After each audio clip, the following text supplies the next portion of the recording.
Pokemon Red with one Pikachu was fun, but it's December, so let's end the year with some hardcore challenges. Today's the day that we figure out, would I be able to beat Pokemon Fire Red without healing at a single Poke Center? Not only is it obviously going to be brutal because of the lack of free healing, but the lack of being able to safely restore power points is going to be an even bigger issue. This is actually harder than my Emerald no Poke Center run, because my pickup ability strategy won't work in Fire Red, the experience share is far later in the game, and there's nothing as tanky as Makihita early in the game to use Struggle with. Also, no items in battle this time. Like always, I'm writing the script as I go through with the challenge, so all of this part is being written before I've started. Everyone comment down below and guess if you think I can win or not. I really doubt that I can win this one. For as much studying as I do for these, I'm kind of winging it on this one. I haven't been able to come up with a good plan, so I'm just gonna jump in and try it. Let's explain the rules. No healing at Poke Centers or equivalent places like beds. No whiting out, because if we white out, we actually heal at a Poke Center. That's not allowed and would give us a cheap way to recover our team. Cheaper than items, at least. So if I lose a battle, I have to restart the game to the last point that I saved. So no losing just to heal. To make it even harder than the last one, no items in battle, just held items, and items between battles are allowed. Other than Pokeballs, of course, I need to be able to catch things. No glitches or exploits, and no using legendaries, that would be too easy. Lastly, no PC abuse. I'll explain that later. Let's do this. At the start, I pick Bulbasaur, partly because he's awesome and partly because I really want Vine Whip for the first two gyms. We have a mandatory rival fight at the start, but after you win, the game auto-heals you and restores your power points anyway, so at least we won't have to worry about how well we do in that battle, just that we win it. I do the regular starting game chore of getting Oak's parcel while getting all the free potions that I know of in the area. Now that the game opens up a bit, it's time to formulate my strategy. First, I start catching some Pokemon with our starting Pokeballs. I make sure to grab a Mankey for a solid fighting type, as well as two Spearows to deal with the bug catchers and the grass Pokemon from Lasses. So here's my opening strategy. I go to Viridian Forest with Nox, our Bulbasaur, at the front of the party. If I run into a wild Weedle, I run away to save money on antidotes. If it's something that I can fight though, I switch to Spearow to take him out. Half the experience goes to Bulbasaur so I can start leveling him while saving his power points for Misty and Brock. Considering these are mostly first form bug Pokemon, they give very little experience, so this takes a while. So while I do that, let me explain the no PC abuse rule. Fire Red is Gen 3, and in Gen 3, Pokemon are automatically healed and have their power points restored if they go into the PC. Obviously that's a problem since we're trying not to get any free healing here, so I've come up with a rule. If I deposit a Pokemon, I have two choices. Either I have to fully heal and restore the power points of that Pokemon with potions and ethers before I deposit it so that there's no gameplay difference by putting it in the PC, or I have to never withdraw it again to avoid it being healed for free. I think that's about as fair as I can make it. By doing that, there's literally no gameplay impact whatsoever to using the PC. That also means that if I want to catch something, I have to make sure there's a slot open on my party so that they're not auto-healed by being in the PC from the catch. Anyway, eventually Nox is at level 10 and learns Vine Whip, so before Brock, here's the team. They're a bit banged up since they don't have full health when I catch them, and the wild Pokemon did hit some of them a little bit. Stores don't sell revives this early in the game either, so I have to save in between every few fights to make sure that I can go back if anyone faints so that I don't find a way to ruin the whole run this early. Getting into a point of no return while not being prepared and having to start the challenge over is a big fear of mine. I make these videos on a soft time limit of needing to have one ready every week after all. Anyway, I use a potion on Nox and save the game. Brock time, and it goes exactly how you'd think. One-shot sweep with Vine Whip. It's a great move, but it only has a max of 10 power points, so we only have 8 Vine Whips left unless we find an ether to restore it, so I have to be very careful. I have to grind up more Pokemon just to progress in the routes past the trainers. The wild stuff I can catch in the previous route just isn't strong enough to beat those trainers without some training, so mostly I catch low-level Pidgeys because they're nearby, and train on Metapods and Kakuna. This is exactly as slow as it sounds like. Walker and Burchell, my grinding Spearows, fainted to some trainers, and it's too early for revive, so we're probably going to be permanently boxing them soon. And again, every time I catch a Pokemon, I have to make sure that there's room on the party so that they're still hurt and missing a few power points from the fight. Honestly, it makes nearly no difference other than the price of a potion and maybe having 2 less power points, but some guy complained in the comments section of the last one, so whatever, let's make this incredibly hard challenge slightly harder. On the route east of town, I catch a male Nidoran and call him Dreamer. Then I start leveling him the same way that I level Nox. I'm sure a few people are starting to catch on to my naming scheme here. I'm looking for you in the comments. Anyway, the plan is to evolve him into a Nidoking early in case I need something to grind my way through wild encounters with Struggle with, to save our power points for the rest of our team, like I did with Makahita in the Emerald run. Nidoking is tanky enough that I can do it somewhat safely, but it will be expensive on potion money, and money is very tight this early in the game. Also, Nidoking's not really as good for this strategy as Makahita was, so this is kind of imperfect. After some more Metapod grinding, I move on to Mount Moon, where Dreamer evolves thanks to being able to easily double-kick Geodudes. Later in the very same room, we get a Moonstone, and I instantly use it on him to make him into a Nidoking. I could save him as a Nidorino longer to get more moves, but with how many things he's gonna have to grind his way through, he'd run out of power points in under an hour anyway.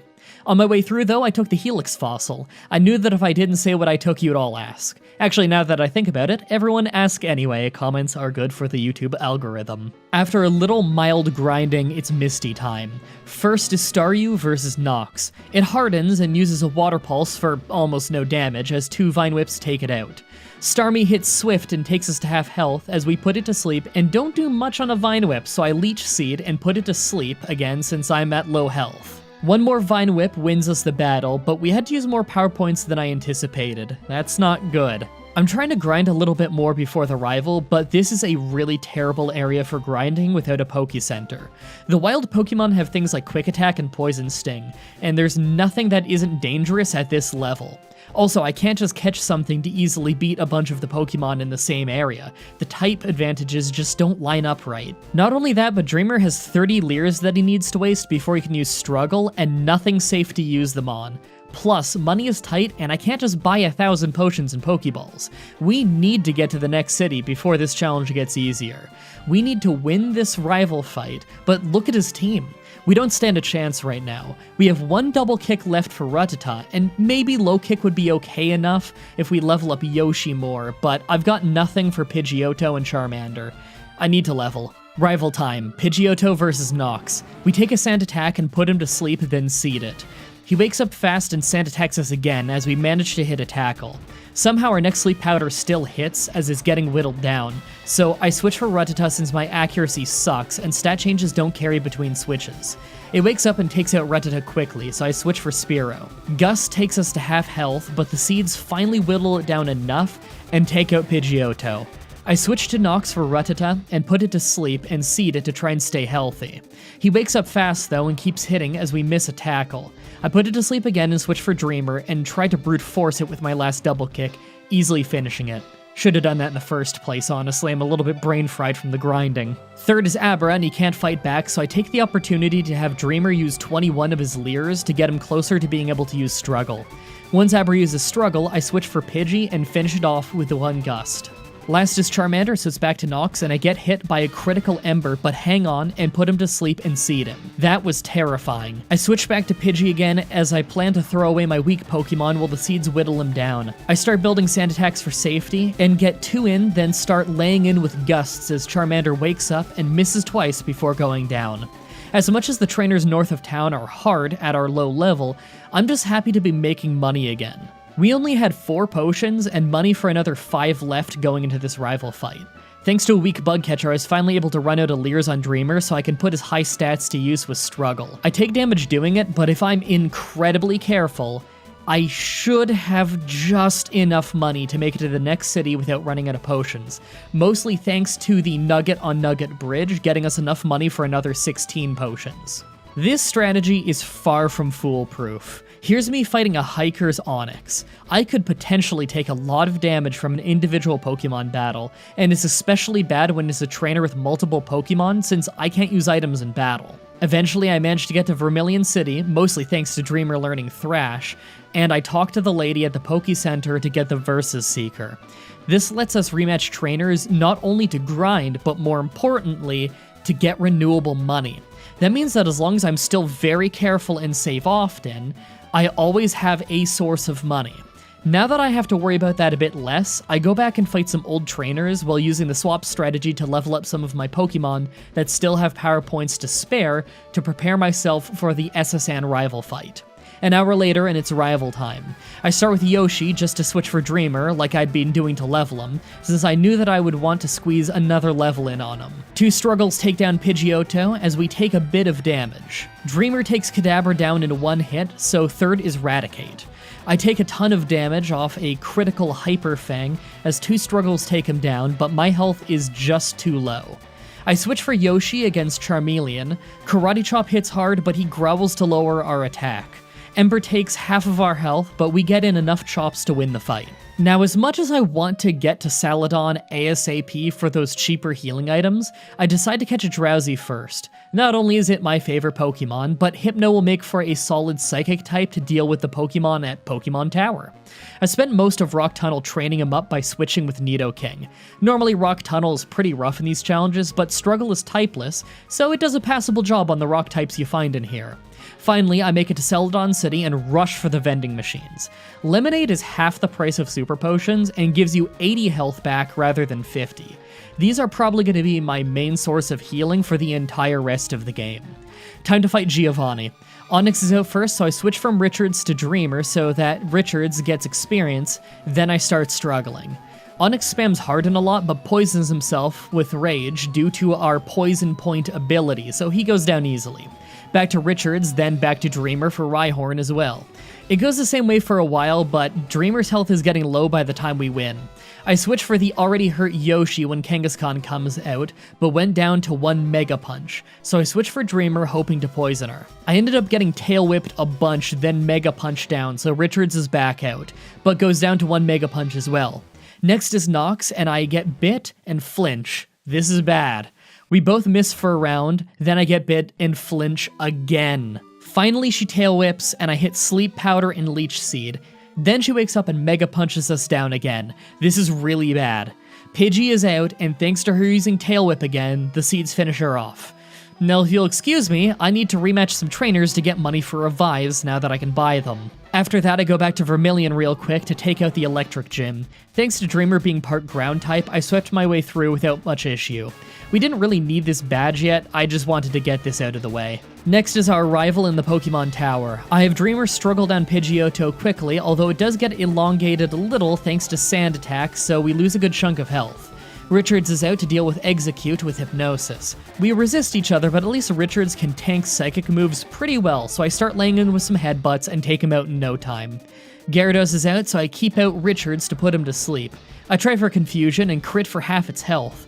Thanks to good sleep luck, I take him out before he wakes back up. Kadabra is next, and I switch for Dreamer to brute force it in one shot. Last is Charmeleon, so I keep struggling, and he goes down in no time. With that done, we can get the Pokeflute. There's actually a free healing point in the tower that you can't normally walk around, but if you bait this trainer into walking to you correctly, then you can pass through without actually getting your free heal. This way, I'm able to completely avoid the free heal and keep this run's integrity intact. With the Pokeflute now, we can head south. Now that I'm in Fuchsia City, I need to do the Safari Zone to get Surf. But while I do that, let's address what I know people will ask, since so many of them asked in my previous Emerald No Poke Center run. There's a move deleter, why don't I just delete a move and then relearn an HM over and over to always have power points? Well, there's two parts to that answer. One is that I personally consider that against the no exploit rule. I could see an argument for it being fair, but personally it just kind of feels wrong to me. My second point is that it would be insanely boring.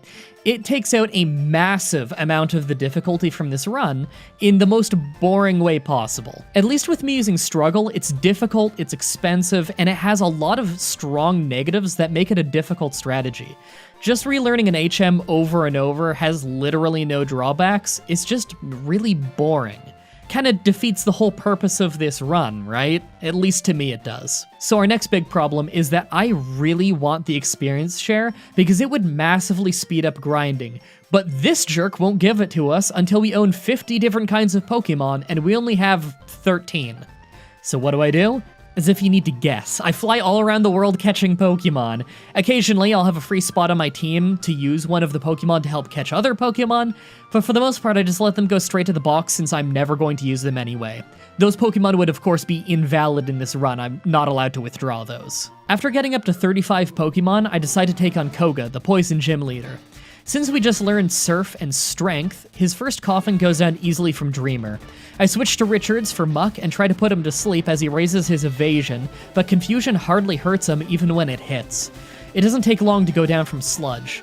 Dreamer comes back out and I try to brute force it with Critical Strength.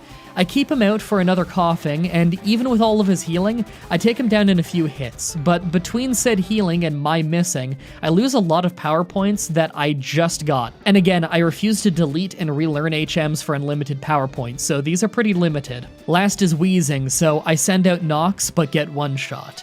Oddish is out, but also goes down in one hit. I try to burn it with Hardy, but he gets one shot. Finally, Dreamer is out, and Surf hits hard, but he starts smoke screening me. My health is dire when finally a critical Surf lands, winning me an incredibly close battle. With that, we can surf now, so I go to Cinnabar Island and replace our Pidgey with an Aerodactyl that I named RVD, along with a Tentacool I catch and named Regal, and a Growlithe that I name Hardy. I think that's everyone I want for my team. And again, I caught those ones when I had empty slots on my team so that I don't break the rules. I feel like this is the point where everyone in the comments section who is going to know what I'm referencing with these names has already figured it out. Finally, after more Pokemon catching, I hit level 50 and get the experience share, so I start farming for money and levels with the Versus Seeker at the north end of Cycling Road. This is a great spot due to there being so many trainers in a small area, and they're poison types so they hardly hurt Dreamer. It's still really time-consuming to slowly buy healing items from a vending machine and then get experience for my team through an experience share, but at least it gets the job done. The next rival fight is against level 35 to 40 Pokemon, so I leveled the team up to 33. Finally, it's Silph rival time. This one's always hard. Dreamer starts with Pidgeot. We hit hard, but right away he's using Feather Dance to drastically lower our attack. We take him out fast, but we have to switch to remove the debuff. I send out Hardy to deal with Execute, and he's left with a sliver off Flame Wheel, but we get paralyzed before we can finish him. I send out RVD for Alakazam and fly as he lets off a Future Sight. We land a huge hit and finish him with Wing Attack without being hit. Richards is out for Gyarados, but he doesn't tank Future Sight as well as I had hoped. With Dragon Rage, we're almost done, we miss Hypnosis and get finished off easily. Next is Nox, and Razor Leaf does passable damage. Then he switched to Charizard, so obviously I switch for Regal, but get hit hard by Flamethrower and Wing Attack. Bubble Beam does decent damage, but we go down. Dreamer is out, and 2 struggles do it, but our own health is pretty low. Gyarados is back out, and I keep struggling, getting a crit and taking it out for the win. After that is Giovanni. I have Regal start powering through Nidorino with Bubble Beam. It goes well, as I only take about 30 damage in the process. I use Dreamer against Kangaskhan to match Brute Force for Brute Force. Even at double the level, I end up taking about a third of my health and damage due to struggle. Nox one-shots Rhyhorn as you'd expect, so Regal is out for Nidoqueen. Bubble Beam does decent damage now, but Nidoqueen is a beast and Scoop Slams us for the 3 count. Richards is out and Confusion nearly took her out, but we took a Body Slam before ending the battle. I should have just used Psychic, but I was worried about power points. With that done, I can finally take on the Psychic Gym. RVD one-shots Kadabra with a Wing Attack, and Mr. Mime is out. Bite didn't do much, but it made her flinch, so I Wing Attacked for big damage a few times for the win. But I do take damage in the process. Third is Venomoth, so I fly and take it to a Sliver, but it confuses me, heals, and we hit ourselves. 2 Wing Attacks do the job, but our health is terrible. Alakazam is last, and he lets off a Future Sight as we get a big Wing Attack, but we go down to Psychic. I send out Hardy, but get one shot with a critical Psychic, so I send out Richards to tank the Future Sight. Alakazam uses Calm Mind as Richards uses Headbutt. He hardly survives a second Psychic, and surprisingly manages to get the knockout, earning us the Marsh Badge. With that done, we move on to the Fire Gym. Bubble Beam isn't enough to one-shot Growlithe due to our levels being far too low. But his takedown wasn't too bad, so a few more hits take him out while he heals. Ponyta did surprising damage with Stomp, but went down to the same combos with Growlithe. Rapidash hits a massive Fire Blast, but we resisted it and are decently defensive against special moves. We do a bit more damage but go down and have to switch for RVD, so I end it with Ancient Power. That may have been a bit overkill, though. I should save power points on that. Last is Arcanine, so I switched to Dreamer for Brute Force. His Intimidate lowers our attack as he hits hard with Fire Blast. His second one burns us, dooming us quickly.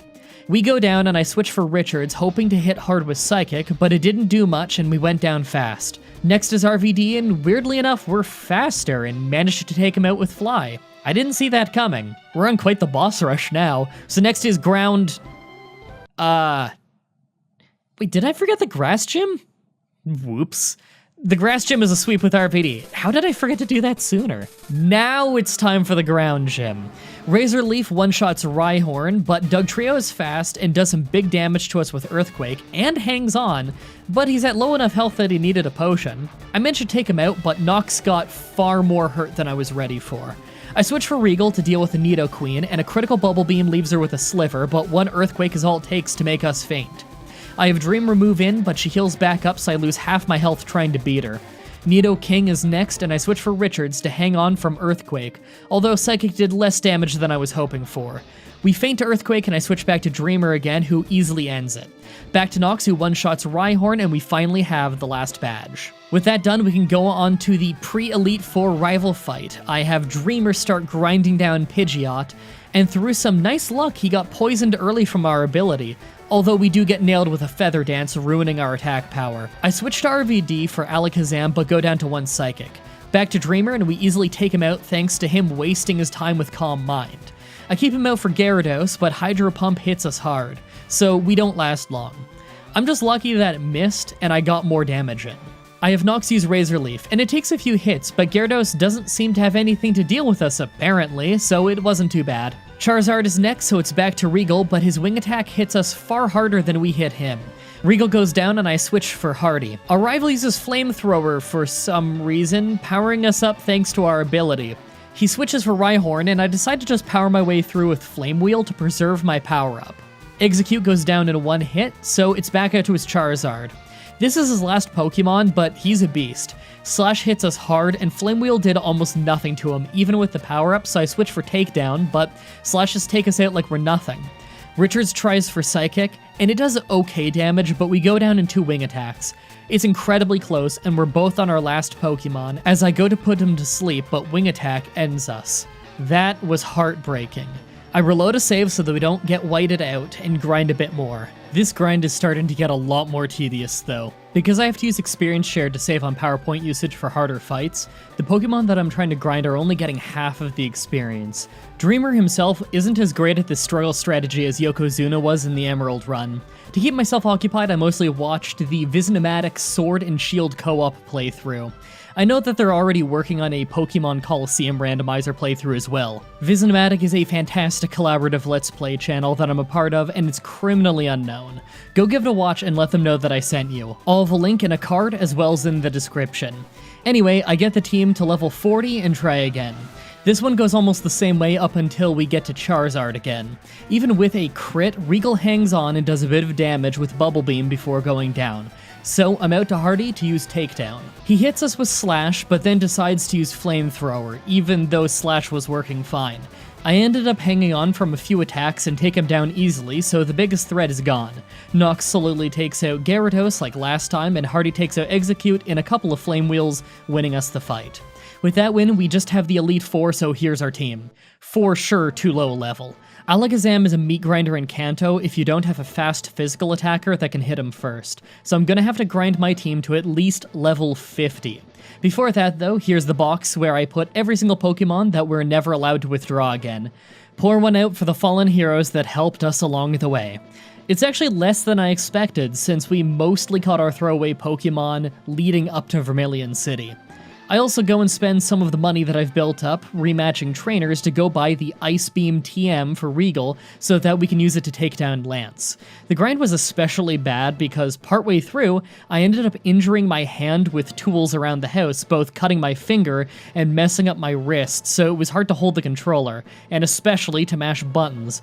But I came this far, and it's the first run in December, and you guys know that I don't give up that easily, so I powered on through. Eventually, we ended up with 5 level 50 Pokemon and a ridiculously beastly level 87 Nidoking. Also, have you noticed how consistent the power points are?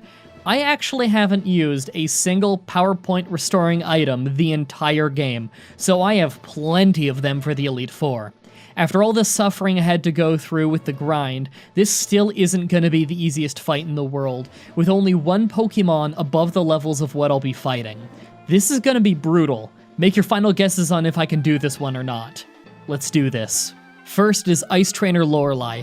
I start by putting Dugong to sleep and laying in with a critical Razor Leaf, but she instantly wakes up and nails an Ice Beam.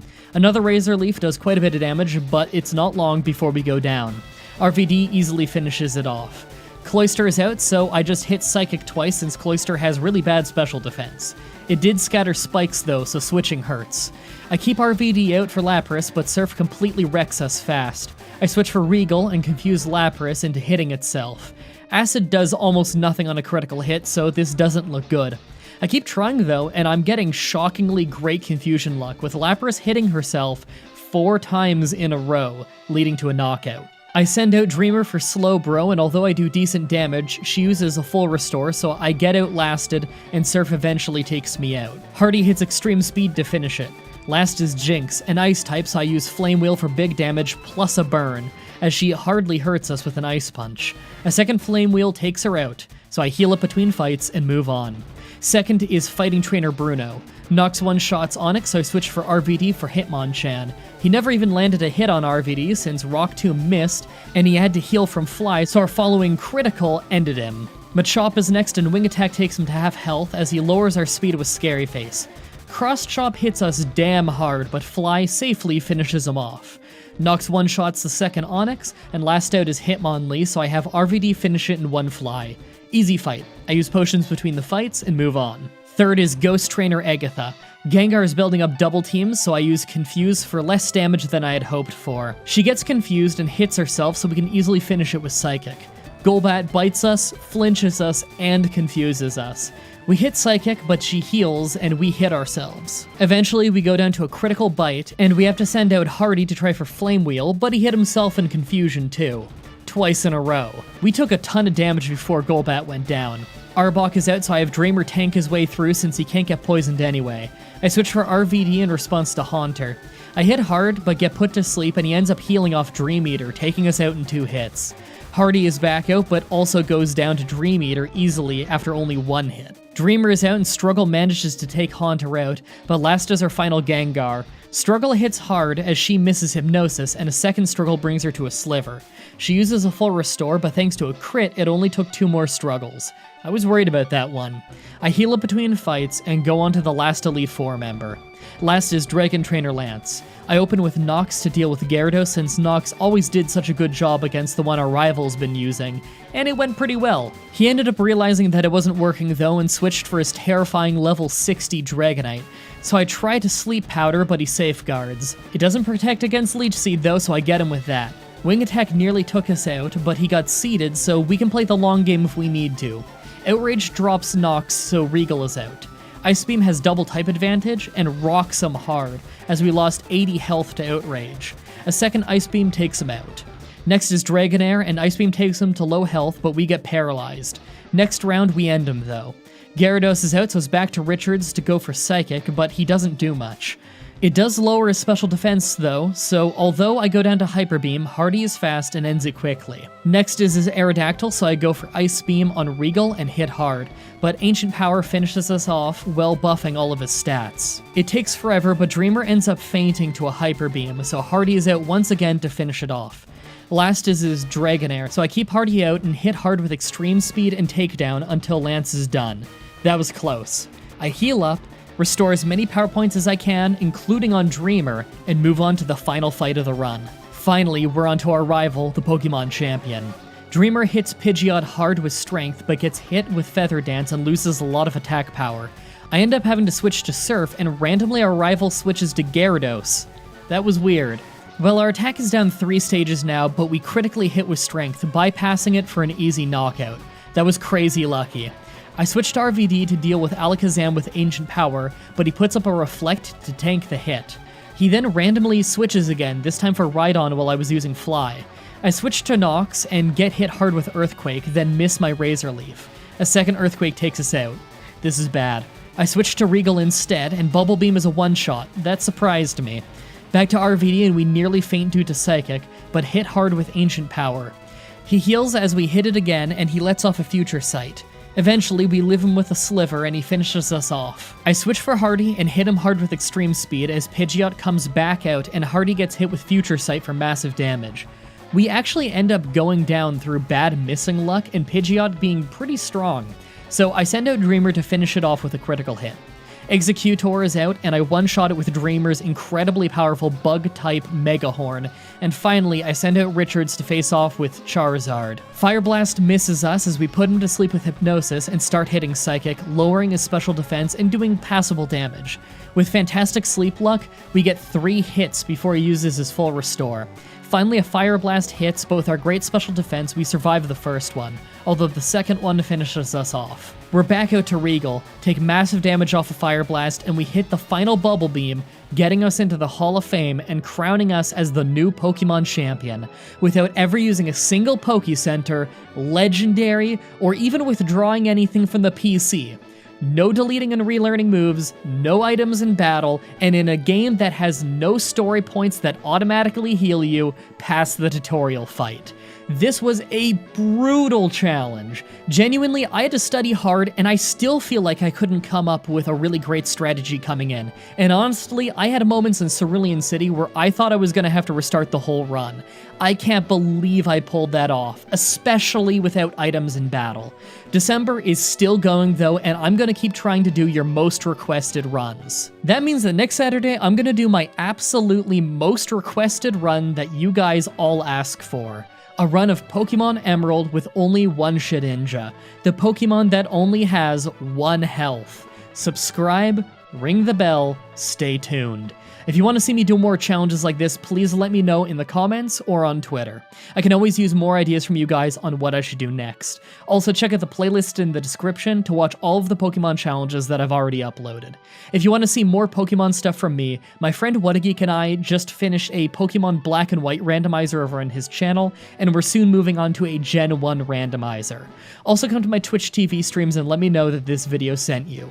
It's always cool to hear how you found the channel. Thank you so much everybody for watching, and until next time, have a nice day. Hey everyone, Mah-Dry-Bread here. Pokemon Emerald with only normal moves was a long and grindy run. Let's follow that up with a fun one. Today's the day that we figure out would I be able to beat Pokemon Fire Red with a team of only one Absol. Absol's a pretty strong single form dark type whose stats are reasonably standard, but with lots of attack. Problem is, this is Gen 3 and all dark moves use special attack. Plus, as we can see on the level up moves list, the strongest dark type move we're going to ever learn is Bite at 60 power, so we'll probably rely more on Swords Dance and... I guess Slash? That really looks like our best attacking move. By TM we still can't learn any stronger dark moves, but at least the type variety is pretty good.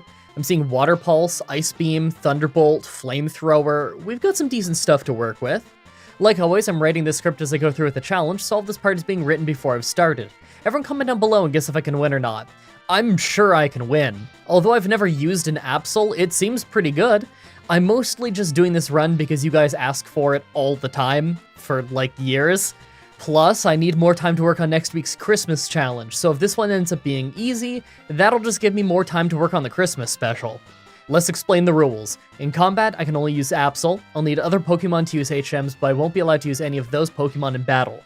No glitches or exploits, no items in battle, only Pokeballs, held items, and items outside of combat are allowed. Also, if you enjoyed the video, be sure to like, subscribe, and ring the bell for more. Let's do this.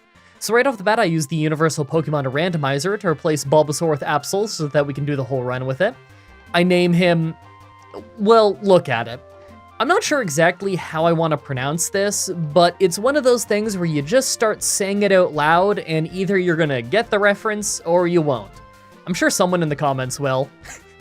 I'm sure Retro will, he always gets my references. Thanks for all the awesome name suggestions on Twitter. Anyway, our nature is lax, more defense, less special defense. I'm not really sure that's gonna help us at all. In fact, that might make the late game a little harder. Our ability is pressure, so our opponents use more power points when they do their moves. That's probably never going to come in handy. Anyway, it's time for that part of the Kanto run where I have to grind up in the forest for Brock's Rock Gym. Now, we may not learn any great moves until, well, 21 for Bite, but I can't really call that a great move.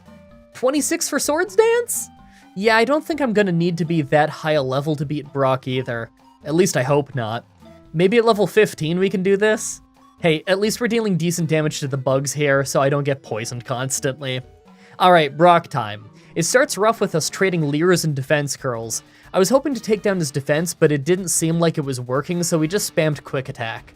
Geodude didn't actually attack that much and was only dealing about 4 damage per hit, so between that and a lucky crit, we actually took him down. For Onyx, we started with some Leers, but right away he was dealing decent damage with Rock Tomb. He switched to Tackle and Bind, but they didn't do as much damage. That said, our health was getting low. Our first quick attack got a much needed crit, and our follow-up did decent damage, but we were already down to 5 health. We totally lucked out though on our next quick attack crit to win the fight. That was genuinely the most interesting Brock fight I think I've done in over a year. And here I was worrying the Absol run would be too boring. Up next is a bunch of trainers, but even with the very small level lead we have, we one-shot quite a few of the trainers' Pokemon. Absol's high attack stat is really noticeable when we're still mostly fighting first form Pokemon. Let's hope that means that we're hitting a smooth patch in the run. And of course, on my way through Mount Moon, I took the Helix Fossil. I knew that if I didn't say what I took, you'd all ask. Actually, now that I think about it, everyone ask anyway. Comments are good for the YouTube algorithm. On the other side, I decided to go after Misty's Water Gym first. Staryu was pretty easy, but we've got low special defense, so I was worried about Starmie. Right away, she was faster, so we were taking quite a bit of damage up front with Water Pulse. The second Water Pulse almost took us down, but our bites were just a little bit stronger thanks to being super effective. We really did get that move just in time. Right after is our rival, and we didn't take a single hit. Honestly, I think it's because we crit the bite at the start. I don't think I could have one-shot Pidgeotto without it. Still, Bite is better than I thought it would be, considering it wasn't physical until Gen 4, for some reason. Seriously, in this game, all dark moves are special attack, and all ghost moves are physical. Why is Ghost physical? Is it just because Lick was a physical move in Gen 1, because it clearly makes contact? Like, is it really just that? Alright, well, we make our way to the next area, let's talk about movesets. We're level 26 now, so we have Sword Dance, so it and Quick Attack is our big combo right now. But at level 36, we'll get Slash instead. I might replace that with Return at some point, just because Sword Dance and Return is a combo that can probably get us through quite a few of the tougher fights of the game. That leaves us with only 2 move slots, though. Ice Beam and Thunderbolt? Feels weird not having a dark move, especially considering there's Agatha, but Ice Beam and Thunderbolt both cost us a fortune in this game because of having to convert coins to money, so I may as well fight every trainer I can for the cash, if I even want to get those moves. Speaking of, we're done the SSN and we need to fight the rival again. Once again, total beatdown. We only got hit once and only took 6 damage. I mean, in fairness, we're a pretty high level, mostly thanks to all those trainer fights. We need the money though. Our next big hurdle is Rock Tunnel. Normally this place can be a bit of a pain if we don't have water or grass moves, but Sword Dance's Slash is just a really strong combo. If this gave us issues, I was gonna learn Water Pulse just for this cave, but it ended up working out fine without it. On the other side, I decided to fight our rival real quick while we were in town and absolutely obliterated him. The best he could muster up was a little damage from Water Onyx and Charmeleon, so nothing to worry about. And before I head west, I decided to go pick up Return. We have some power point-ups waiting for us in the next city, so I may as well just learn this now. Oh right, I forgot the Electric Gym. Yeah, that's about what I expected. After that is Celadon, so I go ahead and take out the whole Rocket hideout first. Normally I don't really pick up much in here, but some of this is actually worth a bit to sell, and I really want to get Ice Beam and Thunderbolt as soon as possible. Honestly, I'm probably not going to be able to afford to have both of them until the Elite Four, maybe after I've even tried them. Giovanni was pretty easy, although we did use 3 Swords Dances to get the power to bulldoze through. We still don't have an awesome answer for rock types, but honestly, Sword Dance and Return is the answer for most things. Other than ghosts, I guess. After leaving, I decided to go after the Grass Gym, but it was just a sweep with Return. Didn't even need Sword Dance. Our level's getting pretty high. Maybe I should do Silphco early. Okay, it's Rival Fivel, and literally the only Pokemon on his team who could land a hit on us was Pidgeot. And it's just because I had to build up some Swords Dance. Man, we're not even level 50, and we already have about 150 attack. I'm surprised so many of you guys have been asking me to do a solo Absol run. This thing is a beast. You know what's crazy? The Giovanni fight right after that.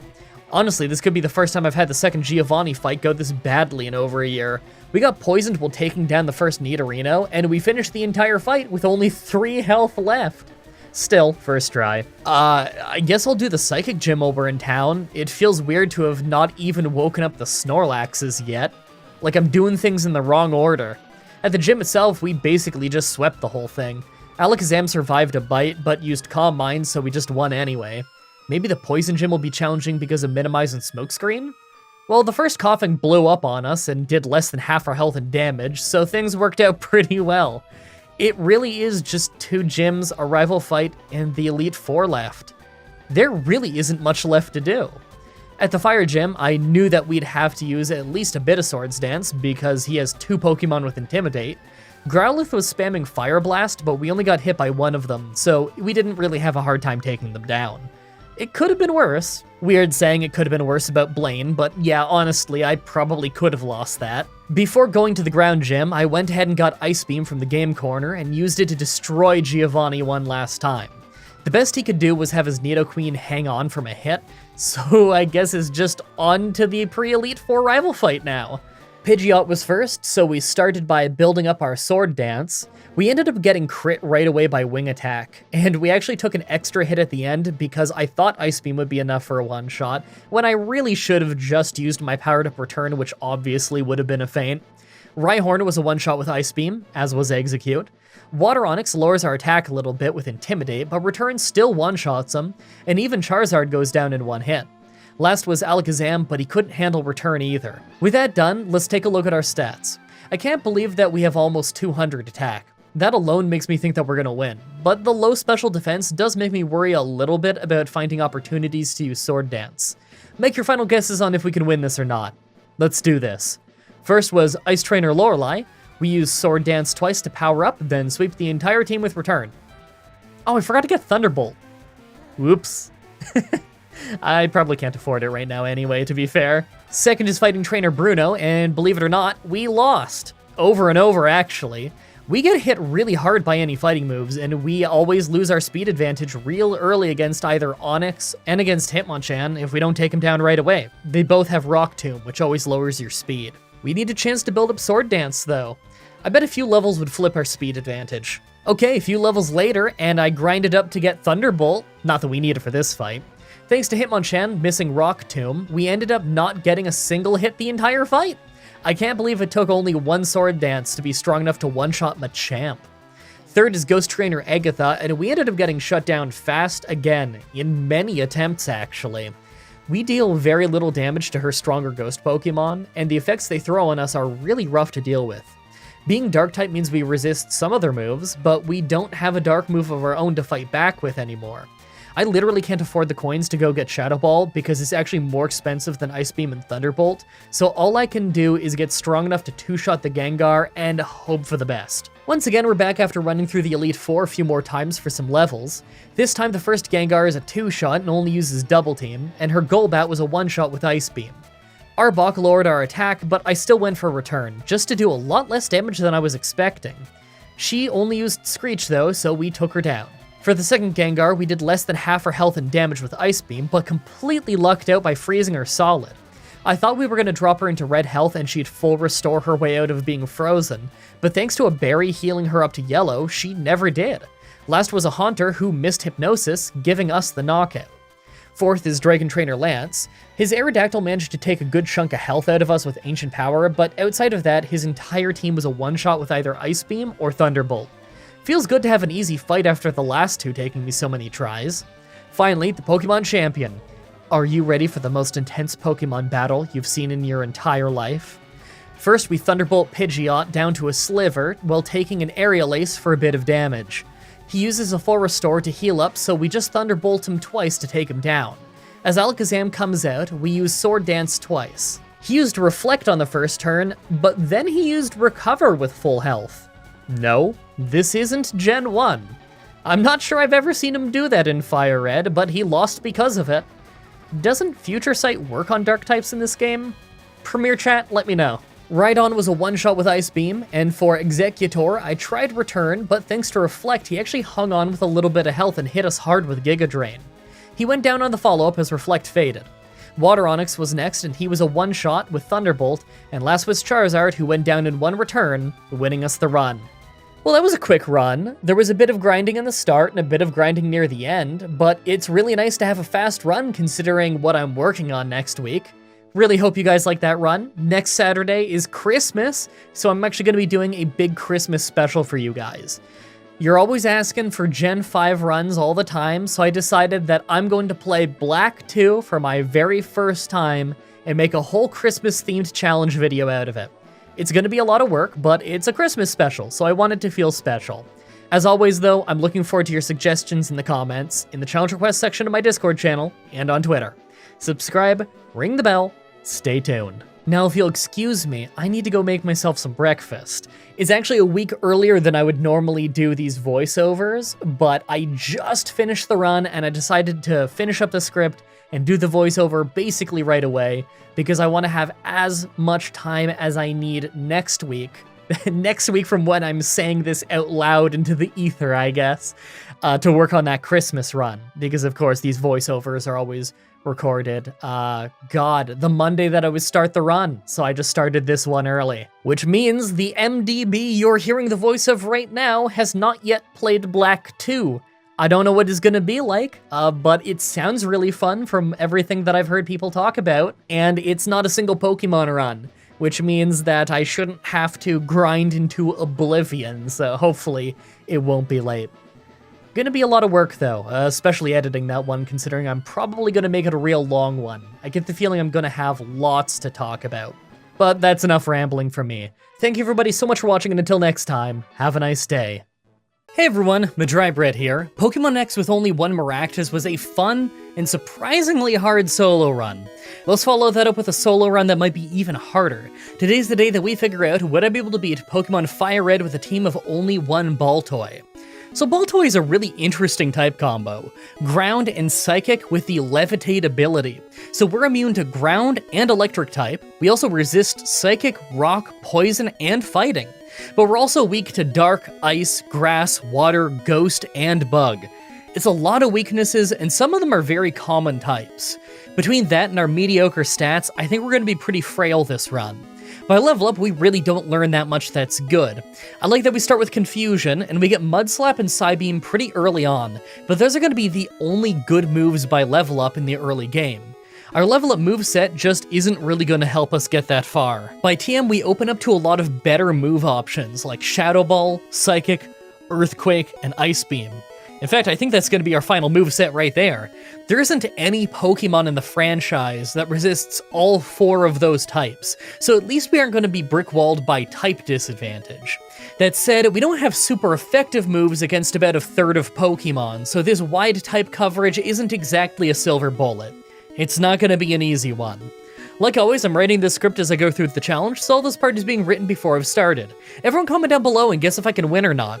I think that I might not be able to beat Lorelei at the end of the game, but who knows? Maybe it'll go better than I think.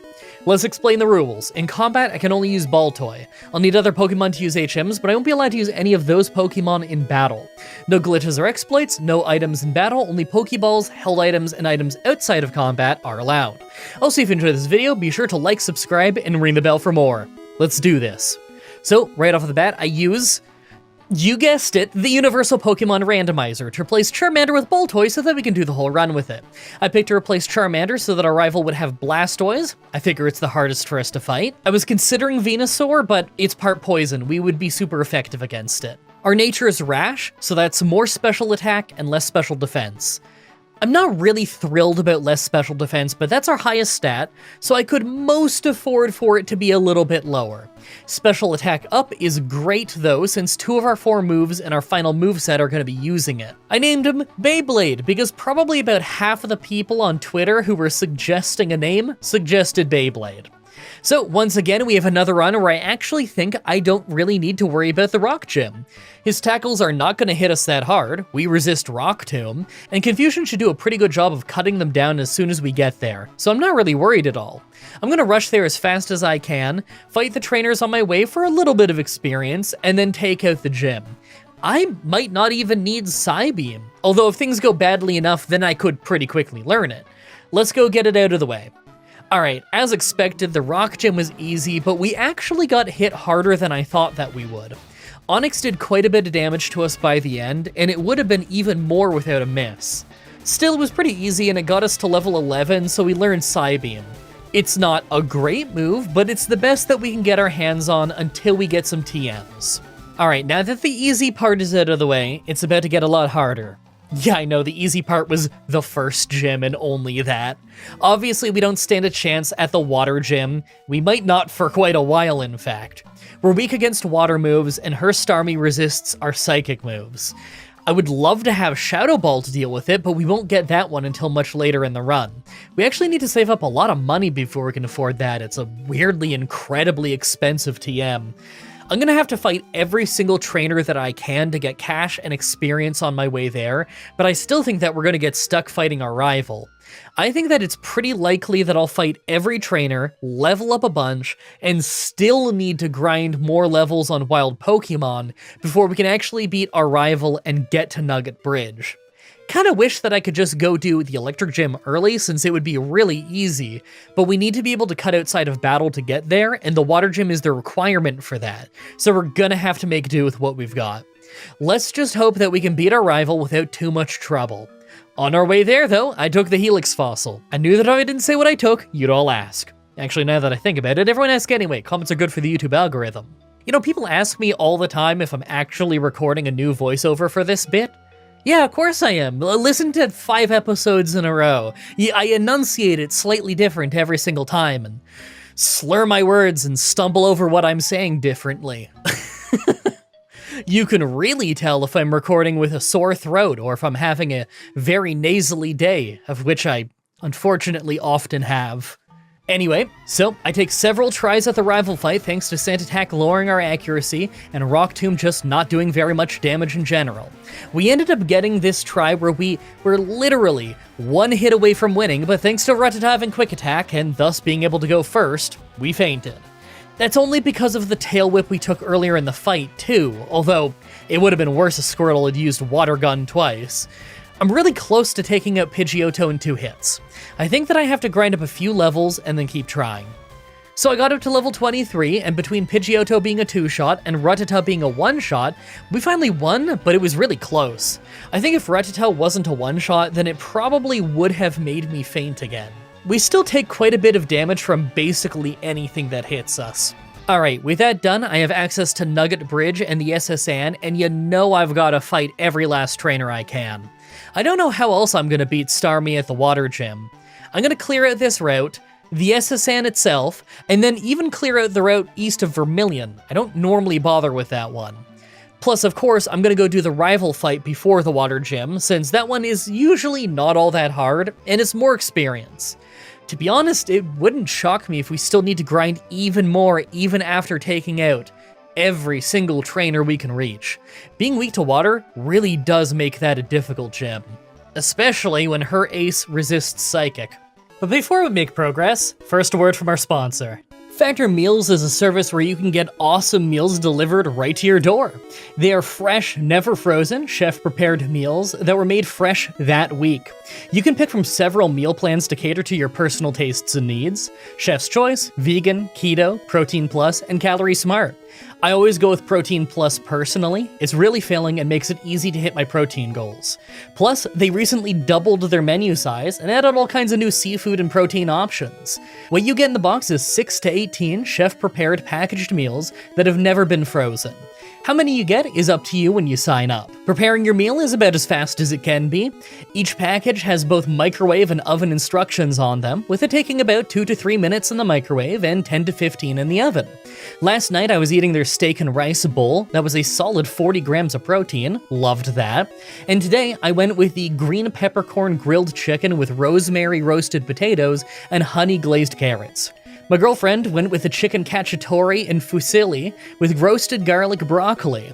They've got this really awesome cream-based sauce that they put on the roasted potatoes in my dish, really livens the whole thing up, and I really like the way that they prepare the chicken. The texture is always great, and the sauces that they include really liven up the meal. Plus, it is just incredibly filling. I ate it right before this voiceover, in fact.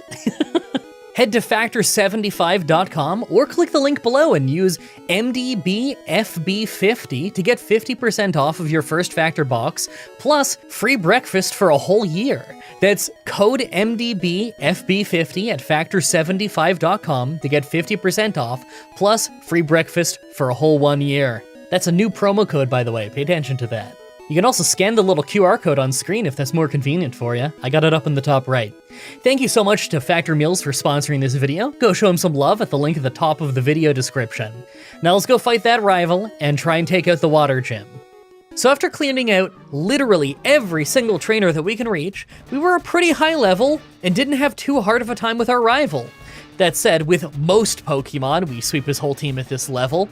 It's kind of amazing that we even need to be this high of a level just to do this well. Next is the Water Gym, and I got insanely lucky. Check it out. Not only did we get an Omni boost off Ancient Power, but Water Pulse missed.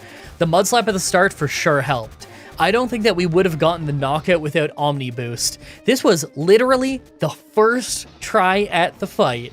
That was so lucky. Obviously, I needed the levels, but still. And of course, after that, Surge didn't stand a chance. I mean, we're a ground type, and he's always an easy trainer, so of course this was gonna be easy. Guys, it's finally time we get some better moves. Now that we can travel to the east side of the map, we can get our hands on the TM for Return. I don't think I'm going to keep it the whole run since we get more important moves later on, but for now, it's going to save us against some of the harder to fight types. I can also get the TM for Psychic, and obviously that one's a keeper. It's the best Psychic type move in the game for reliable damage, so it'd be crazy if I don't take it. Anyway, so we got Giovanni, our rival, and the Grass Gym coming up. Giovanni should be pretty easy, and our rival might be pretty easy too. I'm not totally sure. The Grass Gym, I think, will be pretty simple as long as we're faster than them, since their heaviest hitters are both poison types. I'm just hoping that I can sweep the Victory Bell and the Vileplume, but I'm not gonna know until we get there, so wish me luck. So first I go after Erica, and thanks to the extra power of Psychic, this was a sweep. If we kept Psybeam, then I think that at least the Vileplume would have survived, but we got Psychic, so it's not a problem. Hey, you remember that time I beat Erica twice in one run? Yeah, me neither. Didn't happen. Must have been some kind of collective hallucination. Giovanni right after was obviously pretty easy, although I wonder how much damage I would have taken if a Mega Punch didn't miss. I know Claydol can be a bit of a tank, but Baltoy is still kind of frail.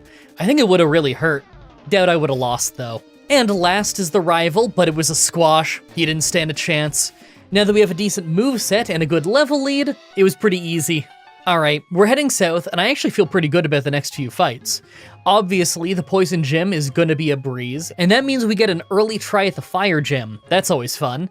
Dig isn't gonna do much damage though, especially with them using Intimidate twice, so I think brute forcing them with Psychic is still the right move. Our rival at Silphco might be pretty hard though. I have just enough money to buy a TM from the game corner thanks to the unreal amount of trainers that I've been fighting, and the extra cash from selling all the items that I don't need. But none of those TMs are all that important right now. I want Shadow Ball and Ice Beam, but I don't think that I'll need them before the Elite Four, especially Ice Beam. I mostly just want that for Lance. I think I'll pick up Shadow Ball soon, then pick up Ice Beam later down the line. So the Poison Gym was incredibly easy as expected, just a total sweep. That means that I want to try the Fire Gym early, but we're still a pretty low level for that one. I'll fight the trainers I can on my way there, but I don't really think that we're winning this one yet. Yeah, that's what I thought. So Growlithe survives a Psychic with red health and hurts us quite a lot with Fire Blast. We were able to take him down, but obviously we didn't do much to RK9, who easily finished us off. That's to be expected though. What I'm really interested in seeing is if we're ready to beat our rival. Personally, I think we're not quite ready yet, but let's give it a try and see what happens. Alright, if you're watching this on the side, then it's time for you to tune in, because this fight was crazy. Right away, we take a bit of damage from Pidgeot, but it's not so bad, but second is Blastoise. I thought I would probably just lose since we aren't hitting all that hard and Bite hurts us a lot, but then he used Protect, every single turn after the first bite, letting us easily take him out. I don't think I've ever seen him do that before. Then Execute wasn't a one-shot, so he got us with Stun Spore. I took it out, but I was convinced we were doomed. Growlithe was next, and it wasn't a one-shot either, so we took a few hits from Flame Wheel, and ended up with only 3 health as we took him out. Last is Alakazam, so I thought I was done, but he used Future Sight instead of a direct move, and Paralysis didn't stop us from using Shadow Ball. He survived though, so, I figure he's gonna finish us off. But then he used Future Sight again, and we once again were not fully paralyzed, so we won. Between using Protect nonstop and the Future Sights at the end, our rival completely threw that fight. That was crazy. I had absolutely no right to win that on multiple levels. After that was Giovanni, who was pretty easy, although I don't really feel great about how Nidoqueen survived with a lot of health and hit a Body Slam. I could see that causing real issues for us in the ground gym where the Nidoqueen might not end up being a 2-shot. After that is the Psychic Gym, and obviously it was very easy with Shadow Ball, but thanks to a crit, Alakazam never even got the chance to attack us. I love how we get the lucky crits on the fights where there's no way that we needed to crit. There's just no way we're ready for the Fire Gym though, right? We're only 2 levels higher than we were last time. Hey, our effort values are long since maxed out, let's use a few candies to level up and then keep trying. So I get back to the Blaine fight at level 60, and although Growlithe is now a one-shot, we still take a lot of damage to Arcanine. In fact, the only reason we took it down is because it got a special defense drop from Psychic. Ponyta didn't go down in one hit, so we had almost no health as we got to the end of the fight, but then we crit with Psychic on Rapidash for a one-shot. I thought I was gonna have to try that one a few times for Fire Blast to miss. That was pretty lucky. And the ground gym right after was a total cakewalk, getting us the TM for Earthquake. That's our second from last move, so it feels good to get this, although I don't know if I'm gonna use it. I never ended up using Dig. Our attack isn't really that spectacular. I should probably go sell some stuff and see if I have enough money for that Ice Beam TM. So I tried the rival fight right after, but it really didn't go all that well. I could tell from how little damage we were doing to Pidgeot that it was gonna be a loss, and of course, the moment Blastoise came in and used Water Gun instead of Protect, I knew we were done. Still, we did a little bit better than I expected. I think it's time I get all the way to level 70. That's around where we typically get to the Elite Four. We'll see if we stand a chance then. So I try again at level 70, and we actually beat Blastoise thanks to him using Rain Dance on the second turn for no particular reason, but we now keep losing because Feather Dance at the start of the fight makes us too weak to one-shot Execute, meaning that we always get paralyzed and don't make it much farther into the fight. The farthest I ever got was Rhyhorn. Maybe if I have the money for Ice Beam, then I could use that on Pidgeot and Execute. Maybe we could win this then. Alright, so I'm going to show you how this fight keeps going now. Ice Beam does indeed make Execute go down in one hit, so Feather Dance doesn't really matter anymore, but it still makes Shadow Ball too weak to beat Alakazam. This wouldn't be a problem if not for how Blastoise is smart now and is using Rain Dance before Water Gun, causing us to take way too much damage. And of course, this is before the physical and special split, so Shadow Ball is physical, really not doing us any favors. Okay, it took a few tries, but it seems like Blastoise was using random moves, because after a while, he used Bite and Rain Dance for some reason, so we got to Alakazam with a lot more health. Even without losing attack, we couldn't one-shot him, but he couldn't do too much to us, so we still took him out just fine. Really not feeling great about how hard that fight will be at the end of the game, though. You know Hydro Pump is going to one-shot us anytime we get hit by it, even at level 100. Now that we're the Elite Four, let's take a look at our stats. Well, our speed and defense are pretty good, but that attack and special attack is awful. Even with a positive special attack nature, our special attack is almost the same as our attack, so we probably just have really bad IVs. I feel pretty good about Bruno, Agatha, and Lance, but I think that Lorelei and the Pokemon Champion are all going to be pretty hard. I do think that I can win, although I'll probably have to be close to level 100. Make your final guesses on if we can win this or not. Let's do this. First up is Ice Trainer Lorelei. So I go in there and instantly, easily get two-shot by Dugong, who's too tanky for us to two-shot it ourselves. Yeah, we're not winning this until close to level 100, are we?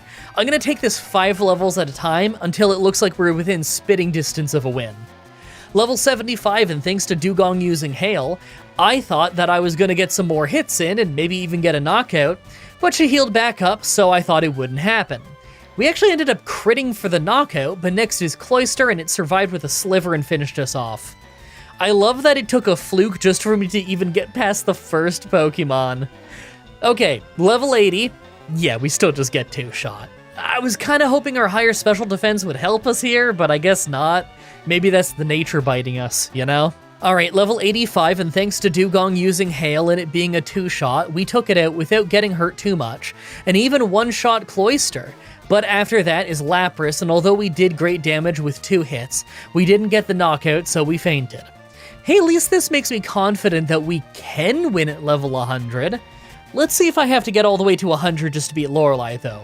Hopefully we can win at a little bit of a lower level. Well, this was crazy. After losing a couple tries at level 90 due to Lapras using Confuse Ray at the start, I had this one where we took her out early with a crit, leaving us to pretty easily take out Slowbro and Jinx with Shadow Ball. That win was luck, but hey, I'll take it. Being a lower level will mean that the rest of these fights are a little bit more interesting. Second is fighting trainer Bruno. Obviously, his entire team was a sweep. He didn't stand a chance. Third is ghost trainer Agatha.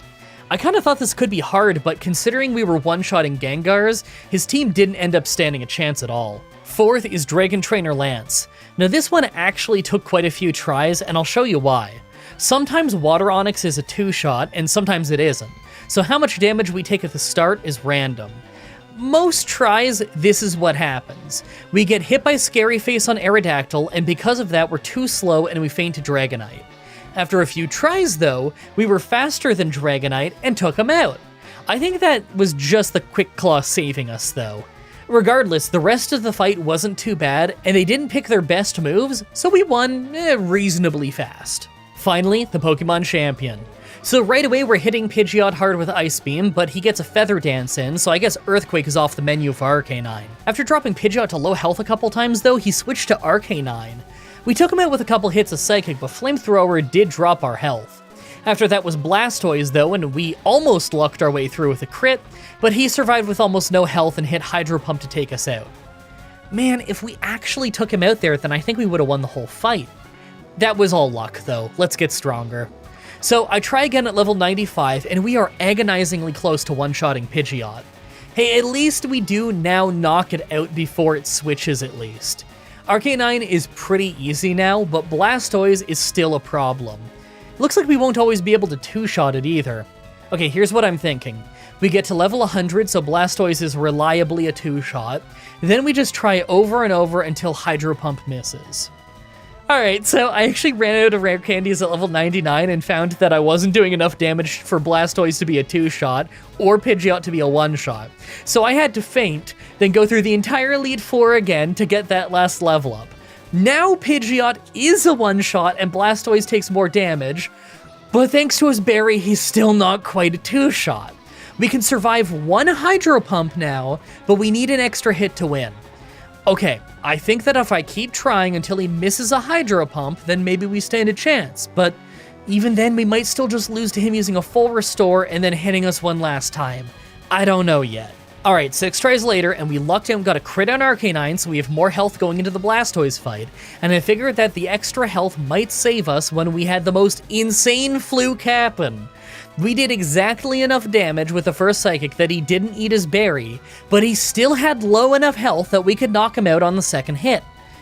I don't know if I've ever seen that happen before. He only used Rain Dance, so we took him out without getting hit. Executor had me worried, though, since he survived our Ice Beam and put us to sleep right away. Thankfully, all he did was a full restore before we woke up and crit him for the 1-shot. Alakazam is next, but all he did was put up Reflect and Heal, so he went down fast. And last is Rhydon, who survived a Psychic and healed, but got 1-shot by Ice Beam right after. Hey, it took a lot of tries and a weird and fluky win on the Blastoise fight, but it feels real good to get a win because this was not guaranteed. There was a real good chance we couldn't win this. If we had like slightly worse IVs or something, maybe we could have never won this. That was an interesting one. I think I gotta look into Baltoy's moveset in the later gens, because I could see this being a fun one to play in Platinum and Black and X. Who knows? I really hope you guys like that run. The next Pokemon Challenge should be up next Saturday, like usual, with Pokemon Black, with only ghost types. That was what you guys picked over on Patreon as like a fun Halloween run. As always, I'm looking at your suggestions in the comments in the challenge request section of my Discord channel and on Twitter. Subscribe, ring the bell, stay tuned. Outro time. Man, I hope you're enjoying those factor meals as much as I am, because we really lucked out here. That most recent package of factor meals showed up literally, I think it was the night of or the night after my girlfriend just moved in, and we've been so busy with like unpacking and getting set up and everything. So having those like nice, easy, healthy meals to eat was super, super useful. So I hope you're enjoying them too. You may know that we just finished the fundraising streamathon I was doing for a couple of months. I've been talking about that a lot in these outros, and I've got a couple of vlogs up on the channel about it in the last few months and everything. I haven't really had a chance to do some kind of big vlog for after it to let everybody know how it went beyond a few tweets here and there, talking a little bit in the outros and everything, but it went really, really well. I wanted to thank everybody for it. I probably should do like a vlog specifically for that. It's just, you know, she just moved in. Obviously, I'm very busy right now, but I gotta find some time to do that soon, because I'd really like to catch everybody up who wasn't able to catch those streams on exactly how everything went. Although, of course, the streams are up in the playlist section on this YouTube channel you're watching right now. And I have that streaming VOD channel now. I have some of the links for it up on the channel now, so some of you can discover it, but I don't think I have it linked in the description yet. I should probably get that linked in the description. That stream VOD channel will have Pokemon stuff on it, but it's also obviously going to have a lot of non-Pokemon stuff. It's just whatever I'm playing, and I play all kinds of video games. I just love video games. So I'm really having fun setting up that channel and everything. I'm looking forward to streaming a whole lot more for you guys, because now that I'm getting settled in with this new home routine and everything, I'm actually going to have more time to stream throughout the week. Most of the streams are on Twitch TV. Of course, you can find the link to the Twitch TV page in the description of all of my videos in case you want to go watch over there, but occasionally I'll do the stream on this YouTube channel itself. Regardless of where I stream it though, the recording of it is going to go up on the Mah-Dry-Bread Streams channel, which is my new side channel that I finally made after going to war with YouTube over a bunch of glitches and stuff for ages. It kept telling me that I had to try a different name when making the username of the side channel. So I tried like 5 or 6 different names and it was rejecting all of them, so it was clearly a glitch. I waited like 3 days, I kept trying it every day, it wasn't working, so I sent in a support ticket talking about it. And then a few days later, it simply works and lets me make the channel. And then they start emailing me back on the support ticket, so I had to just let them know, it randomly fixed itself. Yay, YouTube. It's been difficult getting that up and running. I don't have everything done on that streaming channel yet. It probably needs like a banner image and whatever, but does it matter? It has the videos up. Isn't that what matters? You come to a YouTube channel because you want to watch videos, not because the art on the thumbnails is cool or the art on the banner is cool. What matters is it's got something fun for you to watch or to listen to in the background when you're doing some chores or something. However it is you enjoy the videos, you can enjoy it however you want to enjoy it. It's funny, I always have people who very sheepishly tell me that they really enjoy listening to my videos while they're sleeping or they're going to bed, but they always want to make it very clear that that doesn't mean that they're boring or anything. Don't worry, guys, I hear that all the time, that you just like this as like a chill playlist to listen to when you're going to bed. Well, you know what? I have tons of playlists on the channel, and I'm gonna have playlists on the other channel. Listen to any of them. There's a whole lot of fun stuff, but I get it if you just like the Pokemon challenges. That's perfectly okay with me. Man, enjoy the show however you want to enjoy the show. It's not up to me, you know? I'm just happy that you enjoy it and you enjoy the consistency of the show and everything.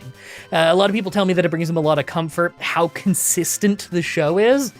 And that's what I'm aiming for, you know? I get it's not as popular as it used to be. I get it's not trendy like it used to be or whatever, but it doesn't need to be. We all still enjoy The Price is Right, right? Well, that format's never changed. That's the same show it's always been. It doesn't need to be the hot, trendy thing like it was back in the day, because it's found its own little niche and it is what it is now. That's how I feel about the Pokemon challenges on my show. I'm having fun making them, a lot of you guys are still having fun watching them, and it doesn't need to be bigger than it is. It can just be that fun thing I do every week and that you enjoy. I feel like that's a good way to look at it. Anyway, I gotta get this thing edited pretty fast because I need to send it off to Factor so that they can take a look at it and make sure that they're all happy with the sponsorship and everything. Making sure I didn't do something dumb like accidentally making a typo in the on-screen promo code or something like that. Gotta run it by them, make sure that they're happy with it. And then I'll get this up for you guys on Patreon and on the YouTube membership thing so you guys can see it early. So I've got to edit that first, obviously, for that to happen. And you hear my voice from before the edit because it's literally impossible to do the voiceover after the edit, you know, because the edit includes the voiceover. You get what I'm talking about. Oh, yep, I gotta do the Patreon shoutouts. Hold on. No, I'm not forgetting. Thank you again so much to the $50 supporters of Jacob Busby, Javad Khusro, Dan Sorrell, and Grayson Fitz. Thank you so much. And you know what? Especially big thank you this week for that. And especially big thank you also to the people who were at the fundraiser streams who, when I hit the original goal, y'all told me to do a stretch goal. And I'm really happy you did, because that initial money that I picked was just enough to cover the sudden influx of bills that came in with the vet stuff. Well, since then, I took Sabu to his annual checkup, and his teeth are really rough. He's just a breed of cat who needs a lot of dental work. He's some kind of Persian flame point Himalayan thing. We don't know for sure, but he's always had tooth problems, and he's had to have 2 different cleanings before. He's only 5.5 years old, and those tooth cleanings are expensive. They just let me know he's gonna need another one before December, and I was given a quote of $1,100 and I think $26 Canadian, of course. It's a lot of money, but the vet also told me that she's gonna contact the dentist because she thinks that because the teeth actually look good this time is just some gingivitis on the gums, that they might be able to do a cheaper alternative. She doesn't know. She's got to email the dentist and hear back, and then she's going to email me, and I'll have a more definitive answer. Obviously, big chunk of money for me, but if it wasn't for the stretch goal, and you guys supporting me so much on memberships and Patreon, I promise you I wouldn't have been able to afford that. But here I am, and I know that I actually have the money in the bank to cover that. And that means the absolute world to me because my cats mean the world to me. You know, like, they're my family too. I grew up in a house full of cats. I've always seen the cats as a part of my family, not just like a pet, not expendable in any way, you know? And so I don't make compromises on paying big money if it means taking care of my cats. So it means a lot to me that I am in a position, thanks to you guys, that I can take care of his gingivitis and make sure that he's not living with dental pain every day. I don't want him to have to lose his teeth, you know? Rocky lost all of his teeth because they were rotten before he was given to me, and he was missing most of them anyway. I don't want Sabu to have to lose his teeth. I've had him since he was a kitten. I'm here to take care of him. I don't want his teeth or his gums or whatever ever getting that bad. And thanks to you guys, I can prevent that from being a problem. Thank you everybody so much for watching, and until next time, have a nice day. Hey everyone, Mah-Dry-Bread here. Pokemon Black with only gift Pokemon was a fun run. Let's follow that up with a solo run. Today's the day that we figure out, would I be able to beat Pokemon Fire Red with a team of only 1 Barboach? So this is fun. It's a Pokemon that I don't think I've ever used in my life. I can see why it was recommended though. Look at these stats. 288 base stats is about on par with first form starters, and we're not really good at anything. I guess we have less special defense and more speed, but nothing is that different. Our ability is Oblivious, so we can't fall for Attraction. Really not that useful in solo runs, especially not in Fire Red. By level up, we do get some good stuff. We're Ground and Water, a fun type combo, but it leaves us super weak to grass moves. I'm seeing Earthquake, Amnesia, and Rest on the moveset though. Maybe we're gonna have to beat grass Pokemon by spamming out Amnesia and Rest. I mean, it's a weird solution, but it might work. By TMs, I don't really see anything I'm too interested in, mostly because we get most of the good stuff by level up. I'm sure that I'll learn Water Pulse after Misty and Surf as soon as we can get to the Safari Zone, but either than that, I think I'm just gonna learn Ice Beam to take out Lance. Like always, I'm writing the script as I go through with the challenge, so all this part is being written before I've started. Everyone comment down below and guess if I can win or not. This looks possible, but I think our rival is gonna be really hard. We're double weak to his starter, and he'll have 2 Pokemon with Intimidate, so it's gonna be rough. Let's explain the rules. In combat, I can only use Barboach. I'll need other Pokemon to use HMs, but I won't be allowed to use any of those Pokemon in battle. No glitches or exploits, no items in battle, only Pokeballs, held items, and items outside of combat are allowed. Also, if you enjoyed the video, be sure to like, subscribe, and ring the bell for more. Let's do this. So right off the bat, I used the Universal Pokemon Randomizer to replace Squirtle with Barboach so that we can do the whole run with it. I picked to replace Squirtle so that our rival would have Venusaur, for sure the hardest for us to fight. Our nature is naughty, so more attack and less special defense. So our Earthquake is extra strong, but we're extra weak to grass moves. I mean, I should probably get a different nature just because that weakness is so bad for us, but I kinda wanna try it anyway. Will I win? Maybe not, but let's just see. I name him Charmander. That's a weird fish. So the start of the run is a little weird because I had to run from Pidgey, but once we were in the forest, it was fine.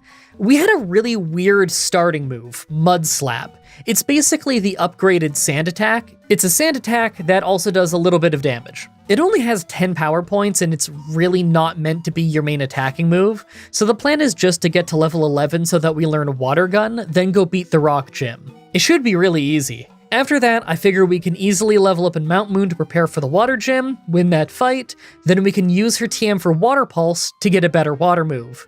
Sounds like a plan, let's go! Okay, Rock Gym was a super easy first try. Could it have gone any other way? So here's the plan. We're water and ground, so water type is neutral to us. Starmie might actually hit pretty hard, and our water gun isn't going to be doing much damage in return. I'm thinking I level up a little bit here, then rely on Mud Slap to ruin the accuracy of Starmie. Then I'll be level 16, and by then I can use Magnitude and hope to roll a high number.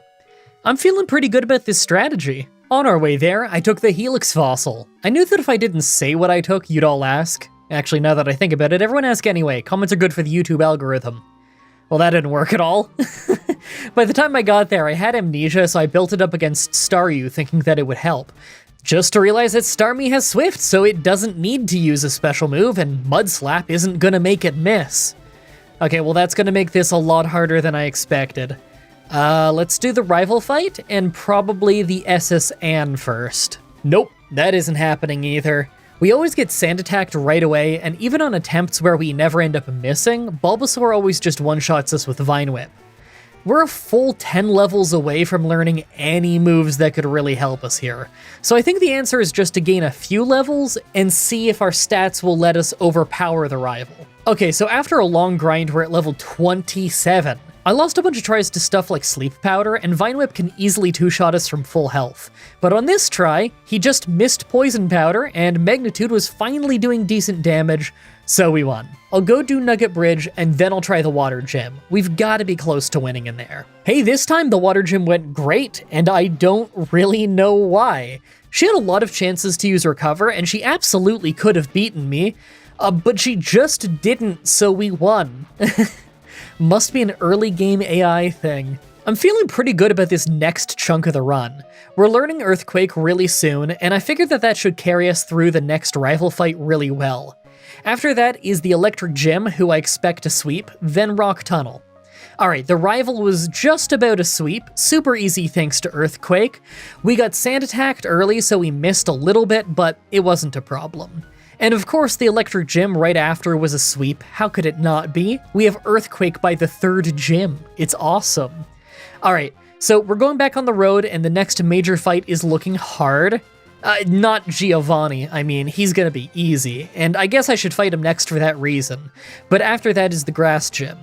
Sure, Earthquake is good, but is it good enough to make us win that gym without being hit? Because that's probably what we're gonna need. Okay, so Giovanni literally didn't even hurt us. I still don't feel great about the Grass Gym. How about I go do the rival fight first? That one's usually easy, we'll probably sweep him. Well, this is a first. Yeah, it started off as an easy enough battle, but then I totally forgot we have nothing to deal with Water Onyx. He's half our level and beats us pretty easily. I think the best thing I can do is learn Ice Beam, but I doubt I'm gonna have the money to get that many coins right now.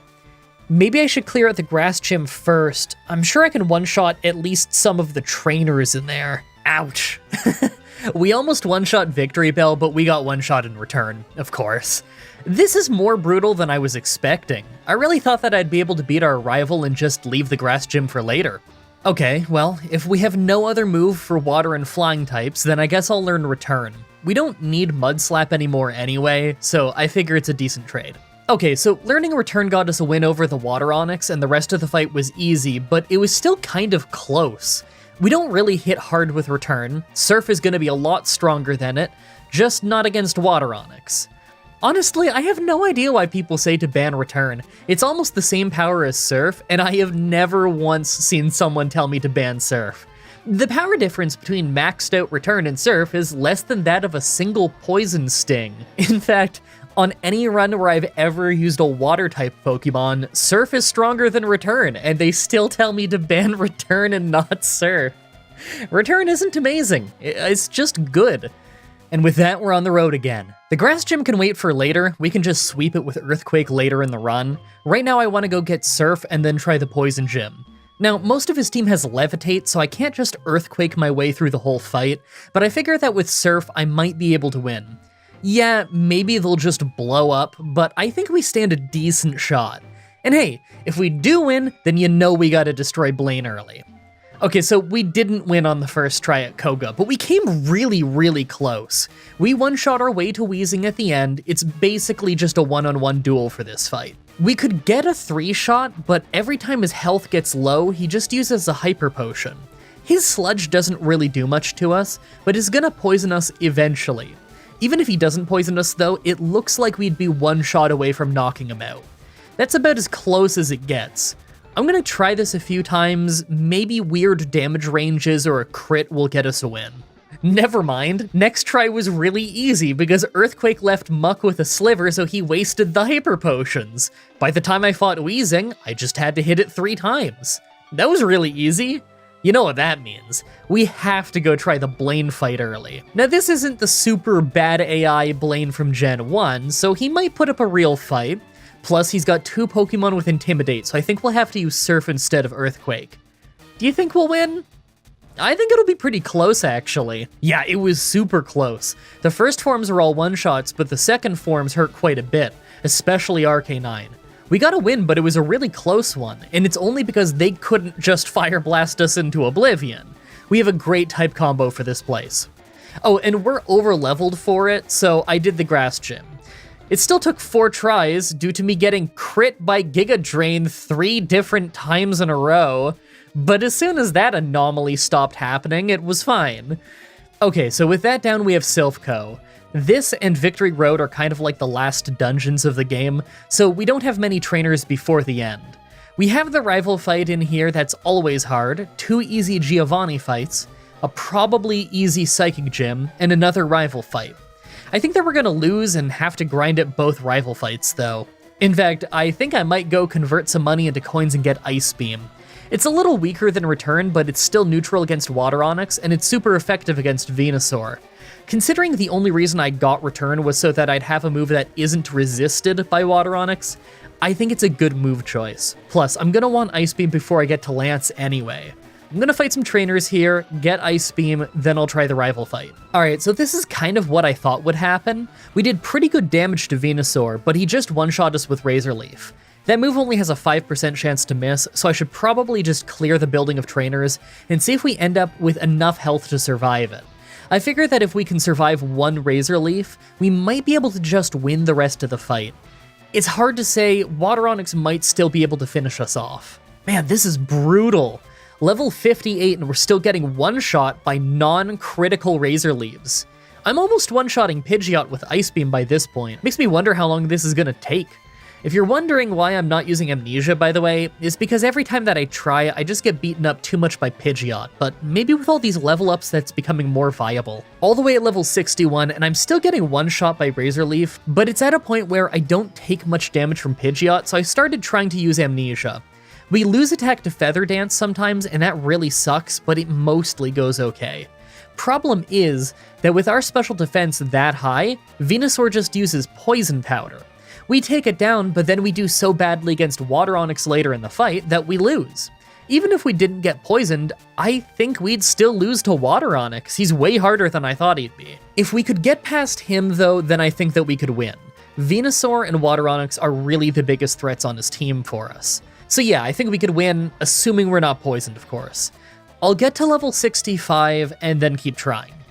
Okay, so this one took quite a few tries. I used less Amnesias this time and took out Pidgeot faster, but still lost attack to Feather Dance.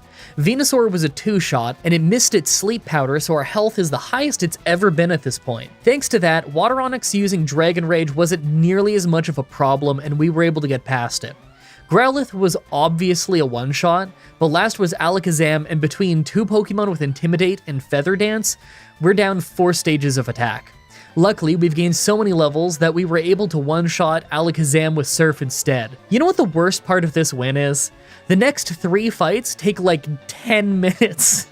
I'm gonna be brick-walled by my rival again before the next time I stand up in real life. Giovanni was so easy that I didn't even bother healing before fighting him. He hit us once, and it was with Rage, so it did nothing. Psychic Gym was a borderline sweep as expected. Hey, do you think anyone's even gonna hit us in the ground gym?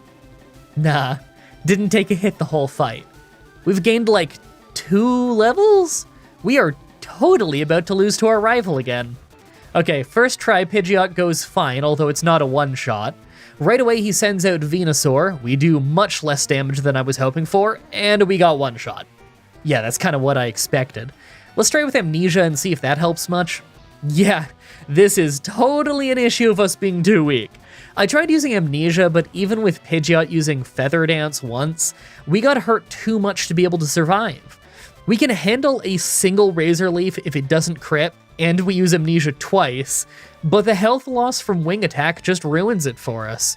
I'm either gonna have to level up until we beat them in less hits, or until Wing Attack can't soften us up too much. So I leveled up a bunch to 73, trying to fight over and over along the way, but this is usually how it goes. I get Amnesia in, try to take down Pidgeot, but lose a bunch of health to Wing Attack.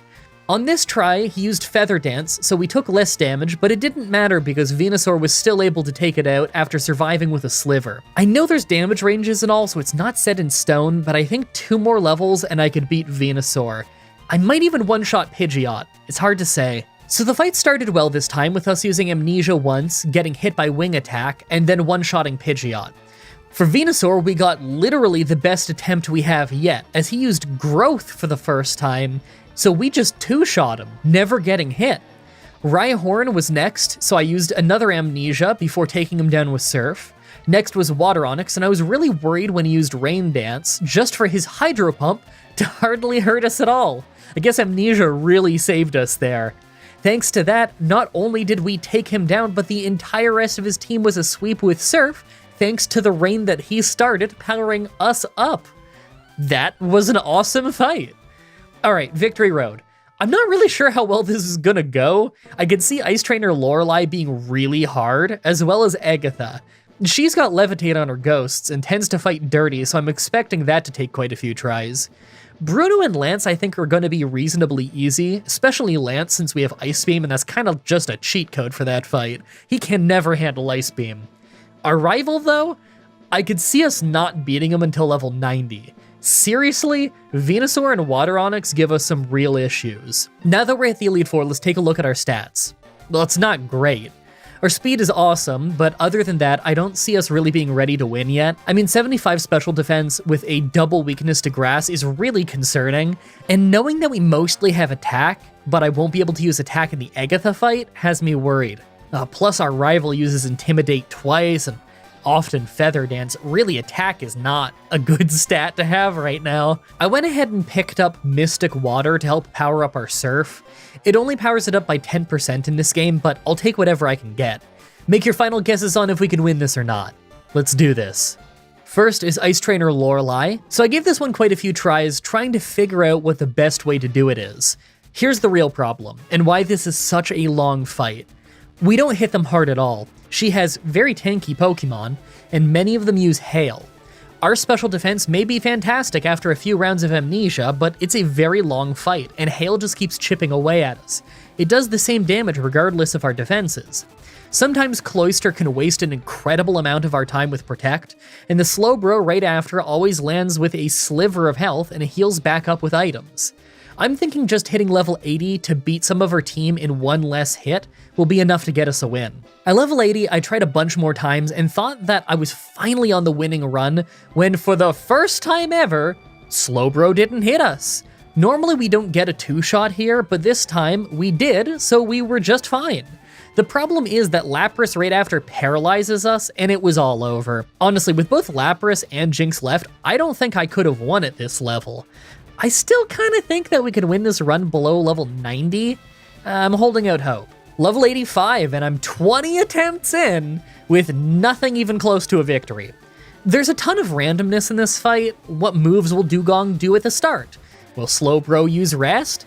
Will Cloyster ever set up Hail, or is he just going to use Spikes and Feint? And of course I get paralyzed every time by Lapras because that's just my luck. I knew this fight would be hard, but I think I've seriously underestimated just how hard. We're gonna need to be level 90 to beat Lorelei, let alone the rest of the Elite Four. Or so I thought, because even on this run where Lapras crit us, we won! Nope, no idea why. It's far from the best attempt at Lorelei I've had, and yet I won. I guess it could have been the crit on the Slowbro, but I've had it not even attack me before, so I don't know. I'm happy to make progress though. I guess the damage ranges just really worked out for us on that one. Second is Fighting Trainer Bruno. He was super easy, with us only taking one hit the whole fight. It was kind of a big hit. Sky Uppercut from Hitmonchan took out a solid third of our health, but once he went down, the entire rest of the team never landed a hit on us. Third is Ghost Trainer Agatha. Once again, a super easy fight where we only took one hit. I was actually worried about this one. It was Golbat using Air Cutter that hit us, but outside of that, it went perfectly fine. I was kind of worried about the Gengars, but no, easy fight. Fourth is Dragon Trainer Lance. Now this will probably surprise you because I know it surprised me, but Lance was super hard. I tried a bunch of times and literally never got past Water Onyx at the start of the fight. Not a single time. Ice Beam and Surf are doing such similar damage that I can't even get him to not use a full restore. He just always outlasts me. I guess I'll have to level up. Level 90, and although we're still losing, I think we can win this one soon. We can beat Water Onyx in 3 hits, saving us most of our health, but Dragonite is faster than us, so we just get hit by Hyper Beam. With the way Aerodactyl softens us up first, we end up fainting every time. I really hope that just a few more levels will let us be faster than at least the Dragonite. I figure if I'm faster than the Dragonites, I can win this. Alright, level 95, and we can literally one-shot Aerodactyl with Surf, and one-shot Dragonite with Ice Beam, and the rest of his team are one-shots too. We went from not being able to beat one Pokemon on his team, to being able to beat the entire thing in green health really quickly. Because Pokemon's weird like that. Finally, the Pokemon champion. First is Pidgeot, who was nearly a one-shot with Ice Beam. It's kind of amazing. He got hit, froze, defrosted the same turn, and hit Feather Dance. I guess no physical attacks for us this fight. He healed, but we just finished him off before he could hit us. For Venusaur, I used Ice Beam for great damage as he just took in Sunlight for Solar Beam, so we were able to take him out on the next hit before he could use it. He really should have just kept Razor Leaf. Alakazam only used Reflect, and we're not using physical attack, so he didn't do anything of value before fainting. Rhydon was of course a one-shot with Surf, and next was Water Onyx. Now, this guy is the first one to actually damage us, and it's because we're giving him a lot of chances to. We were hardly hurting him. I thought a Lucky Freeze was gonna take him out early, but he ended up using a full restore to get rid of it, and just kept using Dragon Rage and Hydro Pump. If it wasn't for him using multiple full restores, we'd have taken him out for sure, especially considering that his last Pokemon is Arcanine, who I'm pretty sure I can just one-shot. We were super close to winning this. Let's just get to level 100 and try a few more times. Okay, we're level 100, it's the next try, and we can literally one-shot sweep our entire way to Water Onix. Yeah, he got frozen and instantly defrosted yet again, but this time we take him out in 3 hits, and last was Arcanine, who was of course just a one-shot. It was close, but we won. Well, that was fun. I usually find it pretty fun to do these runs in Pokemon who have decent moves but really big type weaknesses. Any challenge that really changes what trainers are typically the hardest is gonna end up being a really interesting challenge. Anyway, I hope you guys like that run. I'm not totally sure what challenge is gonna be next, but I do know that it's probably gonna be in 2 weeks instead of 1. I just have a lot to get done right now. I'll have something Pokemon challenge related coming up in the next couple weeks for sure though. Something Pokemon. As always, I'm looking at your suggestions in the comments, in the challenge request section of my Discord channel, and on Twitter. Subscribe, ring the bell, stay tuned. Outro, if I can peel back the curtain a little bit, which I feel like is exactly what this portion of the video is specifically for. It is currently, let me check, Saturday, October the 28th of 2023. When I'm recording this bit of the voiceover. Actually, the first couple pages of the voiceover I did record right after recording a little bit at the end of the previous week's voiceover thing, which is why my voice starts getting a little bit hoarse at the end of it, and then all of a sudden sounds fine again. I don't even know if you guys noticed it. I probably just noticed it because it's my own voice and everything. But the beginning of this video, my voice started getting a little bit hoarse, so I just had to pause the voice recording like 8 minutes in or something, and did the rest of the voiceover the next morning. Which means I haven't had breakfast yet, because that's just how I do it, I guess. But I am super excited for today, again, the 28th of October, 2023, because NWA Sawin is on, and I'm really excited for that. I've never seen a Halloween-themed, I guess not Halloween-themed specifically. I believe Samhain is some old pagan festival, but I've never seen a Halloween-themed pay-per-view, like a full one, you know? And NWA's thematic stuff is always really, really fun. NWA pay-per-views are really fun in general, so I'm excited for that. That's a wrestling thing. For anyone who doesn't know, I'm sure you probably could have guessed that was a wrestling thing. Anyway, I want to get like this whole video edited before Samhain tonight, so I've got like 8 hours to do that. I've got to get like 2 meals in me within that time, and I need to do my neck routine, and I need to get a workout. And, ooh, today's a premiere day because it's a Saturday, so I gotta be there for the premiere at 4 o'clock. Maybe I'll be editing on the side during that. That's usually what I do. In fact, if you come to the premieres, you already know that, because I feel like every time I show up at the premiere, I just end up saying, oh, sorry if I'm a little bit quiet, I'm editing on the side, because of course I'm always working. But I want to get all of it done so that I can have a nice night, watch a nice NWA pay-per-view, and just have a good time. Ooh, and next week is Turning Point, the big Impact pay-per-view from the UK, in which my friend Tom Campbell is the ring announcer for. How cool is that? Is that not the... Oh, I love that. That's... just makes me really happy, because Tom's a really nice guy. Tom, if you know him, you probably know him from Cultaholic, the YouTube channel, or perhaps from their podcast stuff, you know, Desert Island Graps. I was on that once, that was fun. Or he guests on the Cultaholic Wrestling podcast quite a bit. Does a lot of stuff on that channel. But I'm just really happy to see that after his years of ring announcing, he finally gets to ring announce an Impact pay-per-view, which is the coolest thing ever. Anyway, if you don't know wrestling, you have no idea what I've been saying for the last few minutes of my life. You know what? It's better that way. I'm gonna go cook myself some breakfast. Thank you everybody so much for watching, and until next time, have a nice day. Hey everyone, Mah-Dry-Bread here. Pokemon Emerald with 1 cast form was pretty easy overall thanks to our high stats. So let's do a run where we have terrible stats. Today's the day that we figure out, would I be able to beat Pokemon Red with a team of only 1 Bellsprout?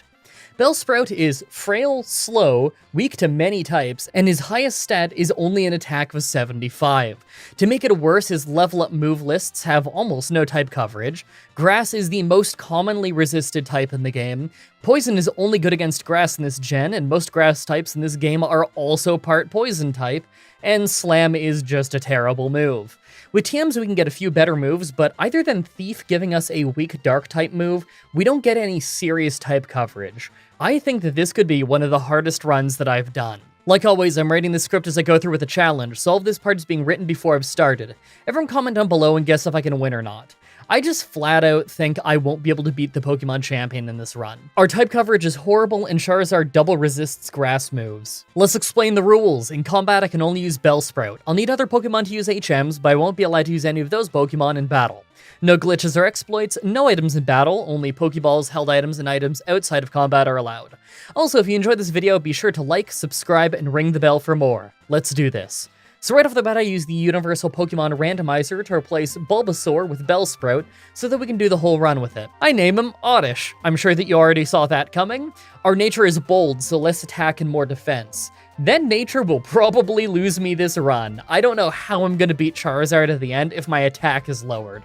For our ability, we have Chlorophyll. It doubles our speed during a sunny day, so basically never. So for once at the start of a Kanto run, we don't have to grind. In fact, I skip every single trainer in Viridian Forest that isn't mandatory.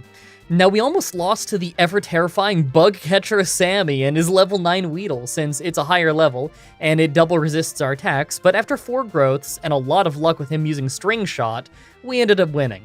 Brock was exactly as easy as you'd expect. Vine Whip made super short work of him.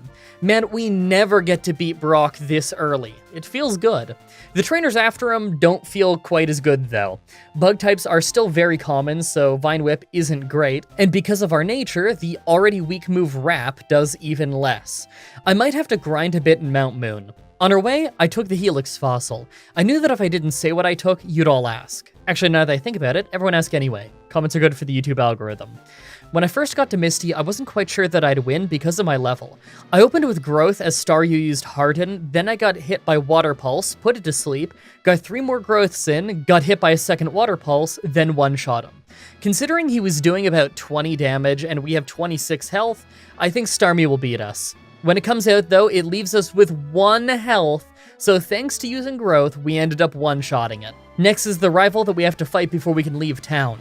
I put Pidgeotto to sleep right away and used 3 Growths to power up, then try a Vine Whip. It did a little less than half of his health and damage, and he woke up and nailed us with Sand Attack, so I already don't feel good about this attempt. We hit Wrap to bring him just below half health, as we lose 20 health to Gust. Our next Vine Whip took him out, but next is Charmander, who outspeeds us and one-shots us with Ember. This probably isn't possible yet. I decide to grind a bit. If he's faster than me and takes me out with a 100 accuracy move, then there is obviously nothing I can do about it without a Quick Claw, and I can't get one of those for a long while. This is a pretty terrible place to grind considering that both Ekans and Sparrow resist grass, but I don't have anywhere else to go to grind. I kinda regret not leveling more in Mount Moon when I had a chance, but I didn't want to be overleveled for Misty. At level 25, I tried to fight the rival again, this time with Acid. Thanks to being faster than his team, Sleep Powder managed to put Pidgeotto and Charmander to sleep for long enough to safely take them out with 2 acids, and the rest of his team was just too weak to fight back. I get the feeling we're going to be sleep powdering the whole game. We finally hit a point in the game where we can just sweep through most regular trainers' Pokemon now that we have Acid. It's really not a great move, it's just a 40 power poison move that can't even poison anything, and it just sometimes lowers their defense, but at least it's a physical attack that's much stronger than Wrap. It gives us something other than just Vine Whip to rely on. Next is the SSN rival fight, and this one's tough. Right away we put Pidgeotto to sleep and used Acid twice to take him out before we could get Sand Attacked. Second is Kadabra, and I tried to take it out early, but it was faster and disabled Acid, so we lost a turn. Confusion took us from full health all the way to red as we put him to sleep, used Growth once for later in the fight, then finished him off with Acid. Charmeleon could absolutely one-shot us, but I put him to sleep and 2 Acids took him out, and last is Raticate, who we outsped and took out in 1 Vine Whip. If we didn't use Growth earlier, I'm not sure if he would have gone down there or not. I decided to go to Rock Tunnel next. Normally I'd try the Electric Gym, but we don't really have anything to deal with them, so I decided to do the Rock Tunnel first. It's loaded with Rock and Ground type Pokemon, so there's a lot of easy one-shot victories here. On the other side, I started working my way through trainers in the Grass Gym. I'm not convinced that we're ready for this gym yet, but I figure the trainers in here wouldn't be too bad to fight. By the time I got to Erica though, I completely lucked out with Sleep Powder and never got hit. I honestly thought that I'd have to go learn Return to get a proper attacking move, but I guess we don't need that quite yet. Let's go to the Electric Gym. By this point, we're far too strong for him and easily swept him with Acid. You know, it really is a shame that Sludge Bomb is a post-game TM, because I'd love to have a stronger poison move than this. Giovanni was completely one-sided since he loves ground and rock types, so we got the Sylph Scope easily. Next is the Pokemon Tower rival fight, but we actually ended up beating down his entire team without taking a hit. We needed a little bit of sleep luck, but we have a big level lead on his team right now, and he isn't really much stronger than the last time we fought him yet. With all that done, we have to do either Koga's Poison Gym or Silph next, but I don't really think I'm ready for either. The Poison Gym is about our level, and their smoke screens will probably mess us up really bad, and the Silph has Rival Fivel, the first time we're going to face off with a Charizard. I decided that replacing Acid with Return would be a good move. Even without the same type attack bonus from Acid, Return will do far more damage. By the time I get to Koga though, we don't stand a chance. Return isn't doing much, and there's just far too much luck involved with sleep powdering my way through the whole fight. There's just no way I could take all those hits during the course of them waking up. We can't deal damage fast enough. I decided that the best thing I could do was fight the trainers in Silph. I'm gonna need to do this eventually, so I figured that I'd do it now and see if those extra levels will help out with the Poison Gym. If we can deal enough damage to two-shot most of his team, then I think we can win it. While I was there, I decided to try the rival fight, and it actually started amazingly. We crit Return for a one-shot on Pidgeot, Execute just kept missing his Sleep Powder, so we went down in 2 hits, Alakazam let off a Future Sight instead of just ending me with a big move, so we took him out, but then Charizard was faster than us and one-shot us from full health with a non-critical Flamethrower. Yeah, that means that this fight isn't really possible right now. At level 55, I tried the Poison Gym again. Sleep Powder and Return take out the first Coughing just fine, and out second was his always tanky Muck. We managed to put it to sleep, but it woke up right away and used Acid Armor. As a result, when we put him back to sleep and used Return again, he landed in red health and then used a Hyper Potion. After another Return, I switched for Razor Leaf in hopes that I'd crit, but I didn't. He woke up in Minimize, so our next attack missed, but shortly after, we took him out with a few more returns. The second Coughing was another easy 2-shot, and last is Wheezing, so I put it to sleep right away so that he wouldn't blow up. We hit Return for good damage, he woke up right away and hit Smokescreen, so our accuracy is down, but we landed our next 2 returns for a pretty close victory. With that done, we're kind of stuck between a rock and a hard place. The Fire Gym isn't happening because we have tons of attack drops from Intimidate, and all of Blaine's Pokemon can one-shot us, so we probably still get one-shot by our rival's Charizard. We might be faster than Charizard now though, so maybe Sleep Powder will work. The battle takes quite a few tries before we can actually make reasonable attempts at Charizard. Half the time either Pidgeot will hit us hard or Execute paralyzes us, and if either of those happen, we are doomed. Even when we finally got to him in good condition though, he's still faster and just one-shots us with a 100 accuracy move. I just have to get faster than him. At level 60, we're finally fast enough to put Charizard to sleep and 2-shot him with Return. Last is Gyarados, and I just spam Razor Leaf since our attack has been dropped by Intimidate. It takes a few hits, but we take him out and finally won this brutal fight. Like usual, the following Giovanni fight was super easy, especially on a run like this where we have some solid grass moves. He does have some part poison types, so Razor Leaf isn't perfect, but we have returns, so at least we have some choices. Next is the Psychic Gym, and I thought I'd breeze my way through it with Return, but Alakazam was still faster than us and took us out with 1 Psychic. It seems rough, but considering that I can probably one-shot him, I've got a decent solution. I tried the fight a few more times, this time holding a Quick Claw so that I'd have a 25% chance of acting first, even when I'm slower. 3 tries later and Quick Claw activates, giving us a one-shot on Alakazam, and her Venomoth went down in 1 hit as well. It's funny that it's only really in Fire Red runs that I end up needing the Quick Claw. With that done, I go back to the Fire Gym. Growlithe is out first, so our attack is down the whole fight from Intimidate, so I put him to sleep, but my first return ended up taking him out anyway. Because of that, I went right for Return on Ponyta and got a one-shot on it as well. For Rapidash, we missed Sleep Powder, but I got very lucky and he missed a Fire Blast, so we got a chance at another Sleep Powder. That one hit, and we took him out in 2 more returns. He might have actually hit me if he didn't use a full heal and instead got lucky on the wake up. Last is Arcanine, so our attack is down even more. Right away, I put him to sleep, then used Razor Leaf. I crit for almost half of his health, then hit Return to bring him to just above red health. The last return then took him out. I am so lucky that he didn't fall into red health, or he'd probably use a Hyper Potion, wake up, and take me out.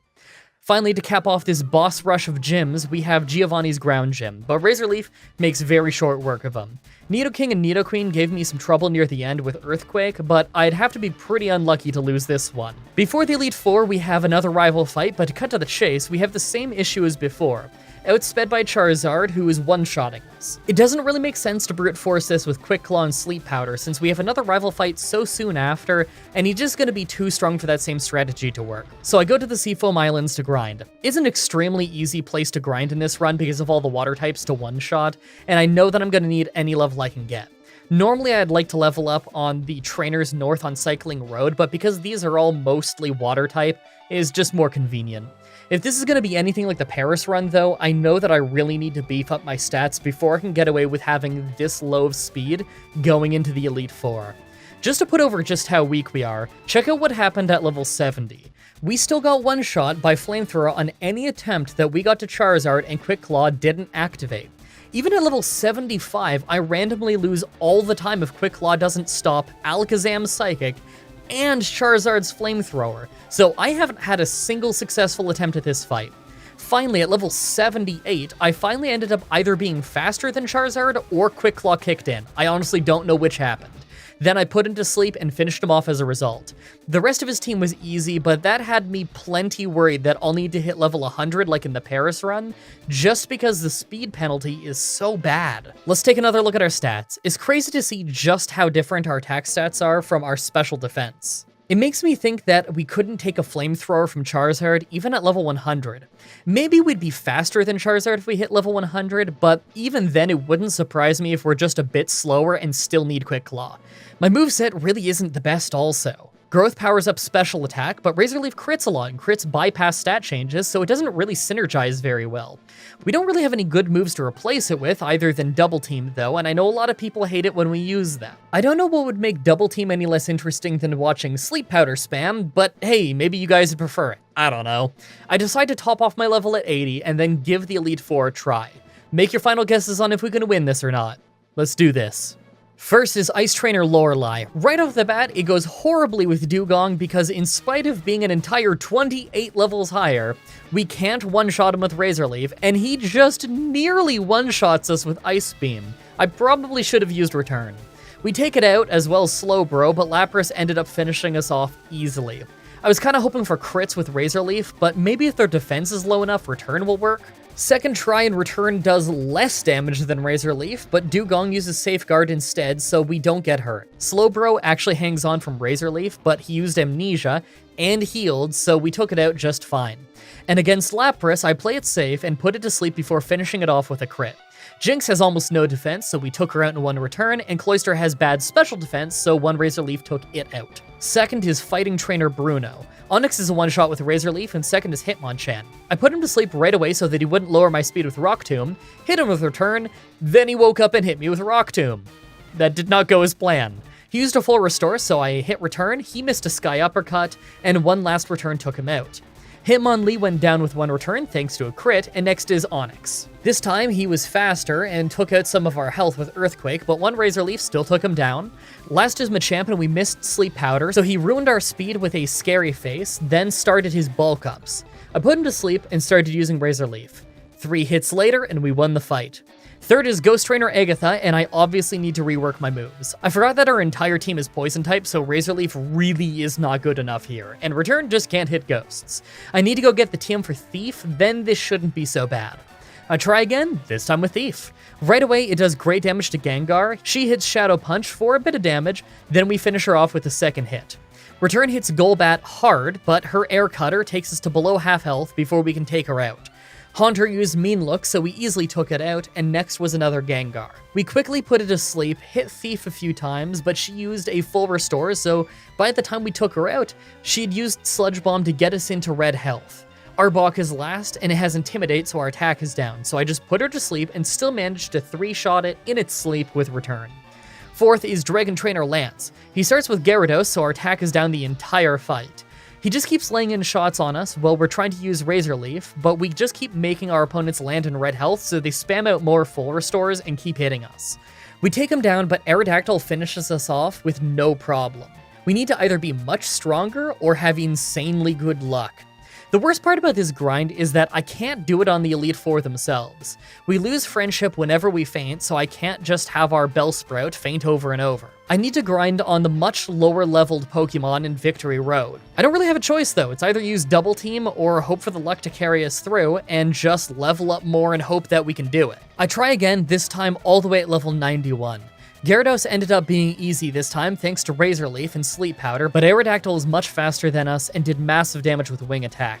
Thanks to Quick Claw kicking in though, we only took one hit before it went down. Third was Dragonite though, so I put him to sleep right away, did very little damage with Return twice, and he just woke up and took us out without Rage. It's still not even close. With that loss, I just decided to grind to level 100. You've already seen how much damage we take and how little that we can deal with a Bellsprout. Considering that we can only get a max of, 18 more stat points on the individual stronger stats we have over the course of the 9 levels that we can get, we will need every last point we can get. This is just brutal.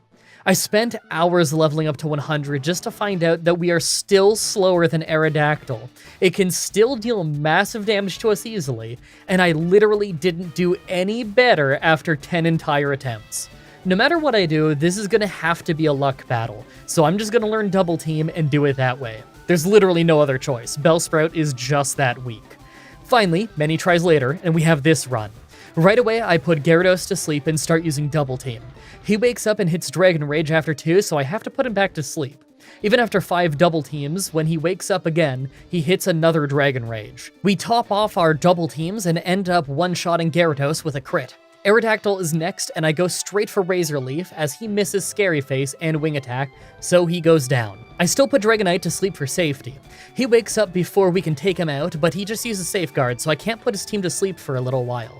Last are his 2 Dragonairs, but they take tons of damage from return, so we pretty safely deal with them after Lance runs out of full restores. You have no idea how often we got hit by Wing Attack and Dragon Rage while trying to win this. It's crazy, every time I've had to use Double Team, I've never gotten hit so many times, so consistently. It's like the game itself doesn't think Bellsprout should be able to win this. Finally, the Pokemon Champion. Pidgeot is first, so I put it to sleep and hit Return to put it into red health, but it just wakes up instantly and hits Aerial Ace for a quarter of my health, then he uses a full restore. I hit 2 returns in a row to take him out. Second is Alakazam, so I one-shot him with Return, but third is Charizard, and I haven't had a chance to use Double Team yet. I ended up going first and putting him to sleep, and shockingly enough, 2 returns perfectly took him out. Next is Executor, and I put him to sleep and started with Double Team since I know that he'll send out a Gyarados eventually, and I'll have to be ready. After only 1 Double Team though, he wakes up and puts us to sleep. I ended up being asleep for an entire 3 turns, taking damage from Egg Bomb in our sleep before waking up on the 4th turn, putting him to sleep, and using another 2 Double Teams. He woke up and used Light Screen, so I put him back to sleep, used another Double Team, he woke up again and missed his Sleep Powder, so I just switched for Return. We don't have full evasion, but I need to put him down. 2 returns did the job. Rhydon was a one-shot with Razor Leaf, and last is Gyarados, so our attack is down from Intimidate. I go for Razor Leaf and deal half his health and damage as he hits us with Dragon Rage. Our health is terrible. We hit him again to get him into red health, and he made my heart drop when he used Thrash, but it missed, so we didn't go down. He followed up with a full restore to get back to full health, so it's not over. I crit with Razor Leaf to bring him down to a sliver, but he heals again. I used a Return for the accuracy, and it brought him to just above half health, and our follow-up Razor Leaf crit to finally win this brutal run. I can easily say that's one of the hardest Pokemon challenges that I've done in a long while. I hope that you guys liked that run. I'm not sure what I'm doing for next Saturday's Pokemon Challenge, but as always, I'm looking forward to your suggestions in the comments, in the Pokemon Challenge section of my Discord server, and on Twitter. Subscribe, ring the bell, stay tuned. If you guys want to see me do more challenges like this, please let me know in the comments or on Twitter. I can always use more ideas from you guys on what I should do next. Also, check out the playlist in the description if you want to watch all the Pokemon challenges that I've already uploaded. If you guys want to see more Pokemon challenges from me, my friend Whatageek and I just finished a Gen 1 randomizer over on his channel, linked in the description. You can also find myself, Whatageek, and Goose playing Pokemon Stadium here on my channel. Also come to my Twitch TV streams and tell me that this video sent you. It's always cool to hear how you found the channel. Thank you everybody so much for watching, and until next time, have a nice day. Hey everyone, Mah-Dry-Bread here. Pokemon Heart Gold with only one Shedinja was as weird as you might expect. Let's follow that up with another Pokemon with a fun ability. Today's the day that we figure out would I be able to beat Pokemon Fire Red with a team of only one Butterfree. Alright, this is going to be a fun one. Butterfree is a third form bug and flying type that, despite being fully evolved, has really low stats. It's got decent special attack and special defense, but it's bug and flying type. Both of those types are physical only in this game, so that might hold us back. Our ability is what makes us shine though. Compound Eyes raises our accuracy. Now it's not a flat amount, so nothing will completely lose its chance to miss, but it does mean that we'll be less affected by accuracy and evasion changes. And most importantly, our Stun Spore and Sleep Powder are going to be a lot more accurate than when other Pokemon use them. Speaking of, check out the level up move list. Nothing is too amazing in terms of damage, but we do get Stun Spore and Sleep Powder. I figure that having Sleep Powder with over 90 accuracy is going to be what saves us in a lot of fights this run. Then if we look at the TM moves, we see where our damage output is going to come from. We are for sure learning Psychic. I also want Shadow Ball even if it's physical in this game, since it's our counter to Psychic types. I'm thinking our moveset by the end will be Return, Psychic, Shadow Ball, and Sleep Powder. Like always, I'm writing this script as I go through with the challenge, so this part is being written before I've started. Everyone comment down below and guess if I can win or not. I think that Sleep Powder and Compound Eyes can carry us to a win, but I'm gonna have to be north of level 80 before it happens. We may be a third form Pokemon, but we just don't hit very hard. Let's explain the rules. In combat, I can only use Butterfree. I'll need other Pokemon to use HMs, but I won't be allowed to use any of those Pokemon in battle. No glitches or exploits, no items in battle, only Pokeballs, held items, and items outside of combat are allowed. Also, if you enjoyed this video, be sure to like, subscribe, and ring the bell for more. Let's do this. So right off the bat, I used the Universal Pokemon Randomizer to replace Bulbasaur with Caterpie so that we can do the whole run with it. I picked to replace Bulbasaur so that our rival would have Charizard, probably the hardest for us to fight. Our nature is Rash, for more special attack and less special defense. I name him Beedrill, like last time. I figure starting with a Caterpie is the right move since it only takes until level 10 to fully evolve anyway. Also, apparently starting with 8 special attack instead of 7 means that we're in the upper half of IVs, but we can't really know what the actual value is. All I know is that I'm going to need as much special attack as I can get. So while I grind to evolve Caterpie into Butterfree, let's talk about the upcoming Rock Gym. I have no idea how it's going to go. Brock's AI in this game is really weird. We've had runs before where his best strategy would have been to use Rock Tomb every single turn, but he would only use it to finish me off at the end. I've seen a few comments who say that Brock only uses Rock Tomb if he can make you faint with it. And if that's true, then that's kind of funny, because he's only willing to use Rock Tomb when it wouldn't drop your speed. The problem is that I think we're going to be within range to faint to Rock Tomb for most of the fight. Maybe even from turn 1. We have a double weakness to Rock, and they get the same type attack bonus, so even with him using pretty low attack Pokemon, we might just faint right away. On the upside, we get Confusion once we're Butterfree, so at least we won't have to deal with their high defense. I think it's likely that we'll need to get to level 14 or 15 for a good powder move before we can win, but I'll try whatever level I get there and just see what happens. While we grind, now's a great time to tell you about this video's sponsor, Factor Meals. Factor Meals is a service where you can get awesome meals delivered right to your door. These are fresh, never frozen, chef-prepared meals that were made fresh that week. You can pick from several meal plans to cater to your personal tastes and needs. Chef's Choice, Vegan, Keto, Protein Plus, and Calorie Smart. I always go with Protein Plus personally. It's really filling and it makes it easy to reach my protein goals. Plus, they recently doubled their menu size and added all kinds of new seafood and protein options. What you get in the box is 6 to 18 chef-prepared, packaged meals that have never been frozen. How many you get is up to you when you sign up. Preparing your meal is about as fast as it can be. Each package has both microwave and oven instructions on them, with it taking about 2 to 3 minutes in the microwave and about 10 to 15 in the oven. It literally could not be more convenient. No prep time, no cleanup, just great food. The other week, I was trying this lemon rosemary grilled chicken with roasted baby potatoes. Now, I knew I would love this because their potatoes and chicken are always great, but the carrots were a sleeper hit. They still had crunch to them, but weren't so hard that they didn't mix in well with the rest of the meal.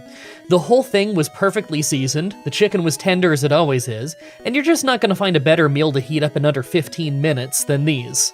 Go to factor75.com right now or click the link in the description and use the code MDBFDG to get 50% off your first Factor box plus free daily greens. That's code MDBFDG at factor75.com to get 50% off plus free daily greens. Thanks to Factor Meals for sponsoring this video. Go show them some love at the link at the top of the video description. Well, exactly what I thought might happen, happened. Geodude was really easy, but then Onix just one-shots us with Rock Tomb. Alright, well, we're faster, so all I need to do is level up 3 times and I'll have Sleep Powder. That could save us. So I come back at level 15 with Sleep Powder. Geodude was still easy, but we had a really close call with Onix. We put it to sleep and hit Confusion twice, but then it woke up and went for Rock Tomb, just to end up missing. Judging by how this AI works, we'd have fainted if that didn't miss. Now we have the long trip to the water gym and our rival, and I don't exactly know how they're gonna go. We have our combo of Confusion and Sleep Powder, but we didn't exactly hit hard, so we give them a lot of chances to wake up. I'm not totally sure that we can beat this water gym quite yet, but I feel good about the rival fight. I'm gonna try the water gym first just to find out how it goes. On our way there though, I took the Helix Fossil. I knew that if I didn't say what I took, you'd all ask. Actually, now that I think about it, everyone asks anyway. Comments are good for the YouTube algorithm. Well, the Star You at the start of the water gym was easy, but the Star Me was brutal. It hardly took any damage thanks to resisting Confusion, and it's faster than us, so it gets a hit right at the start. We managed to hardly get it down below half health thanks to Star Me getting confused at one point, but we still didn't win. I'll try the rival fight. Maybe once I beat that and a few trainers up north, then I could win. So I go to the rival fight with the pretty simple strategy of opening with Sleep Powder and then Confusion until we win. And it went pretty well, although we still took a lot of damage. We can't easily get one-shots, and just taking a few hits here and there made us lose 2/3 of our health. After that, I fought the trainers in the north to gain a few levels, but I still lose to Starmie every time. Despite now being 5 levels higher, I'm still slower and Water Pulse is hitting pretty hard. I guess I'll just go do the other rival fight on the SSN. That'll level me up a little bit. Well, I clear out the SSN and went after a rival just to take out his entire team without taking a single hit. Alright, surely we are strong enough for the water gym now. Alright, well thankfully we actually are strong enough so we win without too much trouble. Although I do think it's funny that I missed a Sleep Powder at the start. The math of Compound Eyes is a little complicated for me to figure out, but someone on the Nuzlocke streams told me that Sleep Powder with Compound Eyes has about 97 accuracy, so that's a pretty rare miss. After that was the Electric Gym, and although the whole start was easy, we had insanely bad luck against Raichu. We put it to sleep and did some good damage on it early, but he woke up fast, paralyzed us, then we lost so many turns in a row that we fainted. He gave us so many chances, and we just kept being paralyzed. There's no way that happens twice in a row. I'm trying again. Well, next try and we win without taking even a single hit. Yeah, the game is trolling me.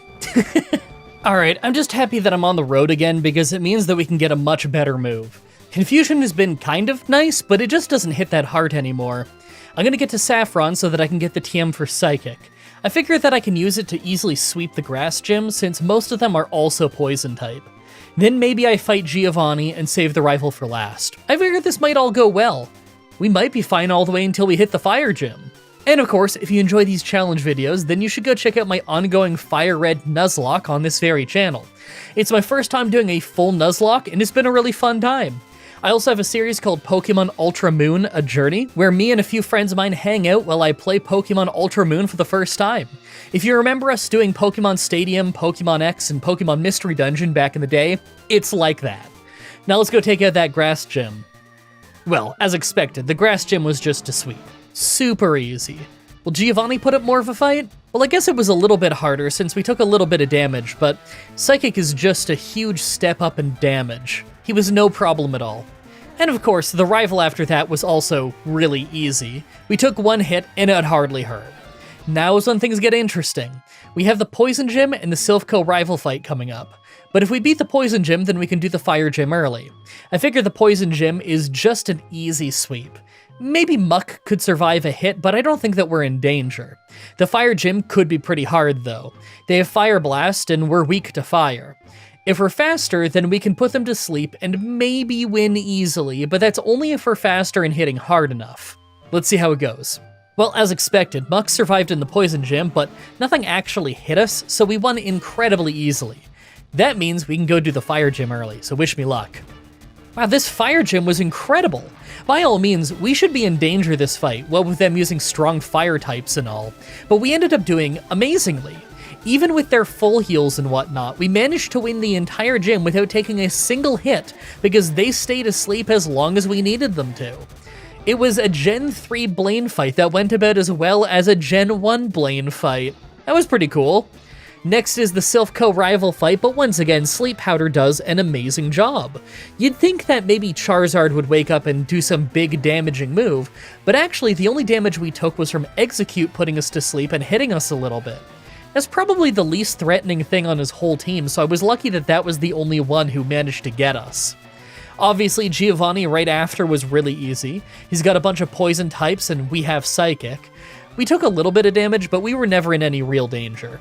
Now, normally the Psychic Gym isn't an issue, but because we're reliant on a Psychic move and a Sleep move, fighting the Psychic types that have Synchronize is kinda tough.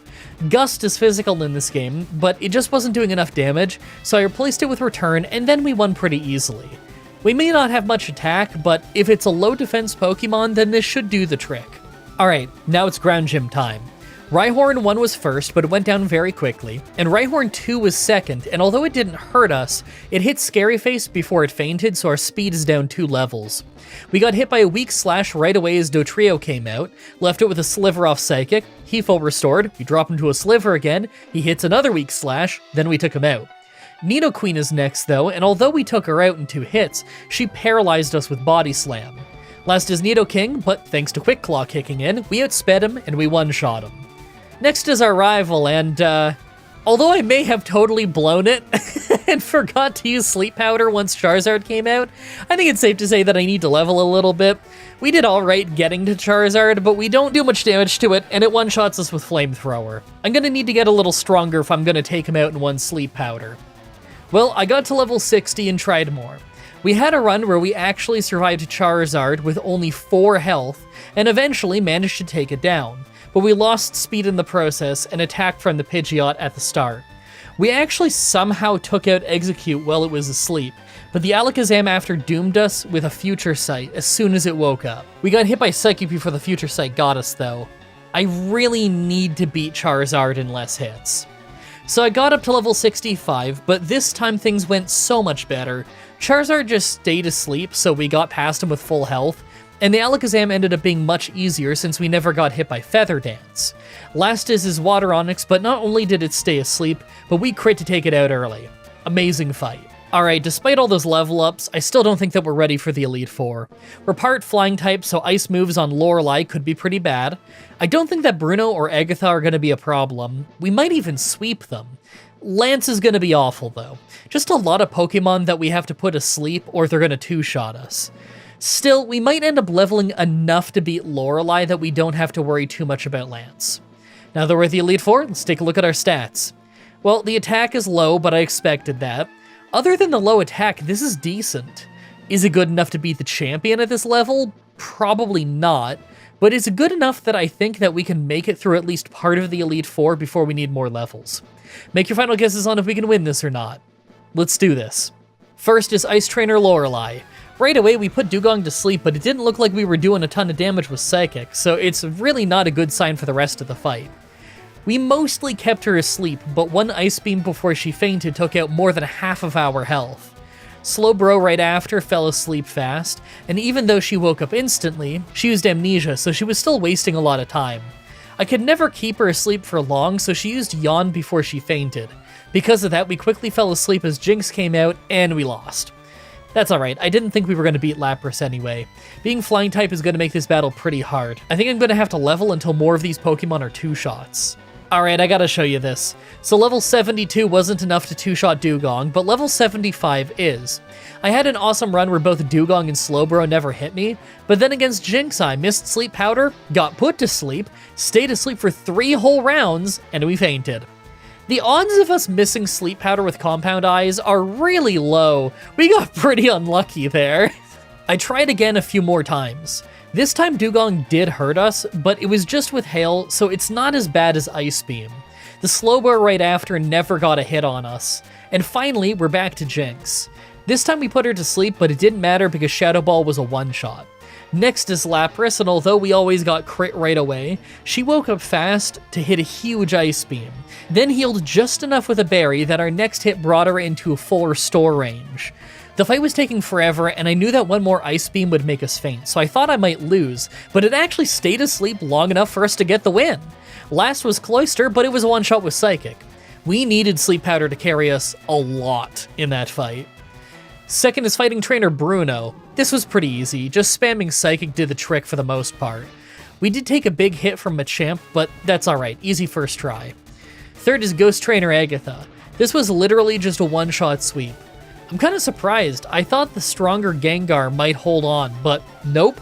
I don't think Lance will be as easy though. Fourth is Dragon Trainer Lance. This one is rough right away. Water Onix lasts ages and is able to hit us with both Dragon Rage and Hyper Beam, so our health is already a bit low by the time he faints. The Dragonite right after could absolutely finish us off, but thanks to a special defense drop off Psychic, and it staying asleep for quite a while, we were able to take it out. Didn't matter though. Aerodactyl was faster than us and took us out with Ancient Power, a move that we have a double weakness to, and is physical in this game. Yeah, there's no way to win this fight until we're faster than him. So after 7 failed tries at level 80, here's our best one. We're faster than Aerodactyl now, but we still need to be lucky enough for Dragonite to not use Safeguard, or we can't put the Aerodactyl to sleep and we'll lose the fight. If we can land 2 hits, then we take it out, but the Dragonairs at the end actually end up being a problem. Because of Shed Skin, I can rarely get them to stay asleep. We hit hard, but if we let them paralyze us, then we always lose. On my best try, I got to the last Dragonair, but with such low health that we couldn't win. I'm gonna get a few more levels so that I can make some of the Pokemon faint in less hits. That'll bring down the randomness by quite a lot. Any turns that we can save on hoping for good sleep luck, the better.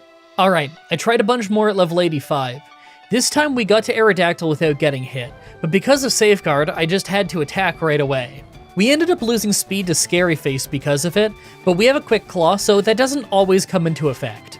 As Dragonair came out, though, it was faster, paralyzed us, and we wasted a turn with Sleep Powder because I forgot Safeguard hadn't worn off yet.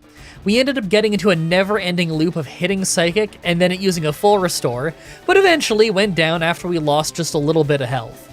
The last Dragonair made me worried, but thankfully, it was a 2-shot and we finally won the Lance fight. Alright, finally, the Pokemon champion. Right away we put Pidgeot to sleep and 2-shot it with Psychic, no problem. Second is Rhydon, but it goes to sleep and gets taken down as well. It actually landed with low enough health to use a full restore, then we one-shot it right after, so it even wasted a healing item. Charizard is next, so I put it to sleep and hit Psychic for exactly half its health and damage, but he ate a berry to heal a little bit, so the next hit didn't take it out. Thankfully, he stayed asleep, so the third hit did the trick. For Alakazam, I just used Shadow Ball right away to one-shot him, then Exeggutor came out, so I put him to sleep and hit Shadow Ball for solid damage. He stayed asleep, so a second one made him faint. Last is Water Onix. We put him to sleep and hit Psychic, but he woke up instantly and hit Dragon Rage. Didn't matter though, the next Psychic crit, so we took him out just fine. You know, for a simple run, that was pretty fun. I always like when I get to use a Pokemon whose ability really changes how they play, and Compound Eyes had a huge effect on this run. There's no way I'd be able to get away with so many Sleep Powders if not for that huge accuracy boost. I'm definitely gonna have to do more runs in later games with Compound Eyes. Probably with Butterfree, but I know there's a few other Pokemon with Compound Eyes. I should look up the list. I really hope you guys like that run. The next Pokemon Challenge should be up next week on Saturday, like usual, with Pokemon Red, with only one Grimer. Yes, there is still somehow first form, first generation Pokemon that I have not done a red run in. I'm surprised too. There's like 5 left or something. As always, I'm looking at your suggestions in the comments in the challenge request section of my Discord channel and on Twitter. Subscribe, ring the bell, stay tuned. Outro time. I know the outros have been a little bit short lately, but I gotta make it extra short today because man, I have so much going on. I've got my landlord coming by later who's dropping off a doorknob of all things. Because my front door doorknob is just really old and dilapidated and needs to be replaced. The kind of front door thing sticks and lock sticks and everything. So she's coming by to drop that off, and then someone's coming by tomorrow to install the doorknob, and then I also have an electrician coming in tomorrow. And I gotta call my cat groomer place because Sabu needs some grooming. I do everything I can to keep that cat brushed and everything, but look, he's one of those breeds where the fur gets really long on the bottom, and I can't detangle it forever, and at least once a year, usually more like twice a year, he needs to get a pretty substantial trim. So it's about time that I book that and figure that all out. So I have like a million things going on around the house right now. So I think what I'm gonna do is I'm just going to jump straight into the $50 supporter shoutout tier. Thank you so much, Jacob Busby, Javid Kusro, Grayson Fitz, Tara Luis, Dark Soul, Young Smoky VP, Gabriel Thornton, Hernandez Punchdick, and the -1. Thank you so much for your continued support. Sorry I haven't been streaming as much as I'd like to lately. Sorry I haven't been uploading quite as much Pokemon Ultra Moon A Journey as I'd like to lately. I do actually have a bunch of episodes recorded right now. I just haven't had time to edit it because I've been so busy between Pokemon Challenge stuff and then the enormous amount of around the house repairs that are all happening at the exact same time. So I'm gonna go get on that stuff. Thank you everybody so much for watching. Until next time, have a nice day. Hey everyone, Mah-Dry-Bread here. Pokemon Red with only Dratini was a solid solo Pokemon run. Let's follow that up with a fun one. Today's the day that we figure out would I be able to beat Pokemon Fire Red with a team of only one cast form. You guys probably remember this from my Emerald run with Cast Form. It's a normal type Pokemon with super even stats, and it changes to Water, Fire, or Ice type depending on the weather. In terms of level up moves, we don't learn much, but our offense is mostly centered around Weather Ball. It's a move that changes its type to the weather and powers up in the process. By team, we actually learned quite a few cool moves to help us round out our moveset, so it's not just cool weather shenanigans. This should be fun. Like always, I'm writing the script as I go through with the challenge, so this part is being written before I've started. Everyone comment down below and guess if I can win or not. I'm sure I can win. I think this run is mostly going to be a fun one. Let's explain the rules. In combat, I can only use Cast Form. I'll need other Pokemon to use HMs, but I won't be allowed to use any of those Pokemon in battle. No glitches or exploits, no items in battle, only Pokeballs, held items, and items outside of combat are allowed. Also, if you enjoyed the video, be sure to like, subscribe, and ring the bell for more. Let's do this. So right off the bat, I use the Universal Pokemon Randomizer to replace Charmander with Cast Form so that we can do the whole run with it. I name him Mallow, same as in the previous Cast Form run. It's a Super Mario RPG reference, I'd figure I'd say this time. M&J TV did a react video of my last Cast Form run, and they didn't know the reference either, so I thought I may as well just say it. Oh, and our nature is quiet, so more special attack and less speed. Less speed is kind of lame, but considering we're not that slow in the first place, and we're prone to being over-leveled since it's a single Pokemon run, it's not that bad. So things start like usual, fighting through the forest. Honestly, not all that bad. We're normal type, so we get the same type attack bonus on Tackle, and we only need to get to level 10 before we learn a few decent moves. We get a water move at level 10, so Brock should actually be easy for once. Naturally, once we got to him, we totally mopped the floor with him thanks to having Water Gun. How nice is it to finally have a Fire Red run where I don't need to be some crazy level to beat Brock? Despite having decent moves for this early on, I still went ahead and fought every trainer I could. We need to get to level 30 as fast as possible since that's when we become a real powerhouse. Till then though, we're just stuck with 40 power moves. Once we hit level 20, I have a chance to learn all the weather moves. The only one I take is Rain Dance, replacing Water Gun. In the short term, this doesn't really help us, but at level 30 when we get Weather Ball, this'll pay off big. Plus, we can always get Hail and Sunny Day later through TMs if we really want it. Oh, and would you look at that? On my way through Mount Moon, I took the Helix Fossil. I knew that if I didn't say what I took, you'd all ask. Actually, now that I think about it, everyone ask anyway. Comments are good for the YouTube algorithm. On the other side is our first real rival fight. I was worried about Pidgeot at first, but we ended up freezing him solid with Powder Snow, so that was lucky. Rattata quick attacked us a bit, so we didn't get by him unscathed, but Tackle did tons of damage in return. Third was Squirtle, so all we could really do was Tackle. He used Withdraw to boost his defense, but it still wasn't enough and we took him down. Last was Abra, but he can't fight back. Not too bad. Alright, there's no way we're gonna beat Misty's Water Gym with Tackle, so I went straight for Nugget Bridge. Although Weather Ball can't be turned into anything super effective against Misty's team, we could just overpower her with it anyway. If we use no weather, then that's a 50 power Weather Ball boosted by 50% from the same type attack bonus, so 75 power. Or we could use Rain Dance so that Weather Ball's 100 power, it bumps up to 100 when you have weather, plus it gets stab since we changed to water type ourselves, plus the extra 50% from it raining. Yeah, she resists it, but I bet we could still just overpower her. Was my math right on all of that? Honestly, I'm not 100% sure, but I'm sure the comment section will let me know if it's not. It's gonna take us a lot of fights to get there though, as I'm already on the SSN, and let me tell you, grinding here sucks. Like we just went over, we're not very good against water types right now, and of course there are plenty of those on the SSN. We get a bit of a break with the gentlemen and their Growliths, but I am desperate to hit level 30 fast, so I'll fight whatever's here.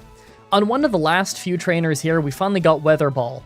I went ahead and replaced Tackle, since this would be a stronger normal move if used without weather anyway. Let's try out the combo on our rival and see where we're at. It went super well with us one-shotting most of his team, but his level 20 Wartortle still hung on. That makes me think we can't take out Misty yet. You know what? It's worth a try. At the gym, I just ended up not going with any special weather effects, and it worked out. I guess I was just strong enough to beat Starmie in 2 hits with a regular Weather Ball. Can I take a moment to say that I really appreciate having water moves in a Fire Red rock tunnel? This place has a lot more mandatory hikers than it does in Gen 1, and that can really slow you down if you don't have something to deal with it, especially considering some of them can self-destruct. These are little things that I have to worry about in these challenge runs that I don't always bother bringing up, but preparing for stuff like this can really save you some time in the challenges where it would be a bigger problem. Like if I had no water or grass moves. Anyway, on the other side, I get the rival fight out of the way early. It goes about how you would expect, though. We're a much higher level than his team with a brutally powerful move. I don't think he'll be an issue until much later. Next up, we have the Grass Gym and a Rocket Hideout, so I decided to sell a bunch of stuff and convert most of my money into coins to buy the TM for Ice Beam. We only had enough to get 2,000 coins though, and I don't want to play the slots. I'll just find some trainers in the Rocket Hideout for money. Oh, and Giovanni lost, because of course he did. Giovanni is usually a pushover, but this is the we have a ridiculously strong water move run, so I'm not exactly shaking in my boots. Oh yeah, and I forgot the Electric Gym earlier. I just used Rain Dance and Weather Ball. I'm sure they could have done decent damage if they hit an electric move, but we're a lot faster than them at this point, so they didn't. Anyway, after fighting a bunch of trainers near Saffron, we finally had enough cash to get 4,000 coins, so now we have Ice Beam. As soon as we got it, I headed straight for the Grass Gym for a pretty easy first try. I love this moveset already. With that done, I went through the Safari Zone, making sure to get the TM for Sunny Day on my way. Now, because Sunny Day powers up fire moves, we could actually learn this and have a fire move that's just as strong as our Water Weather Ball. Honestly though, I'm not sure I need it. I can't think of many Pokemon that we would need fire for, but I can think of a lot of Pokemon that I need an electric move for. I need cash to turn into coins to buy that though, since Surge doesn't give you Thunderbolt in this game. I'll hold off on learning either one for now since it's not urgent, but those are ones I'm considering for adding to the moveset. Right outside, I went after the Poison Gym. Our Water Weather Ball made short work of most of his team. I was a little worried with Muck using Minimize and Weezing using Smoke Screen, but on the first try where we didn't get hit by Toxic right away, we won. Well, this is the super strong water move run, so I figure we should probably go after Blaine early. This is Fire Red, so he's not nearly as pathetic as he is in regular Red, but we still have Rain Dance and a super strong water move, so I think we'll be fine. Despite the low level difference, we ended up one-shotting his entire team. I didn't even walk into the fight with full health and it went fine. Okay, next is Silphco, but I'm feeling pretty confident. I bet we don't need to fight all the trainers in this place. If we don't win in the first few tries, I bet we could afford to get Thunderbolt to improve our odds. First was Pidgeot, who goes down in one Ice Beam, and second was Growlithe. Right away, we just made it rain to tank his Flame Wheel and then one-shot him with Weather Ball. Execute went down in one Ice Beam, and Alakazam was too frail to survive our powered-up Weather Ball. Last was Blastoise, and it's still raining, so I tried to brute force him with Weather Ball. It did a good amount of damage, but it stopped raining. Despite our lowered attack from Intimidate earlier in the fight, I kept spamming the normal Weather Ball to try and finish him off, since he was just using Bite and Protect anyway. That was shockingly easy. And as you'd expect, Giovanni right after was a sweep with Weather Ball. It's kind of funny how he gets easier as the fights go on because he keeps using even more ground types. On our way out of town is Sabrina, who ended up being a total sweep. Her Pokemon are just too frail to handle Weather Ball with the Rain buff, even if it's not using attack. Last for the gyms was Giovanni, but of course he was a breeze, so let's just go right on to the second from last rival fight. This time, Pidgeot wasn't a one-shot with Ice Beam, but all he hit us with was Feather Dance, and we probably aren't going to need our attack very much, so it wasn't too bad. Rhyhorn was a one-shot with Ice Beam, and naturally as Growlithe came out, we made it rain and took him out fast, but not before losing a stage of defense, plus some attack due to his Intimidate. Execute was a one-shot with Ice Beam, and Alakazam only used Disable before going down to a critical Weather Ball. Last was Blastoise, so I tried to brute force him like last time. We had taken a lot of attack debuffs in the fight though, so I quickly made it rain and brute forced him with the Water Weather Ball instead. It still went pretty well though. Now I want to go get the TM for Thunderbolt since it would make Lorelei go from doubtful to at least possible, but we actually don't have enough money. It's another thing that we have to convert money into coins for, so I actually ended up having to fight a bunch of extra trainers to get cash instead of levels. That doesn't happen very often. We really do need Thunderbolt though, so this is worth it. Let's take a look at our stats now that we have it. Honestly, not bad. I'm starting to think that we'll have an alright time at the Elite Four, although Lorelei is probably still going to be a pain. Make your final guesses on if we can win this or not. Let's do this. First is Ice Trainer Lorelei. Dugong is first, and right away we get a lucky crit for a one-shot with Thunderbolt. On runs where we don't crit Thunderbolt, we usually just lose. Thunderbolt also one-shots Cloyster, although we didn't need a crit for that one. Slowbro easily survives the first shot and used Amnesia to get tankier, but the second Thunderbolt was still strong enough to get the knockout. Last was Lapras, and we deal less than half her health and damage with Thunderbolt before taking a good chunk ourselves from Surf. On the second round, we dropped her to red health and she confused us, just for her to eat a berry. That's fine, it gets her out of Hyper Potion range. We hit ourselves in confusion once, but in the end, we still got the knockout on the follow-up. Last was Jinx, and we almost went down to an Ice Punch before two-shotting her with a normal Weather Ball. It took about 8 good tries, but we finally squeaked by with a victory. Second is Fighting Trainer Bruno. We ran into issues pretty much right away with this fight, though. After taking down Onix just fine, I found that even with Rain Dance, we can't one-shot Hitmonlee and Hitmonchan. That's pretty bad considering just how hard they hit us, even when we're not a normal type. We can't really afford to go changing the moveset right now, so I'll just have to get a bit stronger and come back. After re-losing to Lorelei over a dozen times despite being a higher level, we're finally back at Bruno. Onix was a one-shot with Ice Beam, and second was Hitmonchan.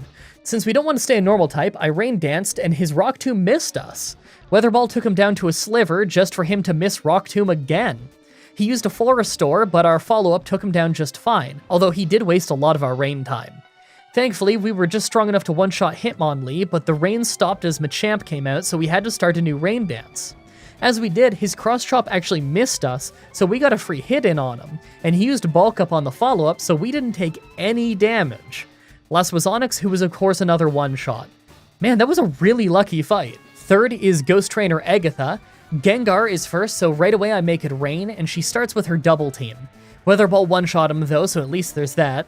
Golbat survived an Ice Beam and managed to confuse us. I knew I should have used the Water Weather Ball anyway. Our follow-up Ice Beam took him down. Arbok was a one-shot with Weather Ball, and next was Gengar. She's faster than us and spams Hypnosis. Although the first one missed and we made it rain, the second one hit, so we had to start taking damage while we waited to wake up. Sludge Bomb did deal quite a bit of damage, but we woke up reasonably fast and one-shot her to take her down. Last was Haunter, but she was also a one-shot, giving us a win. Fourth is Dragon Trainer Lance. Water Onix was first, but he went down in one Thunderbolt, and second was Aerodactyl. Ice Beam did awesome damage, but not before we took a bit for Ancient Power. He used a full restore after, so he got another hit in on us before we could take him down though, thanks to his speed advantage. Plus, it was a Hyper Beam, so we're around half health now. Thankfully, his last 3 Pokemon are all Dragon types that we can one-shot with Ice Beam. I love this move, it's a run saver. Finally, the Pokemon champion, and this one is brutal. Right away, it took me 22 attempts before I got one where we didn't get sand attacked right away, or just take way too much damage from Pidgeot. He isn't hard, but sand attack wrecks us. In this attempt, we were in water mode when he went down, so they had to send out Exeggutor next, who used a light screen. That's bad, because right after we took it down is Alakazam, who came out and used Reflect, so nothing we could do much damage. I made it rain and just went for our strongest attack. We took some heavy damage and he let off a Future Sight, but he did go down. As soon as Rhydon came out though, we got hit by a Future Sight and fainted. That's fine. I think we only need a few levels to win anyway. So by the time I naturally get back here after failing the Elite Four a bunch of times, I'll probably be the right level. By the time we finally got back, we were at level 78. Yes, I lost to Lorelei more. We still don't one-shot Pidgeot, but our Ice Beams do a lot, and we managed to take him down before he could do more than a bit of damage. Alakazam still used Reflect, but this time we took him down pretty fast, and Exeggutor ended up getting frozen solid from Ice Beam. He was able to thaw himself with a full restore, but we're faster, so the 2 follow-ups took him down before he could do anything dangerous. As Rhydon came out, we made it rain, but he hit us with Scary Face, so we've lost some speed. We still one-shot him, though. We're slower than Arcanine, but he used extreme speed anyway, so we just took him down fast. Last was Blastoise, and right away he's using our own rain to power up his Hydro Pumps. They're not crazy strong, but they do hurt. What hurts a lot more, though, are our Thunderbolts, as that's all it takes to finish him off and win the run. Well, that was a fast run. It wasn't exactly easy by Pokemon standards, but it was for sure easy by Pokemon Challenge standards. I really hope you guys like that run. For next Saturday's Pokemon Challenge is going to be another fun full team run when I work on Pokemon Emerald with only normal moves. As always, I'm looking forward to your suggestions in the comments, in the challenge request section of my Discord channel, and on Twitter. Subscribe, ring the bell, stay tuned. I don't really have much to plug on this one. I'm gonna try and do more Mario Party for you guys because I did another episode of that with my friends recently, and I saw that you guys loved it so much. Hopefully I can get back to Pokemon Mystery Dungeon sometime soon. I don't know, I'm trying to rework schedule stuff. We'll see. I'll probably have some kind of vlog up on the channel sometime soon, where I just go over some schedule ideas and I hear your feedback on it. So I'd really appreciate it if you check out that vlog whenever it comes out, and you leave me a comment letting me know what you think of the ideas in the vlog when I have them completely hammered out. And by that I mean no one hears this part, because it's right at the end, and it's right after the outro bit that I barely changed for like a year and a half, and so everyone thinks it's gonna be the same thing every time. But those of you who do watch to the end are aware that it has changed. So I hope you find this more interesting, because I'm just spitballing because I'm bored. Thank you everybody so much for watching, and until next time, have a nice day. Hey everybody, Mah-Dry-Bread here. Elder Scrolls Oblivion with no magic or magic equipment was really fun, but only a standard difficulty challenge. Let's follow that up with a brutal one. Today's the day that we figure out would I be able to beat Pokemon Fire Red with a team of only one Chansey? If you haven't seen any of my Chansey runs before, here's the gimmick. Chansey has absolutely insanely high health, but almost no attack or defense, and pretty awful special attack. We're extremely resistant to special moves, but regular attacking moves will do tons of damage. I'm talking hundreds, so I'm expecting fighting type moves to take us out fast. By level up, we literally only learn normal type attacking moves. Only one move isn't normal, but it's not an attacking move, so our type variety is really going to be a problem. Not only that, but this is Gen 3, so every single normal type move in the game uses attack. Yes, our attack that's 5. Less than the attack of a Magikarp. By TM, it can learn an absolutely massive list of moves, with the trade-off being that it can't hit hard with any of them. At least the special ones are going to do a lot more damage than the physical ones. I think Ice Beam and Thunderbolt are a must. Like always, I'm writing the script as I go through with the challenge, so this part is being written before I've started. Everyone comment down below and guess if I can win or not. I'm gonna win, and it's probably gonna end in some incredibly stupid lucky fight where I freeze 3 dudes with Ice Beam or something. It's a Chansey run. Everybody knows we're in for a car wreck. Let's explain the rules. In combat, I can only use Chansey. I'll need other Pokemon to use HMs, but I won't be allowed to use any of those Pokemon in battle. No glitches or exploits, no items in battle, only Pokeballs, held items, and items outside of combat are allowed. Also, if you enjoyed this video, be sure to like, subscribe, and ring the bell for more. Let's do this. So right off the bat, I use the Universal Pokemon Randomizer to replace Charmander with Chansey so that we can do the whole run with it. Our nature is modest, so more special attack and less regular attack. Literally perfect, exactly what I wanted. Our ability is Serene Grace, so we have double the chances of activating our move's side effects. I actually restarted loads to make sure that we had Serene Grace and at least a decent nature, since Chansey sucks and I massively regretted not having Serene Grace in my previous Chansey run.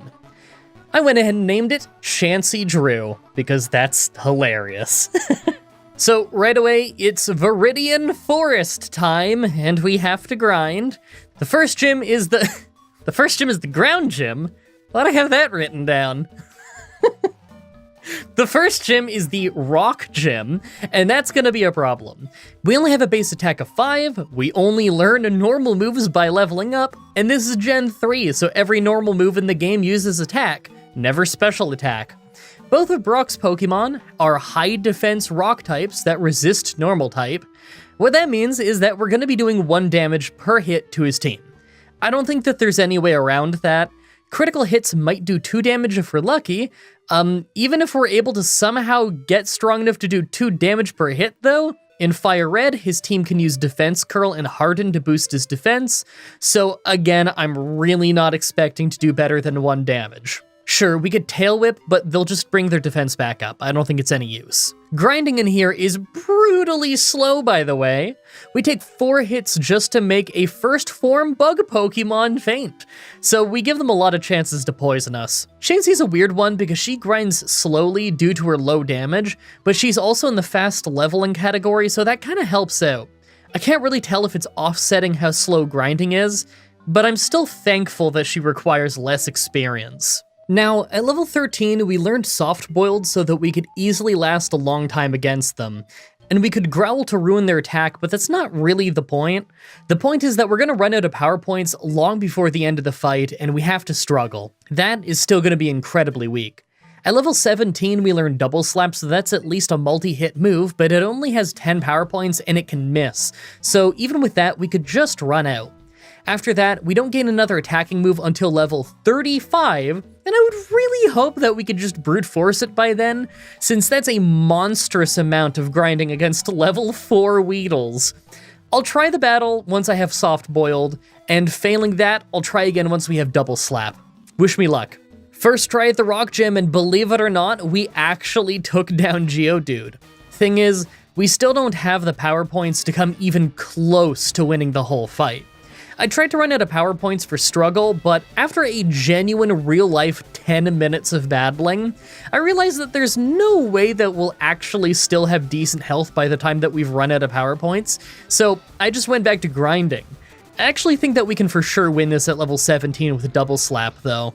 Okay, level 17. So this took another 10 minutes, but we actually won this time.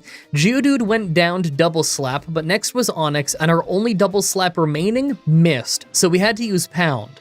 In fact, we had to use Pound all 35 times, and literally, the last one got the knockout.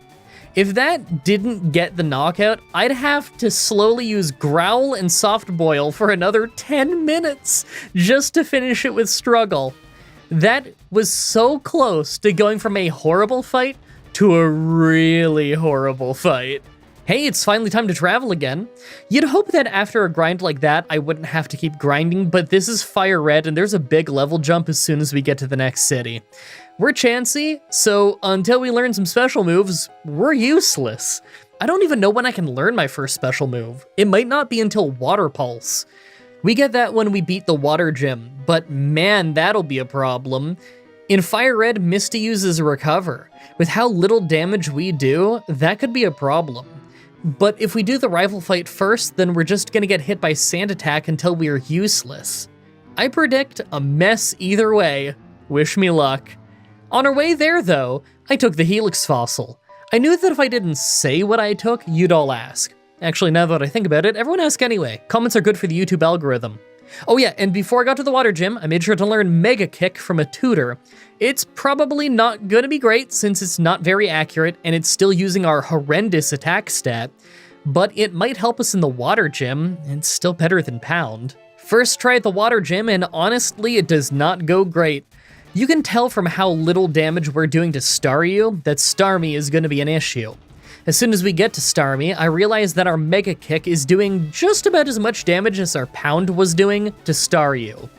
Not only that, but she spams Swift, and it actually does decent damage. Swift means minimize is out of the question, since Swift doesn't miss.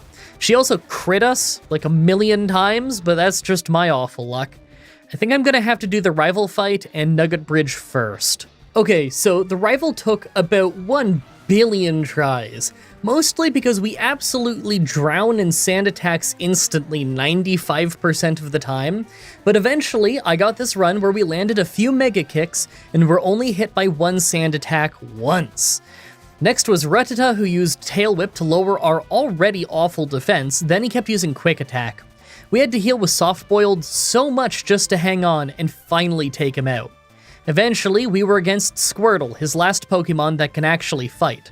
I was petrified of running out of attacking moves due to how much we miss, but we ended up doing just fine. I still had to be super careful with healing since our defense got lowered even more, but in the end, we won.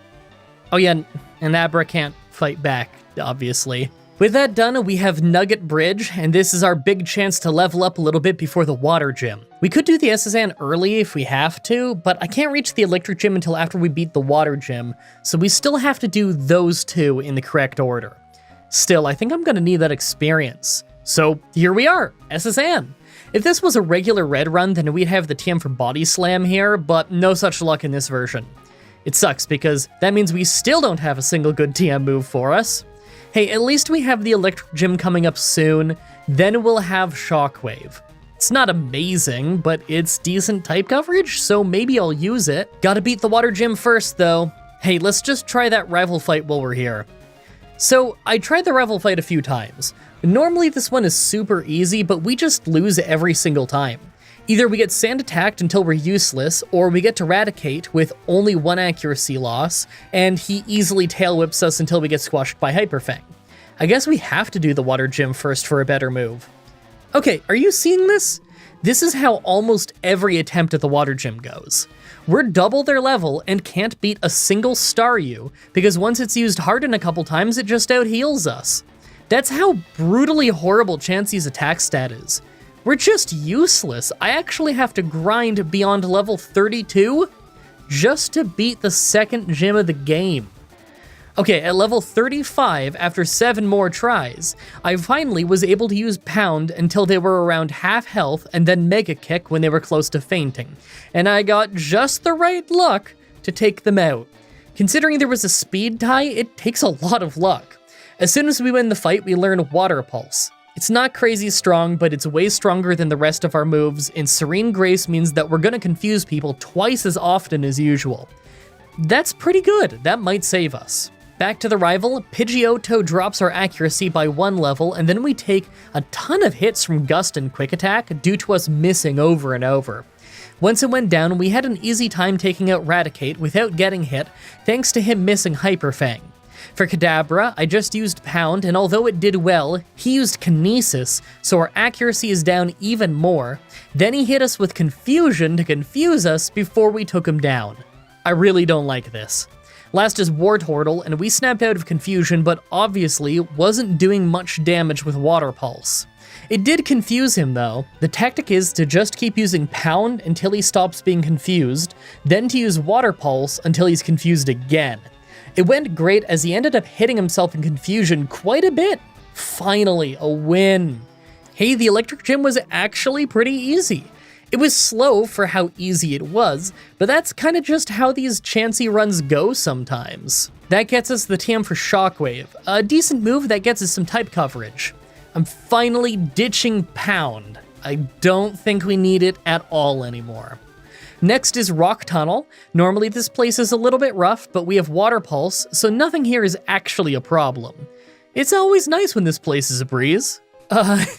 Okay, so I have it written down here that I'm supposed to plug my Patreon since I don't have a sponsor lined up for this specific video, but I realize now that I think I did that last time and I don't really have anything new to say about it. So I wanted to talk to you about YouTube's fan funding system stuff instead, but I can't remember the name. Can't remember the name of it for the life of me right now. I know it's a super chat if you're in a stream or a premiere, but what's it called in the comments again? It's not a super comment like you'd think it would be, or like a super tip, which is probably what it should be. Oh, this is killing me. No, I have to go look it up.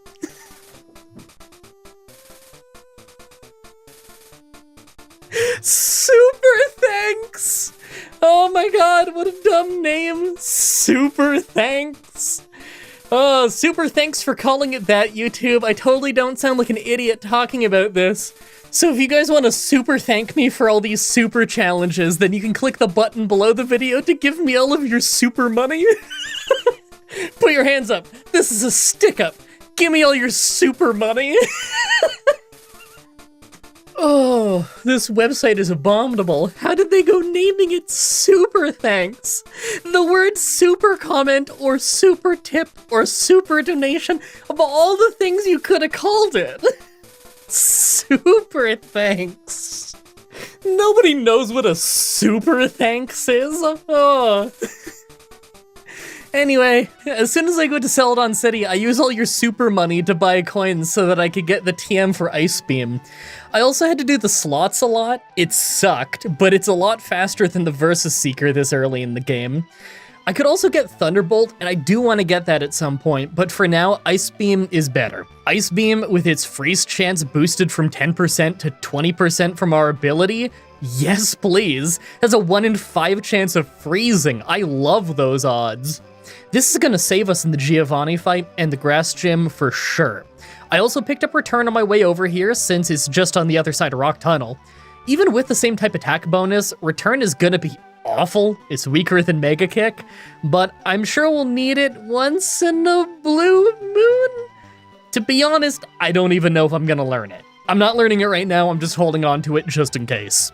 I'm gonna go after Giovanni first for the levels, then we can take out the grass gym and our rival at the Pokemon Tower. Let's go. Giovanni was actually really easy. Maybe the first easy fight of the game. Kangaskhan took a few hits, but rock and ground types are actually the easy ones now. Will the grass gym go well? Man, I hope they don't have Leech Seed. I don't think they do, but I don't really remember. Wow, that's not what I expected at all. That was nearly a sweep. Hey, maybe it's finally time that we start getting some first tries. That doesn't usually happen in the Chansey run. Well, the rival fight in the Pokemon Tower went great. It was almost a total sweep. That's kind of to be expected though. I think this is usually the easiest rival fight. I doubt that it'll go well on the next one though. You know what time it is. We're headed to the Poison Gym to see if we can beat Koga right away. The sooner we beat him, the sooner we can try Blaine early.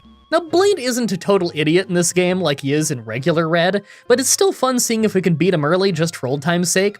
I actually think that I can stand a chance against him since their fire moves are special, and I'm not really worried about Intimidate. Our attack sucks anyway. Okay, so the first try at the Poison Gym goes awful. The Coughings aren't a one-shot, so they can just blow up on us, and even the weakest one blowing up will nearly take us out. Our defense is just horrible.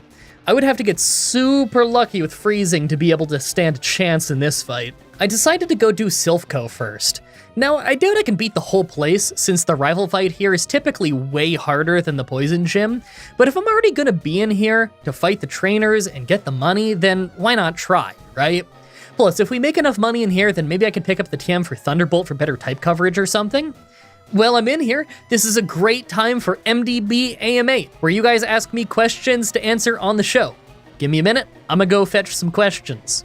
Sean Shine asks how often I accidentally evolve my Pokemon during these solo challenge runs. I picked this question because I get asked it all the time, and believe it or not, the answer is that it's hardly ever happened. I remember it happening to me once near the end on my very first ever Pokemon challenge a few years ago, but that's mostly because I wasn't really paying attention, and I had saved just like a couple minutes earlier, so I didn't lose any progress having to go back.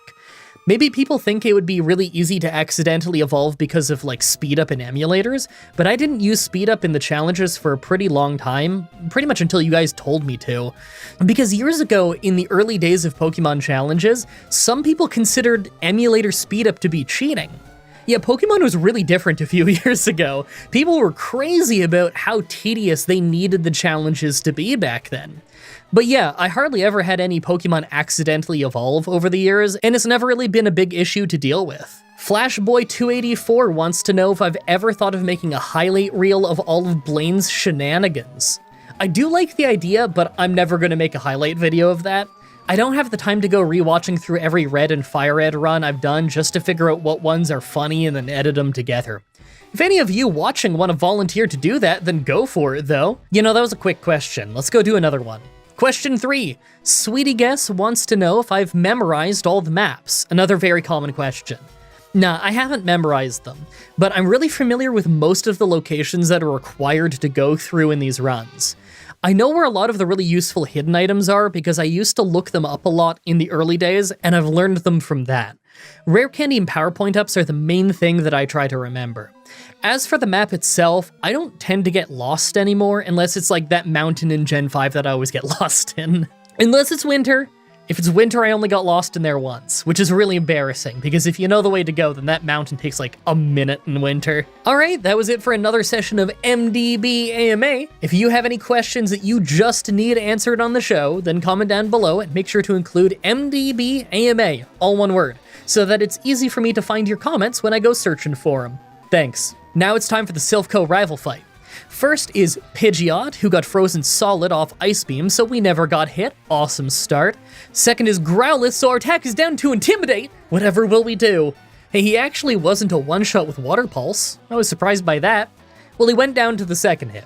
Executor was a one-shot with a critical Ice Beam, and next was Alakazam. Ice Beam took him to half health, but he used Calm Mind, so the second one didn't take him out. It's okay, he just let off a Future Sight when I took him down. That's hardly gonna do anything. Next is Blastoise, and this is where it got slow. We hardly hurt this guy with either of our moves, obviously, but he also hardly hurt us at all. We could heal much faster than he could hurt us, so we just had to keep spamming attacks as he switched between doing almost no damage to us and using Protect just to kind of waste our time. My strategy is to just spam Water Pulse and let him hit himself in confusion until he goes down. It took forever, but he was no threat. We took him down. I can't believe that we got a first try on the Silph rival fight in a Chansey run, though. Next up is Giovanni, who is much easier, no real threat. His Kangaskhan was the most dangerous Pokemon since it could lower our defense, and it can actually hit really hard with Mega Punch. But then she just starts using stuff like Rage, so it wasn't a problem. I love when Fire Red Giovanni forgets how to fight. That's rare. Hey, well, we're in town, let's do the Psychic Gym. It started super easy with all of her team other than Alakazam basically being useless against us because of our crazy special defense. Alakazam was harder though. She kept using Calm Mind to both increase her special defense and special attack. Eventually, she got strong enough that I had to heal often with Soft Boil just to hang on.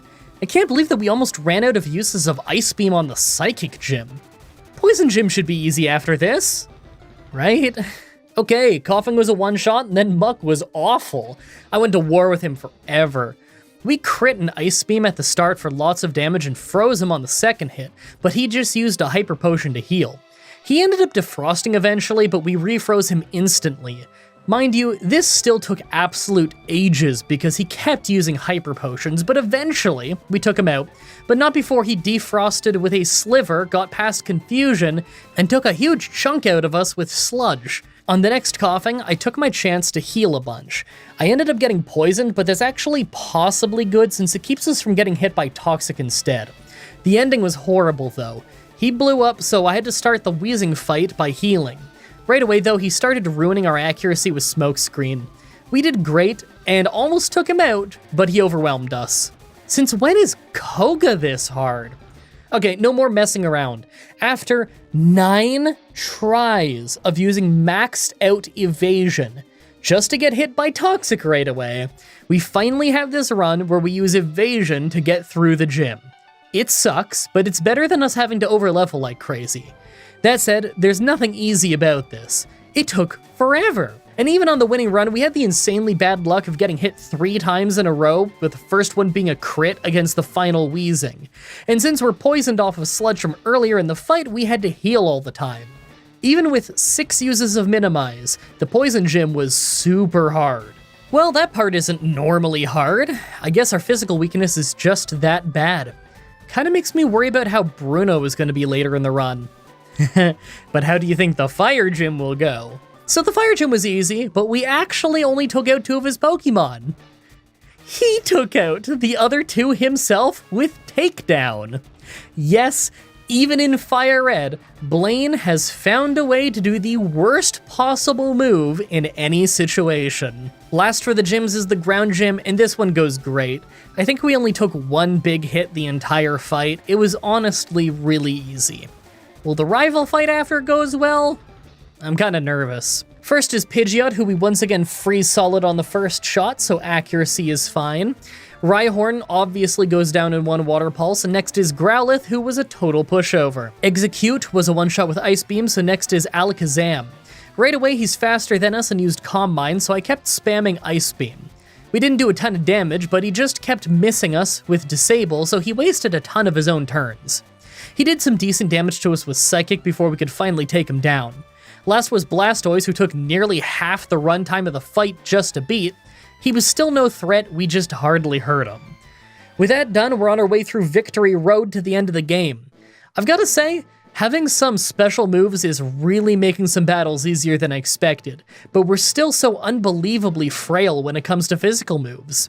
I need to make sure that I'm prepared for what's coming next. I'm making sure that I go pick up the TM for Thunderbolt now that we have the money. I really don't think we're beating Lorelei or our rival without it. Now that we're at the Elite Four, let's take a look at our stats. Level 62 is actually lower than average for being at the Elite Four, so that's kinda cool. Over 400 health with only 27 attack is hilarious, and my speed is better than I thought it would be. Special attack is still awful, but I kind of expected that. I could see us getting stuck at Bruno, but I think that Lorelei and Lance will go fine. Make your final guesses on if we can do this or not. Let's do this. First is Ice Trainer Lorelei. First was Dugong, who only ever used Safeguard before going down, and second was Cloyster, who managed to make it hail but never did any serious damage to us. Slowbro only hurt us a little bit before going down, but next was Lapras, who is a lot more dangerous. She kept using Body Slam and that did tons of damage. Not only that, but she confused us too, so we lost tons of turns to that. Our Thunderbolts really didn't do enough damage. At one point, we nearly fainted due to Body Slams, but we snapped out of confusion and managed to heal just to end up getting paralyzed from a Body Slam. It took ages, but eventually we managed to heal up and finish her off. Last was Jinx, and this was a real mess. Her Ice Punches didn't hit hard, but she just kept doing it and we kept having to heal. Your average 1-on-6 Pokemon battle in this game takes about 4 minutes with animations turned off.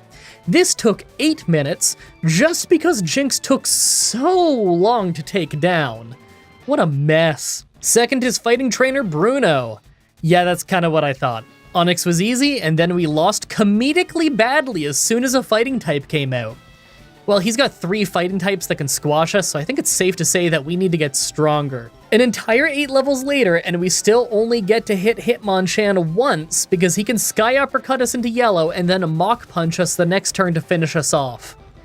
Oh man. Guys, I think we found our brick wall.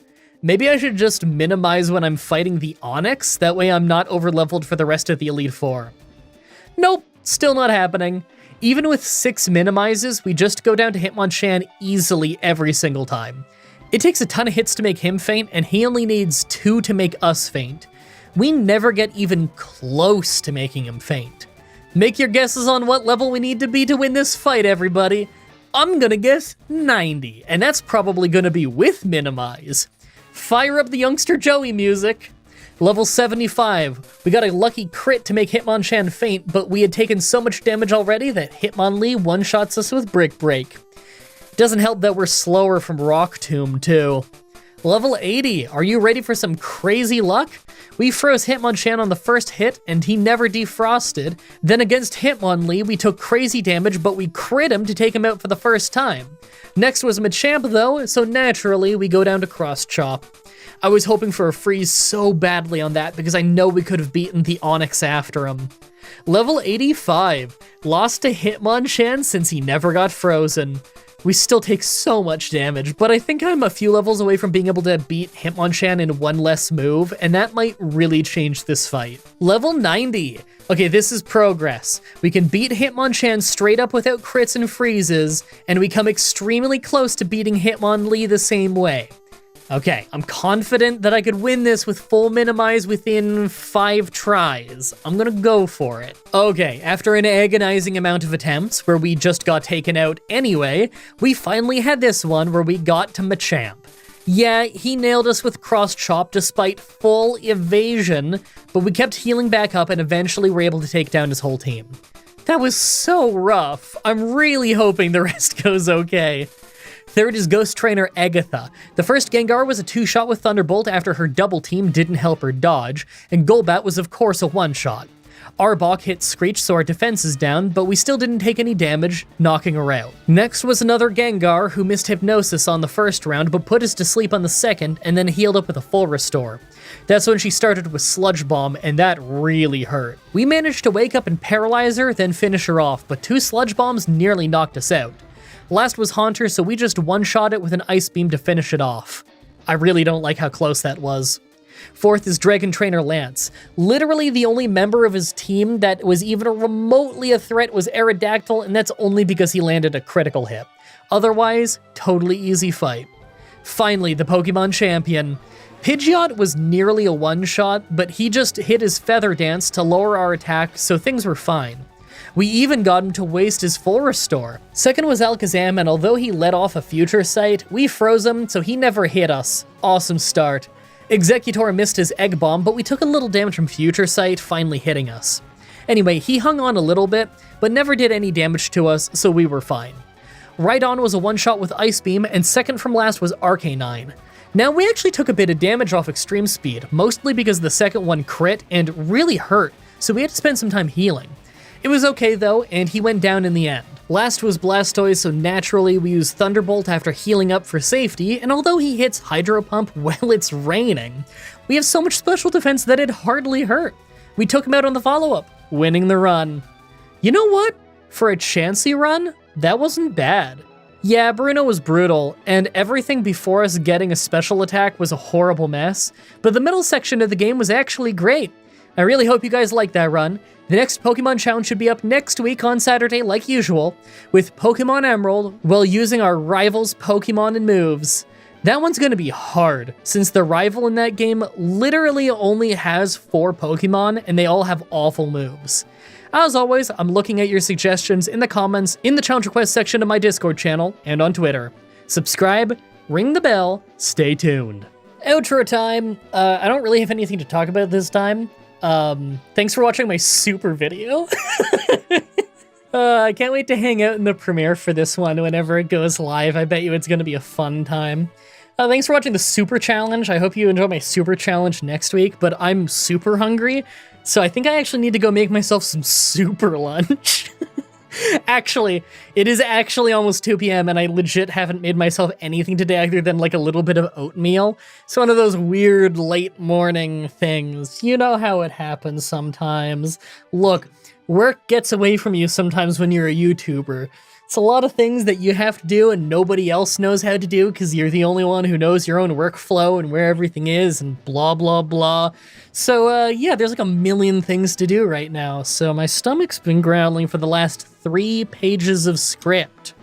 I'm sorry, my super stomach's been super growling for the last 3 pages of the super script. So I'm gonna go make myself some super lunch. It's gonna be awesome. Thank you everybody so much for watching, and until next time, have a nice day. Hey everyone, Mah-Dry-Bread here. Pokemon Gold with only 1 Paris was a brutal one. Let's follow up with a weird solo run. Today's the day that we figure out would I be able to beat Pokemon Fire Red with a team of only 1 Chinchou? I'm excited for this one. Chinchou is a water and electric Pokemon from Gen 2 that really makes me think of Gold and Silver. Like, if you asked me what Gen 2 Pokemon feel the most Gen 2 to me, I'd say things like Chinchou, Mareep, and Spinarak. Anyway, it's got pretty solid health and speed for a first form Pokemon, a little bit of special attack and special defense, and not great physical attack or defense. By level up, it learns a few cool moves like Confuse Ray, Spark, Thunder Wave, and Flail, but nothing too crazy strong. I mean, Hydro Pump is really strong, but it also misses a lot. By TM, we can get some really good moves like Thunderbolt and Ice Beam, but you have to buy both from the Game Corner in this game, so it might be a long time before we have them. Surf is an obvious one, but other than that, there isn't too much interesting going on. Like always, I'm writing the script as I go through with the challenge, so all of this part is being written before I've started. Everyone comment down below and guess if I can win or not. The moveset is good, so I think I can win. I'm really just interested in using a Pokemon with such a unique type combo.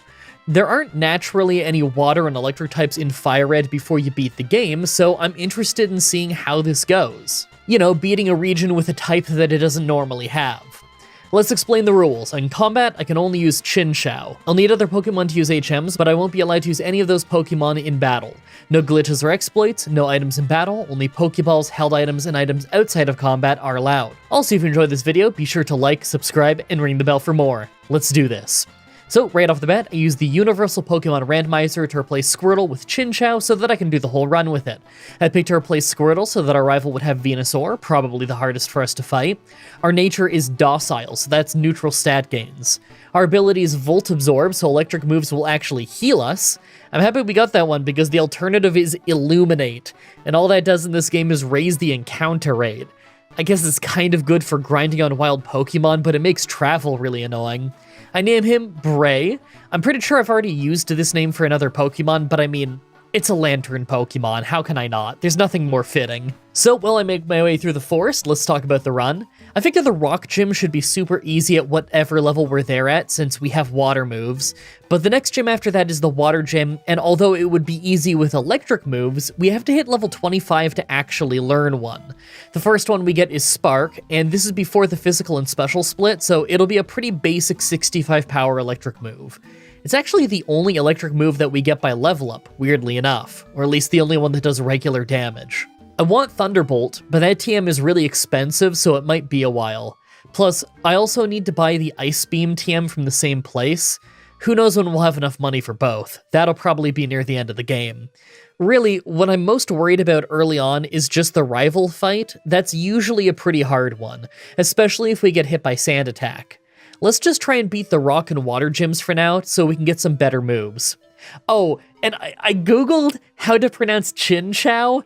I recommend you Google this too, because it was really funny. There's a bunch of videos on how to pronounce it.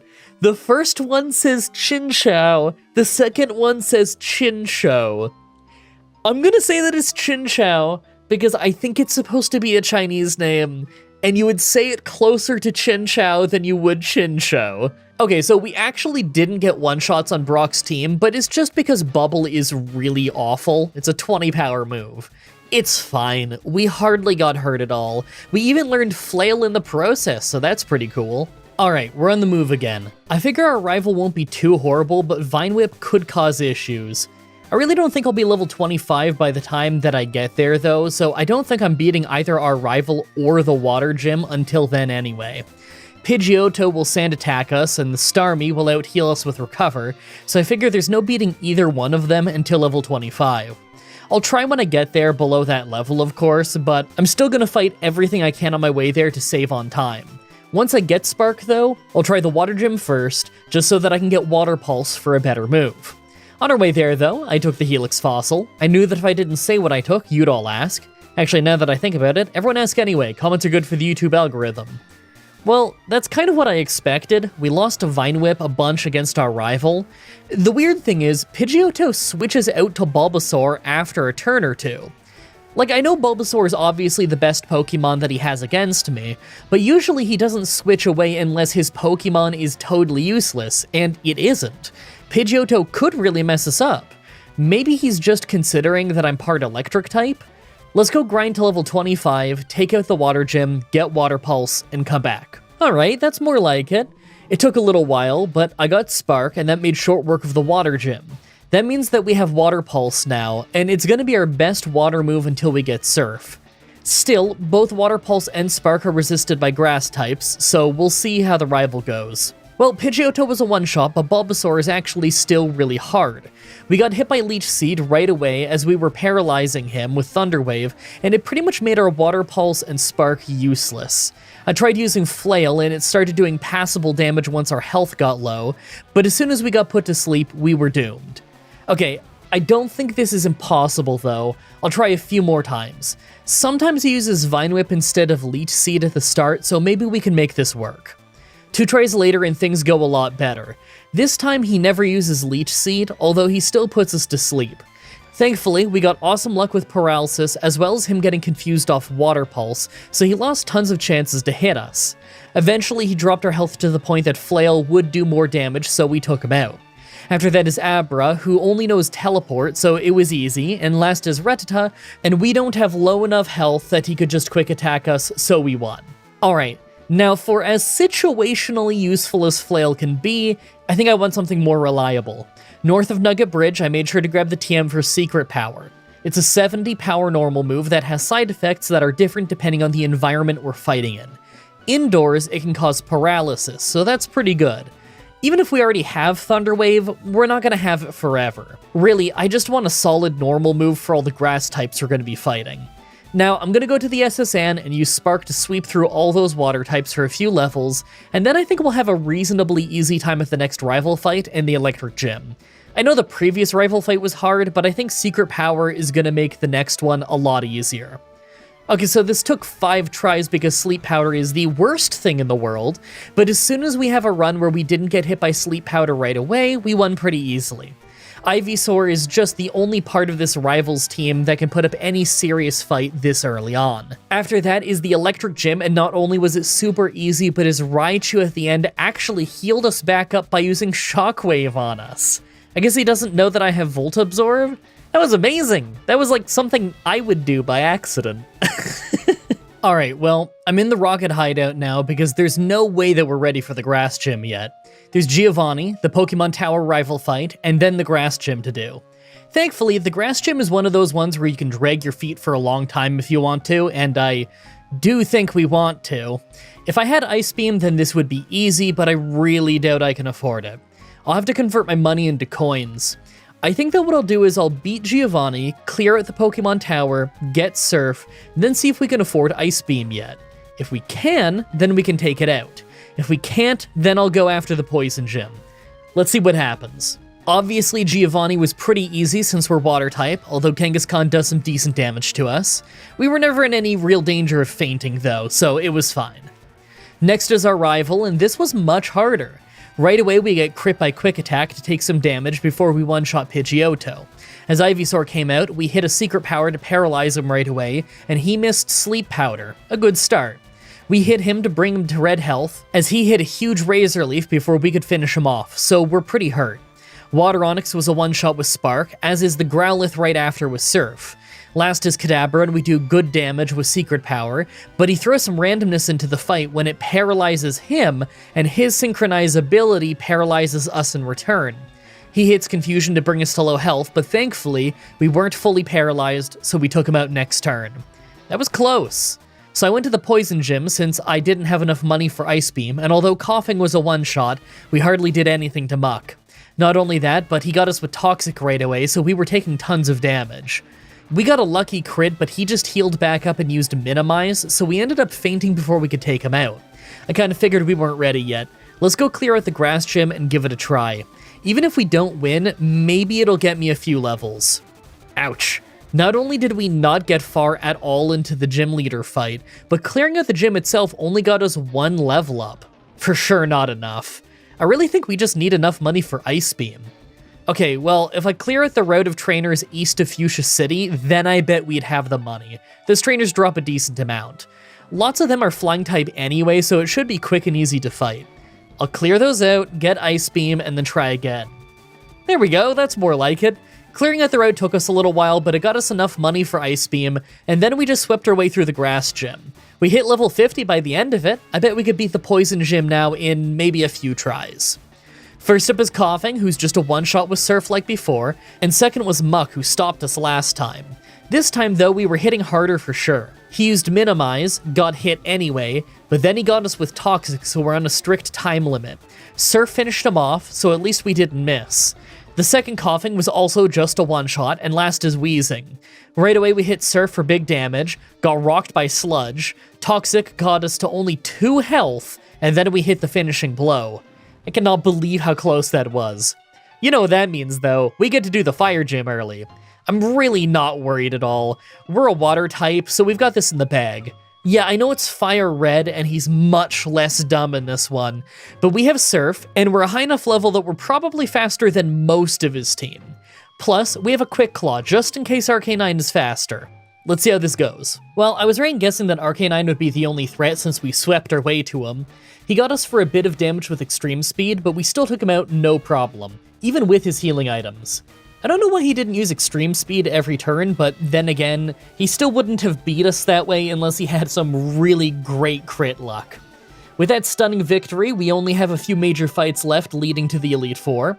We have our rival at Silphco, Giovanni, the Psychic Gym, and then Giovanni again.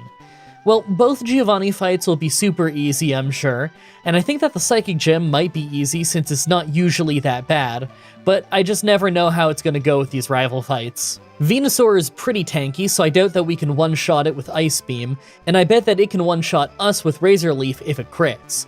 Plus, he's got 2 Pokemon with Intimidate, so if Alakazam comes out last in the fight, then we probably can't one-shot it with a physical move like we normally would. There's a lot of ways this could be hard. I think that I'll fight a handful of trainers in Silphco, but not fully clear the place out. We might be able to beat this without fighting every last trainer. First up is Pidgeot, so I go for Ice Beam, just to crit it for a one-shot. I'm not sure if that needed to be a crit, but it was nice. Next is Venusaur, who takes big damage from Ice Beam, takes about a third of our health with a Razor Leaf, and then goes down. I thought that could have been worse.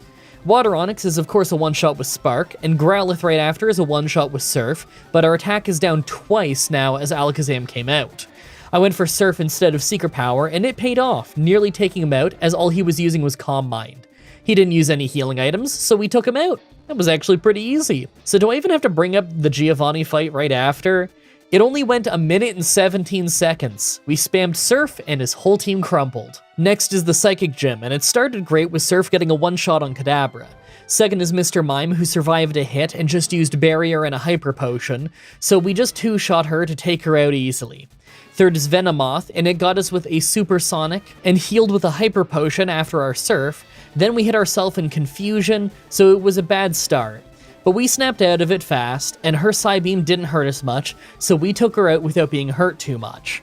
Last is Alakazam, and although Surf did great damage, she used Calm Mind. I thought our second Surf wouldn't take her out because of that, but it actually did. Good fight. Oh, and of course, the ground gym was super easy. His entire team is weak to water, with some of them being double weak. We are weak to ground-type moves, but that doesn't mean anything if we just sweep him before he gets to use any. Oh man, this one had me worried from the start. It's the rival fight. Right away, Pidgeot was a two-shot with Spark, but he's using Quick Attack, so he hits us twice in the process. Right after that is Venusaur, who's faster than us, uses Growth, and then takes us out with a non-critical Razor Leaf. That's really not good, especially since our Ice Beams aren't doing all that much damage. I'm gonna need to come back stronger for sure. I'm also gonna need to sell some stuff and see if we have the money for Thunderbolt. I figure that'll help against Pidgeot. So I come back 4 levels later, and thankfully selling all my nuggets gave me just enough money for Thunderbolt so we can use it to one-shot Pidgeot. We really lucked out against Venusaur too. We were faster, crit an Ice Beam, and all he used was his nearly useless Sweet Scent as we took him out on the follow-up. Rhyhorn is of course a one-shot with Surf, as is Water Onix right after with Thunderbolt, and second from last is Growlithe, so Surf took it out as well. Last is Alakazam, and we've been intimidated twice, so I knew Secret Power just wasn't a good idea.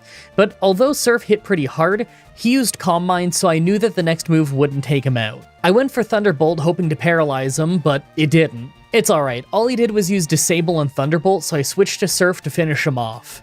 Very clean fight. Alright, we're on the road to the end of the game. I feel pretty good about the Lorelei and Bruno fights, but I'm not sure about Agatha. She can be pretty hard when you don't have a psychic move to deal with her whole team being part poison. Then we have Lance, who should be easy with Ice Beam, and the Pokemon Champion whose Venusaur might cause us problems. Then again, we won't have to worry about Razor Leaf in that fight, so there's a chance that he'll just waste too much time charging for his Solar Beam and won't actually hurt us. I really don't want him using Sunny Day though, since that'll weaken Surf, and we might need that for other members of his team. I think we need to get there at a level where Ice Beam can two-shot Venusaur and we'll stand a chance. We've got a type advantage against most of his team after all. Now that we're at the Elite Four, let's take a look at our stats. Well, to be honest, most of our stats really aren't very good at all. I really like our moves a lot. Our ability is cool, our health is pretty good, but stats-wise, the only thing that we have going for us is decent speed. I know that we're a lower level than usual, it's more typical that we get here around level 70, but I still don't feel super confident. Let's hope our awesome moves will help us get through.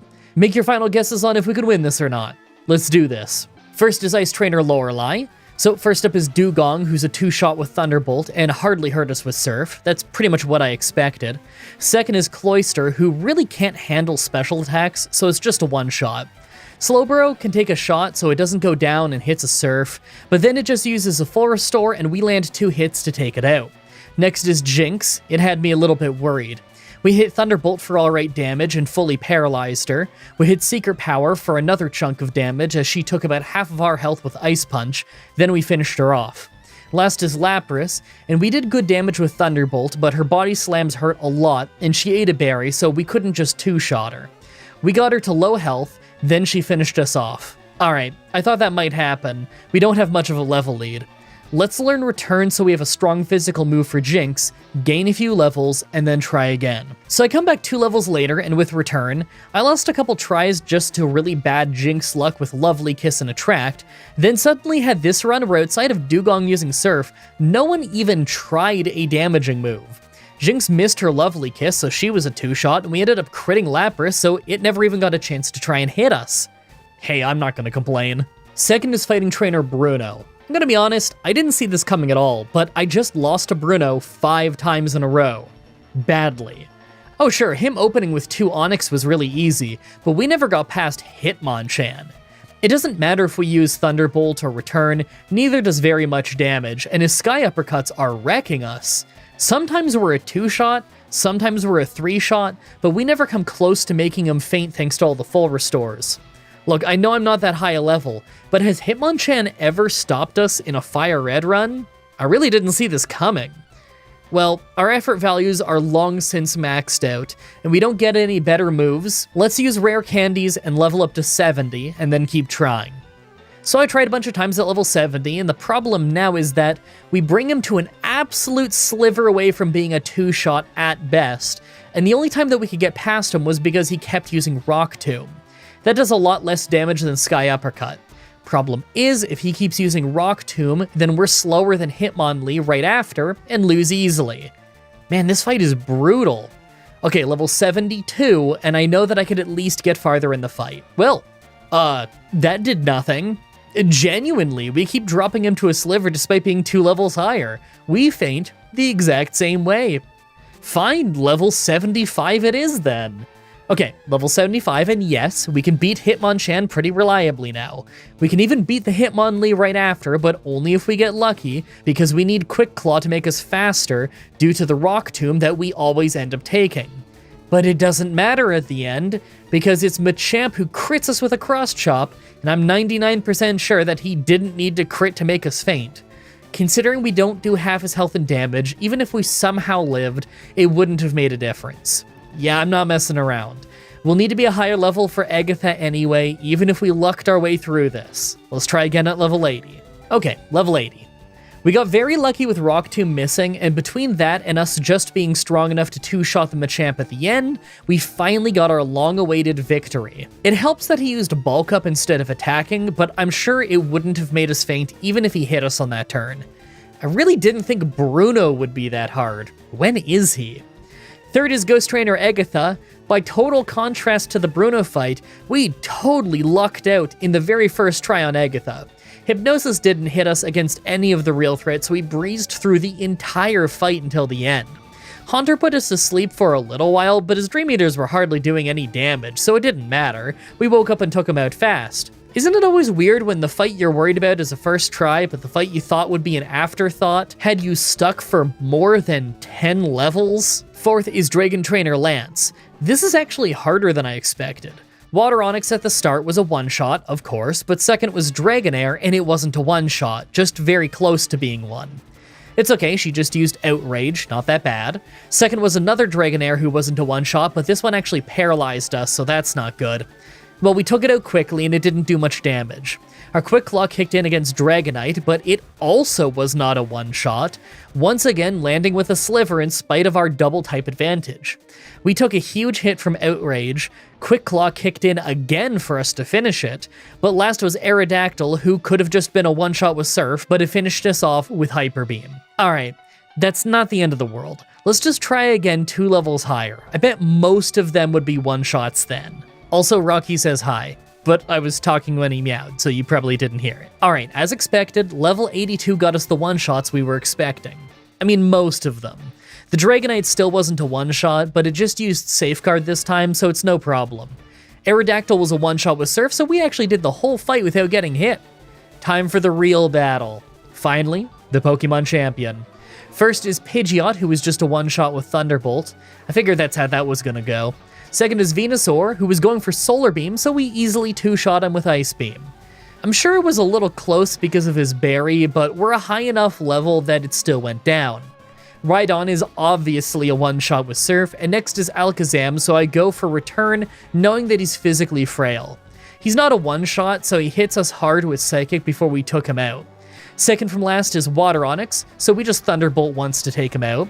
And last is Arcanine, who gets us with Extreme Speed for a little bit of damage before we one-shot him with a crit that probably didn't need to crit. Guys, for the first time in recorded history, I think the hardest endgame fight in Fire Red was Bruno.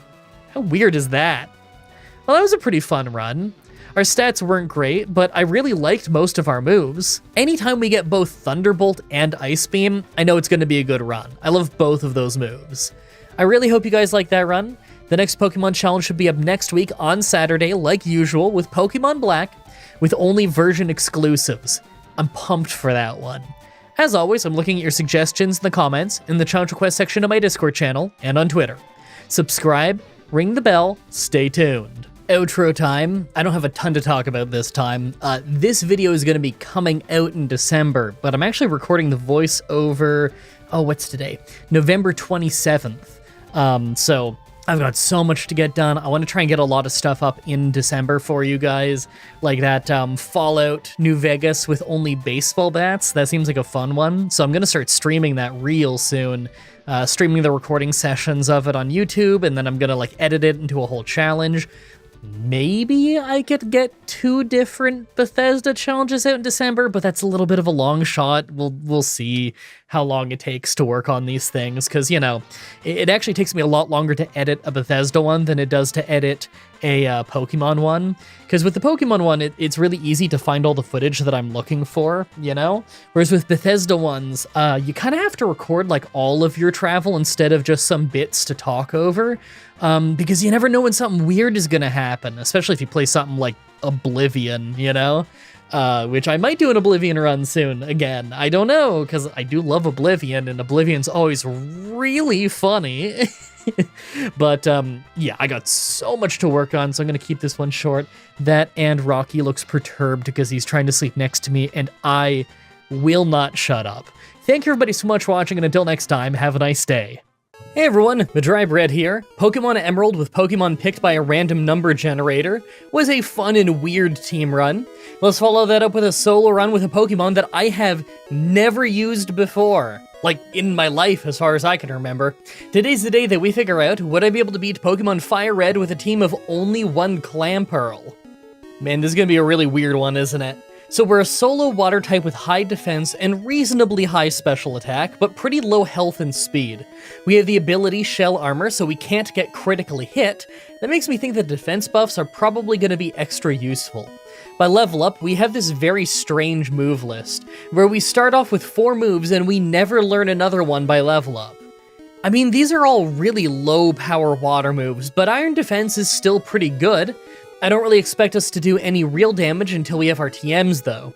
Speaking of, here's our TM move list. The type variety is very limited, but Ice Beam is on the list and that's an incredible move, so I'm for sure taking it. What are we thinking? Surf, Ice Beam, Iron Defense, and Return, maybe? I actually like the idea of Iron Defense and Rest as a combo, but only having Surf and Ice Beam as attacking moves is going to make Lorelei really hard to fight. Like always, I'm writing the script as I go through with the challenge, so this part is being written before I've started. Everyone comment down below and guess if I can win or not. I think that I'll win, but I'll need to be max level. The low health and low speed has me pretty worried. It's really not a good combo. Let's explain the rules. In combat, I can only use Clamperl. I'll need other Pokemon to use HMs, but I won't be allowed to use any of those Pokemon in battle. No glitches or exploits, no items in battle, only Pokeballs, held items, and items outside of combat are allowed. Also, if you enjoyed this video, be sure to like, subscribe, and ring the bell for more. Let's do this. So right off the bat, I used the Universal Pokemon Randomizer to replace Squirtle with Clamperl so that we can do the whole run with it. I picked to replace Squirtle so that our rival would have Venusaur, probably the hardest for us to fight. Our nature is Rash, for more special attack and less special defense. I may not like our special defense going down because it's going to cause us some issues with grass types, but I really like our special attack going up. I think I can make this work. I name him Shelter, because that's hilarious. Alright, we're traveling to the Rock Gym, but I'm expecting this to be pretty easy. Not only do we have water moves, but we also have iron defense. That combo makes me think that we're just gonna win the moment we get there, no matter what level we're at. So I'm just gonna rush through and try to get there as easy as I can. Let's see how it goes. So I got to the gym at the very low level of 8, a whole third lower than them, and we easily one-shot sweep them with Water Gun. I mean, it was pretty obvious this fight was gonna be a breeze. Alright, with that out of the way, I think we need a lot of levels before we actually win the next fight. We have the Water Gym and our rival. The Water Gym is so obviously impossible right now that I'm not even going to bother with it. I'm just going to try and level up a lot in Mount Moon so that we're ready for our rival. The sooner we take out our rival, the sooner we can get the TM for Secret Power so that we can use a non-water move. I don't expect it to be easy though. I can only imagine our rival's starter is going to be a nightmare to fight this early on. Plus, leveling is going to be crazy slow this early on. We're in the erratic leveling group, so we require a lot less experience than normal to hit level 100, but for the first 35 or so levels, we're going to be leveling up a lot slower than your average Pokemon. On our way there, though, I took the Helix Fossil. I knew that if I didn't say what I took, you'd all ask. Actually, now that I think about it, everyone asks anyway. Comments are good for the YouTube algorithm. Alright. I knew this would be bad, but this is really bad. I tried the rival fight a few times. First of all, we're slower than Pidgeotto and get sand attacked, so just trying to land a hit is a mess. But when he goes down, the Bulbasaur just puts us to sleep and Leech Seeds us. Even when we can get a Water Gun in, it does almost nothing, then he gets half his health back from Leech Seed. It might be a very long time before we can win this fight. Make your guesses now on what level we're going to need to be before we can win this fight. I'm guessing early 30s. So I try level 25, by this point we're able to survive a few Vine Whips, and on this very lucky try we never got Sand Attacked or Leech Seeded, and yet we still lost pretty easily. I think that we're going to need to be at least level 30, but I'm going to try a bunch at level 28. It could be possible. So I get to level 28 and I try a bunch. I figured I was still going to lose because I kept losing. But then I got this amazing try where we crit Bulbasaur, and he missed Sleep Powder twice, so we breezed through the fight. That was amazing. I'm gonna go get the TM for Secret Power from up north, and then I'm gonna give the Water Gym a try. Hey, this actually wasn't too bad. Now, it's probably a bad sign that Staryu half my level is faster than me, but thanks to paralyzing Starmie early, we never had any real problems. That gets us the TM for Water Pulse, and although it's not an amazing move, I learned it right away. It's gonna be our best water move until we get Surf, so I'd be crazy not to learn this. Alright, so we have the rival fight in the Electric Gym coming up, and although I feel good about the rival fight, I don't really feel good about the Electric Gym. We're pretty slow, and they're gonna hit our already low special defense pretty hard. I know the Kanto Electric Gym is rarely an issue, but I could see it being one this time. We can always do it later if we really get stuck on it though.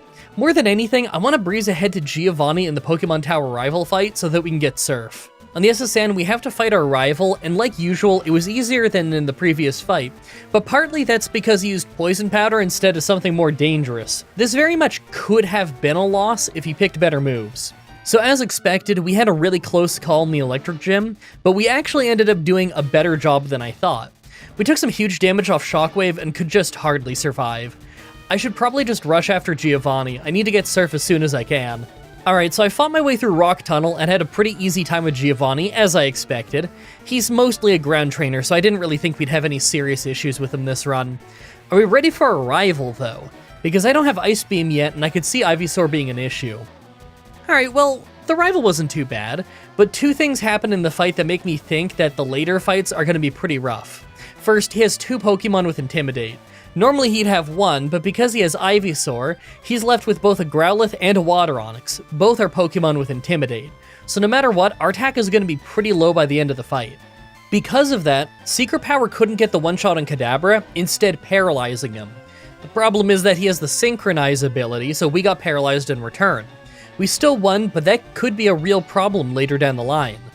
Alright, we're traveling again. Obviously, we don't stand a chance at the grass gym yet, but that's alright. My plan is to get Surf, try and beat the poison gym, fight the fire gym early, then we might have enough money to convert into coins and get Ice Beam.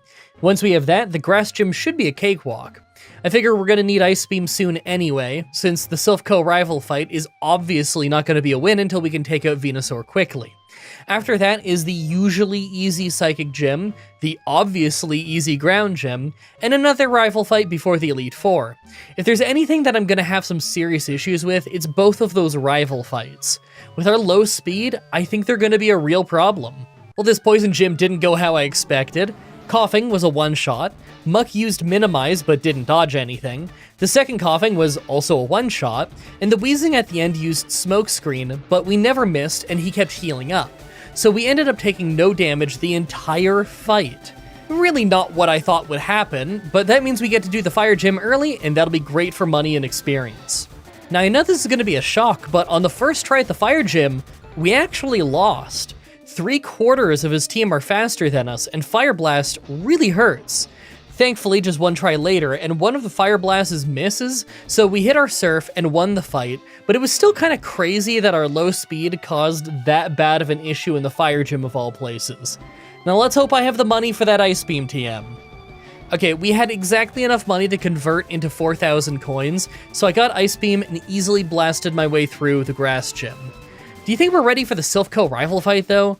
Because I kind of think that we're just gonna lose due to being too slow. I have a Quick Claw, but that might not save us. Yeah, I thought this might happen. Pidgeot was easy, but Venusaur is faster than us, nearly one-shot us. We failed to one-shot him, then he finished us off. We need to level up a bit more so that we're either faster than him or can one-shot him.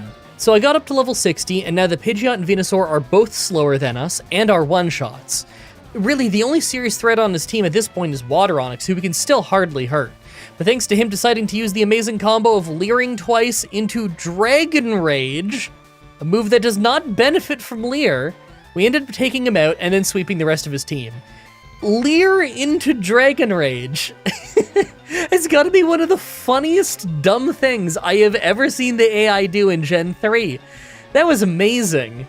After that was Giovanni, who we very obviously just swept. Do you think the Psychic Gym is gonna be hard? Honestly, we might just overpower them with Surf at this point. If not though, then Secret Power might do the trick. I'm just worried about paralyzing them and then getting paralyzed in return thanks to Synchronize. Alright, well the fight was mostly a sweep with Surf, but thanks to Calm Mind, the Alakazam at the end survived. All it did was heal a ton and hit one Psychic, but man, it hit really hard. Moments like this are when I can really see the effect of a bad special defense nature. Anyway, right after that is the Ground Gym, and it was obviously a sweep with Surf. But that means that we're already back at our rival, and we had to level up before we could beat him last time, thanks to him being so fast compared to us. I think that might be about to happen again in a moment. Alright, so Pidgeot is faster than us, but that wasn't really a big deal. It hardly hurt us and went down in one hit. The problem is, despite being faster than Venusaur, we aren't very close to one-shotting it, and it pretty easily took us out from nearly full health. Well, you know what? If we use Ice Beam and he uses Razor Leaf, then it probably wouldn't take a ton of tries until we either freeze him or he misses us. Maybe I just need to try this a dozen times. Well, never mind. Next try and he was faster. We survived a hit, but it didn't really matter. I can't just try until both Quick Claws happen and we either crit him, freeze, or he misses all in the same round. I don't know what the odds are of that, but I know that they're awful. Let's gain a few levels and see if we're faster after. Alright, level 68 in this fight was amazing. Pidgeot still goes the same as before, but this time Venusaur threw the fight by using Growth instead of attacking us. Since we're faster now, we just two-shot him. Rhyhorn was a one-shot, but next is Water Onix, and he did literally the worst thing he could have. He used Rain Dance, so we just started using Surf for great damage. He went for a Hydro Pump, but it missed, and it's a good thing that it did because I know it would have messed us up badly. We took him out, Growlithe came out, and he was a one-shot, and last is Alakazam, who used Calm Mind like last time, but thanks to the rain, we one-shot him too. He really should not have used Rain Dance. That was an amazingly short-sighted move. Well, we're on our way to the Elite Four now. I have to say, I don't know how we're doing so well. I thought this run would be a lot harder, and yeah, it's had its moments, but for the most part, it really isn't all that bad. I haven't gotten any use out of our iron defense, and that's a little boring, but I kinda thought that might happen.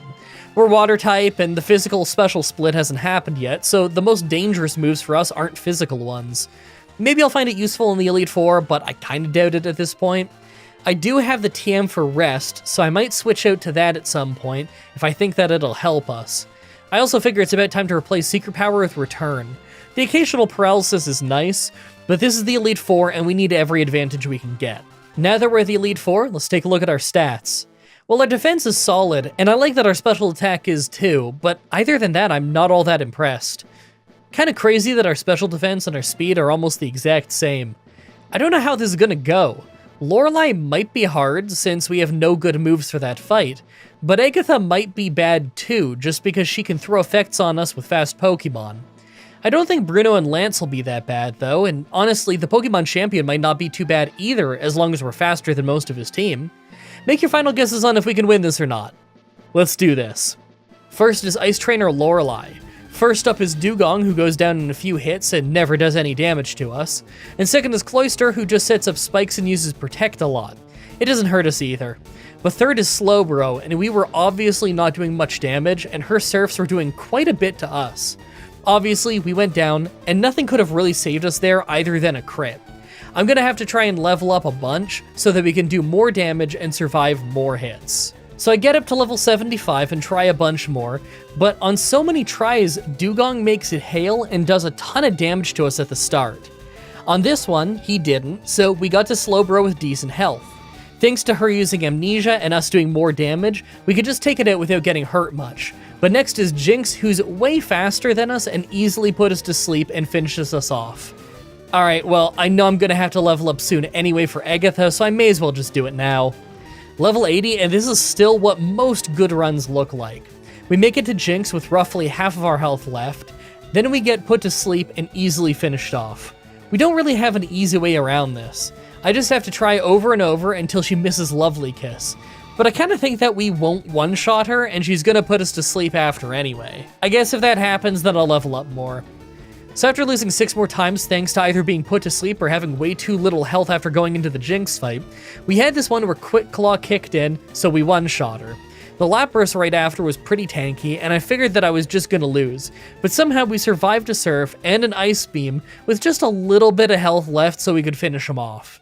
I really thought I was gonna have to be stronger for that one. Second is Fighting Trainer Bruno. Now believe it or not, but I actually lost my first try at this thanks to not being able to one-shot some of them. But as soon as I slapped a Mystic Water on to do a little bit more damage, things went a lot smoother.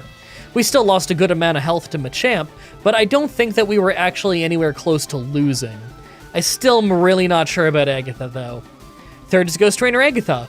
This was actually a lot easier than I was expecting. Yeah, we took a lot of damage between Sludge Bomb's direct damage and it poisoning us, but really it was not bad at all. Surf and Ice Beam did a great job. Fourth is Dragon Trainer Lance. First is Water Onix, and man, it's a mess. We take so much damage before we can take him out because we just hardly do anything with Return. We survived Water Onix and ended up sweeping nearly the whole rest of his team with Ice Beam, but of course Aerodactyl is way faster than us and finishes us off right at the end. Honestly, I think we might win in a few levels, though. Okay, literally only 3 levels later, and now Water Onix just spams Dragon Rage, so we're left with way more health, letting us take a hit against Aerodactyl so we can easily win the fight. Finally, the Pokemon Champion.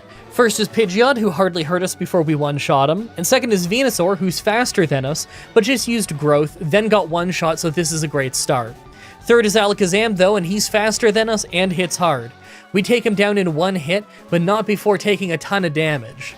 Brydon went down in 1 hit, but after that is Water Onix though, and obviously we came nowhere close to taking him out. We just do so little damage, and he still hits pretty hard. Okay, I think I need to be somewhere in the mid-level 90s before we can win, but I am very confident that we can win soon. So I hit level 90 and try some more. The fight goes basically the exact same, but we can survive 1 more hit. Thanks to a missed Hydro Pump, I kinda thought that I could win, but he full restored up. That's alright. I'm now convinced that at level 95, I would do enough damage that I wouldn't have to worry about the full restores anymore. Huh. Well, I tried the fight some more at level 95, and yes, we actually do manage to deal enough damage to not have to worry about the full restores, But now every time we get past Water Onyx, it's with so little health that we faint to Arcanine using extreme speed at the end. Do you think maybe I could get away with using an Iron Defense early on in the battle, and that would be enough to survive the ending? Alright, well next try and I use Iron Defense while Venusaur's charging up Solar Beam, and in the end, it totally didn't matter because Water Onyx missed an attack, and Arcanine went for Flamethrower anyway, so we got the win. It was a weird ending and the Iron Defense didn't matter in the end, but hey, I got to use it. Well, that was a fun first time using Clamperl. I can't exactly say it's awesome to use, but it was a unique challenge and I had a fun time with it. I really hope you guys like that run. The next Pokemon challenge should be up next week on Saturday, like usual, with Pokemon Platinum, with only one Pachirisu, another Pokemon that I've never used before. As far as I remember, I've never used it in my whole life. As always, I'm looking at your suggestions in the comments, in the challenge request section of my Discord channel, and on Twitter. Subscribe, ring the bell, stay tuned. Outro time. Now, for those of you on Patreon and the YouTube members thing, last week's challenge for the early viewing, you only got it like 2 days early. I hate that. I usually try to get it a week early at minimum. Earlier than that if I can get away with it, but unfortunately there was a lot of delays that were just completely out of my hand. You know, when you're working with a sponsor, you need to send them things and they need to be able to review it and send things back. So there's little delays there, you know, they don't work weekends, I work basically every day. So little delays between my schedule and little delays between their schedule ended up making that come out a lot later than I wanted it to come out.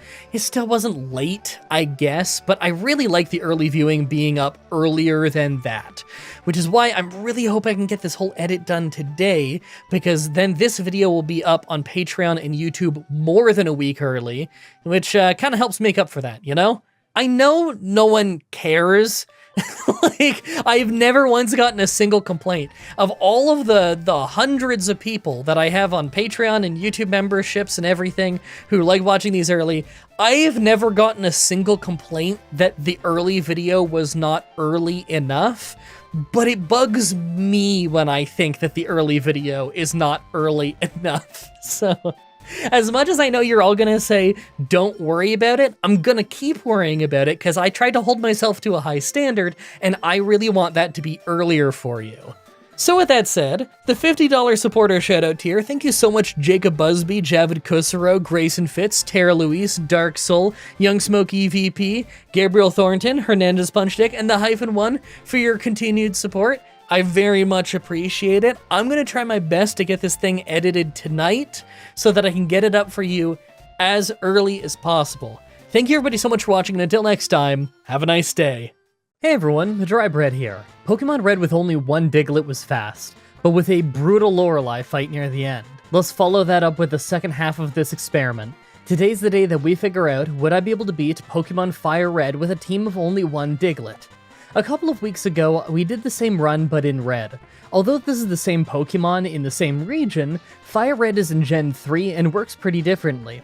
For instance, on our stats page here, in Gen 1 we would have used the special stat of 45, but in Gen 3 we have special attack and special defense instead, leading to us having less special attack than we would in Gen 1. That difference is minor, but the movesets are much more different. By level up, we learn a few new moves, although Dig is 60 power rather than 100 power in this game. By TM, we actually don't learn much that's great. Aerial Ace could be cool for fighting grass types, but for the most part, I'm just interested in Return here. Even then, I'm not sure we'll use it much this run. Like always, I'm writing the script as I go through with the challenge, so all of this part is being written before I've started. Everyone comment down below and guess if I can win or not. I still think that I'm gonna win again, but that I might need to be max level. Without a higher crit rate and Gen 1 Dig, I think this might take a while. Let's explain the rules. In combat, I can only use Diglett. I'll need other Pokemon to use HMs, but I won't be allowed to use any of those Pokemon in battle. No glitches or exploits, no items in battle, only Pokeballs, held items, and items outside of combat are allowed. Also, if you enjoyed the video, be sure to like, subscribe, and ring the bell for more. Let's do this. So right off the bat, I used the Universal Pokemon Randomizer to replace Charmander with Diglett so that we can do the whole run with it. I picked to replace Charmander so that our rival would have Blastoise, probably the hardest for us to fight. Plus, it's the one that we fought in Gen 1, so I want to see how different it is. I name him Deanlet, same as last time. Our nature is Brave, so more attack and less speed. I'll need any attack that I can get. Losing speed kinda sucks because we're so fragile that we likely can't survive any late game fights without the speed advantage, but it's still our best stat, so I'm not too worried. Also, we don't learn Sandstorm, so Sand Veil probably won't come into play. First is Viridian Forest, but we actually don't need to grind here for once. We learned Magnitude at level 9, and that'll be our first proper ground move. It's unreliable since it has random power, but I'd be surprised if it wasn't enough to get us past Brock at a reasonable level. Speaking of, Brock time! This was a first try victory, but it easily could have gone the other way. Magnitude can be strong sometimes, but it's unreliable. I'm just hoping that this will carry us through the roughest fights of the game until we have Earthquake. Earthquake is almost always going to be stronger. Normally after that, I have to fight all the trainers for levels. We have that water gym coming up soon, and we're not as over-leveled as we usually are. I do bother using the Rock Tomb TM from Brock, by the way. It's not a very good move, but our rival likes to open with Pidgeotto, and ground moves can't hit it, so this should save us some time. Oh, and on my way through, I took the Helix Fossil. I knew that if I didn't say, you'd all ask. Actually, now that I think about it, everyone asks anyway. Comments are good for the YouTube algorithm. On the other side, I go straight after our rival. After failing a few tries thanks to Sand Attack right away, we actually had a no damage run where Squirrel decided to buff his defense instead of taking us out. So we won. That seemed a lot more like a Gen 1 decision. With that done, I clear out the trainers in the north for some more levels. I'm kind of worried that we're still not ready to take down the water gym, but there's a lot of trainers that we can reach now that our rival's been taken down, so I'd be surprised if we ran out of trainers before we could win this gym. Water gym time. Now this one actually took quite a few tries because we both had to level up enough to not get one-shot by Water Pulse, and we needed to have enough Magnitude luck to actually deal the damage that we needed. After 6 tries, we won. With that done, we move straight onto the SSN where we fight our rival again. He was a complete pushover, like usual. He just isn't that bad on the SSN or the Pokemon Tower. Naturally, the Electric Gym was a real quick battle. This gym isn't required yet, but it's an easy fight and it's in the town that we were in, so we take care of it real quick before we leave. Now, Fire Red's Rock Tunnel can be a real pain in these runs. It has more mandatory hiker battles than Gen 1 did. Thankfully, we have ground moves, so it's not that bad in this run. This Cave and Fire Red runs always makes me remember my old Magikarp run from a couple of years ago. Rock Tunnel was horrible in that run. Right, we're on the other side. I'll make sure to pick up Return, then go straight to the Rocket Hideout. I know we're not ready for the Grass Gym yet, but that's okay, we don't have to do that yet. Now, you don't hear this often, but Giovanni was actually an issue.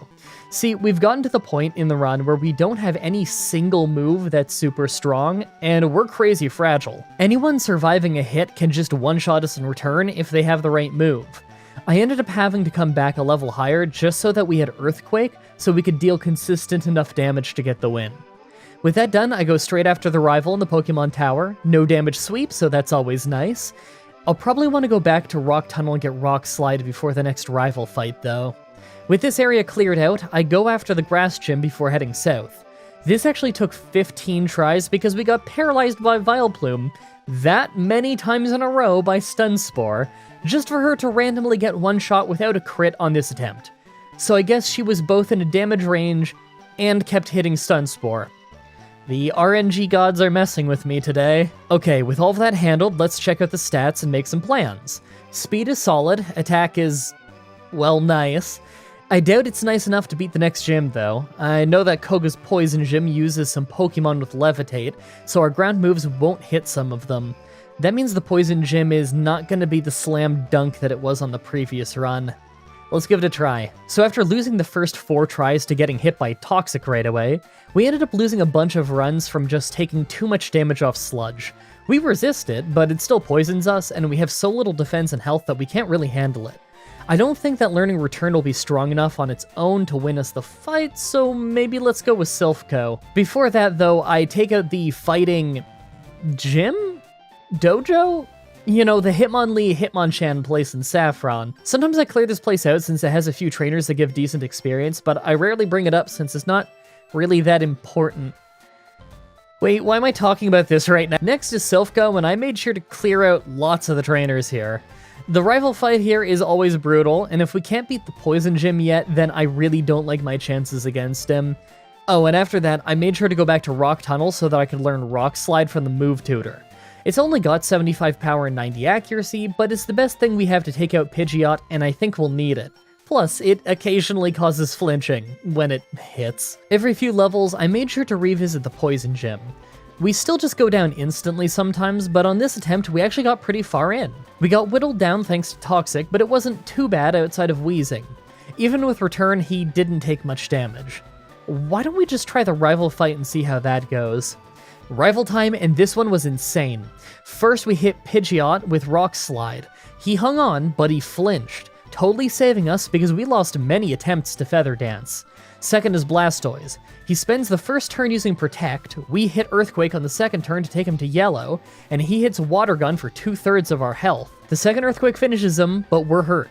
Execute hung on from Return, and I was filled with dread as he used Stun Spore, but he missed, so we took him down. Alakazam was a one-shot with Earthquake, and last was Growlithe, who was another one-shot. Man, I'm just happy that he sends out his Growlithe last.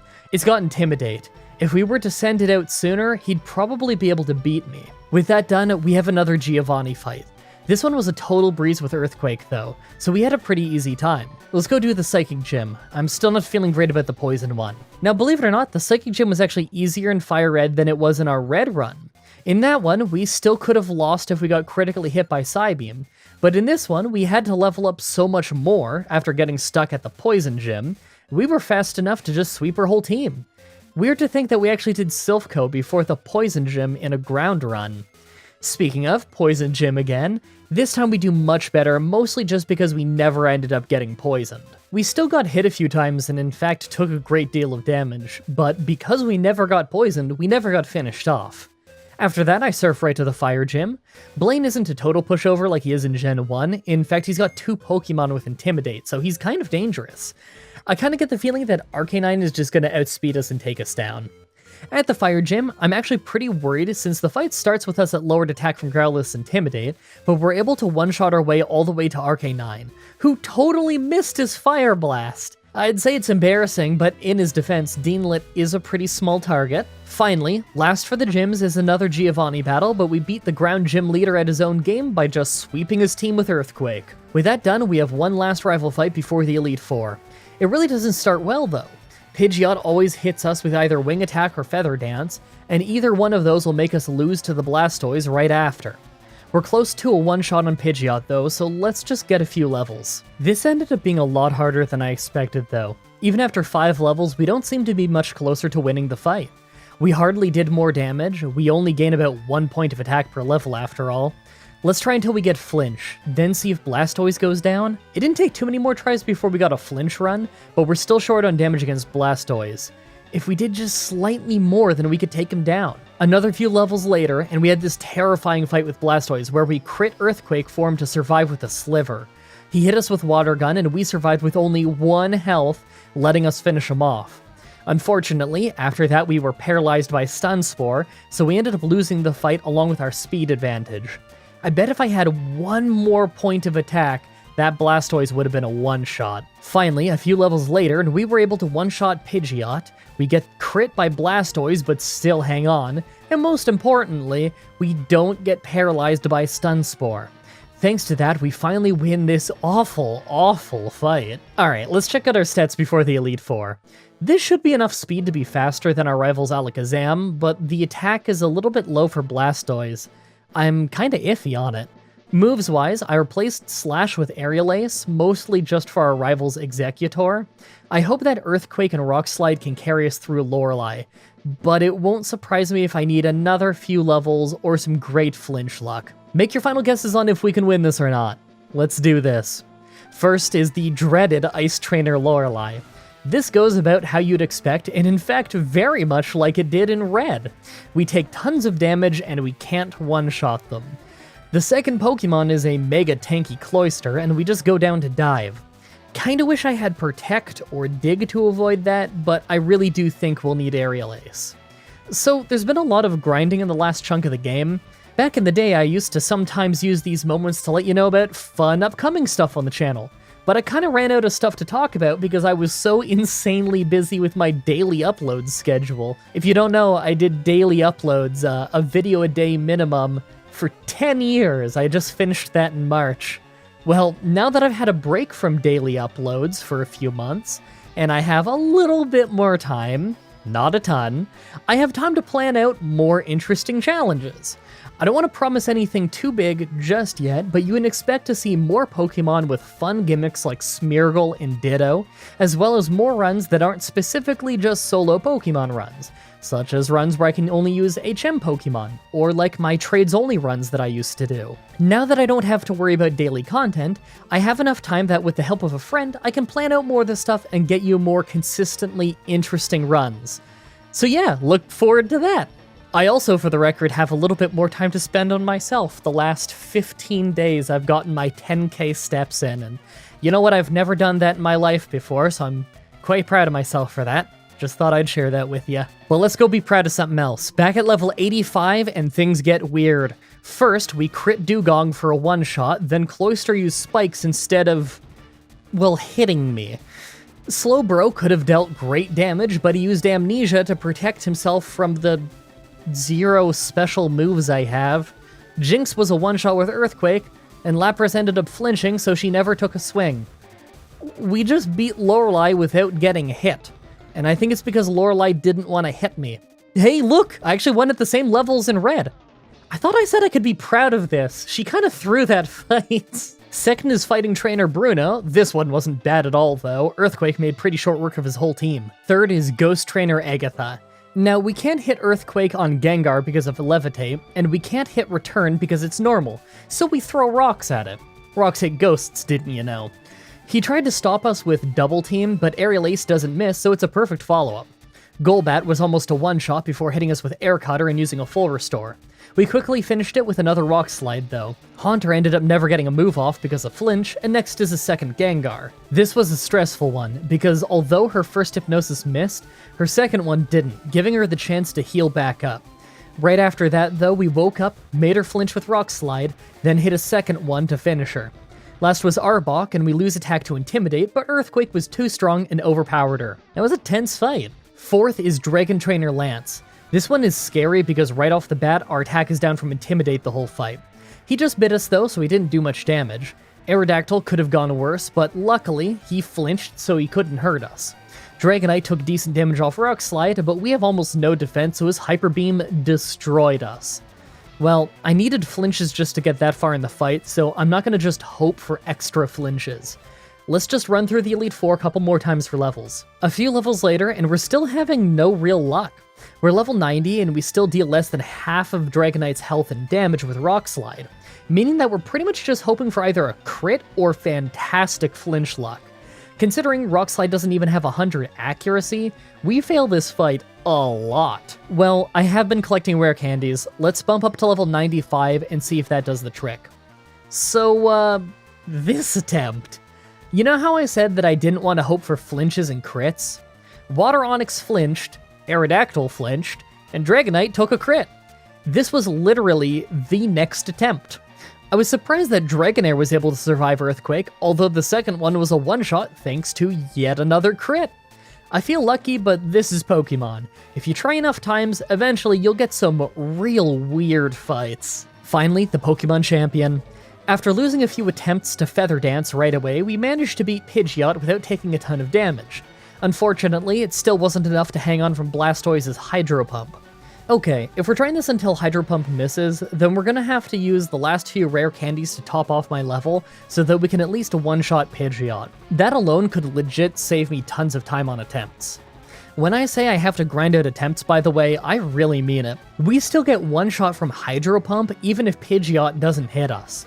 But at least at level 100, we sometimes one-shot it, keeping it from ruining our attempts early with Feather Dance. 47 brutally slow attempts later, and Hydro Pump finally missed, letting us take him down, just for Exeggutor to instantly hit Sleep Powder right after, causing us to easily go down to Giga Drain.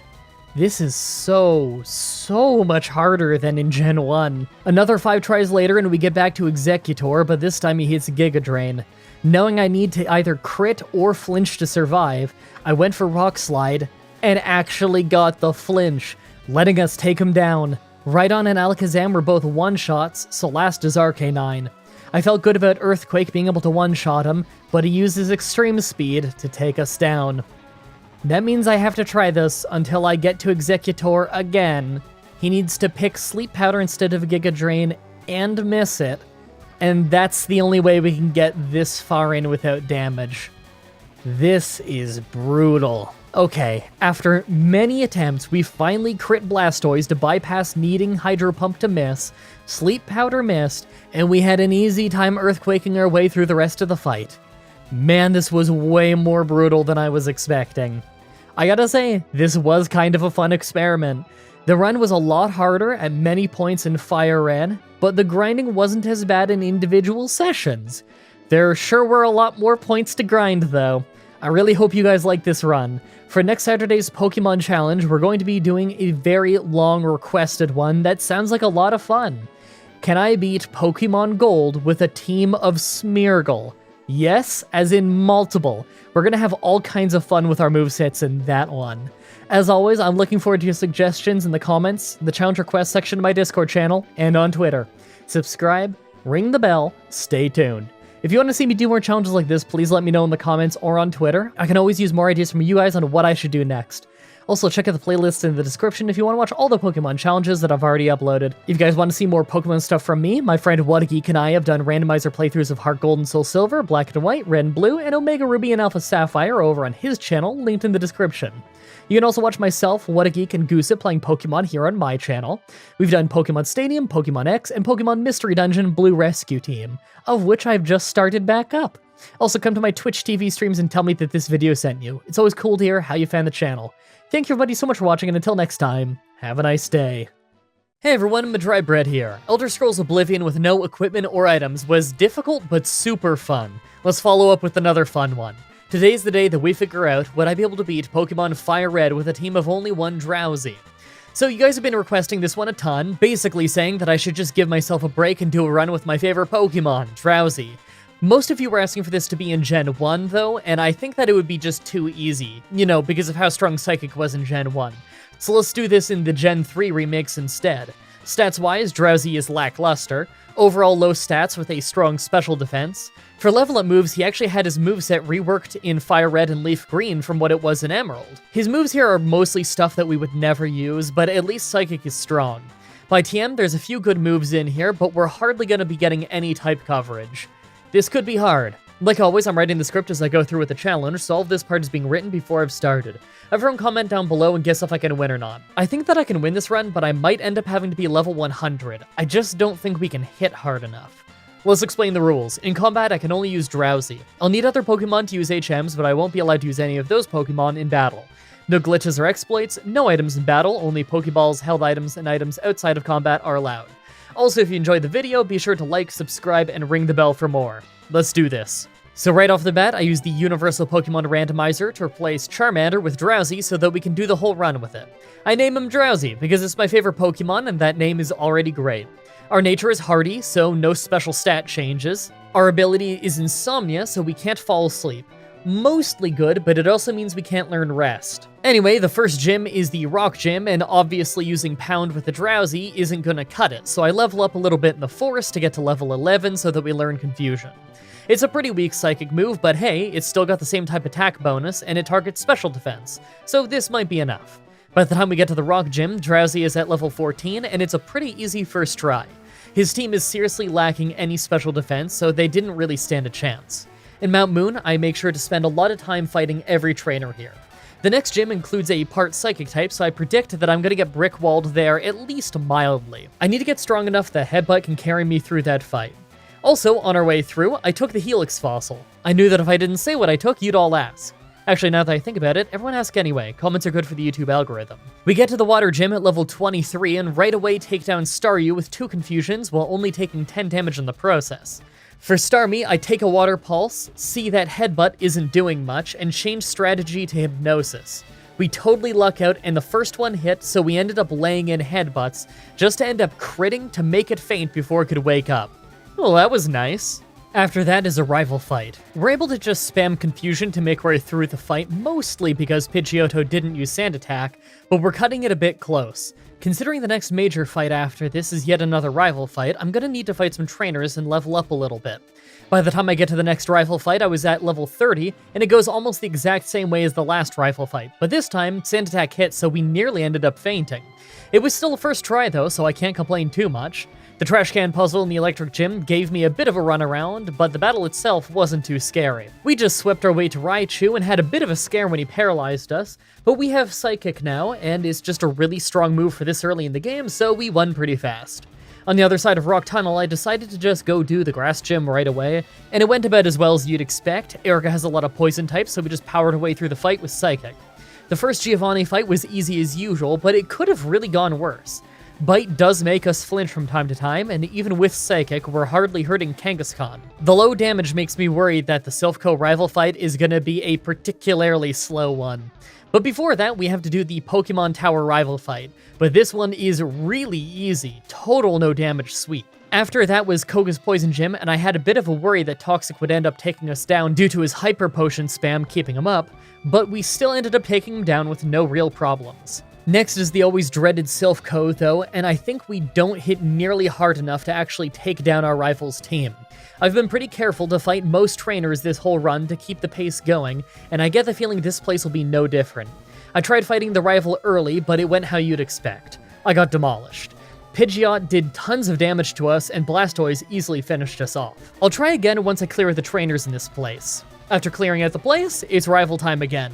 Pidgeot was an easy 2-shot with Psychic, and Blastoise stalled us out for ages by spamming Protect before hitting a nasty bite. We put him to sleep, but he woke up the next round to bite us some more, so I just kept going for Psychic and took him down, but our health is cut in half. Growlithe was almost a 1-shot, but it missed its takedown, so we didn't get hurt. Execute instantly paralyzed us, and our Headbutt was doing almost nothing because of Growlithe's Intimidate, so I go for Psychic some more. We ended up being both paralyzed and confused, a terrible combo, but we only hit ourselves once before we took him down. Last was Alakazam, but he kept using Future Sight even though they don't stack, and we took him down on the turn that the Future Sight he used would have hit us. After that is the usually easy Giovanni Silph fight, and yeah, it was pretty easy. After that is the Psychic Gym, but we're a special defense tank, so I'm sure it won't exactly shock you to your core to learn that we handled it just fine. At the Fire Gym, I had to try a few times before I could actually win. Arcanine is a beast, and if I mindlessly use Psychic, he'll always land in red health and use a Hyper Potion.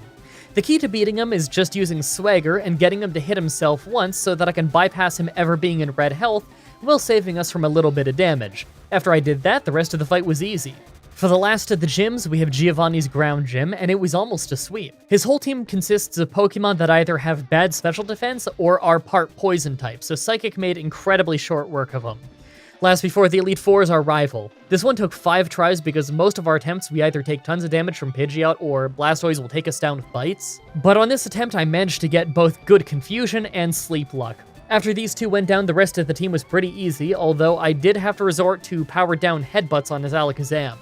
We won, but I don't even think we're close to beating him the final time yet. While I'm in Victory Road, I fought all the trainers. Usually I don't do that here because it's a bit of a pain, but in spite of how easy this run has been overall, I know that a level 63 Drowsy just doesn't do enough damage to win the final battle. It doesn't help that Psychic is the strongest move we can learn, considering that it has the same type attack bonus and uses special attack. Alright, after fighting those trainers and grinding a little bit to top off my experience, we hit level 70. My special defense is pretty solid, but I didn't think that we'd end up with more attack than special attack. I'm gonna guess that it's because of the effort values, but having special attack as my lowest stat might actually make the last stretch of an otherwise pretty easy run really difficult. Make your final guesses on if we can win this or not. Let's do this. First is Ice Trainer Lorelei. I tried this a few times, but I'm sure you can see instantly we're doing very, very little damage. Our terrible special attack is getting to be too big of a problem, and if we're doing this little damage on the first trainer, then I'm gonna have to try something new. I decided to get the TM for Return to replace Headbutt. Even with it being at max power though, our attack isn't very high. Still, it's stronger than Headbutt and worth trying. Back to Lorelei, and we're doing almost the same amount of damage, unfortunately. It might be very slightly more damage, but it's not close to enough. We can't reasonably get our hands on any held items to power up with, and we don't have any stronger moves to learn, so at this point we either need to get incredibly lucky with Confusion and Sleep for the remainder of the boss fights, or I need to just get stronger. If I'm choosing between insane luck and grinding, I'm gonna pick grinding. I start trying the fight again at level 75, but unless we crit, we still do very little damage. We're able to get farther into our team because of our higher defense stat, but we don't have the firepower we need. I could learn Calm Mind to boost the power of Psychic, but every turn we spend is a turn where we're getting hit by another move. Calm Mind could possibly get us the win, but not until we're strong enough to hold on a little longer, so I'll have to wait. And again, it would be great if we could learn Rest, but we actually have the Insomnia ability, so we can't just combo Calm Mind with Rest. Okay, so after grinding all the way up to level 80, I try again, and yet I'm still doing so little damage that I routinely do even worse than my level 75 attempts. I have to seriously get lucky on either Confusion or Sleep Luck to get anywhere in this fight. If I'm doing that little damage, then the only thing I can think of, other than Double Team, is Calm Mind. This raises our special attack and special defense by a stage, but it also means we're giving them chances to rain down shots on us. I'm not confident in this strategy, but it's worth a try. Hypnosis was just way too inaccurate anyway. Finally, a few more tries in, and I get this one where we're able to build up decently against Dugong, but Hail makes us take a lot of damage. We managed to bulldoze through the rest of our team much better, but we still nearly lost and only got by thanks to a critical hit on Slowbro. It's crazy how close that one was, even with Calm Mind. Second is fighting Trainer Bruno. This one was easy as expected, but what was funny was the Machamp battle. I went so many rounds with this Machamp thanks to me trying to use a return to finish him off while saving power points, just for him to end up hanging on and healing, and despite that, we still managed to win the fight without taking a single hit. Third was Ghost Trainer Agatha. This one was super easy though.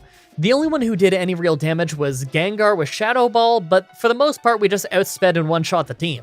Fourth was Dragon Trainer Lance. I tried this one over and over with different amount of Calm Minds to test what would get us farthest, but either we don't have enough health or we don't have enough power depending on how much we use. If I could get just a little bit more of either, then we'd win, so I go back through the Elite Four to gain some more levels.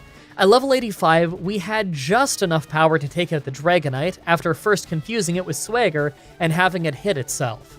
This is with 3 Calm Minds, by the way. That's just how low our special attack is, despite being at level 85. Finally, the Pokemon Champion.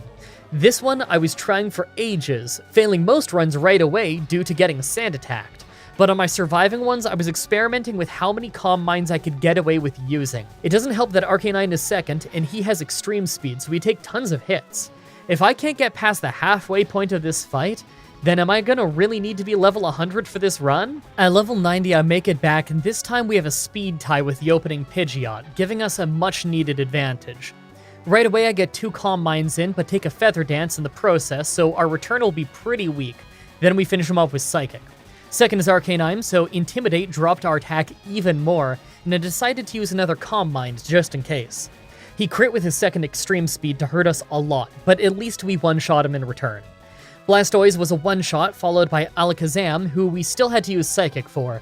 It wasn't enough for a one-shot, but he was hardly hurting us anyway, so we took him down. Rhydon was a one-shot, and last was Exeggutor, who got out-muscled in 2 Psychics, giving us the victory. Well, that was a weird one. A breeze most of the way through, just to run into a brick wall at the end. I really hope you guys liked that run. For next Saturday's Pokemon Challenge, I'm going to do the very much requested Emerald run with Lunatone and Solrock. As always, I'm looking forward to your suggestions in the comments, in the Pokemon Challenge section of my Discord, and on Twitter. Subscribe, ring the bell, stay tuned. If you want to see me do more challenges like this, please let me know in the comments or on Twitter. I can always use more ideas from you guys on what I should do next. Also, check out the playlist in the description if you want to watch all the Pokemon challenges that I've already uploaded. If you guys want to see more Pokemon stuff from me, my friend Whatageek and I have done randomizer playthroughs of Heart Gold and Soul Silver, Black and White, Red and Blue, and now we're doing Omega Ruby and Alpha Sapphire all over on his channel, linked in the description. You can also watch myself, Whatageek, and Gooset playing Pokemon Stadium and Pokemon X here on my channel. Also, come to the Twitch TV streams and tell me that this video sent you. It's always cool to hear how you found the channel. Thank you everybody so much for watching, and until next time, have a nice day. Hey everyone, Mah-Dry-Bread here. Pokemon Red with only Blaine's Pokemon and moves was basically just the Arcanine run. Let's follow that up with a real solo Pokemon challenge. Today's the day that we figure out would I be able to beat Pokemon Fire Red with a team of only one Dunsparce. So Dunsparce is a really basic looking single form normal type Pokemon from Gen 2. It doesn't look that impressive, but the fun thing with this comes from its ability, Serene Grace. It doubles the chance of additional effects happening from moves, like making Headbutt twice as likely to cause flinches, or making Rock Smash always cause defense drops. It doesn't affect King's Rock till Gen 5 though, unfortunately. Our stats are actually pretty good by solo Pokemon Challenge standards. Being a normal type with 70 attack actually means that return should be pretty strong, although we can't just rely on that thanks to ghost types. By level up, we learn a couple of cool moves like Glare and Screech, but overall we don't get many good attacking moves. By TM though, we learn a shockingly large amount of type variety. Flamethrower, Thunderbolt, and Ice Beam are all on this list.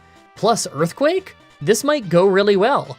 Like always, I'm writing the script as I go through with the challenge, so all this part is being written before I've started. Everyone comment down below and guess if I can win or not. I'm confident that we can win, but it's all about what level we'll actually be able to win at. I'm gonna guess that we can win below level 75, but we'll see. Let's explain the rules. In combat, I can only use Dunsparce. I'll need other Pokemon to use HMs, but I won't be allowed to use any of those Pokemon in battle. No glitches or exploits, no items in battle, only Pokeballs, held items, and items outside of combat are allowed. Also, if you enjoy the video, be sure to like, subscribe, and ring the bell for more. Let's do this.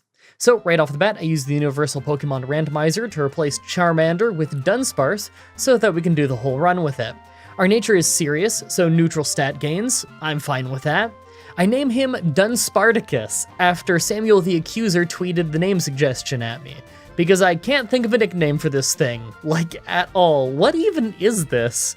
The best Bulbapedia can tell me is that it's a snake that might be a visual pun in Japanese, some kind of bee snake. That's the best I've got. So first up is Grinding in the Forest. We don't get any good moves for the Rock Gym early, but I'm not as worried as I usually am about it. We get Yawn at level 11 and Glare at level 14, so we might be able to have some fun with status afflictions, and as weak as Rage is, it does build power. Considering we're a Pokemon that gains a lot of health on level ups, maybe Rage will actually be useful.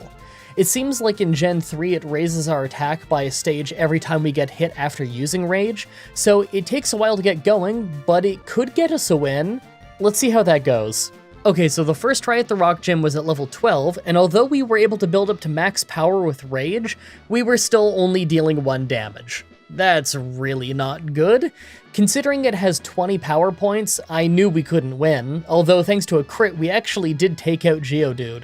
Pretty much right after we ran out of power points though, so we didn't stand a chance against Onix. Rage is just useless. Well, we don't get our next attacking move until level 21, so let's just try again in a few levels and see if we can do at least 2 damage per hit. At level 16, things go much better, with us having noticeably more health and dealing noticeably more damage. And by noticeably more, I mean 2 damage. Glare being able to paralyze them really helped though. Once we got to Onix, I was worried that we'd lose thanks to his bind doing damage per turn, but in the end, we actually ended up winning. I cannot wait to ditch Rage. This move is terrible. Alright, we're on the road. Right now I'm just trying to get every level I can, because at level 21 we get Rollout. Not an amazing move, but we do have Defense Curl, and that powers up Rollout, so we could actually get some sweeps going with it. I doubt I'll keep the move the whole game since there are much better choices later, but it should help us a lot in the early game. In Mount Moon, I obviously clear the place other than the rock types. We still suck against rock types, but that shouldn't be an issue forever. We just need to get some good TMs, like Misty's Water Pulse. Of course, we have to beat her first. Oh, speaking of, am I crazy in thinking that Dunsparce was ground type? It's not, obviously, it's for sure a normal type, but I really thought that it was ground type before I looked him up for this challenge. I don't really know why, maybe it's because he's a sandy yellow and the game calls him a land snake? I don't know. If you guys thought he was ground type though, let me know in the comments. I'm curious if anybody else thought that. Oh, and of course, on our way to Misty, I took the Helix Fossil. I knew that if I didn't say what I took, you'd all ask. Actually, now that I think about it, everyone ask anyway. Comments are good for the YouTube algorithm. So the Misty fight actually took 4 tries, but I wouldn't call it hard. It was mostly just because we'd get crit or confused off Water Pulse. Between Defense Curl and Rollout, we had a pretty easy time finally dealing enough damage to take out stronger Pokemon like Starmie. The rival fight right after was super easy, as we basically just swept the fight with Defense Curl and Rollout. Sometimes in the early game, all it takes is one strong move to make it through just fine. Because of the strong combo, I actually decided to skip some of the trainers north of Nugget Bridge. Normally I'd only skip a trainer up here if it's a hiker on a run where we can't really deal with rock types, but I'm starting to think that we don't actually need every last little bit of experience. At least not yet. If anything, I should probably be fighting the trainers for the money. If we're gonna want to get great moves like Ice Beam and Thunderbolt, then we're gonna need a ton of money to convert into coins once we get to Celadon. Man, think about how strong those are gonna be with the extra freeze and paralysis chance though. This could be a really fun run. On the SSN, I make sure to track down all the trainers. I know I was just saying that we probably don't need the experience, and I stand by that, but the gentlemen on the SSN actually give you a lot more money than a lot of the other trainers in the early game. We're gonna need 8,000 coins if we want Thunderbolt and Ice Beam. So 8,000 coins is 160,000 Poké-Dollars, if I remember right. I'm not even close to that right now. I could afford like 2,000 coins. Considering it's not easy to get an amulet coin in this game without actually catching a ton of Pokemon, I might just need to use the Versus Seeker on some rich trainers later in the run. While I'm still on the SSN, let's do the rival fight. It ended up being super easy overall, even with Kadabra disabling Rollout at one point. Hilariously enough, against Wartortle at the end, we missed Rollout twice in a row, 2 1 in 10 chances, and in spite of that, he didn't do anything to take us down. He just ended up spamming Withdraw. I guess he just knew that he couldn't deal much damage with his attacks. Let's go squash Surge. First up is Voltorb, so we Defense Curl to power up our Rollout. Voltorb missed his first Sonic Boom, but then he hit us with 2 of them, as well as a Shockwave before we could take him down. We missed another Rollout, so he had an extra attack. Pikachu went down in 1 hit, but Raichu was last, and his double team made us miss. He used it twice right away, so we were missing quite a bit. He took us all the way down to only 21 health before we landed the second hit for a knockout. I don't like how close that was. So Rock Tunnel actually wasn't too bad for once, not because Rage is just so good, but because we replaced it with Water Pulse. We got the TM from Misty. I doubt we'll keep this move all game or anything, but it's great for dealing with rock types, and its 20% chance of confusion is bumped all the way up to 40% due to our abilities, so it's actually pretty good. Maybe I will keep it. While we're here in Rock Tunnel, it's time for the Chimera ad. Chimera, of course, being the wonderful clothing site that sponsors the show. It seems like the zip-up hoodies, tank tops, and t-shirts are all doing especially well right now, and I guess that makes sense considering it's summer. I can speak from experience when I say that these t-shirts are super nice in the summer, you know, considering it's summer, and I'm currently wearing one. Link at the top of the description to Chimera's website if you're interested. Oh, and that's Chimera, spelled K-H-I-M-Y-R-A. I see people say, I thought it was Chimera, and spell it like the normal way all the time, but like, the website name is right on screen. Use the code Mah-Dry-Bread at checkout to get a discount and let them know that I sent you. Thank you everybody so much for your support. Now let's go do the Rocket Hideout. This place is great, not only because the enemies are pretty weak, and there's lots of trainers, but there's also tons of items that we will never use, so we can just pick them up and sell them. Normally, we don't need the money, but when most of our best moves are at the game corner, we absolutely do. Oh, and we do have the TM for return now since you can get it on your way here for free, but I don't really want to replace anything yet. Glare is still nice, the Rollout and Defense Curl combo is still pretty strong, and we really do need Water Pulse for the rock types. Maybe after we beat Giovanni, I'll replace something with Return, then I might have enough money to get Ice Beam. At that point, we probably won't need Defense Curl or Rollout anymore, so we can really overhaul things. Ice Beam with Serene Grace will be a 1 in 5 chance of freezing, so that's pretty cool. Not really sure if we can afford it after this, though. So against Giovanni, the rock types all went down to Water Pulse easily, as you would expect. Kangaskhan actually took a while to take down, though. Water Pulse did just about nothing, so I had to use Defense Curl and Rollout to get the win. We didn't get hurt much, but our damage output wasn't great either. I think it's finally time to get Return.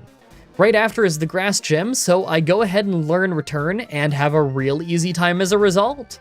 We did get paralyzed by Vileplume at the end and it delayed us a little bit, but really they didn't stand a chance. Speaking of didn't stand a chance, the Pokemon Tower rival fight. This one is always pretty easy. The only problem we had was with Growlithe's Intimidate, making it so that we couldn't one-shot many of them. Yeah, that sounds funny, that our only problem was not being able to one-shot enough of them, but I bet you it's gonna be a genuine issue by the time of the next rival fight. Time for more travel. We've got a poison gym coming up, and I'm kind of tempted to go do the fire gym early after it, since we'll still have water pulse. Plus, if I remember right, we can make some decent money from the trainers in the Pokemon Mansion, so maybe we can get enough for one of those awesome Game Corner TMs that we want. It's about time we replace Rollout, considering we don't even have Defense Curl anymore. No moves we can get for the Poison Gym, though. Even if we could get Earthquake, I think he's got Levitate. Let's just see if we can overpower them with Return. First was Coughing, who went down in one Return, and second was Muck. Right away we took out tons of his health with Return, but he just used Minimize, then a Hyper Potion. Thanks to us missing, he got a chance to use Acid Armor, but we still took him down on the follow-up. The next Coughing was also a one-shot, so last was Wheezing. Right away we got hit by Toxic to get badly poisoned, but we still just took him down in a couple of hits of Return. Not bad. Alright, you know we have to try the Fire Gym next. I don't want to assume it's going to be easy since it probably won't be considering this is Fire Red, but I think it's worth a try. Return will be useless by the end of the fight thanks to two of his Pokemon having Intimidate, but maybe Water Pulse will be enough with a little bit of confusion luck. First up is Growlithe, so our attack is down the whole fight from Intimidate. Our Water Pulse took him down to a Sliver. He nailed a Fire Blast for a decent chunk of damage, then he healed back up so we had to hit him twice to take him out. It's okay, we're faster. Ponyta goes the exact same way, hitting us with Fire Blast after surviving Water Pulse, then using a Hyper Potion. It goes down the same way too though. Rapidash is faster than us and hit a strong Fire Blast early. I thought we'd faint, but thanks to Water Pulse confusing him, he used a full heal and we got the knockout. Last was Arcanine, so our attack is down another stage, and Water Pulse crit for great damage and confusion. Maybe if he hit himself, we'd have won, but he just nailed Fire Blast. Oh, that was so close. That's okay, we still have lots of trainers left out east that we've never fought, and I do still need cash if I want to get all the TMs that I want, so I was gonna have to do this sooner or later anyway. Let's just get a few levels, and then we'll try the Fire Gym again. Now, this one took another 6 tries because we just kept getting burnt, or super unlucky with damage ranges, but eventually we got a great run where Rapidash missed Flame Blast, so we went into the Arcanine fight with full health. Because of Blaine having full heals in Fire Red, we actually got to stop some of his attacks through confusing him with Water Pulse, as it causes him to use a full heal right after. Thanks to that, we managed to finally take down Arcanine in spite of his Hyper Potions. That was surprisingly hard. Next up is Silphco, so I'm kinda mixed on what to do right now. On one hand, I don't want to grind too much since we're using a little bit of a stronger Pokemon than usual and we might not need it, but at the same time, Blaine went pretty badly. I decided I'd just get a level or two in here before trying the rival fight. If we lose, we can always just clear out the rest of the place and get some TMs. Now, I'm not gonna lie, I was really surprised about this, but the Silphco rival fight was really easy on the first try. We did get paralyzed by Execute due to not being able to one-shot it after an attack drop from Growlithe's Intimidate, but it didn't really change much. Blastoise was just spamming Water Gun by the end of the fight, doing just about nothing, so we easily won. I kinda thought that I'd need better moves for this fight. Oh, and of course, Giovanni right after was super easy, as he usually is. I guess we're in for a bit of a boss rush, considering there isn't any more traveling before the end of the game, aside from Victory Road. Let's go beat some gyms! At the Psychic Gym, we literally just do a no damage sweep on our whole team due to us being faster, and them being physically frail. Right after is the Ground Gym, and although my first try went awful due to Poison Point, the second try went way better. I just had to use Water Pulse on Nidoking and Nidoqueen to avoid actually getting poisoned, and as soon as I did that, we won easily. Oh, and after that fight, I finally had exactly enough money to get the TMs for Thunderbolt and Ice Beam. I can't believe it took until after the 8th gym to finally earn enough, but these moves are really gonna save us against the Elite Four. I couldn't imagine the Lorelei and Lance fights without Thunderbolt and Ice Beam. Last rival fight before the Elite Four. Pidgeot only hits Wing Attack, so Ice Beam did a pretty great job of taking him down, and Rhyhorn was a one-shot with Water Pulse. I'm loving this type coverage. Growlithe went down easily, but did manage to outspeed us and hit Flame Wheel thanks to agility, and our attack is of course down from Intimidate. Execute was a one-shot with Ice Beam, and Alakazam was a one-shot with Return. He was actually faster than us, but he just used Calm Mind rather than attacking, so we were fine. Blastoise was last, and he made it rain, then started using Water Gun, of all things. Well, it actually did a surprising amount of damage, and he took us all the way down to about half health before he went down. That was mostly easy, but I think our stat lead is starting to disappear as we fight fully evolved Pokemon. Okay, so after that win, I'm really mixed on if I have to grind or not.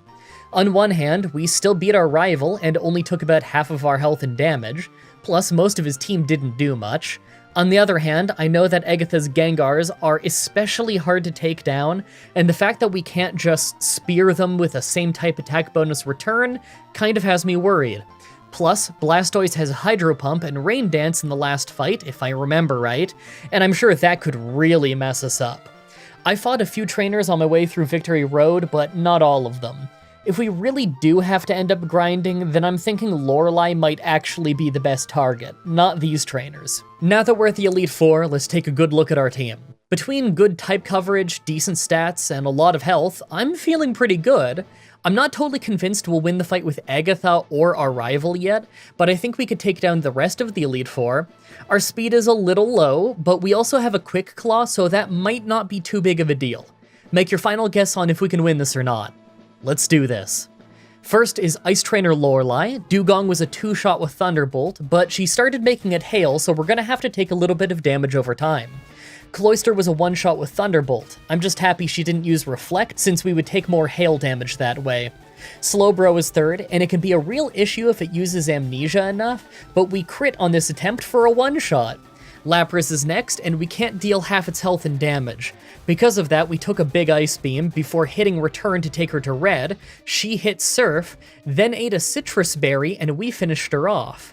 If she didn't eat that berry, then she would have been in full restore range, and that probably would have gone worse. I might have lost. Last is Jinx, but we outsped and one-shot with a critical return.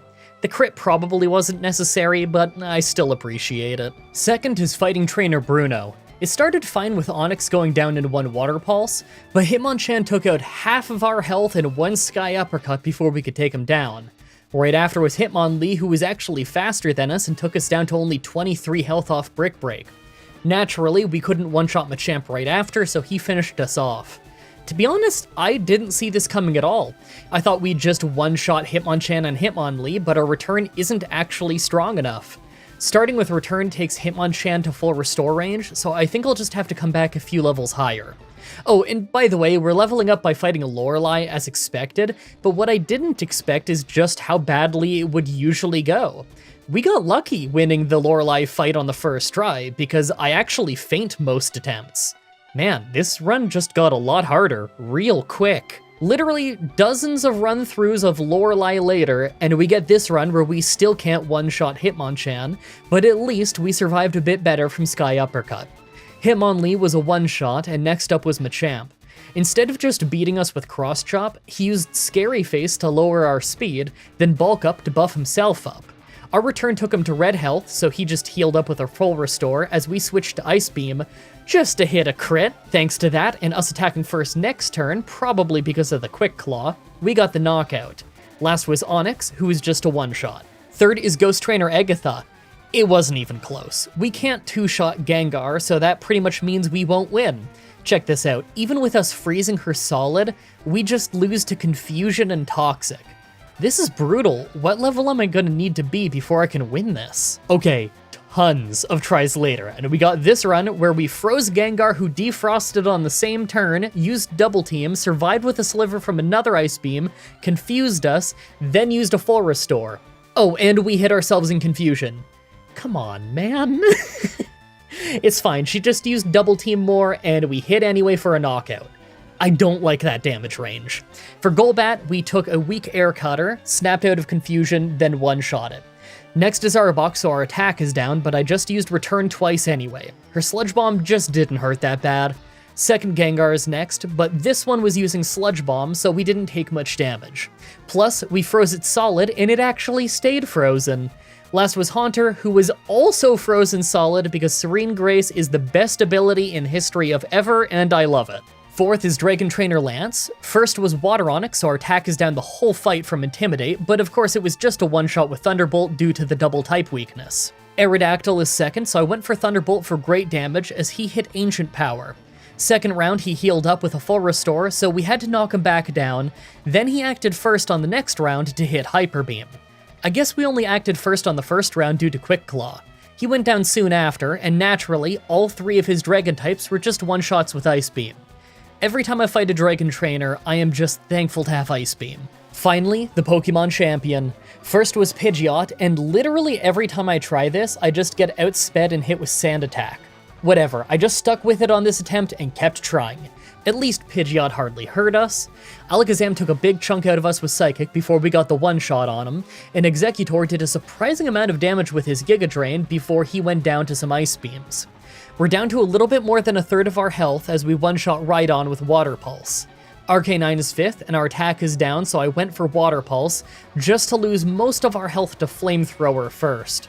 Alright, he's faster, so of course we went down. I can't believe we're not ready for this yet. Here we are after using all of my rare candies. We still can't one-shot Pidgeot, but at least we're faster and got lucky enough to get a freeze this time.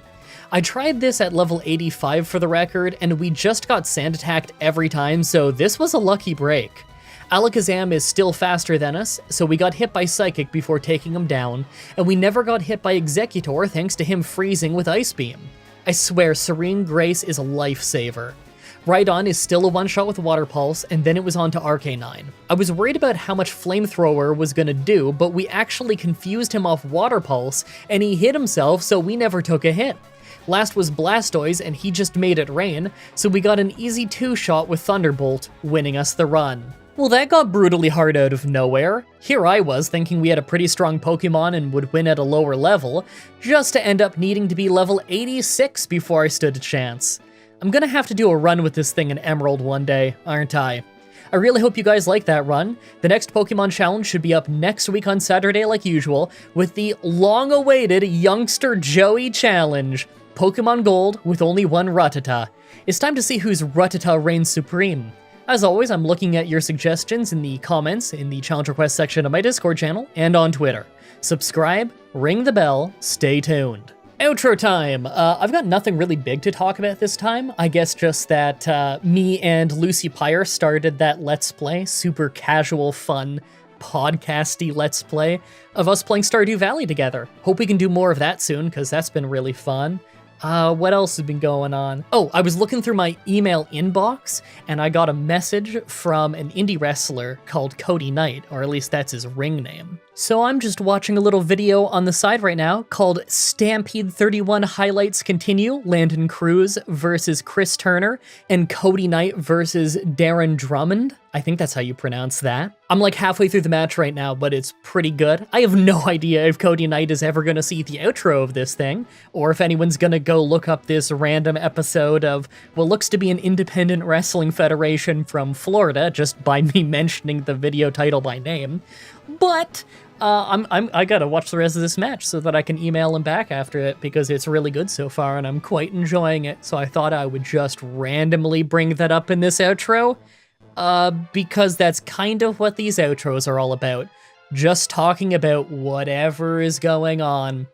Anyway, there's there's a heat wave again, because of course there's a heat wave again, so I can't wait to get out of this room, cool off, go do something else for a little bit, and then I gotta get editing this voiceover and playing some more Pokemon, because of course I do. Thank you everybody so much for watching, and until next time, have a nice day. Hey everyone, Mah-Dry-Bread here. Pokemon Gold with only version-exclusive Pokemon was a really fun run. Let's follow that up with another awesome team run. Today's the day that we figure out would I be able to beat Pokemon Fire Red with a team of only flying types. I hardly have to explain what's going on here, right? This one's about as simple as it can be. We can only use Pokemon that are at least part flying type. Kanto gives us quite a few options to pick from when it comes to flying types, and they're pretty evenly spread throughout the game, so this should be a fun run where we're constantly getting new Pokemon. We're probably going to have a lot more move overlap than usual, but it's a run where we're using a load of the same type of Pokemon, so it's to be expected. Let's explain the rules. In combat, I can only use flying type Pokemon. I'll need other Pokemon to use HMs, but I won't be allowed to use any of those Pokemon in battle. No glitches or exploits, no items in battle, only Pokeballs, held items, and items outside of combat are allowed. Also, if you enjoyed this video, be sure to like, subscribe, and ring the bell for more. Let's do this. Also, if you were wondering from last week if I ended up getting sick or not, I mean, I haven't yet, but I'm gonna be honest, my voice has been feeling pretty hoarse since I woke up this morning, and I think today might be my last day before I get proper sick, so I'm really trying to get this voiceover in. Hey, no need for the randomizer this time. The first flying type is on the first route of the game, so I may as well just go catch it, right? It's a Pidgey, of course. A very standard first catch for a lot of kids back in the day. Fun part is we don't just get to start with one Pokemon, because there's yet another one we can catch before the first gym. If you head out west, you can catch Spearow. I love this thing. I love that we can start with 2 Pokemon in this run. It sucks that they both have negative attack natures, but whatever, I'll roll with it. If anything, it'll make the early game harder. Maybe that'll make it more interesting. Now, mind you, just because we have 2 Pokemon doesn't mean that things are starting off easy. First gym is the Rock Gym, and they have Rock Tomb. Obviously, Rock beats Flying type, so unless the AI decides to hold off on super effective moves because it's an early game fight, we're probably in for a tough time. I know that Brock has some kind of special AI about not using Rock Tomb unless it'll finish you off, but he still will use it. We aren't going to learn any new moves that are going to make this any easier, so all we can do is level up against the easy bugs in the forest until we can brute force our way through the gym. I don't think that we'll have to evolve our team to win, but it's hard to say. Our birds evolve at level 18 and 20 respectively, so that might actually end up happening pretty early in the run. I'll get these guys to at least around Brock's level, and then we can give it a try and see how it goes. At level 14, I started making attempts at the Rock Gym. Geodude usually goes pretty well, although it's really slow. Then spam Fury Attack until he faints and hope that we don't take much damage along the way. The problem is that it takes 3 entire minutes, and then we have to fight Onix. It usually takes us out pretty easily because of Rock Tomb, but if you still have a lot of health left, then it'll use Tackle and Bind instead. Problem is that as you're building up sand attacks, he can hit Bind and it'll keep hurting you for quite a few turns. You still need to hit him way more than he hits you. I think I'll need to get Spearow to level 20 so it evolves. That'll give it a massive jump in its attack stat. Fun fact, Fearow and Pidgeot have almost the same stats, but Fearow becomes Fearow way sooner than Pidgeot becomes Pidgeot. Okay, so it took what felt like forever to hit level 20, but we've got Pursuit and a lot better stats, so now the gym is pretty easy. Onix was spamming Rock Tomb though. I've never seen him actually spam it. I guess just because our stats are so high that it knew Tackle wouldn't do enough. But normally Brock only uses Rock Tomb in this fight when he knows it'll be the finishing blow. I guess Brock AI is a little bit weird in every game though. You remember when I made that discovery in... I think it was a Bugs run in Pokemon Red, where I was trying to poison Brock's team just to find that he has something like 6 or 7 full heals. Like, when would you ever even discover that in normal gameplay? Brock's weird. Well, with that done, I put Fearow aside and get back to clearing trainers with Pidgey. It's gonna be a long time before it's on par with Fearow, so I may as well start early. The bad attack natures may suck, but these are still 2 of the better Pokemon we're getting in this run. Speaking of getting Pokemon, in Mount Moon, I went ahead and caught ourselves a Zubat. I don't think we can evolve it into a Crobat because that requires some kind of post-game Pokédex stuff, but we can still turn it into a Golbat, and that's good enough for me. It's a solid Pokemon. But on our way through, I took the Helix Fossil. I knew that if I didn't say what I took, you'd all ask. Actually, now that I think about it, everyone ask anyway. Comments are good for the YouTube algorithm. You know, I kind of thought that one of our Pokemon would faint in the rival fight, but just using our level 22 Pidgeotto with Gust and Quick Attack was enough to not only beat his whole team, but while only losing half of our health in the process. Like, I knew we'd win, but that was pretty easy. That just means we can get to our next Pokemon, Farfetch'd. I actually get one of these in just about every Red or Fire Red run anyway, because you can teach it both Fly and Cut, so it's good for HMs. It's going to be the lowest stats Pokemon on our entire team, but it has a held item that increases its crit chance, although it only works on Farfetch'd. Between that, it learning Slash, and it getting Swords Dance, it could end up being helpful. But if all else fails, then it'll be there for Cut like usual, and maybe I can switch into it when I need to get rid of an attack drop from Intimidate or something. It still has its uses, even if it's a little bit of a dud. Speaking of Cut, I'm doing the SSN early. Yeah, I failed the water gym fight earlier, it wasn't even worth showing. If she can out-heal us, then there really isn't anything that we can do. I figure the extra levels we get in here are gonna be enough to let us beat her though. I'll try the rival fight here first. If we're already here, then why not, right? We can do a little boss rush of the rival, the water gym, and the electric gym. I can't imagine that the electric gym is gonna go well, but we'll see. It's usually easy, but we'll see if it ends up being easy in a flying run. Well, unfortunately for our rival, Pidgeotto learned Wing Attack on the SSN, so we just swept his entire team same as before. We even ended up with about half of our health again. Maybe if he fought all the trainers on the ship, then he'd have been ready for me. Against Misty in the water gym, I tried using Pursuit against Starmie, but it was out healing me, just for us to land a crit and win anyway. Well, I figured if we didn't crit, then Pidgeotto probably could have overpowered it with Wing Attack. That's been happening a lot as of late. Now we're going into the electric gym. It starts with Voltorb versus Golbat, and although we were absolutely going to win the exchange, he used a super potion, so we ended up fainting, and ended up having to send in Fearow to finish it off with Fury Attack. Pikachu went down right after to Fury Attack as well, but his static ability paralyzed Fearow, so I switched to Pidgeotto for Raichu. Quick Attack was paying off early as we got paralyzed with static right away, but at least we got to keep going first. Shockwave brought us to just above red health, but thanks to him using Double Team that never helped him dodge, we got enough hits in to take him out. Alright, we're on the road again. I gotta say, I'm pretty happy with our team so far. Yeah, it's real lopsided, and Pidgeotto and Fearow basically fill the same role on the team, but we're still making pretty good progress. Plus, we just have to beat Giovanni on the rival before we get more Pokemon. Let's go deal with the grass gym first. It is a flying run after all. So, because Farfetch'd is a traded Pokemon, it gets tons of extra experience.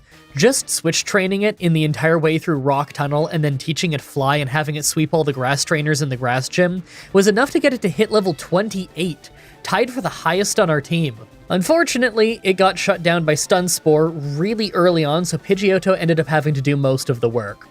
Really, she never stood a chance because our whole team had super effective moves, but she still put up a really good fight in spite of that, thanks to all the status afflictions. When we beat her, we got the TM for Giga Drain, and believe it or not, Golbat can learn it. That'll be our only grass move on the team, so I learn it right away. Well, it's not that often that we do the grass gym before Giovanni and the rival, but I guess a flying run is the time to do it, right? Plus, that got us Giga Drain, and I figure that that'll be great against Giovanni's rock and ground types. It should make him pretty trivial, and after that, we'll probably just take out our rival's team with Pidgeotto like the last 2 times. We're gonna be able to get a new Pokemon soon. So Giovanni's ground types were obviously one-shots with Giga Drain, but Kangaskhan was actually pretty tough. It was hardly taking any damage from Wing Attack, so I used Sand Attack once early to get it to miss a few times. I thought Pidgeotto was gonna faint when we lucked out and crit to knock it out. I mean, we had 3 Pokemon left, so we couldn't have lost, but that was still great. The rival fight starts with a Pidgeotto mirror match, but we won pretty fast. We had a 5-level lead, but I get the feeling our stats are way higher since he went down so quickly. Next is Water Onix, so I let Pidgeotto take the attack down from Intimidate, then switch to Fearow to use Growl. Water Onix ended up getting confused from fatigue and hitting itself, so we got a chance to get some good hits in. We were about to finish it when crits took us down instead, so I sent in Pidgeotto to finish it off. Execute hardly hurt us at all before going down in a couple of wing attacks, and Kadabra was just a one-shot thanks to being way too frail. Last was Charmeleon, but it just used status affliction moves, so we won just fine. Alright, now that we can travel again, it's time for another Pokemon. I went ahead and caught Doduo. I love this thing. Once it evolves, it's gonna be more or less on par with a Pidgeot or Fearow, but it learns some really cool moves like Tri-Attack. Plus, it gets Drill Peck, which is slightly better than Pidgeotto's Wing Attack. It won't get it for a long time, though. I went ahead and grabbed the TM for Steel Wing while I was in the Safari Zone, although I'm not totally sure who I want to use it on yet. Maybe I'll wait and see if anyone on the team ends up with an attack nature. I mean, Farfetch'd is adamant, but it's also the weakest Pokemon on the team, so I'm not sure it's the best candidate. Well, this is a bit surprising. I tried the Poison Gym a bunch of times, but could never get past the muck right at the start. Not only does it hit pretty hard, but it just spams Minimize and Acid Armor every time, and Koga always heals it with a Hyper Potion. On my best attempt, Tri-Attack paralyzed it right away, but it didn't matter because he just kept spamming Minimize and Acid Armor. Eventually, the whole team just became useless against it. I think I have to come back later. That means we're doing Silph Co early.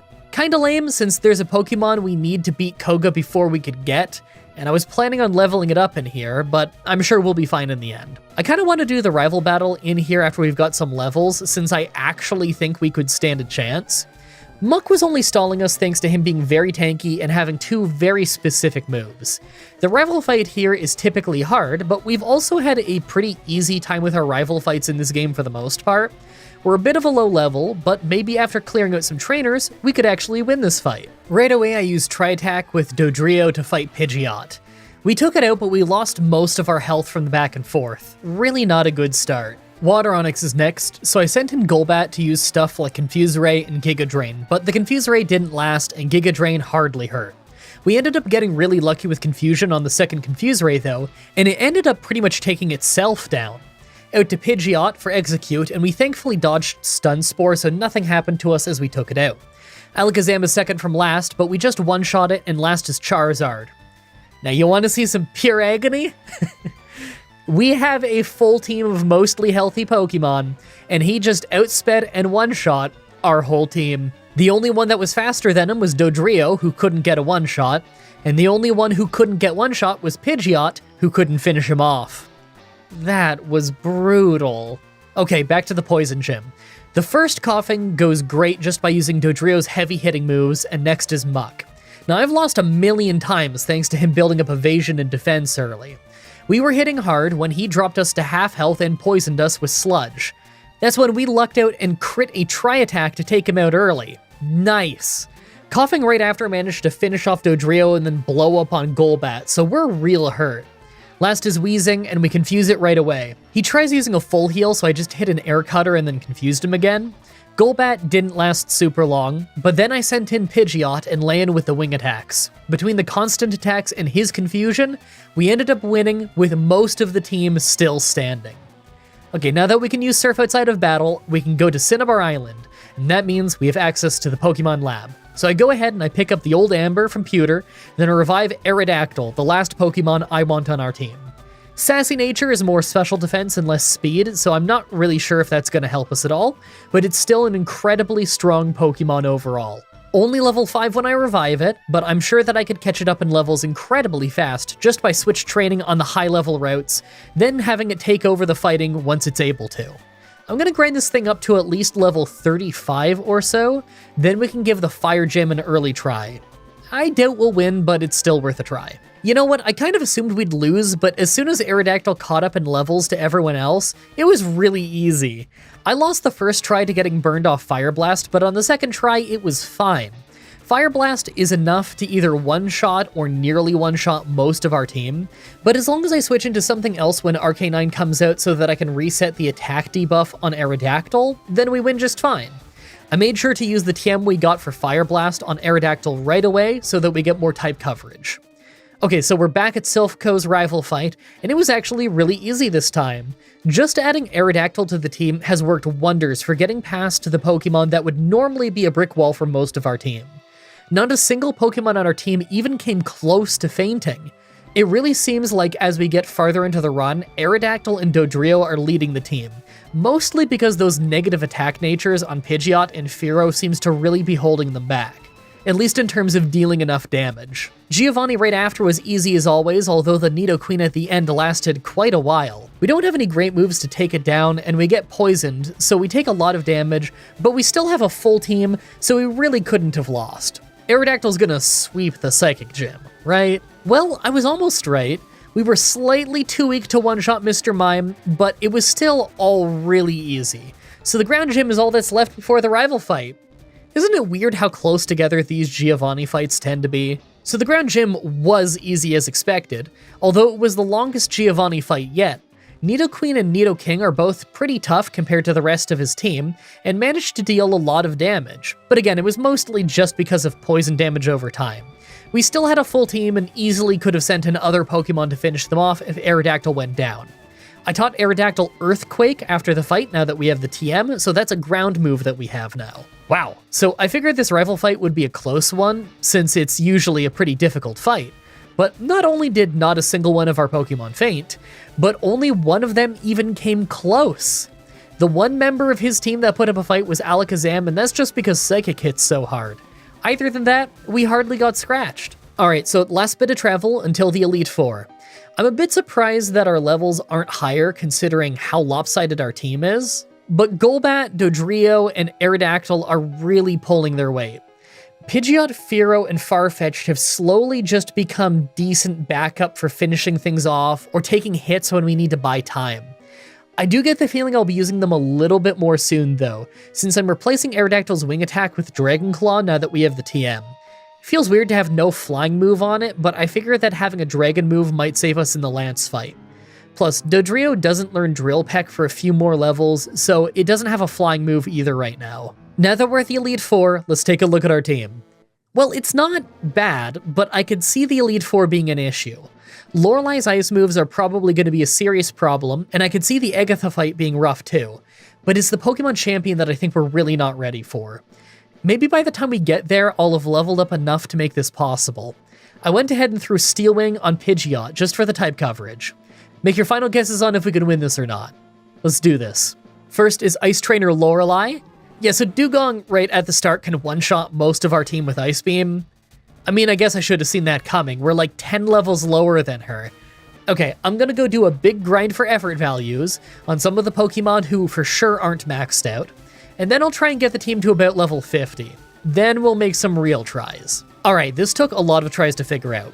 Right away, Dugong goes down in 2 easy hits of Ancient Power, and we come out with full health thanks to it just using Safeguard. Cloyster is next, and its insane defense is usually a problem, so I had Golbat use Giga Drain on it. I was able to set up Hail and Spikes, but eventually we got that second Drain to take it out. Man, Cloyster loves spamming Protect. I stayed in to keep using Giga Drain against Slowbro. The first one was a crit, but Ice Beam did about 100 damage to us, so we just did what we could before fainting and letting Dodrio jump in. I went to finish it when she healed back up and we weren't hitting hard. We actually ended up getting frozen, defrosting with Tri-Attack, burned Slowbro, then fainted. Aerodactyl was able to finish it off just fine. Jinx would probably have been a disaster if not for how it was a one-shot, and last was Lapras, who just confused us but then didn't hit us, so we took it out in 2 hits of Ancient Power. What a crazy fight. Second is fighting Trainer Bruno. Of course, this fight was pretty easy, although I did forget to use an Ether before the fight, so we didn't have enough Giga Drains for the second Onix.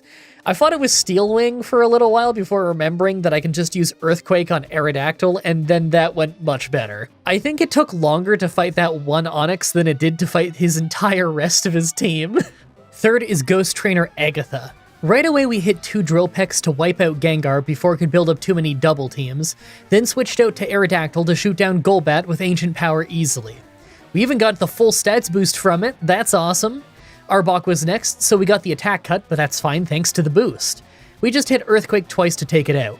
Back to Dodrio to take out Haunter between Drill Peck and his own Curse, and I stay in to fight Gengar, forgetting that I should have switched because of Curse. First turn we fall asleep, wake up, hit a huge Drill Peck, then fall asleep again. Once we were asleep we got taken out fast, so we're out to Golbat. Right away, Hypnosis misses and we're spamming Air Cutter. It didn't take long before we got put to sleep though. This one Gengar fight ended up taking ages because she kept putting us back to sleep, using Nightmare, we'd wake up and get a hit, then she'd heal and put us to sleep again. It took forever, and we had to send in Fearow, but eventually we did get the win. Fourth is Dragon Trainer Lance. Right away, Water Onix is putting up a huge fight, but a lucky critical Tri-Attack nearly takes him out and forces him to use a full restore early. We got him back down to half health before going down to a Hyper Beam and sending an Aerodactyl to finish it with Ancient Power. Next is his Aerodactyl, so I sent in Pidgeot to try Steel Wing. It really wasn't doing much though, and we just went down in 2 hits, so I had to send in Golbat to try and confuse it. We still went down super fast, and finally sent in our own Aerodactyl to hit an Ancient Power as he was hitting himself. That got us a knockout and a full stats boost. I used that to Dragonclaw Dragonair down in 2 hits, but not before getting paralyzed and hurt a bit. The second Dragonair did more to us thanks to Dragon Rage, but still went down in 2 hits. Last is Dragonite, and this is another one of those fights where we are throwing everything we have at him, and it isn't much. Aerodactyl was too messed up to last long, Fearow did some alright damage but could never finish him, and Farfetch'd was just a one-shot with Hyper Beam. We were so close in the end. It's fine, we're 10 levels lower than his ace. We'll just catch up to his level a little bit more. Okay, about 5 levels later on the team. Water Onix goes pretty well, although Dodrio did get very hurt, and Aerodactyl only managed to make one of our Pokemon faint this time before we just sent in our own to finish him off. The first Dragonite took ages to take down thanks to all the healing items, but we actually managed to take it out with a Fearow. And although it went down quickly to the second Dragonair, Aerodactyl could easily finish it off with Dragonclaw and Earthquake, plus a little confusion luck. We are finally back at Dragonite. The strategy is still the same of just throwing our whole team at it one by one until it goes down, and it was extremely close as Aerodactyl almost fainted early in the fight. But we had a speed advantage and could land an Ancient Power after his health was already low to finish him off. Finally, the Pokemon Champion. Of course, we start off with Aerodactyl to deal with Pidgeot, and we actually got the full stats boost on Ancient Power. Lucky. Unfortunately, we took a Sand Attack, so although we took him out and got a second stats boost, we've got to switch to remove the accuracy penalty. Next is Water Onix, so I sent in Farfetch to take the attack debuff, hit some moves, and faint. Hey, his Slash actually crit for quite a bit of damage, though. Aerodactyl was able to easily come in and finish it off with Ancient Power, but it took quite a few tries. He loves healing. Out to Golbat for Giga Drain on Rhydon, and it actually took 2 hits. It's fine. All he used was Scary Face and Takedown, so it wasn't too bad. Aerodactyl's next, so we just overpower him with Dodrio, but he managed to use Reflect early. We still took him out, but not before taking a massive hit from Psychic. Executor was next, and we hit one Drill Peck, went down to Egg Bomb, sent in Pidgeot, Reflect wore off, then we took him out just fine with a couple hits of Wing Attack. You know, after we took a nap for a few turns. Last is Charizard, so right away I went for Sand Attack, just to get taken out from almost full health with Fire Blast. That's not good. Out to Golbat, who was a one-shot, then out to Fearow, who was faster, did a bit of damage with Drill Peck, nearly got one shot, and landed another Drill Peck before going down. Thanks to all that damage, our last Pokemon, Aerodactyl, was able to come in, outspeed him, and finish him off with Ancient Power. I love when we win at a lower level than them. That was yet another really fun team run. I've been loving these type and version exclusive runs recently. It's been really nice to use full teams again.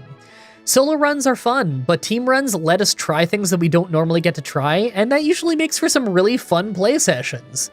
I hope you guys like that run. The next Pokemon Challenge will be up next Saturday like usual, with Pokemon Red with only water types. Why not go right into another type exclusive run? They're really fun. As always, I'm looking forward to your suggestions in the comments, in the challenge request section of my Discord channel, and on Twitter. Subscribe, ring the bell, stay tuned. Now, I don't want to forego the ad-lib outro, because everybody really likes it, and I like it too. Although technically it's really bad for my channel, because the audience retention during the outros is really bad, so if I make the outro really long, and basically no one's listening to it but me and the, like, I don't know, 30% of you, 20% of you who watch this outro bit, if I make that bit really long, then that lowers my audience retention and will mean YouTube will promote my video less. But I really like the ad-lib outro, so I'm just gonna keep doing it anyway, because it's fun. But I gotta cut this one short this time. I gotta cut this one real short this time, because I was up until like 6 in the morning last night working. Or rather, I was up until like 4 working, and I didn't sleep until 6, because I couldn't sleep. So I was up super late working, and then I wake up today super late, of course, and I haven't had any food yet. And I gotta rush to do this voiceover, because I can just tell I'm definitely getting sick. So I gotta get this voiceover done before I'm more sick. So it's a Friday though. It's entirely likely that if I do get sick, my voice will be so bad by the time I do the next voiceover. So who knows? You might have a very hoarse Mah-Dry-Bread voicing over that water type run. We'll see how it goes. I'm gonna go make myself something to eat. Thank you everybody so much for watching, and until next time, have a nice day. Hey everyone, Mah-Dry-Bread here. Pokemon Gold with only one Larvitar was pretty slow and rough. Let's follow that up with another brutal one. Today's the day that we figure out would I be able to beat Pokemon Fire Red with a team of only one Hoppip. So Hoppip is gonna be really rough. It's grass and flying type, so we're weak against a lot, and considering that our stats look this bad, I think that we're gonna get one-shot a lot. We're the wonderful combo of too weak to deal serious damage and too frail to take a hit. By level up, we learn the status powders and leech seed, so that's pretty cool. Outside of that though, I'm not really seeing anything that great. Oh, and we don't have any attacking move at all until level 10, so I guess it's a struggle grind at the start. Yeah, that's not gonna be good. By TM, we honestly can't learn much. Pretty much just the moves that everyone can learn, plus a few grass moves and aerial ace. I think I might only want Return and Giga Drain. I need to save room for some status afflictions. Like always, I'm writing this script as I go through with the challenge, so all of this part is being written before I've started. Everyone comment down below and guess if I can win or not. I think that I can win, but that this is going to be one of those runs where I'm level 100 spamming cheap moves like Sleep Powder, just hoping for a lucky battle by the end. Let's explain the rules. In combat, I can only use Hoppip. I'll need other Pokemon to use HMs, but I won't be allowed to use any of those Pokemon in battle. No glitches or exploits, no items in battle, only Pokeballs, held items, and items outside of combat are allowed. Also, if you enjoyed the video, be sure to like, subscribe, and ring the bell for more. Oh, and there's a sponsorship later in this video. Don't worry, you'll like it. Trust me. Let's do this. So, right off the bat, I used the Universal Pokemon Randomizer to replace Bulbasaur with Hoppip so that we can do the whole run with it. I picked to replace Bulbasaur so that our rival would have Charizard, probably the hardest for us to fight. I named him Hoppiplup because that's hilarious. I got the idea from this Twitter thread with J-Rose. I probably don't need to explain who that is, but I'll put a card to his newest run here anyway. Looks like our nature is docile, so neutral stat gains, and the only ability Hoppip can have in this game is Chlorophyll, so I doubt that's really gonna come into play much. I could do a Solar Beam and Sunny Day combo later, but I'm not really sure it's worth it. So right away we go straight to the forest, and you know exactly what we're doing. We have to find a Metapod or a Kakuna, use 30 Tail Whips, then we have to run away so they don't use Struggle on us, find another Metapod or Kakuna, and then use 30 Splashes. Then we have to run away again, find another one, use the last 10 splashes and our synthesis, and now we can actually fight back. We can fight other things now as well, but it would be super dangerous since Poison Sting is actually super effective against us. Naturally, I spent all the early money I could get on potions so that we take the least possible amount of trips back to the Poke Center. Healing there would restore our power points, forcing us to sit around wasting them again against more Metapods and Kakuna. It doesn't help that their encounter rate is pretty low, so most of the time what we find are Weedles, the only thing I absolutely cannot afford to fight. I mean, it took me 20 minutes just to run out of power points for the first time. I really don't want to have to do it again. The only nice thing I can say about this grind is that at least it's not a Magikarp. They level even slower and need to hit level 15 to learn Tackle. We only need to get level 10. Not that I haven't done this with a Magikarp in the past, but you know, I'm saying this is better than that time at least. Once we finally hit level 10 though, the grind still isn't over. There's no way we're gonna tackle down Geodude and Onix, and we don't have any grass moves coming up. At level 13, we get Poison Powder, and I actually don't know if Brock has his 10 full heals in Fire Red, so I guess we're gonna find out. So, while we grind, some fun facts about this run. I was actually originally gonna do a Pokemon Platinum run this week, but some technical issues with the emulator sidelined that run. For some reason, I can't get the turbo buttons working with that game specifically, but it works fine with every other Pokemon game, like even Pokemon Black, which is on the same DS emulator. You guys recently told me to use auto fire buttons for the sake of my health, since in all of my old runs, I just mashed the buttons. Thanks to mashing buttons for the last 2 years, by the way, the A button on my old controller is just awful now. But anyway, since I couldn't get the auto fire buttons working in Platinum, I figured I should just push that run back till I get it working. But then my next challenge on the list was Hoppip in Gold, and that would have been 2 gold runs in a row, so here we are doing it in Fire Red for variety. I will still do that Hoppip in Gold run, by the way. Anyway, here's our first try at the gym at level 13. It actually went surprisingly well against Geodude because it turns out he couldn't get rid of our poison. Our tackles were almost definitely doing 1 damage, but he also wasted a lot of time on Defense Curl, so we only had to use Synthesis to stay healthy once. It was a different story dealing with Onix, though. It started pretty much the same way, but then we got taken out by Rock Tomb. Right, we're weak to rock. Time to grind. So, I'm not totally sure how to handle this problem. You see, we're just about to learn Stun Spore and Sleep Powder. They're both good, but we can't poison and sleep them, and we just won't do enough damage without poison. We could grind all the way to level 20 for Leech Seed and stack that with poison, but that's a pretty long grind. Let's just get a few levels and try again. Maybe all we need is some more health and better luck. At level 16 I tried again. Geodude still goes well, but this time we actually have an easy time with Onix. He never landed a Rock Tomb, and most of his moves were hardly hurting us. We even leveled up and got Sleep Powder from the fight. Awesome. Naturally, after the gym, I kept fighting every trainer we passed. Look, this is a Hoppip run. We both know that I need the experience, because as soon as we run into a fully evolved Pokemon, progress is gonna grind to a halt. Plus, I'm worried we're gonna get stuck at our rival the moment we get to Celadon City.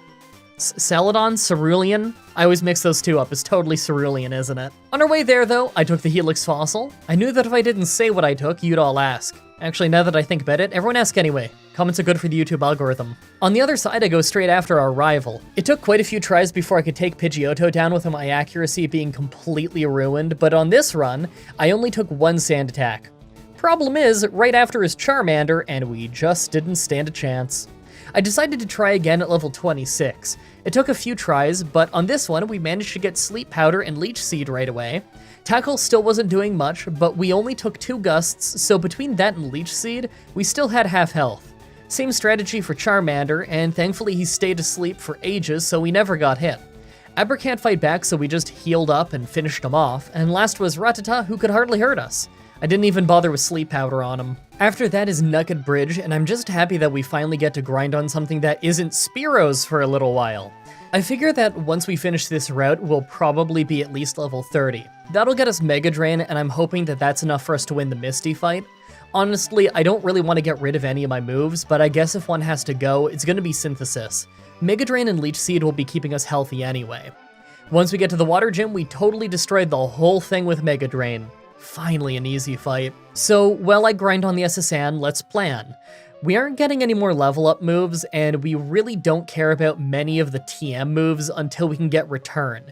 And we really don't care about any of the TM moves until we get Return, so we just need to level up to keep pace on stats. It's not too bad to grind here since there's water Pokemon that go down pretty quickly to Mega Drain, but neither that nor Tackle are strong moves in the first place. The only major battle between us and Return is the rival fight on the SSN itself, thankfully. Rock Tunnel shouldn't be an issue since we have Mega Drain. At the rival fight, Pidgeotto went pretty well, but Charmeleon was quite the brick wall. Not actually from his Ember, that didn't do much damage until he burnt me. It was the smoke screens that really ruined us. We can't take him down very quickly, and he can ruin our accuracy, so I think we just have to try this until we get a run with Great Sleep luck. On the first try where Pidgeotto didn't hurt us, we actually had a decent time against Charmeleon. I decided to skip Leech Seed, and I think it paid off, although we were pretty hurt by the time he went down. Raticate helped us get some of our health back through taking it down with Mega Drain, and last was Kadabra, who also tried to ruin our accuracy, but he still went down in 2 tackles. Now if you'll excuse me, I have Hikers to destroy. There we go, we finally have Return. I don't know if we've maxed out our friendship yet, but I'm pretty sure that we have. Let's learn it right away and fight our rival while we're in town. We start with Sleep Powder and Return on Pidgeotto. Return did great damage, but it wasn't quite enough for a 2-shot, so we ended up taking tons of damage before he went down. We did the same combo with Charmeleon, but his Ember brought us down to only 6 health. This is gonna be close. On Execute, I wanted to heal with Leech Seed, but it doesn't work on Grass type, so we just ended up going down to Confusion in the end. After that, I went straight to the Rocket Hideout. If we can't win the previous fight, there's no way we're ready for the Grass Gym. The Pokemon Tower rival fight is normally a super easy one, so it's got me a bit worried that even with Return, we need 3 hits to faint some pretty average Pokemon. I cleared out all the trainers on the way to Giovanni. His Onix and Rhydon were both one-shots, but Kangaskhan was a real problem. It took quite a few tries because of being crit by Mega Punch all the time. We can hardly do any damage, to the point that our Leech Seed actually heals us more than our Mega Drains do. We won, but this took a few tries. Oh right, I forgot to do the Electric Gym. This one was kind of funny. The first 2 Pokemon went down fine, but we got paralyzed in the process. Thanks to that and Raichu's double team, we ended up giving him tons of free shots in on us. But even with those disadvantages, we just hardly won on the first try. Well, that's out of the way. I tried my hand at the Grass Gym, but it wasn't even close. Every attempt, we just got hit with Stun Spore and Acid, even on the runs where Victory Bell goes down. Man, we have such a level lead, and it's still looking bad. Maybe I try the rival fight again? Pidgeotto was a 2-shot with returns, so we took a hit by Gust. For Charmeleon, we still put him to sleep to avoid Ember, but it also only took 2 hits. Execute only hit one confusion, but it did manage to confuse us. Thankfully, we didn't hit ourselves, so it was okay. As Kadabra came out, we snapped out a confusion early and one-shot him. Nice! Last was Water Onyx, so our attack is down. I put him to sleep, then started testing moves before deciding to stick with Mega Drain. We took a few hits, but in the end, we got the knockout. Alright, now here's the part of the game where we really need to fight all the trainers. We have the Grass Gym and the Poison Gym available to us, but both of them are super effective against us and we're weak against them. They both use poison moves after all. Plus, the Poison Gym has Pokemon with Smokescreen, so that's gonna be an issue. There's also Silphco, but the rival fight there is notoriously difficult. So I do what I do best. I hunt down every last trainer I can. I cleared out Pokemon Tower, then I started clearing out the routes to the southeast of the map.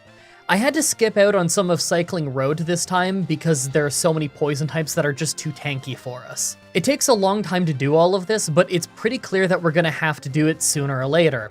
This is one of those runs where we do so little damage that we have to stay many levels ahead of the competition if we want to stand a chance. While I do this unbelievably long grind, it's time for the sponsorship. Hey, I see you going to the bar to skim and see when this is over. I'll have you know, I was explicitly told that I would get to say whatever I wanted in this ad. I'm not joking. I haven't signed anything that dictates what I can and can't say. Literally the whole reason why I almost never do sponsorships is because I refuse to read someone else's script and shill you stuff. So today, the episode is sponsored by Chimera. The dude who runs it is actually a fan of the show, and I can tell because he was actually able to talk about the show. And let me tell you, most sponsors do not put in that much effort. Chimera sells nice shirts like graphic tees, short and long sleeve shirts, polos, as well as sweatshirts and hoodies. Naturally, I refuse to sell you anything that I haven't tested first, so they sent me a bunch of stuff, and man, this actually looks really good. You guys know about my mom, right? She used to have to print shirts a lot back in the day because of the band that she was in, and she assures me that this is a really good print, and honestly, it looks like it to me. If you win over my mom on your product, you get some points in my book. Of the many t-shirts that I own, these are easily the most vibrant looking. I'm no camera master, so I don't know if my pictures are really doing it justice, but I really love how these look. I did the usual graphic tees washing technique of turning them inside out and cold washing them too. Still looks great. They also feel a lot more comfortable than most of my shirts, so that's an obvious plus. It's all ring spun cotton. Also, maybe it's because I'm Canadian and everything is really expensive here, but these shirts cost less than shirts of equal quality that I could buy locally. The value is really awesome, especially if you want to buy the non-graphic tees. Super comfortable and doesn't even cost that much. Thanks again to Chimera for the sponsorship. I think they asked me for 30 seconds, but I'm looking at what I wrote and it looks like it's more than 30 seconds, so enjoy the extra long ad. That's what the people want, right? An extra long ad? If you're interested in Chimera, I'll have a link in the description. It's not an affiliate link or anything, it's just a regular link to their website. Oh, but you can use the code Mah-Dry-Bread at checkout for a discount, so that's cool. I think that's how they track the number of people who actually bought stuff from this ad, you know? To know if it worked, basically. Thanks for your patience with the ad. It really helps support me, especially in the super low-paying month of January. Woo, do the same work and get paid half as much. Let's get back to the video. First, I go after the Grass Gym. Thanks to a Mist Stun Spore and our Sleep Powder working out, we made pretty short work of her only dangerous Pokemon and then took her down. When we beat her, she gives us Giga Drain, so I went ahead and learned it. It's not that strong, but it's an upgrade from Mega Drain, even if the power points are pretty low. Next is the Poison Gym, but this wasn't even close. We can't two-shot Coughing, so this is basically a no-go. Even if we didn't get hit by a single Smokescreen, we take so much damage from Sludge that we'd lose anyway. So I guess we'll do Silphco first. I'll give the rival an early try just to say that we did, but I really don't feel confident. It starts great with Pidgeot staying asleep long enough to get the knockout, but 3 hits a return to win has me worried. I tried using Sleep Powder and Leech Seed on Charizard, then started landing returns. The damage was alright, and if we had another turn to hit him, he'd go down, but then he woke up and one-shot us with Flamethrower. Okay, well, a few levels it is then. Okay, we're back again, this time after clearing out the entire building. Pidgeot ended up never waking up, so we went to the Charizard fight with full health. We put him to sleep and started hitting return. It still wasn't doing much damage, but we crit and took him down. We might actually stand a chance. Execute is next, and I was petrified of stun spore, so I put him to sleep right away. We hardly did half his health and damage. If we were a level lower, he might have woken up. Alakazam was a 2-shot, and he only used Future Sight, and last was Water Onyx. We lost some attack to Intimidate, so I seeded him and started using Giga Drains to stay healthy. We weren't dealing much damage, but neither was he, so after a few rounds, we chipped him down. I can't believe we won that fight. Last was Giovanni, and he put up a little bit more of a fight than usual. I did have to try this multiple times because we would sometimes get poisoned by Poison Point, but really the only thing worth talking about here on this run was Kangaskhan. I went for the usual Sleep Powder and Leech Seed strategy. She did wake up pretty early and hit a few big Mega Punches, but we did manage to win in the end. On our way out of town, I went after the Psychic Gym. Kadabra was a one-shot with return, and second was Venomoth, who only hit a weak gust. Mr. Mime looked like a total pushover after the first hit did so much damage, but then she used Barrier and Hyper Potion to stay in the fight. We dropped her to red health again, taking a Psybeam in the process, just for her to heal again. By the time we took her down, we were a bit hurt. Last was Alakazam, and all he used was Calm Mind though, so we took him down. Back to the Poison Gym, and it took tons of attempts to make any progress. But even if we get to Muck in good condition, we don't do well. He'll sleep for ages, and it won't matter because Minimize and Acid Armor. He's just too tanky. Multiple Hyper Potions being used to keep him healthy really doesn't help our case either. So this is a weird situation.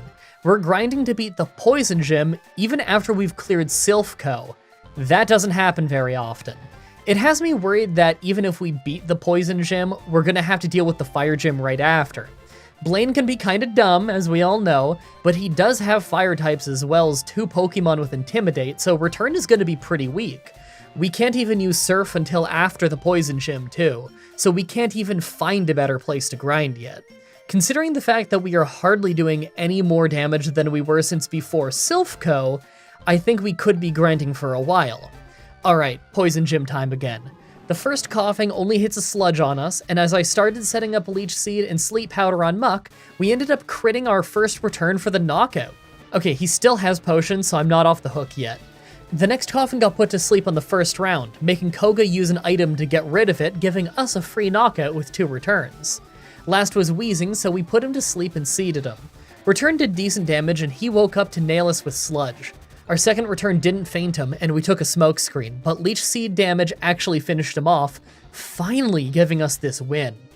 That just means that we have to go do the Fire Gym now. I don't feel confident, but at least there's a few trainers in the gym that we can level up on. Oh man, we didn't even make it past his first form Pokemon thanks to them all knowing Fire Blast. Plus, Growlithe is the first Pokemon he sends out, so the attack is down the entirety of the fight. So I guess we're grinding in the Pokemon Mansion now. Some of the Raticates here give really good experience, at least in comparison to most wild Pokemon that we can reach. There's almost no trainers left on the whole map unless I want to go surfing around and finding all of those. Now, I don't think that those levels are going to be a simple solution to the gym, considering that we didn't even get to his most dangerous Pokemon. But if we're hardly able to deal half of Ponyta's health and damage on a hit, then there's no way we can 2-shot Arcanine or Rapidash. I'm going to need Sleep Powder no matter what, but the more turns they have to stay asleep for, the worse our chances get. Hitting Sleep Powder on 4 Pokemon in a row and having each one stay asleep long enough to faint is just not happening. We need to be strong enough to not get one-shot by everything, to deal enough damage to 2-shot at least Rapidash, and then we still need to be very lucky on top of that. Okay, so on this attempt at level 70, things start great with us not only getting hit by Growlithe, but he even wasted a Hyper Potion. Ponyta looked like it was going well, but we ended up losing half of our health to a Fire Blast. Against Rapidash, I put it to sleep and used Leech Seed, but Blaine woke him back up with a full heal. We were thankfully able to put him back to sleep, so stalling just resulted in us healing more health off Leech Seed. He did use a Hyper Potion in his sleep, but he stayed asleep for long enough that we knocked him out. Last is Arcanine, so our attack is cut by 2 stages at this point. Right away, we put him to sleep, used Leech Seed, and started spamming Return. It hardly did anything, and he woke up fast. I thought we were doomed as he hit Fire Blast, but we hung on with only 2 health left. Our next Sleep Powder hit, letting us hit a couple returns for the win. I can't believe we survived that. With that done, we only have one gym left, the ground gym. The first two Pokemon were easy, but then it was out to Nidoqueen. Knowing that she could paralyze us with Body Slam, I put her to sleep and hit Leech Seed. Now, anytime we make contact with Return, we could get poisoned, so there's some luck involved, but it didn't take long before we got the knockout. Nidoqueen was next, and I did the same setup with him, although he woke up early and did some damage with Thrash. He still went down pretty easily, but we did get poisoned. Last was Dugtrio, who was a one-shot with Giga Drain. Last before the Elite Four is one more rival fight. For Pidgeotto, it's the usual Sleep Powder, Leech Seed, and Return strategy. We managed to take him down without a scratch. Rhyhorn was a one-shot like usual, but next is Charizard. Right away we missed Sleep Powder and lost speed to Scary Face, making us slower. Once again, I thought we were doomed as we took a Flamethrower just to land with a sliver of health. We did manage to use Sleep Powder and Leech Seed, but I thought we were doomed. Believe it or not, he stayed asleep and we took him down. For Execute, I put him to sleep, knowing he'd probably just put me to sleep if I didn't, and then two Returns did the job. Alakazam came out and outsped us, disabling Return as we tried to use it. Then he built up Calm Mind as I hit Sleep Powder and Leech Seed for more health. Knowing I needed Return's damage, I just tried to stall him out and stay healthy with Giga Drain until I could use the move again. As soon as we could, he disabled our Giga Drain instead. Last was Water Onix, so our attack is down and we still can't Giga Drain, so I used Sleep Powder and Leech Seed. We got hit with Leer, but believe it or not, it didn't totally end the run. Yeah, I don't know why he keeps using Leer this long either, but it was pretty funny. We actually ended up fully healing as we took him down. So, I guess the Elite Four is next, but I'm looking at my stats and I don't exactly feel awesome about them. Maybe I can brute force some with Lorelei with Giga Drain, but Agatha is gonna resist our only attacking move that can hit ghosts. We're gonna run out of power points before we can take her down. I could learn Aerial Ace, but it's not gonna be tons better, and it's probably gonna use up a move slot that we really need for the rest of the Elite Four. I guess I just need to get some power points up and grind?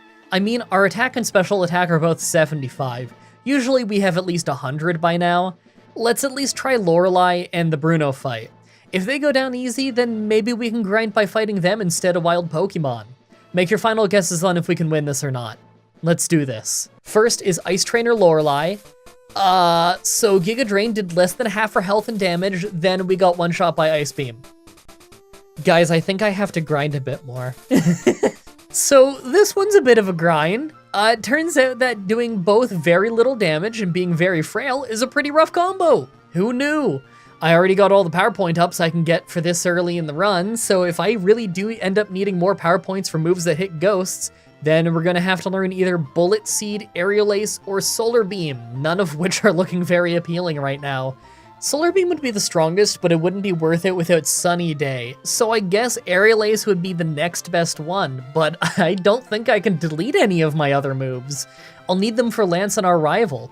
Giga Drain is probably going to be terrible against her poison ghosts, but it's only 3 of them, and we do have Leech Seeds, so I think we can get by without Aerial Ace. That said, I couldn't take Dugong down to half health and we're super effective against it. How bad is that going to be when we Giga Drain down a Gengar? That's the kind of thing that makes me think that we're going to have to be level 100 to win this run. That's a pretty long ways off though, so let's just see how things go. Back to Lorelei again at level 80. This time we put Dugong to sleep and we were able to two-shot her with Giga Drain, but honestly the damage output was not amazing. Slowbro was second and went the same way. Maybe we do stand a chance. Against Lapras, we missed Sleep Powder and got one shot by Ice Beam. Man, if we're still getting one shot by ice moves, then all it takes is a 1-turn gap in sleep for us to go down. We have to keep getting stronger. This time at level 85, it literally goes the exact same way. Like, down to missing Sleep Powder, leading to us getting one shot by Ice Beam. Full disclosure, by the way, at this point in the grind, I am using Fast Forward liberally, and it still takes a very long time per level. It's pretty brutal grinding like this, knowing that it's not going to help us that much. I'm getting the feeling that even at level 100, we're going to have massive issues dealing enough damage to take down any of the tankier Pokemon. Maybe if we keep leveling though, then we'll have enough health and special defense to survive an Ice Beam. Level 90. We get to Lapras, put it to sleep, and did less than half her health and damage. I used Return to do a bit more, hoping that it wouldn't drop her to red so that she doesn't heal back up. It worked, but she woke up, confused us, we hit ourselves, then went down to Ice Beam. Still not ready. Okay, so I got up to level 94 and went ahead and bought a Miracle Seed at the Rocket Game Corner to boost our Giga Drain a bit. It's only a 10% power boost in this game, so I really doubt it's gonna make that much of a difference, but maybe? Alright, more tries at 94. We still couldn't get a 2-shot on Lapras thanks to her berry, but at least she stayed asleep for long enough to faint. Jinx had me worried because of Ice Punch, but we're faster than her, so we were able to put her to sleep, hit return, she used a full restore, then we 2-shot her to take her down.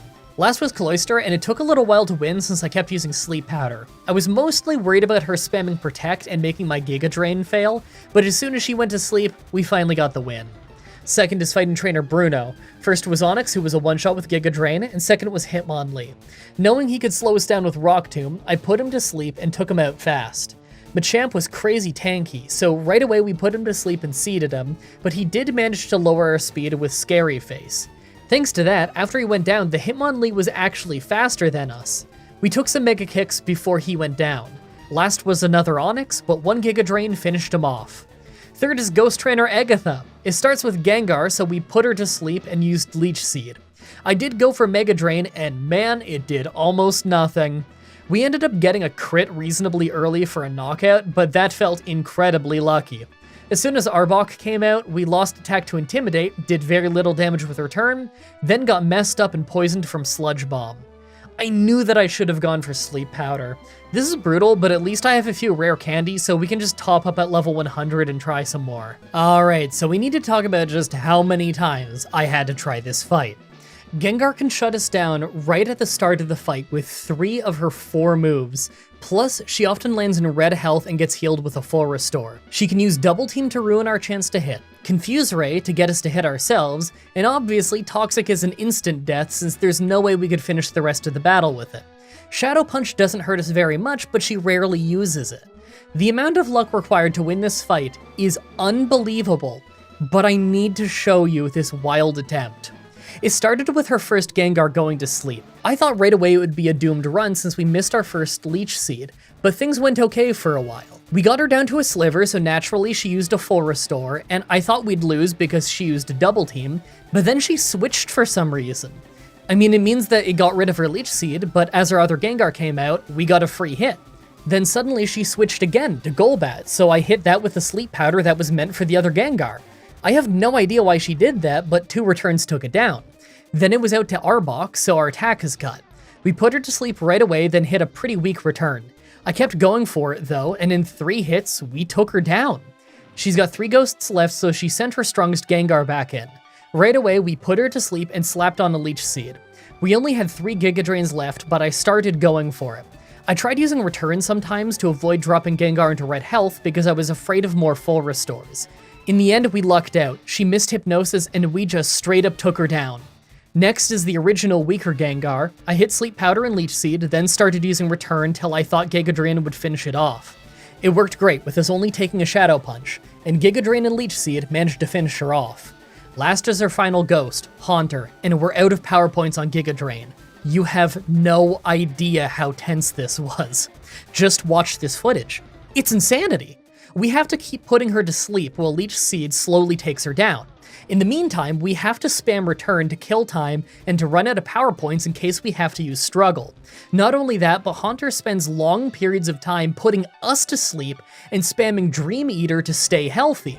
And of course, she has more healing items. Normally in a one-on-one individual Pokemon fight with text speed set to fast and animations turned off, it takes about 1 minute before someone faints.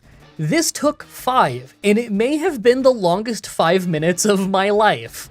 This Haunter had the best hypnosis luck I have ever seen between hitting it so often and us staying asleep for so long. It was unbelievable. By the time she finally got taken out by Leech Seed, we were almost out of power points. I tried this fight a million times, so I can't even describe how tense this final sequence was, knowing that I might have to do it all over again. Fourth is Dragon Trainer Lance, and Water Onyx is out first, so our attack is down the entire fight. We took Dragon Rage, but other than that, he was easy.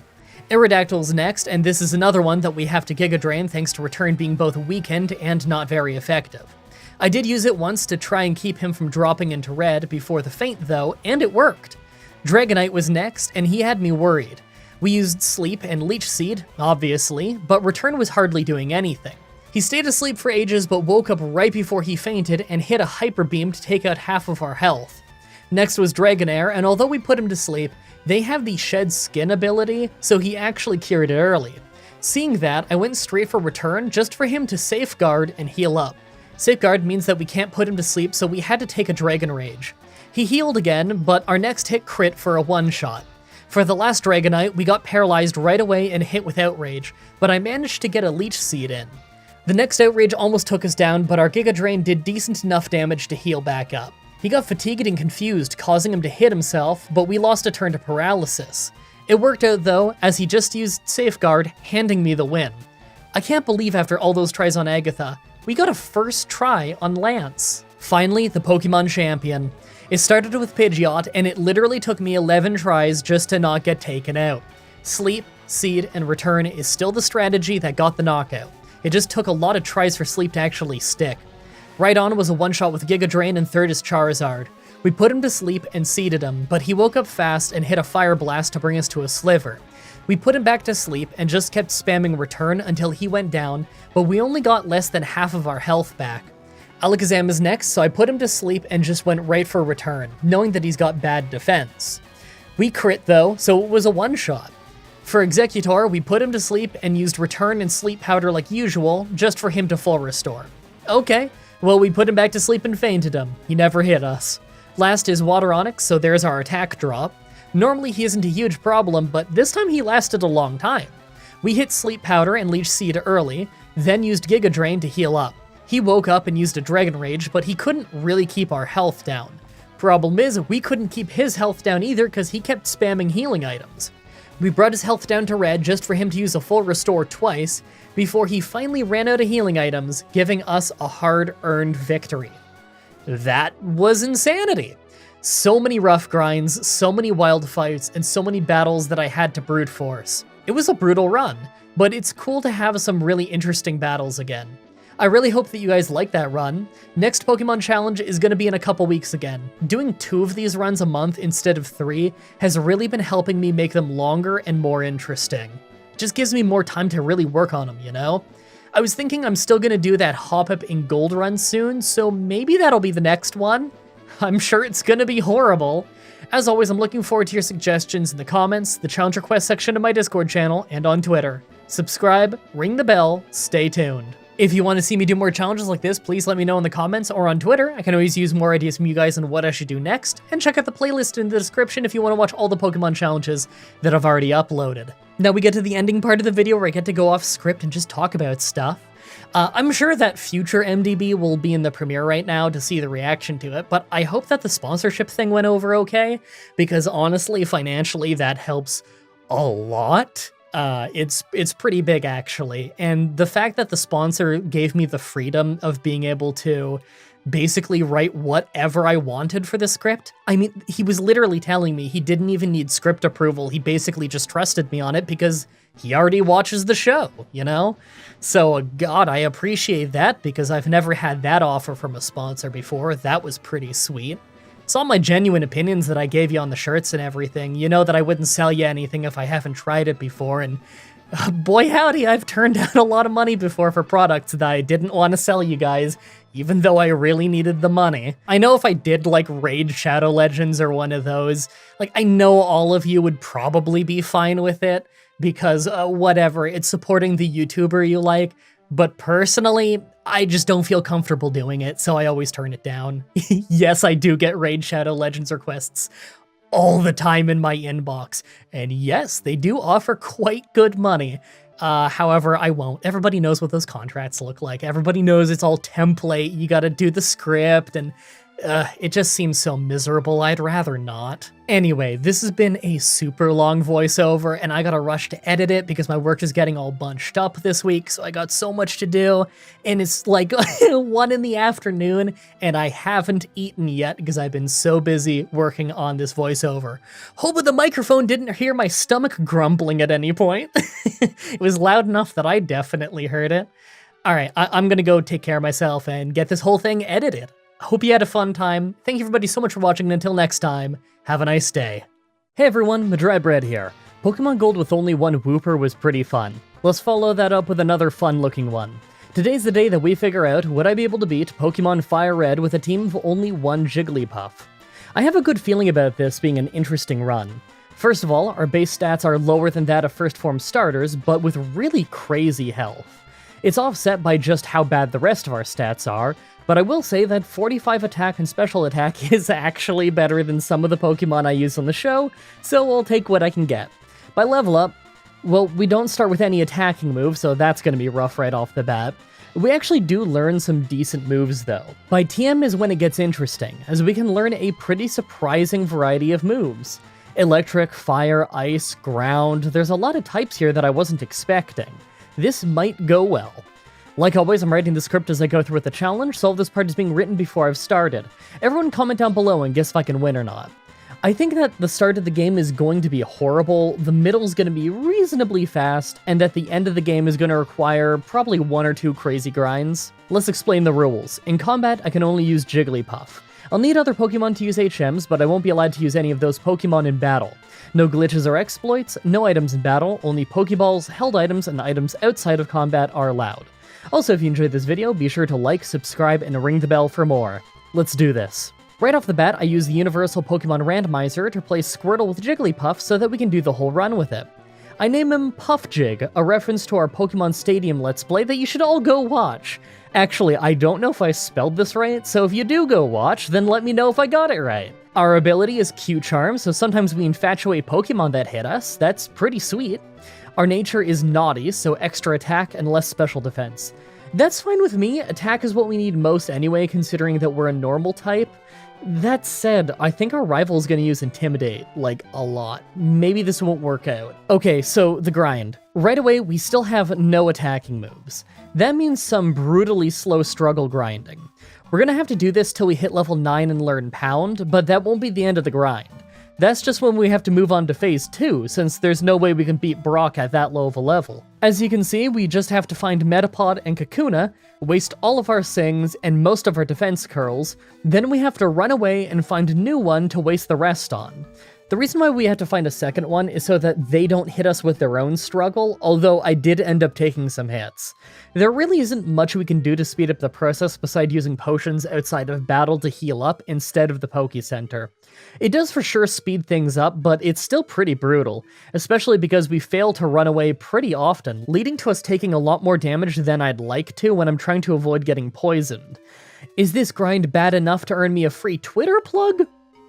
Probably. Follow me on Twitter, link in the description. I feel like I've earned this one. Even once we do get Pound though, we still need at least an extra 5 more levels. But hey, it's a lot easier to grind now. I don't have high hopes for Brock though. At level 14, we could get Disabled. Honestly, I don't know if that would help us much, but I'd really like to win before we hit level 19. At 19, we get Rollout, and we can probably win with that if we have to. Anyway, at level 14, we ended up having an incredibly drawn-out battle with Geodude at the Rock Gym. We can reliably disable his tackle, and we hardly take damage from it after boosting our defense, but we really can't stop him from boosting his own. So in a war of attrition, we still lose. I think I really am going to have to grind to level 19. Thankfully, after that brutal grind, we had an easy first try on the battle.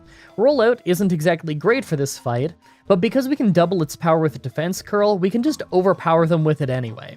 This is probably going to be our main move till we can get Body Slam. I figured that our strategy is going to be able to get us through the next chunk of the game without too much trouble, but I still make sure to level up a bit in Mount Moon. If Pidgeotto is faster than us, then we're probably going to get hit with Sand Attack and just miss our rollouts before they can build power. On our way through Mount Moon, I took the Helix Fossil. I knew that if I didn't say what I took, you'd all ask. Actually, now that I think about it, everyone ask anyway. Comments are good for the YouTube algorithm. Now, before we can get to the rival fight, we pick up Mega Kick. It's really strong, but it also misses a lot. I don't want to keep this forever, but I think it'll be pretty nice for whatever rollout can't handle, at least in the short term. Once we get to the Misty fight, we actually ended up having a really easy first try. Starmie did tons of damage, but we one-shot it with a critical Mega Kick for a quick first try. The rival, on the other hand, took tons of tries. Not because it was a super hard battle, but because we just kept getting hit by Sand Attack and missing. The first run where we didn't get hit by Sand Attack, we won. On the SSN, I made sure to clear the place out and get all the TMs. I don't know if I'm gonna need stuff like Brick Break, but Jigglypuff seems to be able to learn like half the TMs in this game, so I may as well just get him in case. Our rival was pretty easy thanks to learning Body Slam while we were on the ship. Ivysaur still terrifies me with Sleep Powder and Leech Seed though. After that was the Electric Gym, and although we never really were in danger, it still took much longer than I was expecting thanks to them spamming Double Team. Next is the Rocket Hideout. Normally by now I'd be using Return, but I actually ended up fainting quite a bit in early game, and I doubt my friendship is maxed out, so I'll hold off for a bit. Plus, Body Slam can paralyze sometimes, and it's not much weaker, it's debatably more useful sometimes. For Giovanni, we actually had a bit of a rough time. We just can't deal damage very fast, and we're pretty frail.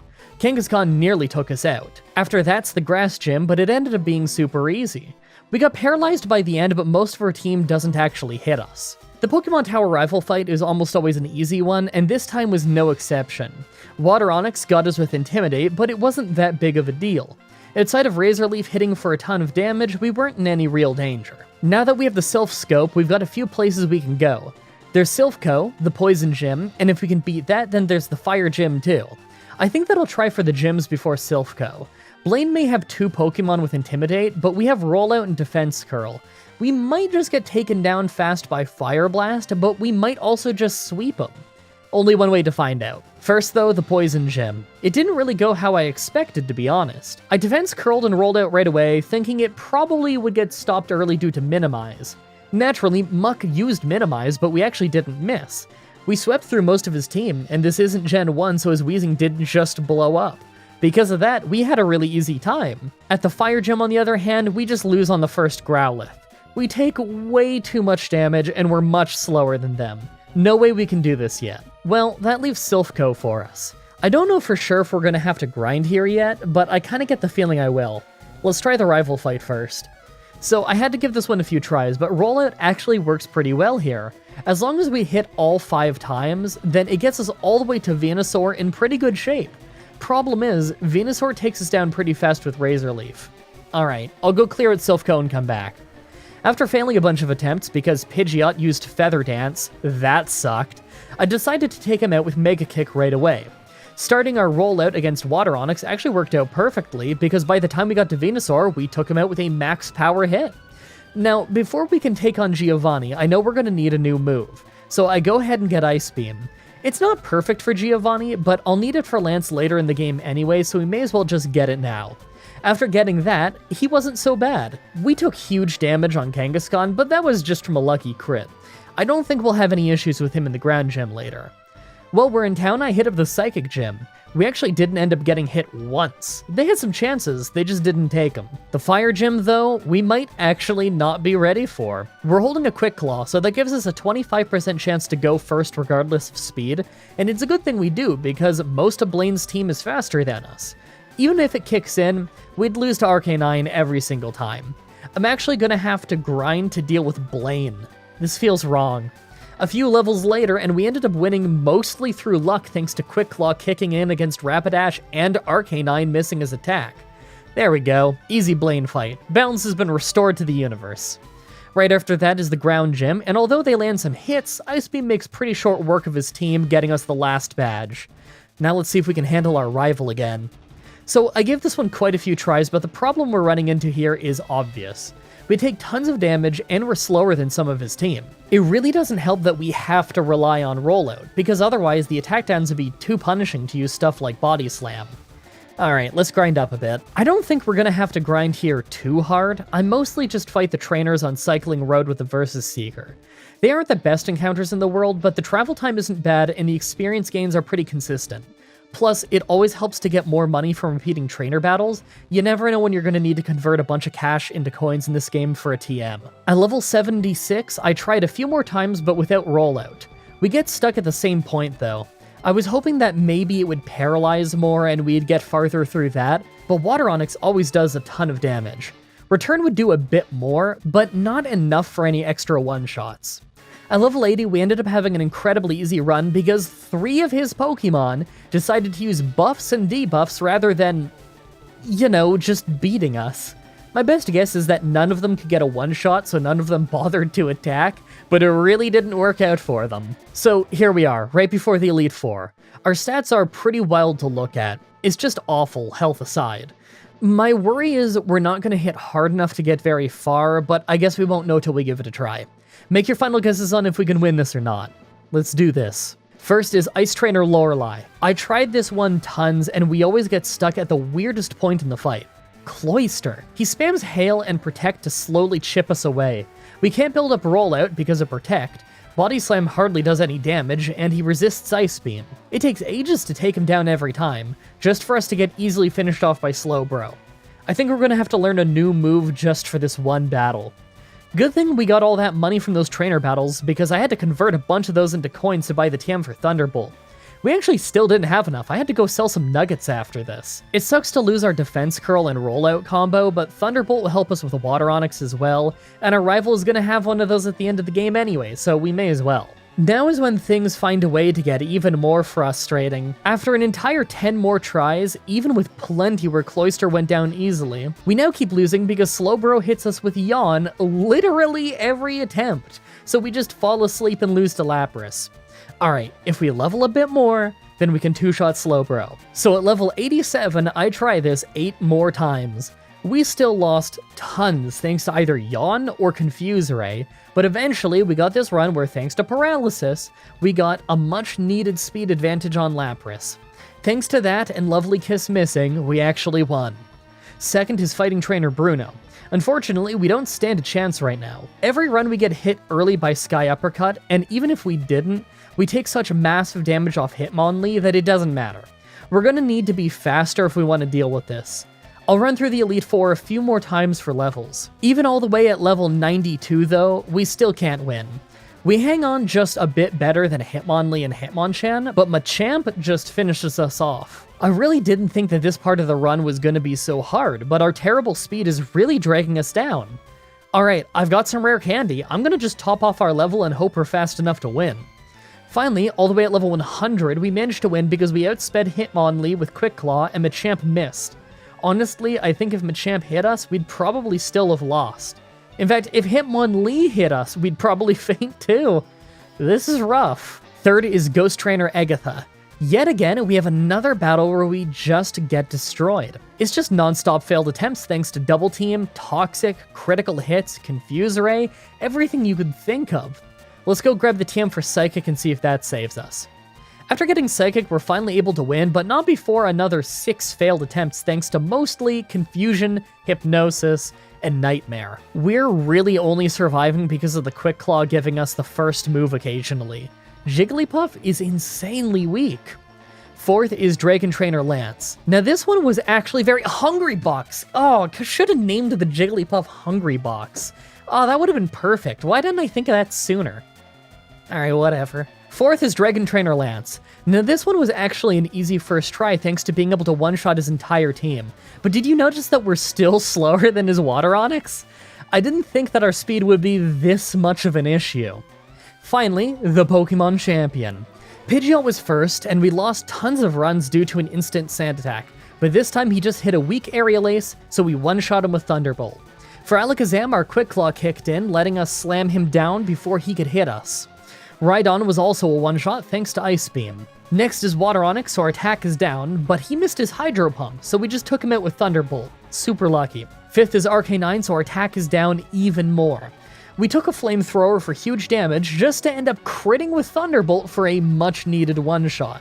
Last was Venusaur, and I thought I'd lose to Solar Beam, but for whatever reason, he just used Growth. So we hit Psychic, he wasted his next turn charging Solar Beam, and we hit him to finish the run. Well, that was brutal. Honestly, I thought it would be a fun run because of the move variety, but man was that ever brutal near the end. I really hope you guys like that run. For next Saturday's challenge, we're going to be doing Fallout New Vegas, well, only crouching, still workshopping the rules and the name. We'll see how this works out. It might be a dumb one. As always, I'm looking forward to your suggestions in the comments, in the challenge request section of my Discord channel, and on Twitter. Subscribe, ring the bell, stay tuned. If you want to see me do more challenges like this, please let me know in the comments or on Twitter. I can always use more ideas from you guys on what I should do next. Also, check out the playlist in the description if you want to watch all the Pokemon challenges that I've already uploaded. If you guys want to see more Pokemon stuff from me, my friend Whatageek and I have done randomizer playthroughs of Heart Gold and Soul Silver, Black and White, Red and Blue, and now we're doing Omega Ruby and Alpha Sapphire over on his channel, linked in the description. You can also watch myself, Whatageek, and Goosit playing Pokemon here on my channel. We've done Pokemon Stadium, Pokemon X, and now we're doing my first ever time playing Pokemon Mystery Dungeon Blue Rescue Team. Also come to my Twitch TV streams and tell me that this video sent you. It's always cool to hear how you fan the channel. Thank you everybody so much for watching, and until next time, have a nice day. Hey everybody, Mah-Dry-Bread here. Pokemon Fire Red with only one Onix was absolutely brutal, so let's use a much more requested rock type. Today's the day that we figure out, would I be able to beat Pokemon Fire Red with a team of only one Kabuto? Gee, I wonder why you guys wanted me to pick this one. All jokes aside, Kabuto is a really weird Pokemon in Gen 3 specifically. You'll see his stats here. He's a physical attacker and tank. The stats overall aren't amazing, but it's not all that bad for a Gen 1 Pokemon. But look at his moves. Remember that this is a water type and rock type Pokemon. What's with the grass and ground moves we have? Why don't we learn any water moves? In fact, we don't even learn a rock move until level 55. Not only that, but because we're a physical attacker and Gen 3 was before tax dictated if something was physical or special, our water moves are going to be pretty weak since they're all special. Kabuto's moveset has been almost completely reworked since because these moves are weird. Any water moves that we're going to bother learning are going to have to be by TM, and we won't get any really good ones until Surf, and we can't get that till after Pokemon Tower. Like always, I'm writing the script as I go through the challenge, so all of this part is being written before I've started. Everyone comment down below and guess if I can win or not. I'm gonna guess that I can do it, but that is gonna be a really weird run. Let's explain the rules. In combat, I can only use Kabuto. I'll need to use other Pokemon to use HMs, but I won't be allowed to use any of those Pokemon in battle. No glitches or exploits, no items in battle, only Pokeballs, held items, and items outside of combat are allowed. Also, if you enjoyed the video, be sure to like, subscribe, and ring the bell for more. Let's do this. So right off the bat, we use the Universal Pokemon Randomizer to replace Squirtle with Kabuto so that we can do the whole run with it. I replaced Squirtle so that my rival would have Bulbasaur, the hardest for us to fight since we're double weak to grass, and it would also mean he has two Pokemon with Intimidate, and we're a physical attacker. I name him Helix, because that's hilarious. Our nature is naughty, so more attack and less special defense. It's cool that our attack is buffed, but this makes us even weaker against grass types, so I'm kind of worried. Our ability is Battle Armor, so we can't get critically hit. That's gonna really help on cutting down on the luck in this run, especially considering we'll be fighting someone with Razor Leaf. So our first move here is obvious. Grind until we're level 13 to get Absorb to use against Brock. But for once, we're not grinding in the forest, we're grinding right before it. This is because we'd sweep through just about anything here anyway, due to being part rock type, but in the forest, we run the risk of being poisoned. Out here, we have a much safer time fighting stuff. Brock is exactly as easy as you'd expect with him hardly hurting us due to our own rock typing, well, Absorb takes him down because of his. For once, we actually ended up grinding a bit in Mount Moon. Normally, I spend as little time here as possible, but because we have Absorb to fight rock types, and we're too tanky for Zubat to really hurt us, this is actually a great place for us to prepare for the next area of the game. Misty could be easy, but the upcoming rival fight is going to be a brick wall thanks to Bulbasaur's Vine Whip. On our way through, though, I took a fossil. The Helix fossil. I knew that if I didn't say what I took, you'd all ask. Actually, now that I think about it, everyone ask anyway. Comments are good for the YouTube algorithm. Alright, you can all click off the video now. We all know this was the best part. Water Gym time. Absorb is doing almost nothing thanks to how terrible our special attack is, and honestly, I don't stand a chance. I did this badly, and that's with Staryu hardly fighting back. I decide to try the rival fight instead. Pidgeotto goes surprisingly well, and although we get sand attacked, Bulbasaur takes less than half of his health and damage from a scratch, and one-shots us with a Vine Whip. I guess we didn't grind enough. So, it's back to it. This area is slightly annoying because Ekans has Intimidate, but it's not horrible to level up in. It takes a while, but I'm only aiming for level 25. Time for the rival again. We get sand attacked by Pidgeotto, but it goes down fast, and Bulbasaur's next. This gets weird. We use our new Mud Shot on Bulbasaur, and he misses his Sleep Powder, but our finishing blow missed thanks to Sand Attack, and we get put to sleep next turn. Then we get Vine Whip down to only 5 health. We wake up next turn and finish it though. Abra is next, and it can't fight back, so I keep using Absorb to get as healthy as we can, but we missed to an absolutely comical degree. We missed so many Absorbs that I actually had to check my footage back to make sure I wasn't Sand Attacked like 4 times and just went insane and forgot. But no, this is somehow from one sand attack. Eventually, it goes down, and we quickly finish off Rattata. After the trainers to the north, it's back to Misty's water gym. Staryu was easy this time thanks to Mudshot doing decent damage, and Starmie was for sure still a threat. Mudshot lowers her speed with every hit, so she loses her speed advantage early, but Water Pulse does do a ton of damage. After 2 of them, we have almost no health left, but is just enough to get the finishing attack. Next is the SSN, and this is a really easy place to gain a few more levels. I figured that the next rival fight shouldn't be too hard, as long as he goes for Sleep Powder rather than Vine Whip, but that might take a few tries. Oh, by the way, I'm trying something new with my audio settings right now. Let me know in the comments if you like how I sound or not. I still have some tinkering to do, so it might change a little bit from week to week. We'll see. Rival time. Pidgeotto was great on this run since he didn't sand attack us, and we actually managed to hang on from Ivysaur's Vine Whip, much to my surprise. We took it out with a Mud Shot, and one-shot his Kadabra before he could get to us, so last is Raticate. We're rock type though, so it can't hit us very hard. So we got a surprisingly easy victory. The Electric Gym puzzle went by the best we've ever had, first try. Clearly a good omen. Lieutenant Surge himself ended up being a one-shot sweep, and I'm happy that it was. We're part water type, so we're prone to fainting to electric types, so Mudshot was definitely a lifesaver here. Rock Tunnel is normally a pain because of this hiker with a pile of Geodudes and Gravelers that like to blow up, and I doubt Absorb is really strong enough to handle it, so I used the TM for Water Pulse that we got from Misty, replace Leer, and sweep his whole team. It's still not super strong because of our terrible special attack, but at least it gives us some decent type coverage. Now that we have a water move though, it's clear that the next place to go is Team Rocket's hideout. Giovanni loves rock and ground types, so we should have an easy time here. When we get to him, it goes exactly how you'd think. We take out the ground and rock types like they're nothing, and the only thing that can take a few hits is his Kangaskhan, but it can't dish them out in return. It's time for our easy sweeps to end though, because when we got to Pokemon Tower, our rival one-shot us with a non-critical Razor Leaf. Considering the only other option is the Grass Gym, we might be stuck. I'll try though. Naturally, I get one shot by Giga Drain though, so it's probably time to grind. First though, I decided to try the rival fight a few more times just to see if he'll end up using Sleep Powder instead. It's just not happening though. I tried 8 more times and he just always used Razor Leaf, so I'll probably need to level up. There's still lots of trainers left on the map, so it's not really that hard to grind up a bit. Plus, I have the Versus Seeker, so even if we run out, there are some passable areas to grind it on. Although my favorite area to grind isn't until after the Pokemon Tower. At level 44, we still get one shot by Razor Leaf. This is already looking really rough. Honestly, I thought I'd survive that one. At level 49, we managed to finally beat Ivysaur, but it's only because of a lucky critical hit. Speaking of, Gyarados is next, and I thought I was going to have to go get a rock move, but then I ended up critically hitting it for a one-shot as well. Kadabra was a one-shot with Mudshot, and Growlithe couldn't handle Water Pulse, so on our winning run, we ended up taking no damage. With that done, I started heading to Fuchsia City to get to Koga's Poison Gym.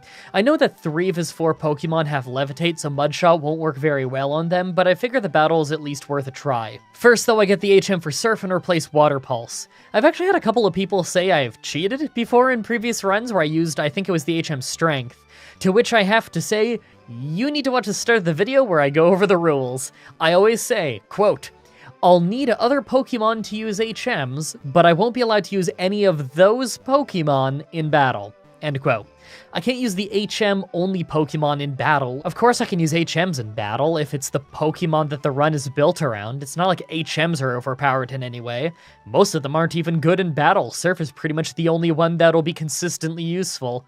Anyway, Koga went shockingly well. Surf was somehow a one-shot on Coughing, Mudshot crit Muck for a one-shot, Surf was a one-shot on his other Coughing, and it hit Wheezing for more than half his health and damage. He hardly hurt us with Sludge, and we finished him off.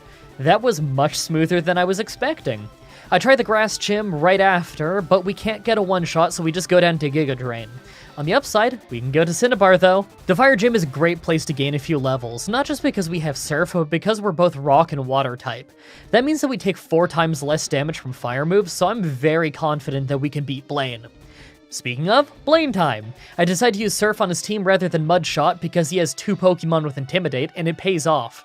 The only Pokemon that could tank hits was Arcanine. It bit us really hard, but he was mostly just using Potion, so we had plenty of chances to hit him. He was no problem at all. At the end of the fight, we hit level 55 and learned Ancient Power, our first rock move. It's got 60 power, 100 accuracy, and a 10% chance to raise all of our stats by 1 stage. It's not really that amazing since it rarely gives us the buff, but at least it's a rock move. And hey, it's a rock move that doesn't miss like crazy, those are rare. Now that we have Ancient Power, we're finally able to beat the Grass Gym, only because we're able to one-shot every single member of it. Once again, if any of them could hit us, we'd probably get one shot. For as easy as that was, though, we get brickwalled hard at Rival Fievel. Just like with the Onyx run, we can't progress until we can handle the Razor Leaf of a level 40 Venusaur, and that's not easy when you're double weak to grass. Let's take a look at our stats. Right now we're level 56. Our physical stats are great, but our special defense is really horrible, mostly because of our nature. I'm just happy that at least we're immune to crits. I haven't really grinded much recently though, so I just start fighting the trainers in Sylph Co for easy experience. At level 62 I try again, and I probably would have still been one-shot, but not only did I crit for a one-shot, but Ancient Power's 10% ability kicked in and we gained a small boost in every single stat. That offsets some of the harm that Intimidation does, and thus gets us an easy one-shot on the rest of his team. With that done, it's time for some basically free fights. Giovanni and Sylph Co was a total pushover. I didn't even heal after the rival, so I had no power points on Ancient Power left, but he just completely crumpled the moment I applied any opposition. Sabrina's Psychic Gym was also a complete one-shot sweep with Ancient Power, but I'm sure you expected that. We're a physical attacker, she has no defense, it was easy. Last gym of the game is the ground gym with Giovanni again. Total one-shot sweep with Surf, we didn't take a hit. Before we can get to the Elite Four though, we have to deal with our rival again. It's not close though, for the same reason as usual, 4 times damage Razor Leaf is brutal. Seeing as we only have a 12 level difference, it's probably going to take a solid 7 or more level ups before we can handle this Razor Leaf. Grinding is a bit slow at this point, but at least we have Cycling Road to level on. These guys are all easy to take down and close enough together that the Versus Seeker makes it pretty easy to grind on them. At level 70 we try again, and even with the total stat boost kicking in from Ancient Power on our first move, we still don't have enough health and special defense to survive Razor Leaf. If the boost doesn't even make me hang on, then this is harder than I thought. At level 73 I try again, and through sheer luck, Razor Leaf misses. That's a 95 accuracy move, so I got really lucky. Because of that, I ended up crushing the rest of his team without any real issue. By the time I got to the Elite Four, we're at level 75. Here's our stats. The special defense is horrible, but our high attack will make Ancient Power pretty strong. Considering Venusaur only has Solar Beam for attacking grass moves in the final fight, I think I might actually be able to win at this level. Make your final guesses on if we can win or not. Let's do this. First is Ice Trainer Lorelei. Dugong goes down in 1 Ancient Power since it's part Ice type, but no boost. Cloyster is next, and I use Mega Drain since it's such a physical tank. It sets up Hail and wastes my time a bit with Protect, but Mega Drain does a decent enough job and takes him down before he hits us directly. Slowbro is third, and he's given me a lot of issues in my other attempts, but this time Ancient Power crits it to bring it all the way down to red health and boosts our stats. Slowbro's Surf still takes out almost half of our health, and Hail takes us down even more, so we're not safe yet. She full restores, I hit Ancient Power, Hail stops, and I finish her off. Fourth is Lapras, who's a one-shot with Ancient Power because of the boost. We boost again, and then we take out her Jinx no problem.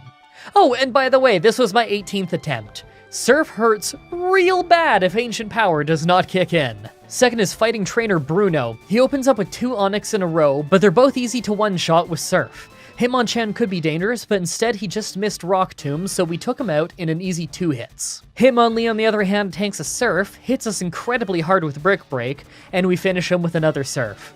Machamp is last, but we don't do enough damage and we get taken out in 1 Cross Chop. On my next attempt, we ended up doing much better because his Hitmonlee missed his attack, so we went up against Machamp with full health. He still bulked up and cross-chopped us all the way from full health down to only 8, but we still were able to take him out. Between battles, I restore some power points since items outside of battle are allowed in the rules. Third is Ghost Trainer Agatha. Gengar is first, so I Ancient Power, hoping for a burst. She double teams and full restores, but never hits me before I take her down with Surf. Golbat is a one-shot with Ancient Power, and third is Haunter. I use Ancient Power because I really needed a one-shot. That Haunter has some nasty moves. Her second Gengar is faster than us and hits Shadow Ball, but his follow-up Hypnosis missed. We hit her pretty hard, but she lands in red and ends up using another full restore because of it. Surf hits hard, but she ends up hitting Hypnosis, so we're asleep.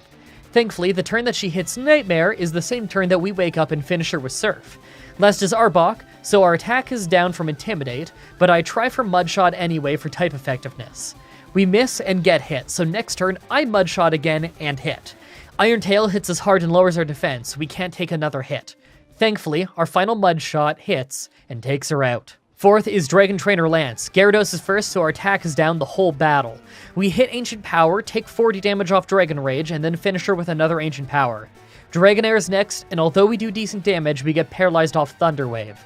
I'm sure it won't surprise you to see that I was completely doomed after that. It's pretty clear that we're not strong enough, so I decided to grind by fighting wild Pokemon in Victory Road. As much as I'd love to grind by fighting the Elite Four members themselves, Lorelei is just too dangerous. That means grinding is incredibly slow, but at least it's pretty mindless grinding, so I can pay attention to something else while I do it. Even at level 83, I hardly do any better thanks to Dragonair using Thunder Wave. I actually think we have to be strong enough to one-shot the Dragonairs to get past this fight. Even at level 89, I get stuck on the very same Dragonair. Maybe if Ancient Power kicked in twice at the start, I could one-shot them, but that's incredibly lucky, so I grind a bit instead. At level 94, I try again. Now Ancient Power one-shots Gyarados, so at least I can't take damage there, but against Dragonair, it doesn't even reach red health. We do get a boost though, but we're also losing tons of turns to paralysis. Our next Ancient Power that fires was a one-shot, but this is bad. A second Dragonair hits us with Outrage, but we one-shot it in return. Yellow health as Dragonite comes out and drops us to only 13 health, but we one-shot him with Ancient Power thanks to the type advantage. Last is Aerodactyl, and we could easily one-shot it with Surf, but because of paralysis, it's faster than us and it takes us out. We were so close. Finally, at level 100, I try again. I end up doing even worse than at level 94 because I still can't one-shot Dragonairs by a sliver. This is really bad. I just have to keep trying and hope that Ancient Power can boost me on my single shot on Gyarados. Many tries later, and somehow, and I can't even explain why Lance did this, neither of his Dragonairs used Thunder Wave. I genuinely tried this battle at least 30 times this run, and they've always opened with Thunder Wave. Because of that, we were able to win, of course, but even without getting paralyzed, we still almost lost. That fight was insane. Finally, the Pokemon Champion. Pidgeot is first, so we one-shot it with Ancient Power, and second is Rhydon, who we easily take out with a single Surf. Third is Venusaur, but because it goes for Solar Beam, we got 2 turns in a row and easily took it out with Ancient Power. Alakazam has low defense, so we just one-shot it with Ancient Power, and fifth was Gyarados, so our attack is down. He's part flying though, so we just one-shot him with Ancient Power thanks to a crit, and last is Arcanine, so our attack is down even lower. I still try for Ancient Power because our special attack is awful, but he hangs on and bites us for 50 damage. After he heals though, we boost off an Ancient Power, then hit one last Surf to finally win this shockingly hard end of an otherwise simple run. That has just flat out never happened before. I had trouble with almost every single member of the Elite Four just to end up nearly sweeping the Pokemon Champion on the first try. I really hope that you guys like that run. I'm not sure what I'm going to do next for next Saturday's Pokemon Challenge. As always, I'm looking forward to your suggestions in the comments and on Twitter, though. Subscribe, ring the bell, stay tuned. If you want to see me do more challenges like this, please let me know in the comments or on Twitter. I can always use some more ideas from you guys on what I should do next. Also, check out the playlist in the description if you'd like to see all the Pokemon challenges that I've already uploaded. If you guys want to see some more Pokemon stuff from me, my friend Whatageek and I are doing a Gen 1 randomizer over on his channel, linked in the description. You can also watch myself, Whatageek, and Gooseit play Pokemon Stadium here on my channel. Also, come to my Twitch TV streams and tell me that this video sent you. It's always cool to hear how you found the channel. Thank you everybody so much for watching, and until next time, have a nice day. Hey everyone, Mah-Dry-Bread here. Pokemon Yellow with Erica's team was a fun but really hard team run. Let's follow that up with a fun gimmick ability solo run. Today's the day that we figure out would I be able to beat Pokemon Fire Red with a team of only one Kecleon. Man, I love Kecleon. It's such a fun gimmick for a Pokemon. We have tons of special defense and decent attack with pretty average other stats other than low speed. Really, what makes us interesting is our color change ability, where whenever we get hit by a damaging move, we turn into that type. That means we can resist moves if they're spamming the same type of move, but we don't have much control over our own same type attack bonus. By level up, we don't really get any great moves. Slash isn't bad, and Psybeam can be useful, but we're a physical attacker, so I don't really expect to hit hard with Psybeam. Really, it's our TM moves that'll have some nice coverage. Thunderbolt, Ice Beam, Flamethrower, Aerial Ace, we have a lot of choices. The main problem I see is that a lot of our moves you have to buy with coins in this game, so we're likely not going to be able to afford some of them until we're pretty far in. Plus, again, we're a physical attacker, and most of the really good moves here aren't physical. We'll just have to make do with what we have. Like always, I'm writing the script as I go through with the challenge, so all this part is being written before I've started. Everyone comment down below and guess if I can win or not. I'm confident that I can win. This round is about seeing how our color change ability affects the major fights. I figure it'll make gym leaders easier, but the final Pokemon champion battle could be a total mess. Should be a fun one though. Let's explain the rules. In combat, I can only use Kecleon. I'll need other Pokemon to use HMs, but I won't be allowed to use any of those Pokemon in battle. No glitches or exploits, no items in battle, only Pokeballs, held items, and items outside of combat are allowed. Also, if you enjoyed this video, be sure to like, subscribe, and ring the bell for more. Let's do this. So right off the bat, I used the Universal Pokemon Randomizer to replace Charmander with Kecleon so that we can do the whole run with it. Our nature is Brave, so more attack and less speed. I mean, that's pretty much perfect. Yeah, our speed is bad, so it'll make it even worse, but at the same time, having a negative nature on something that you're already having a low base stat on just means it'll have less of an impact on you. It could be bad, but you could also argue it's the best stat for a Kecleon to have less of. I don't know. Plus, we're a physical attacker, so more attack is very much appreciated. I named him Hardy, like last time. Alright, so we're making our way through the forest. Now, I figure we don't need to grind for a rock gym for once. I mean, maybe we will, but I'm gonna just blitz through and see how low of a level I can get there at. We learned Feint Attack at level 7, and I figure there's a chance we could win as early as that, so I don't really want to waste any time. Even if we do win early, we do have a hard rival fight and a water gym fight after, so it's not like this speeds things up too much. But it's still fun seeing if I can get past the early game battles at a low level on runs where it seems possible. Let's see what happens. Wow, so the first try at the rock gym actually goes kind of awesome. Despite only being level 8 and probably not having a great shot at winning, we lucked out by both having Tackle miss with Geodude, Bind missed with Onix, and we crit twice in total. Not only did we win the fight on the first try, but we leveled up 3.5 times doing it. I kinda just assumed that I'd lose when I saw how little damage we were doing. That was awesome. Now that said, we're obviously just gonna lose to both the water gym and our rival once we get over there. I just don't see us taking out either of them until we grind a whole bunch, considering how low of a level that we are, but I guess you never really know. We don't really learn any strong moves by level up until level 31, so I don't see that saving us. Who knows though, maybe our color change will save us. Maybe they'll use some weak water moves on us, then we'll resist water for the rest of the fight. Although, they could probably still win if that happens. Then there's our rival, and he's gonna sand attack us, so that'll be a mess. I'll probably have to grind. I'll try and get some levels on my way there, but I think a grind might just have to happen. On our way there, though, I took the Helix Fossil. I knew that if I didn't say what I took, you'd all ask. Actually, now that I think about it, everyone ask anyway. Comments are good for the YouTube algorithm. Alright, I kind of assumed I was gonna lose at the water gym, but we literally crit twice in a row, one-shotting Staryu and nearly one-shotting Starmie. Now, Starmie was able to heal back up with a super potion, but between our awesome special defense and us having a dark move, we actually didn't get hit that hard and did more damage than I was expecting in return. I really thought this one would be harder, but it went great. How about our rival though? Sand Attack could be really annoying. It would force us to only use Feint Attack. Well, color me surprised. He actually never used Sand Attack, so we had a pretty easy time with the fight. We got pretty lucky with him using a lot of normal moves, so we could stay a normal type, giving us the same type attack bonus on Scratch. Because of that, we were doing alright damage. Hey, it's time to go get some new moves. So we're on our way to the SSN for the next rival fight, but we have some moves to pick up along the way. First, I get the TM for Secret Power. That's a pretty solid normal type move. And on the SSN itself, I pick up Brick Break for a good fighting move. I think I'll learn both right away, since we have some moves that just aren't great. We could replace them. Lick is cool for paralysis, but Ghost and Dark are both super effective against the same types, and we can just use Secret Power for paralysis now. Now, I think that our rival and the Electric Gym won't be too bad, but after that is the Grass Gym, and that could easily be a pain thanks to their effects.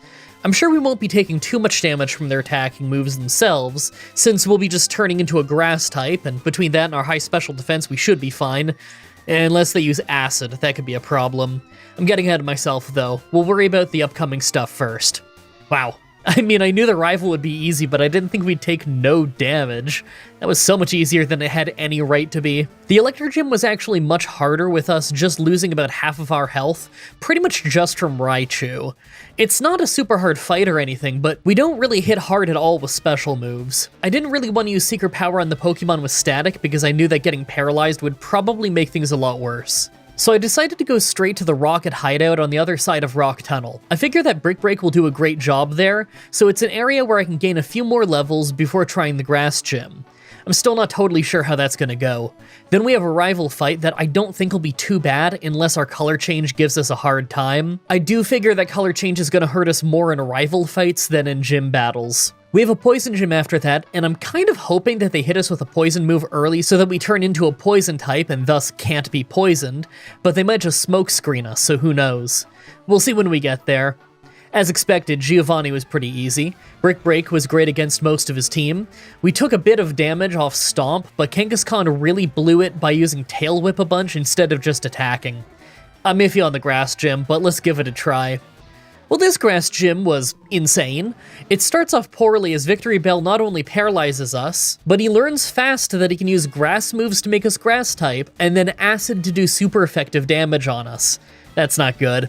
We take him out reasonably fast, but we got insanely unlucky as Tangela comes out. You'd think it'd be super easy to take down, but somehow we lose 5 turns in a row to paralysis. So many turns that he actually healed off Giga Drain and Ingrain to be able to take an extra hit. Eventually, we took him down, but our health is low. Against Vileplume, I figured I was doomed due to horrible luck. We got hit by Acid, dropped to only 6 health, then crit to land a one-shot on her. I can't believe we won after that horrendous paralysis luck. Thankfully, after that was the usually easy rival fight at the Pokemon Tower, and as expected, we hardly got hurt at all. In fact, we one-shot most of his team. Our level is getting a bit high. I guess that won't matter for long, though. We're back on the road, and it's time for the Poison Gym next. Now, I figure that winning won't be too bad. This'll go one of two ways. Either we lose badly because they spam accuracy and evasion moves, forcing us to use Feint Attack and thus not do enough damage, or they end up using something like Smog or Sludge, and we just end up turning into a Poison type, hardly getting hurt, and then we can spam Psybeam to win. Personally, I hope it's the latter because I'd love to go to the Fire Gym early. On one hand, we'll probably become Fire type and our high special defense will keep us safe, but on the other hand, they'll get us with Intimidate twice and they'll be a really high level, so it could be a really close and interesting fight. I really want to do the Fire Gym early, but that only happens if we're ready for the Poison Gym right now, so wish me luck. Well, the fight starts fine with Koffing going down in one crit, but Muck shuts us down really hard. He spams Minimize, so we have to use Feint Attack, and even with Black Glasses to do more damage, we do just about nothing. Not only that, but he uses 2 Hyper Potions to stay healthy. Fine, I guess I'll go get some levels in Silphco and try the rival fight while I'm in there. Maybe after that we'll be ready to win this. Right away at our rival, we get turned into a Flying type from a few Wing attacks, as we take 2 hits to make Pidgeot faint. So we've already lost a decent chunk of health. Growlithe is next, and our attack is down, meaning he could take a hit and turn us back to normal type with Takedown. At least we took him down after that. Execute is a one-shot with Feint Attack, and next is Alakazam, who uses Calm Mind as we use Feint Attack. It takes him to exactly half health, he lets off a Future Sight, then we take him out. Last is Blastoise, and we get bit right away to become Dark type as we paralyze him fast with a Secret Power. Even with him paralyzed though, he's still faster than us and goes first, but thankfully is fully paralyzed. We ended up taking damage off Future Sight, although it didn't change our type, and he kept spamming Protect as we were using Psybeam until we confused him. He hit himself, we landed a critical Secret Power, and he went down. That was a close fight. Wow, this has got to be a first. I tried Giovanni 3 times, but every time we just fainted really early on to Nidoqueen. All of her moves do decent damage, but her body slams are just horrible because of the paralysis. Our super low speed really isn't doing us any favors either. I mean, right now, it's just this or the Poison Gym, and I don't think we're ready for that either, so I guess I just have to fight more trainers than come back. Gotta be honest, I don't think we've ever gotten stuck here before. Well, that turned around fast, just a few levels later, and we ended up critting our first Psybeam, so that second one did exactly enough to finish off Nidoqueen. The entire rest of our team was easy, so we hardly got hurt. I guess I should try the Psychic Gym while I'm in town. So the Psychic Gym probably would have been hard if they just, attacked the whole time, but most of them were too busy using Calm Mind to actually fight me, so we ended up winning easily. That was really their own fault. After that was the Poison Gym, and on the first try, we lost to getting poisoned by Sludge, but on the second try, Psybeam confused Muck into hitting himself, meaning we could two-shot him before he could use a Hyper Potion. Because of that, we pretty easily took out his whole team. Nice! I guess it's time for that Fire Gym.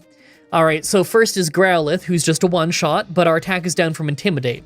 Second is Ponyta, who actually does us a favor by surviving with a Sliver to hit a weak Fire Blast, so that we could turn into a Fire type before we take him out. Thanks to that, Rapidash really didn't hurt us much with his own Fire Blast.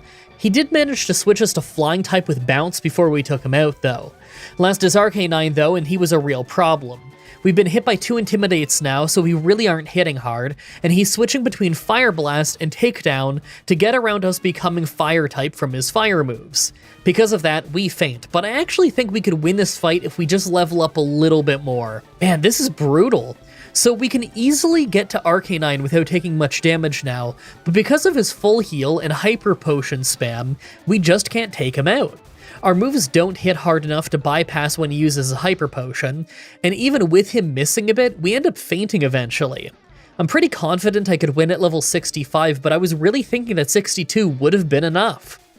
What? Alright, I try again at level 65. I drop him to an amount of health where he very clearly should be using a Hyper Potion, and then he just doesn't. Maybe his AI thought I'd one-shot him with a crit and I lucked out, but I'm pretty sure I didn't need that crit. That was just bizarre. After that was the Ground Gym, but it was pretty trivial. They all just spam Earthquake on us, and it really doesn't hurt us that badly, so we just blast through all of them with Brick Break, Secret Power, and Psybeam. I figured this one wouldn't be too bad after all that leveling. I'm not sure how the next rival fight will go, though. So it starts off alright as we become Flying type due to Wing Attack, paralyze Pidgeot on our first Secret Power, then finish him off now that we have the speed advantage. Second is Rhyhorn, but he just went down in 1 Brick Break. Growlithe was next, so our attack is down, but we took him down in 2 hits of Secret Power. He actually hits us with Takedown in the process though, so we're a normal type again, powering up Secret Power. Executor was a one-shot with Feint Attack, and next is Alakazam, who disabled Feint Attack as we just one-shot him with a critical Secret Power that probably didn't need to crit. Last was a really long fight with Blastoise, where he kept switching us between Water type with Water Gun and Dark type with Bite. We were hardly doing any damage no matter what moves we used, but thankfully we paralyzed him early on to make it easier. I'm just thankful that he didn't use a Hyper Potion, because if he did, we'd probably have lost. Alright, we're on our way to the Elite Four, but I think this could be hard. Our moveset just isn't really that amazing for dealing with them. I figure that Brick Break will help us against some of his Ice Pokemon, and Feint Attack would be good against Agatha, so I'm happy with those, but outside of that, I'm not really sure. Psybeam could be good for Bruno, but after that it's kind of useless when I've already got Feint Attack and Black Glasses for Agatha. I decided to spend money on buying the Ice Beam TM. That'll replace Psybeam with Ice Beam once we get to Lance. I think that'll help a lot. Now that we're at the Elite Four, let's take a look at our stats. Well, our special defense and attack both rock, but I'm shocked with just how bad our special attack is. No wonder Secret Power is almost always the right move to use. You know what? I think I'm going to go buy the TM for Shadow Ball while I'm at it. Ghost moves are physical in this game, so I'm going to be a lot stronger with that than Feint Attack. That should help us a lot against Agatha. Make your final guesses on if we can win this or not. Let's do this. First is Ice Trainer Lorelei. First is Dugong, who takes big damage off Brick Break, makes it Hail, then full restores, so I have to hit twice to take it down. Because of that, the Hail really built up on us, and we took a bit more damage than I was expecting. Cloyster is of course too tanky for us to one-shot, but all it did was lay down spikes, so we took it out just fine on the second hit after it wasted time with Protect. Slowbro was next, so we hit it with Shadow Ball, she used Amnesia, then we took it out with another hit. Next is Lapras, so I went for Brick Break, she hit an Ice Beam, then we finished her off. Last is Jinx, but we're actually faster and one-shot her with Shadow Ball. Now that was pretty easy for the first fight. Second is fighting Trainer Bruno. This one isn't great though. Onyx is easy, but we keep fainting to Hitmonchan because we don't deal much damage. Hitmonchan has a lot more special defense than defense, and we obviously have more attack than special attack by a lot. Thanks to that, our side beams don't do much, to the point that our secret power seems to be more effective. Hey, you know what? We only need Psybeam for this individual matchup anyway. Why don't we replace it with Aerial Ace so that we have a physical move, then we can replace that with Ice Beam later against Lance. Okay, so I tried that, and it did more damage, but right away Hitmonchan just hit counter to one-shot us. Alright, well all of our moves are physical now, so I can't really avoid that. I'll just keep trying until he doesn't do that. Alright, well, that fell apart because now we're not one-shotting Onix due to not getting the crit, so it just Rock Tombs, then Earthquakes us, then sends in the other Onix to wear us down more. By the time we get to Hitmonchan, we just go down in one hit. I can't learn anything better to deal with it, so I just have to Rare Candy up. That's alright, I maxed out our effort values ages ago, so this won't negatively affect our stats at all. This might take a while though, we're not really that close to one-shotting Onix. So I try again 4 levels later. This time the first Onix takes a sliver more damage and thus uses a full restore early. It also used Earthquake first instead of Rock Tomb, so we preserved our speed and didn't have to deal with a super effective Earthquake. The second Onix went the same way outside of the full restore, so we have decent health. Hitmonchan is thankfully a one-shot this time, so we got farther, and Hitmonlee was a one-shot, although it was faster than us, so we took a good chunk of health and turned into a fighting type. As Machamp came out, we crit Aerial Ace to one-shot him. Nice! Third is Ghost Trainer Agatha. It took tons of tries before I got this one. First is Gengar, who's a one-shot with Shadow Ball, but sometimes it gets us with a Confuse Ray. On this try, it used Double Team, and we didn't miss, so that's a great start. Next is Golbat, who often makes us faint. She loves using Confuse Ray and sometimes badly poisons us with Poison Fang, but on this try, we got beaten up, but not too bad, so we actually managed to take her out. Problem is, third is Arbok, so our attack is down from Intimidate, and it hits us incredibly hard with Sludge Bomb. We managed to bring her down to a sliver of health, but we still fainted to Iron Tail. I'm gonna have to level up a bit for sure. This is a brutal fight. So I kept trying 3 levels later. Gengar is still a one-shot, and this time Golbat seems to just use Air Cutter a lot. We still take some damage, and he's still faster, but we actually take him out easily in 2 hits. Now Arbok is still a problem because Screech and Sludge Bomb hit us incredibly hard, but this time we survive the Iron Tail with only 3 health left to finish her off. Haunter is just a one-shot, and I'm sure Gengar at the end would be too, but it's faster and finishes us off with Shadow Ball. Man, those defense drops are brutal. I think I have to get even more levels. If I could get a speed advantage on either Arbok or Golbat, then I think that I could take 1 less hit and probably get a win. So after failing a few times at level 80 due to getting poisoned, we had this solid run. Right away, we crit Golbat for a one-shot, so we hardly got hurt, but then we had a brutal and long fight with Arbok. It still got Sludge Bomb in early, but it crit, so we took massive damage without even needing to get hit by Screech. Then we got hit by an Iron Tail to change to Steel type. She tried for it again after healing, but thankfully it missed, and we took her out after. Haunter is still a one-shot, but this time the Shadow Ball from Gengar didn't do as much because we never got hit by Screech, and we were still a Steel type from Iron Tail, meaning we resisted it and landed our one-shot. It wasn't easy, but we finally got a win. Now to learn Ice Beam and hope it's enough for Lance. Fourth is Dragon Trainer Lance. It starts with Water Onix dropping our attack as we hit Secret Power to fully paralyze him. We ended up taking a Dragon Rage before we dropped into low health and he healed. He got a bunch of Twisters in and one of them crit before we took him down.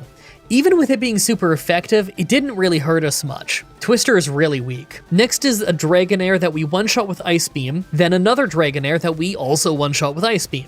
After that is Dragonite, but despite the double type advantage, we actually left him with a Sliver, but all he did was use Safeguard, so it didn't matter. We took him out fine.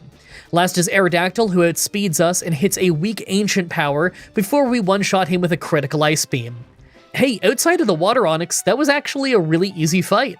I'm happy I got Ice Beam, or that would have been a million times worse. Finally, the Pokemon Champion. This is a tough one.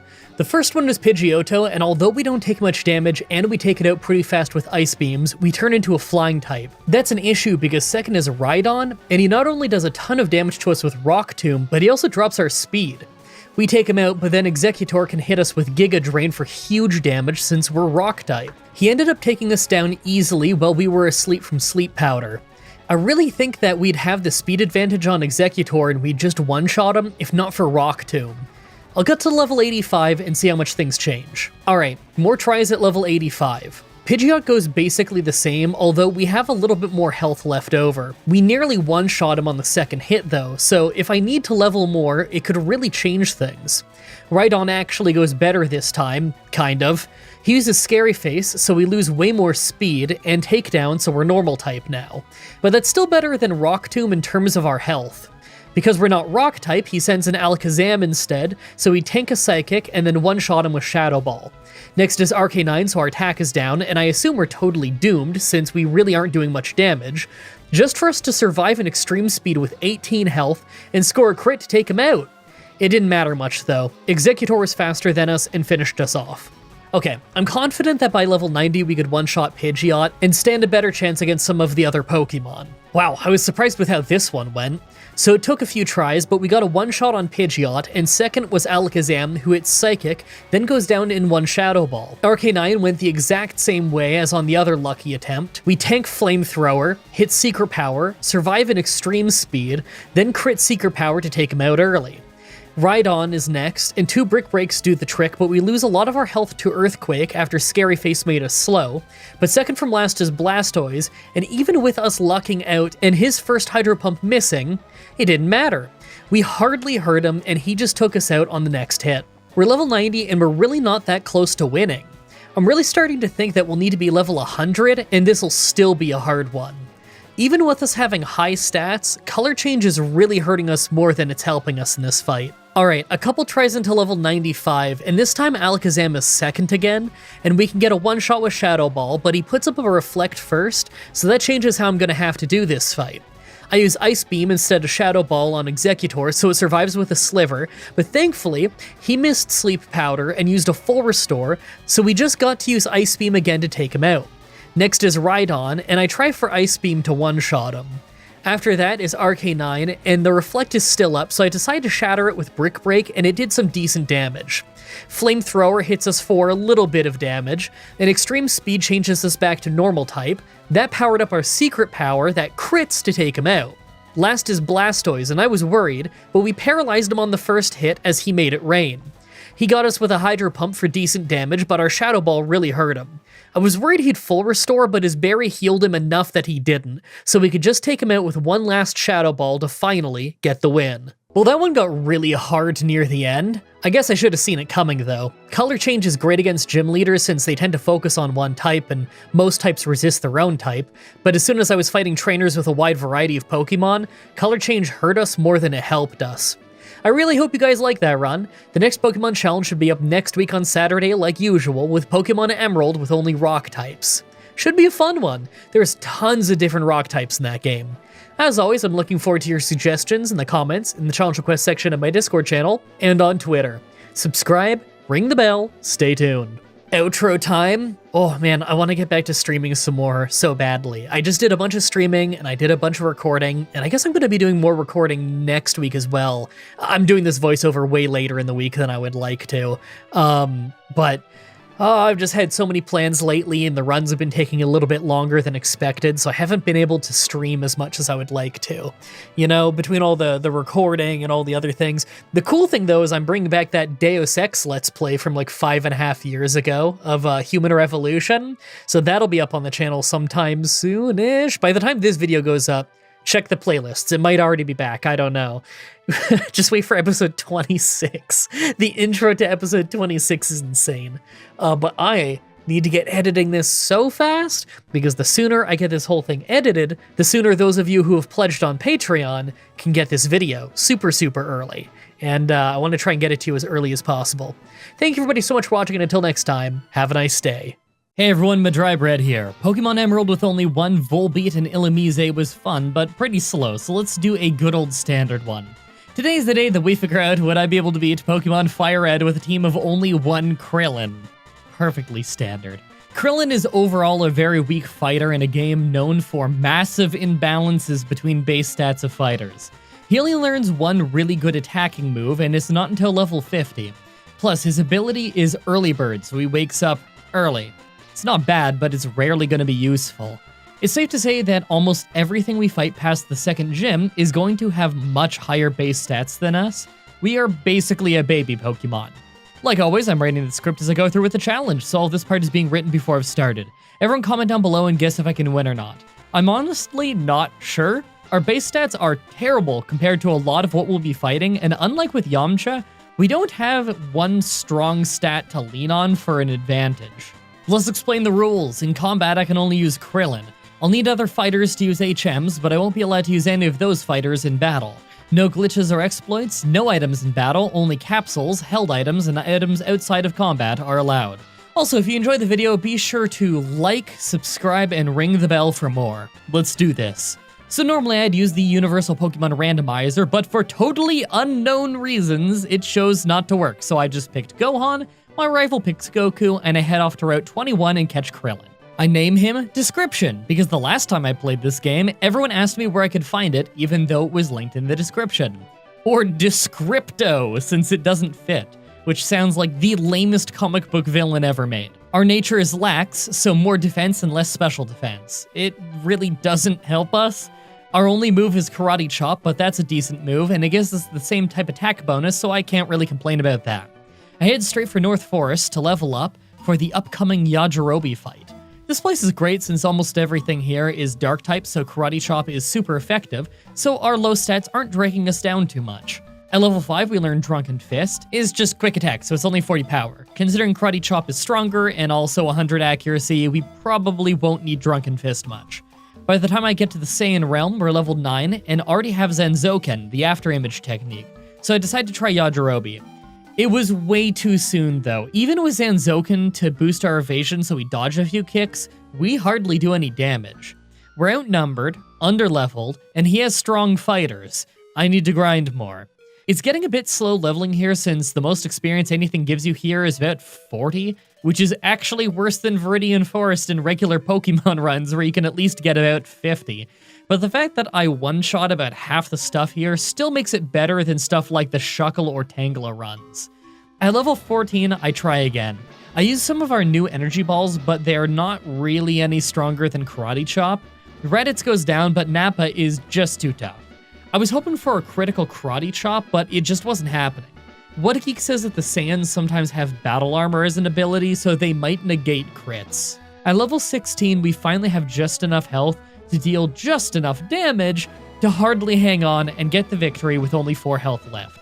It was close, but it could have been worse. Mount Moon itself really wasn't much of an issue, just lots of pretty weak encounters. On our way though, I took the 3-star Dragon Ball. I knew that if I didn't say what I took, you'd all ask. Actually, now that I think about it, everyone ask anyway. Comments are good for the YouTube algorithm. After that is Namek Town, and I'm feeling confident, so I go straight after my rival. First is Cooler, but he's part dark type, so 2 Karate Chops do the job, although we do lose some health and defense. Zarbon was our downfall though. We missed 2 Destructo Discs. In a 1-on-4 fight, we can't afford to miss that much. I try to fight Muri, the second gym leader, but I can't even take out Ginyu, who mostly spams dash attack. I think it's becoming pretty obvious just how underpowered we are. The local grass patch is pretty annoying to level up in since there's nothing here that gives us great experience, nor gets knocked out very fast. At level 25 though, I try again. This time we land a Destructo Disc and a critical Karate Chop to take out Ginyu. His other fighter is Frieza, so he went down pretty easily thanks to being part dark type, giving us the second badge. Back to Arrival, and once again we beat Cooler about the same as last time, but this time we're able to outmuscle Zarbon with half of our health left. But then a new Zaru came out, so we lost attack power to Intimidate and quickly got taken out. I think I need to change my strategy. I try again, but this time I build up 6 after images right off the bat. After that, I take out Cooler and Zarbon pretty easily. Uzaru is still a beast and it takes a while to take him down, but last is Super Saiyan Goku and we hardly hurt him. We managed to bring him all the way to red health, but he only needs to land 2 hits to finish us off. He is nearly double the base stats than we do, so we need to be stronger. Finally, at level 28, after 5 more tries, I managed to beat his entire team, largely through luck. It sucks to do it that way, but if I spent hours and hours getting to a high enough level to beat him by brute force, the other gym fights might get really boring really fast. The Red Ribbon base is next, and it's a really great place for me to get a few levels off trainers who are pretty easy to take out. If anything, it'll help me get some of my money back that I've lost after whiting out so many times earlier in the run. On the SSN, there's another rival fight, and this one is incredibly similar to the previous one. In fact, his team is the same, just a slightly higher level. I don't bother with Afterimage, and his first 3 members go down, with us getting just below half health, but Goku has Spirit Bomb now, and it wrecks us. I decided that I may as well just fight everyone else on the SSN. Considering I can't fight them after I finish the place, I may as well beat them while I can, just for a little bit of extra experience. It'll save me time later. At level 34, I try again. Cooler is a one-shot, Zarbon gets a weak kick-in before going down. We lose attack to the Uzaru, but a lucky critical Destructo Disc saves a round on fighting him, so we didn't get hurt too much, and it's on to Goku. I lay in Karate Chops hoping for critical hits as he starts hitting Kamehameha waves. Fun fact, at level 50, we learn that move, and it will be the best move we learn by level up. It's not even amazing. We get brought all the way down to 11 health, but we managed to overpower him. You know what's bad when we have to be 14 levels higher? Just to stand a chance. The trash can puzzle was extra frustrating, but it still didn't really take too long. It just feels like it. Time to get General Red's badge. First is Android 21. There's no way that's correct. There was not an Android 21. It wasn't 21 like Giro. That's probably Android 18. First is Android 18, probably, if I remember right. So we hit a Destructo Disc and an Energy Ball for a quick knockout. Android 17 gave us more trouble, hitting Energy Field to lower defense while hurting us, and drinking a Satan drink to get healthy again. We took him out, but with only 39 health to spare. Last is Android 16, but he takes us out in one rocket punch. We're not ready for him yet, but at least we don't need to beat him to make progress. Route 10 is the first route that gives us no real problems at all, but Rock Tunnel is still a pain. Solar Flare is an HM move that requires at least 10 different fighters to get, but that takes a while, so I just do it without it. It's annoying, but at least I can get it over and done with reasonably fast. Probably faster than if I tried to get the Solar Flare HM. After that, I hit up Pilaf's hideout under the West City Casino so we can make some progress back in Makio Town.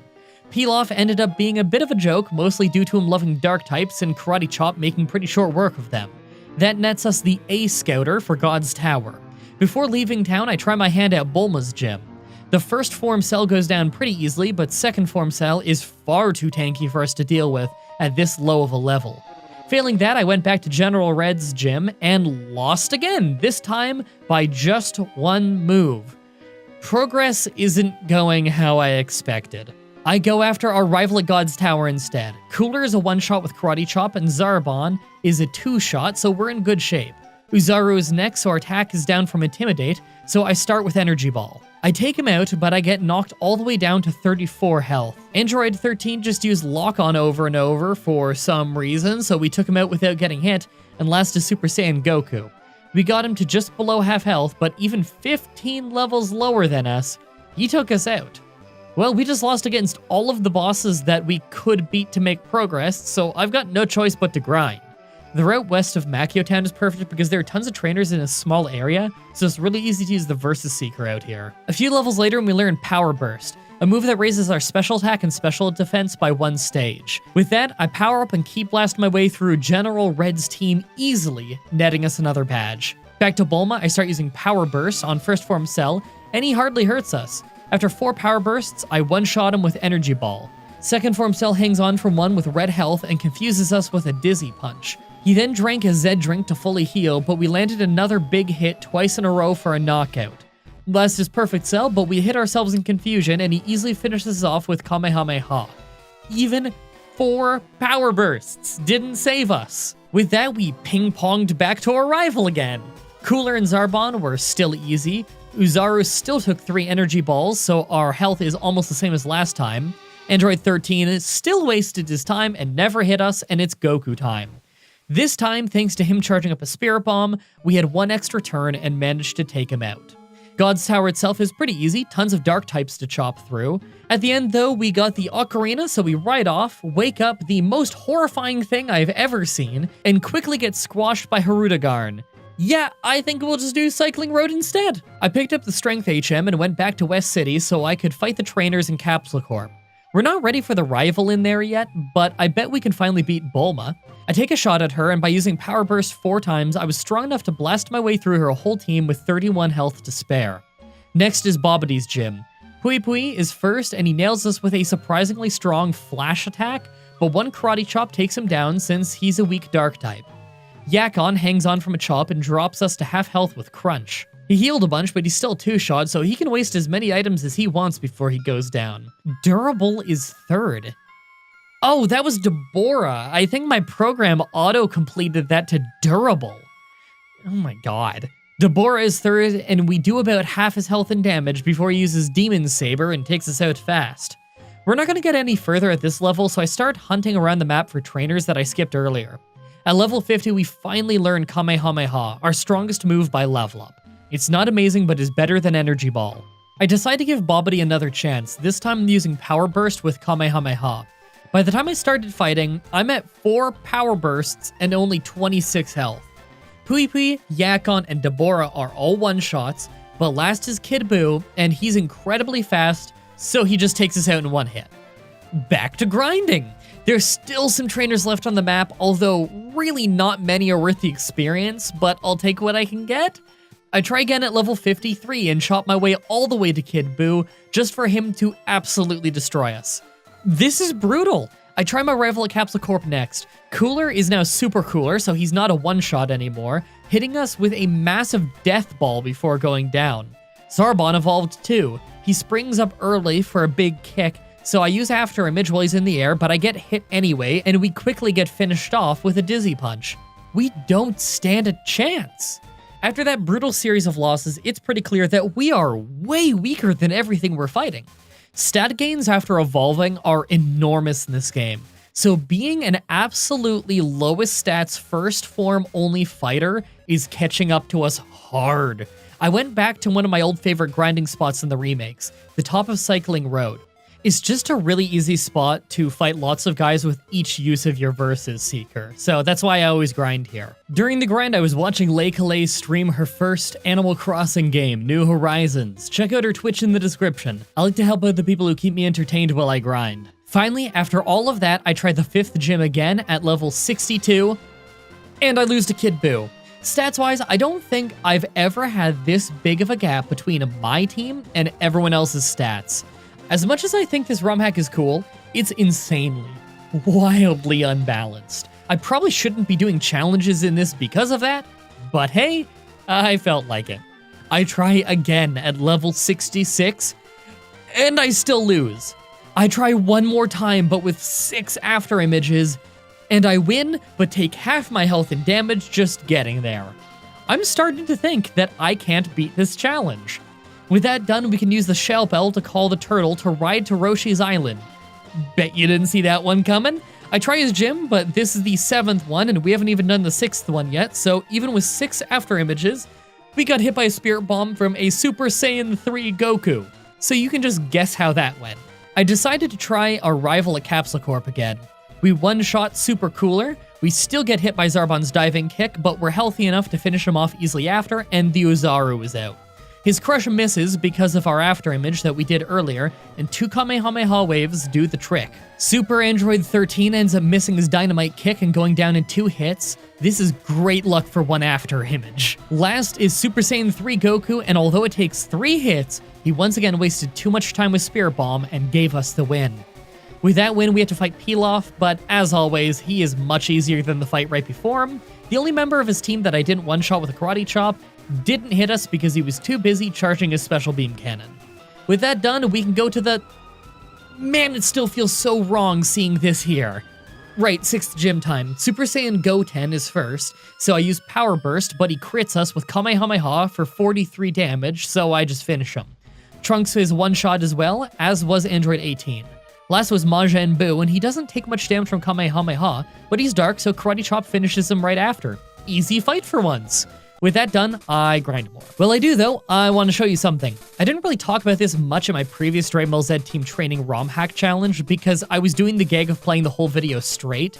But now that we're acknowledging that it's a ROM hack, I have to bring up that base stats in this game are wildly unbalanced.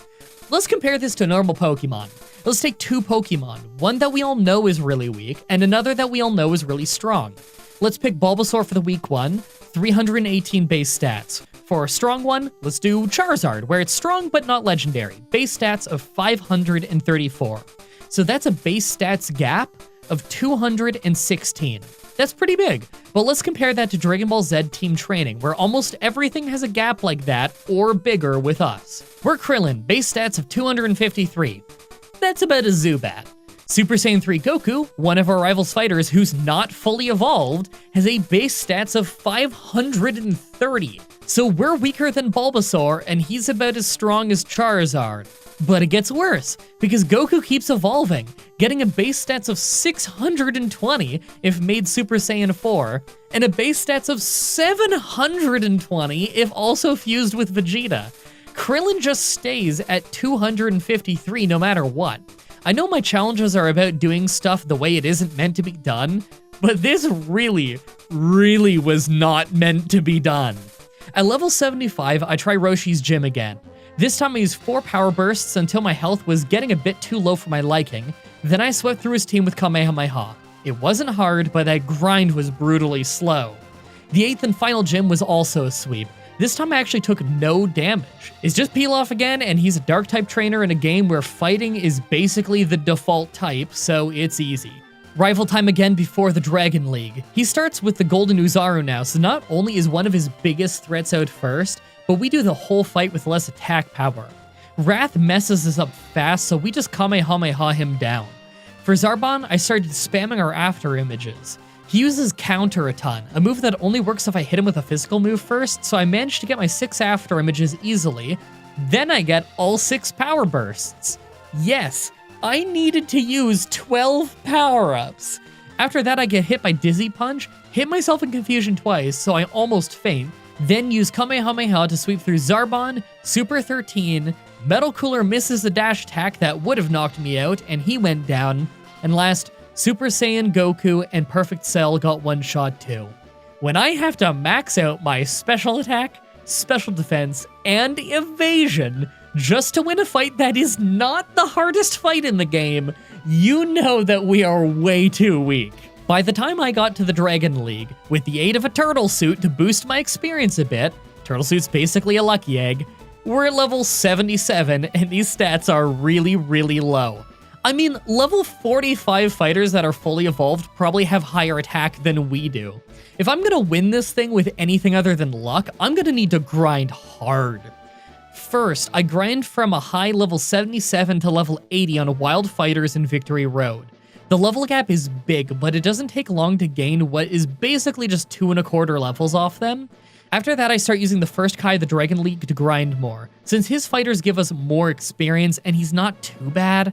We faint a lot in the process though. They're about 30 levels lower than us and they're still stronger than us. Doing that while watching YouTube for a while gets us to level 85. Here's our stats again. It's still not great, but it might work. Make your final guesses on if we can win or not. I'm gonna guess no. Let's do this. First is East Kai. She starts with Aqua, and are you ready for some of the most insane luck that you've ever seen? I use only 1 after image, and then while I set up my 3 power bursts, I didn't get hit a single time, even with some of his higher accuracy moves. After that, I swept her whole team with Kamehameha. That was crazy. It was way harder in grinding. You have no idea how lucky that was. Second is South Kai. First is Torby, so I start using after images because I know his energy punches will mess me up. It took tons of tries, but finally I got this run where the after images paid off early, and he only hit us 2 times by the time that we got our after images and a few power bursts. We still almost fainted though. After that, we Kamehameha him down and sweep through Tapion, Spopovich, King Cold, and lastly a Golden Uzaru thanks to a critical hit. Third is West Kai. Peakon is first, so I start with a few power bursts while Peakon was also powering up, then used Kamehameha to one-shot him. As Piccolo came out, I knew that I had a chance to top off my power burst since he just uses weak energy moves.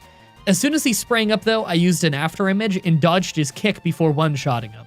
Second form, Garlic Jr. hits a strong headbutt, but we took him down easily, and we actually outsped Kid Buu and one-shot him as well. Last is the absolutely terrifying pseudo-legendary ghost, second form Harudagarn, but we got insanely lucky and one-shot him with a critical hit. He probably could have one-shot us from full health. Fourth is North Kai. Olabu is first, but he's another guy who likes to use counter a lot, so once again, I start with power bursts to get strong. I know the rest of North Kai's team is absolutely ridiculous, so I need firepower. 3 power bursts in, and I take him out with Kamehameha. Second is Super Saiyan 3 Goku, and he hangs on from the tiniest of tiny slivers, nails a big Dragon Rush, heals with a Senzu Bean, and I take him out in 2 more hits. Super Saiyan 3 Gotenks is out next, and we get wildly lucky with a critical Kamehameha for a one-shot. Super Saiyan Gogeta is next, and we hit reasonably hard before going down in 1 Dragon Rush. Fusion characters are pretty much pseudo-legendaries. A few tries later, and I managed to get 6 after images and 6 power bursts again, then sweep through with Kamehameha. It's insane that I actually have to resort to that just to win, but to be honest, it's required. His final fighter is Super Saiyan Vegito, and he's faster than us. 1 energy punch would have ended us. Finally, it's the Dragon League champion, our rival. Golden Uzaru is out first, so I start spamming after image right away. You can probably guess that I lost this tons of times before this run. And you'd be right. 6 after images in, and I start using Power Burst. Wrath misses us a lot, and can confuse him due to fatigue from time to time, so it's pretty nice. After 2 bursts, I take him out in 2 Kamehameha waves, but not before getting hit by another Wrath, going down to only 20 health. Second is Zarbon, his weakest member, so I play it risky and get another 2 much-needed power bursts before taking him out. Third is Super Android 13, but he goes down in 1 hit. Fourth is Metal Cooler, who's probably faster than me on a bad day, but he uses dash attack to guarantee priority, misses, and we take him out. Fifth is Super Saiyan 3 Goku, and he hangs on, misses his own Kamehameha, eats a Senzu Beam, then goes down to our own Kamehameha wave. Last is Perfect Cell, but he goes down in 1 hit, somehow getting us into the Hall of Fame. It's always really fun going back to Dragon Ball Z team training, but man, that was one absolutely brutal challenge. That last fight, legit, took me hours to get a successful attempt of. Like, this is one of the hardest Pokemon challenges I've ever done. Anyway, for next Saturday's Pokemon Challenge, I think I'll have this Zubat one done next. I started working on it, and amazingly enough, while doing my Zubat challenge, Jaro's uploaded a video where he was talking about what he thinks is going to be the top 10 hardest challenges to do for solo Pokemon in Red and Blue. And the 4th hardest to him is Zubat, so that's a weird coincidence. I guess I'll shout out his video when I finally get finished that one. And my god, I hope I get it done in time for you guys for next Saturday. It helps I've already started a little bit. I'm rambling, sorry. As always, I'm looking forward to your suggestions in the comments and on Twitter as for what I should do next. Subscribe, ring the bell, stay tuned.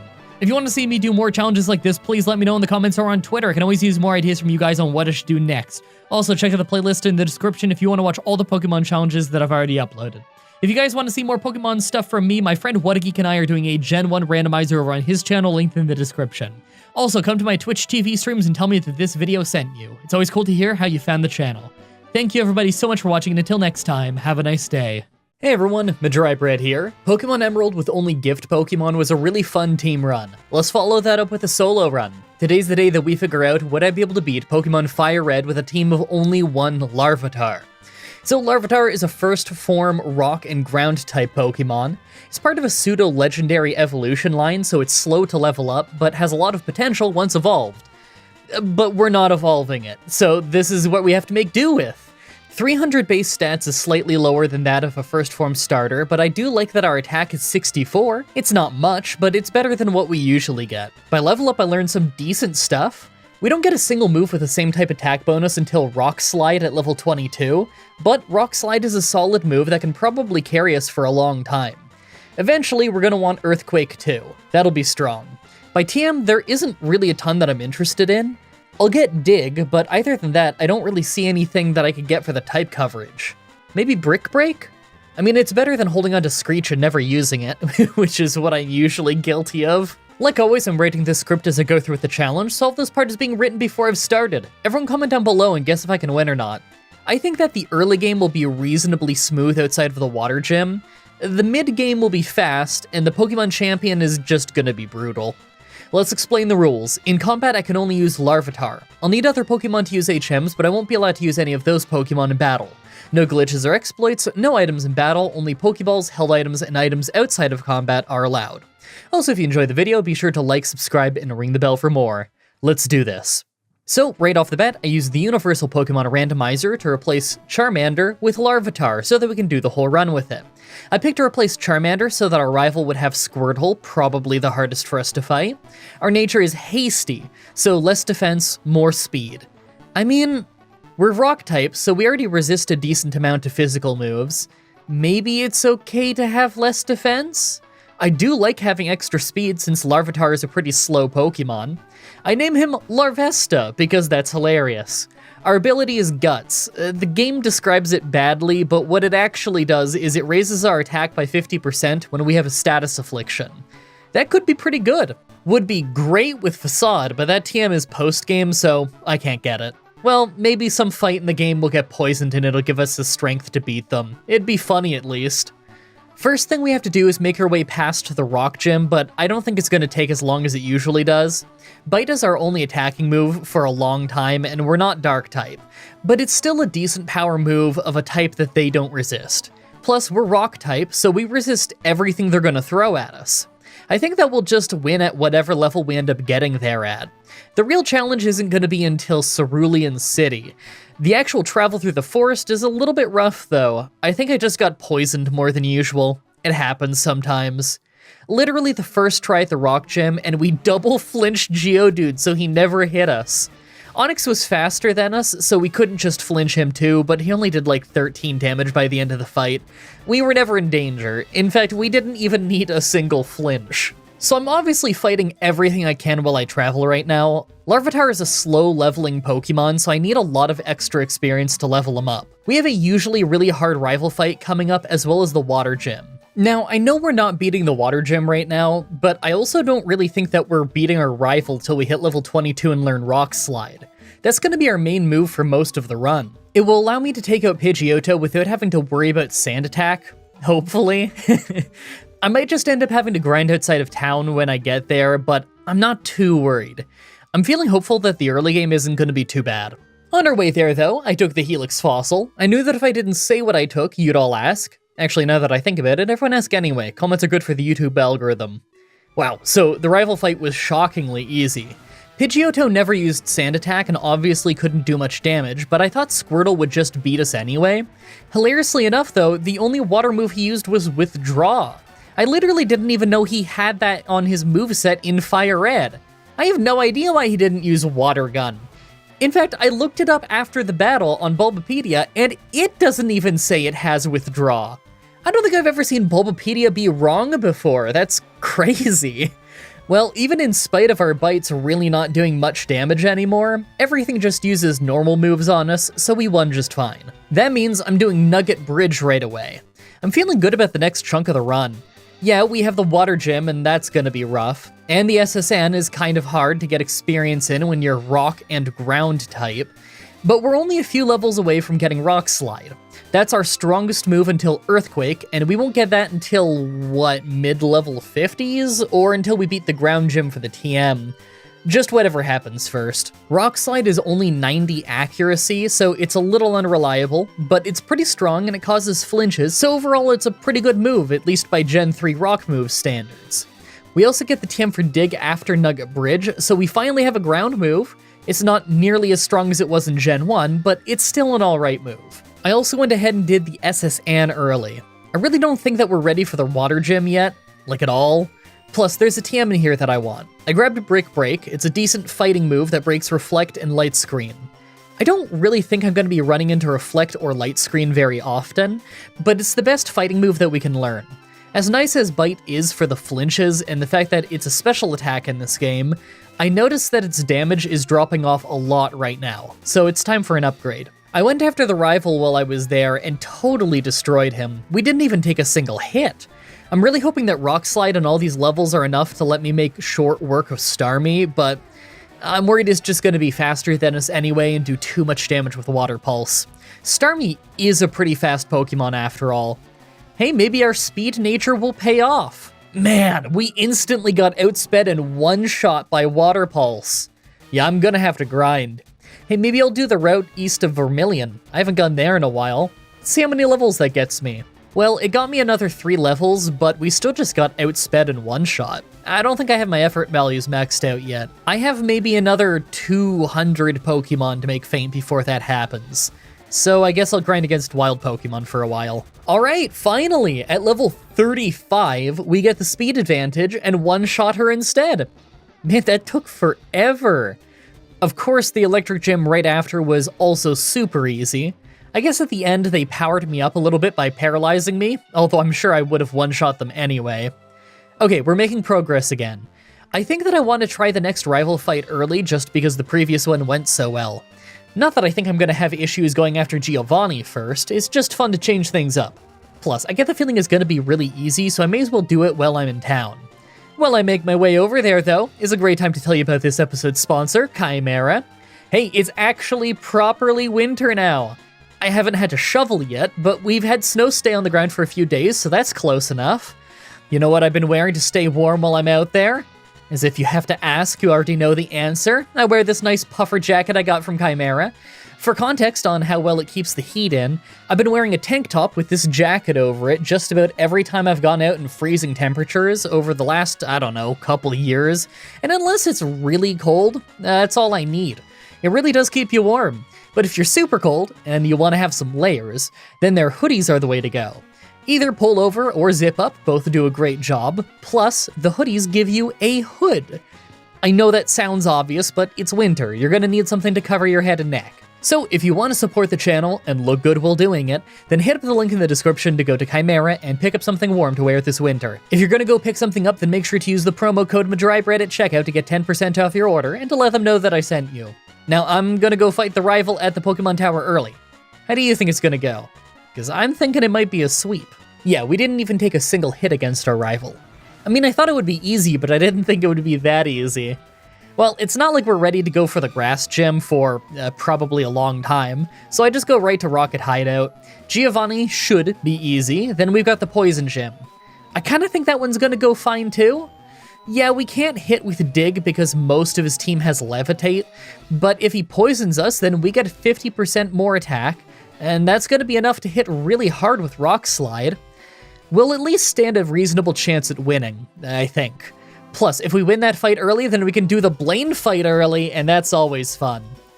So Giovanni was a total squash, as expected. Think we're ready for the poison gym? I tried a bunch of times, and I don't think we're necessarily far off having a chance, but we always just get wrecked by Smokescreen. I think I actually do have to get a bit stronger. I guess that means we're in Silphco early.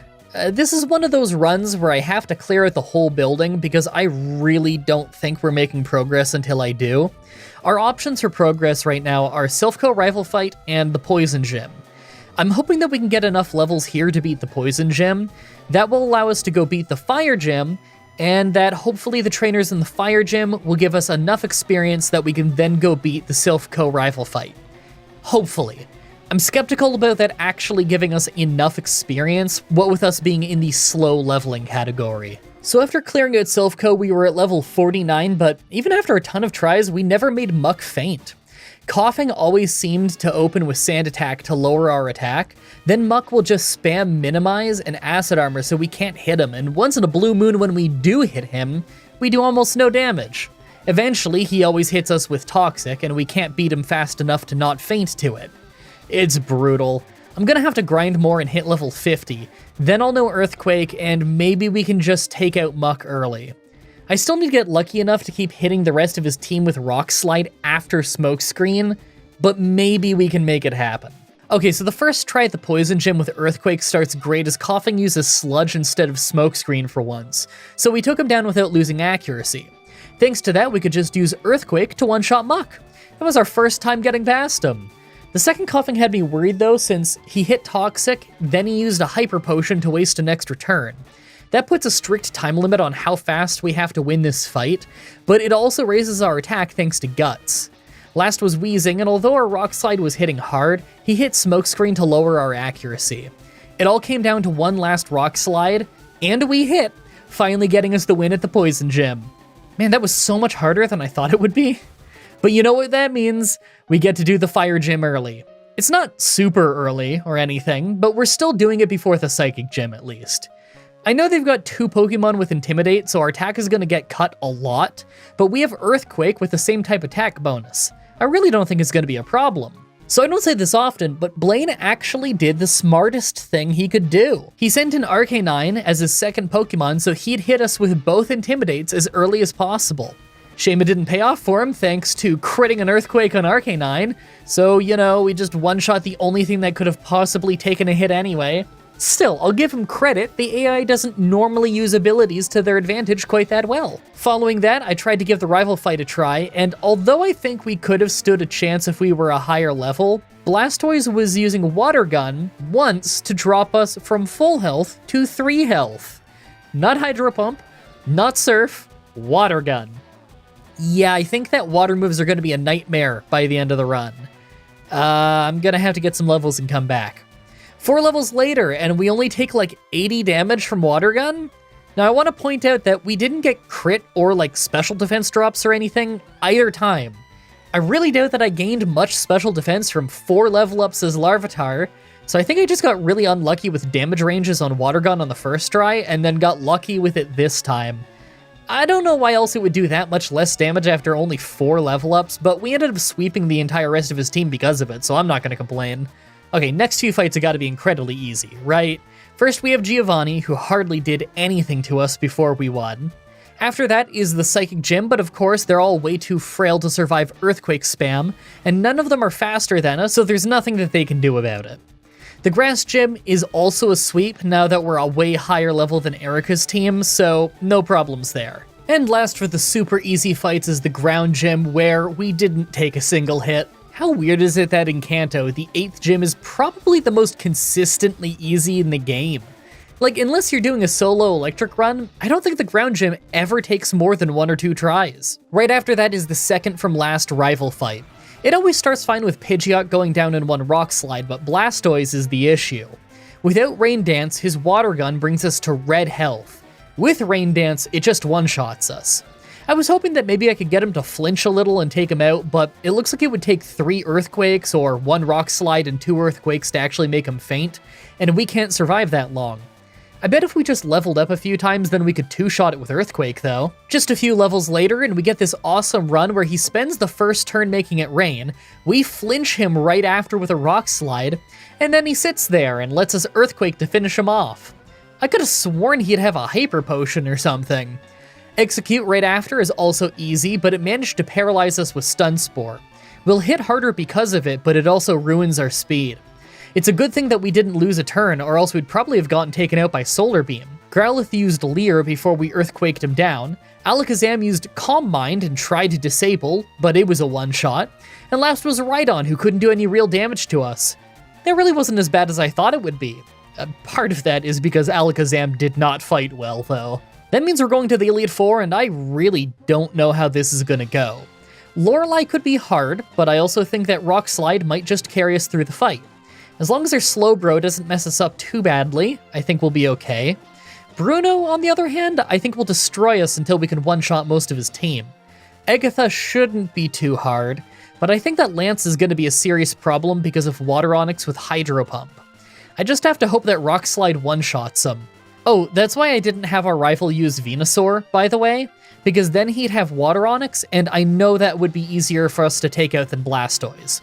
Speaking of, last is our rival, and I know we don't stand a chance in that fight until we're at least level 75, but I figured that we'll need to be that level before we get to him anyway, so whatever. Now that we're at the Elite Four, let's take a look at our stats.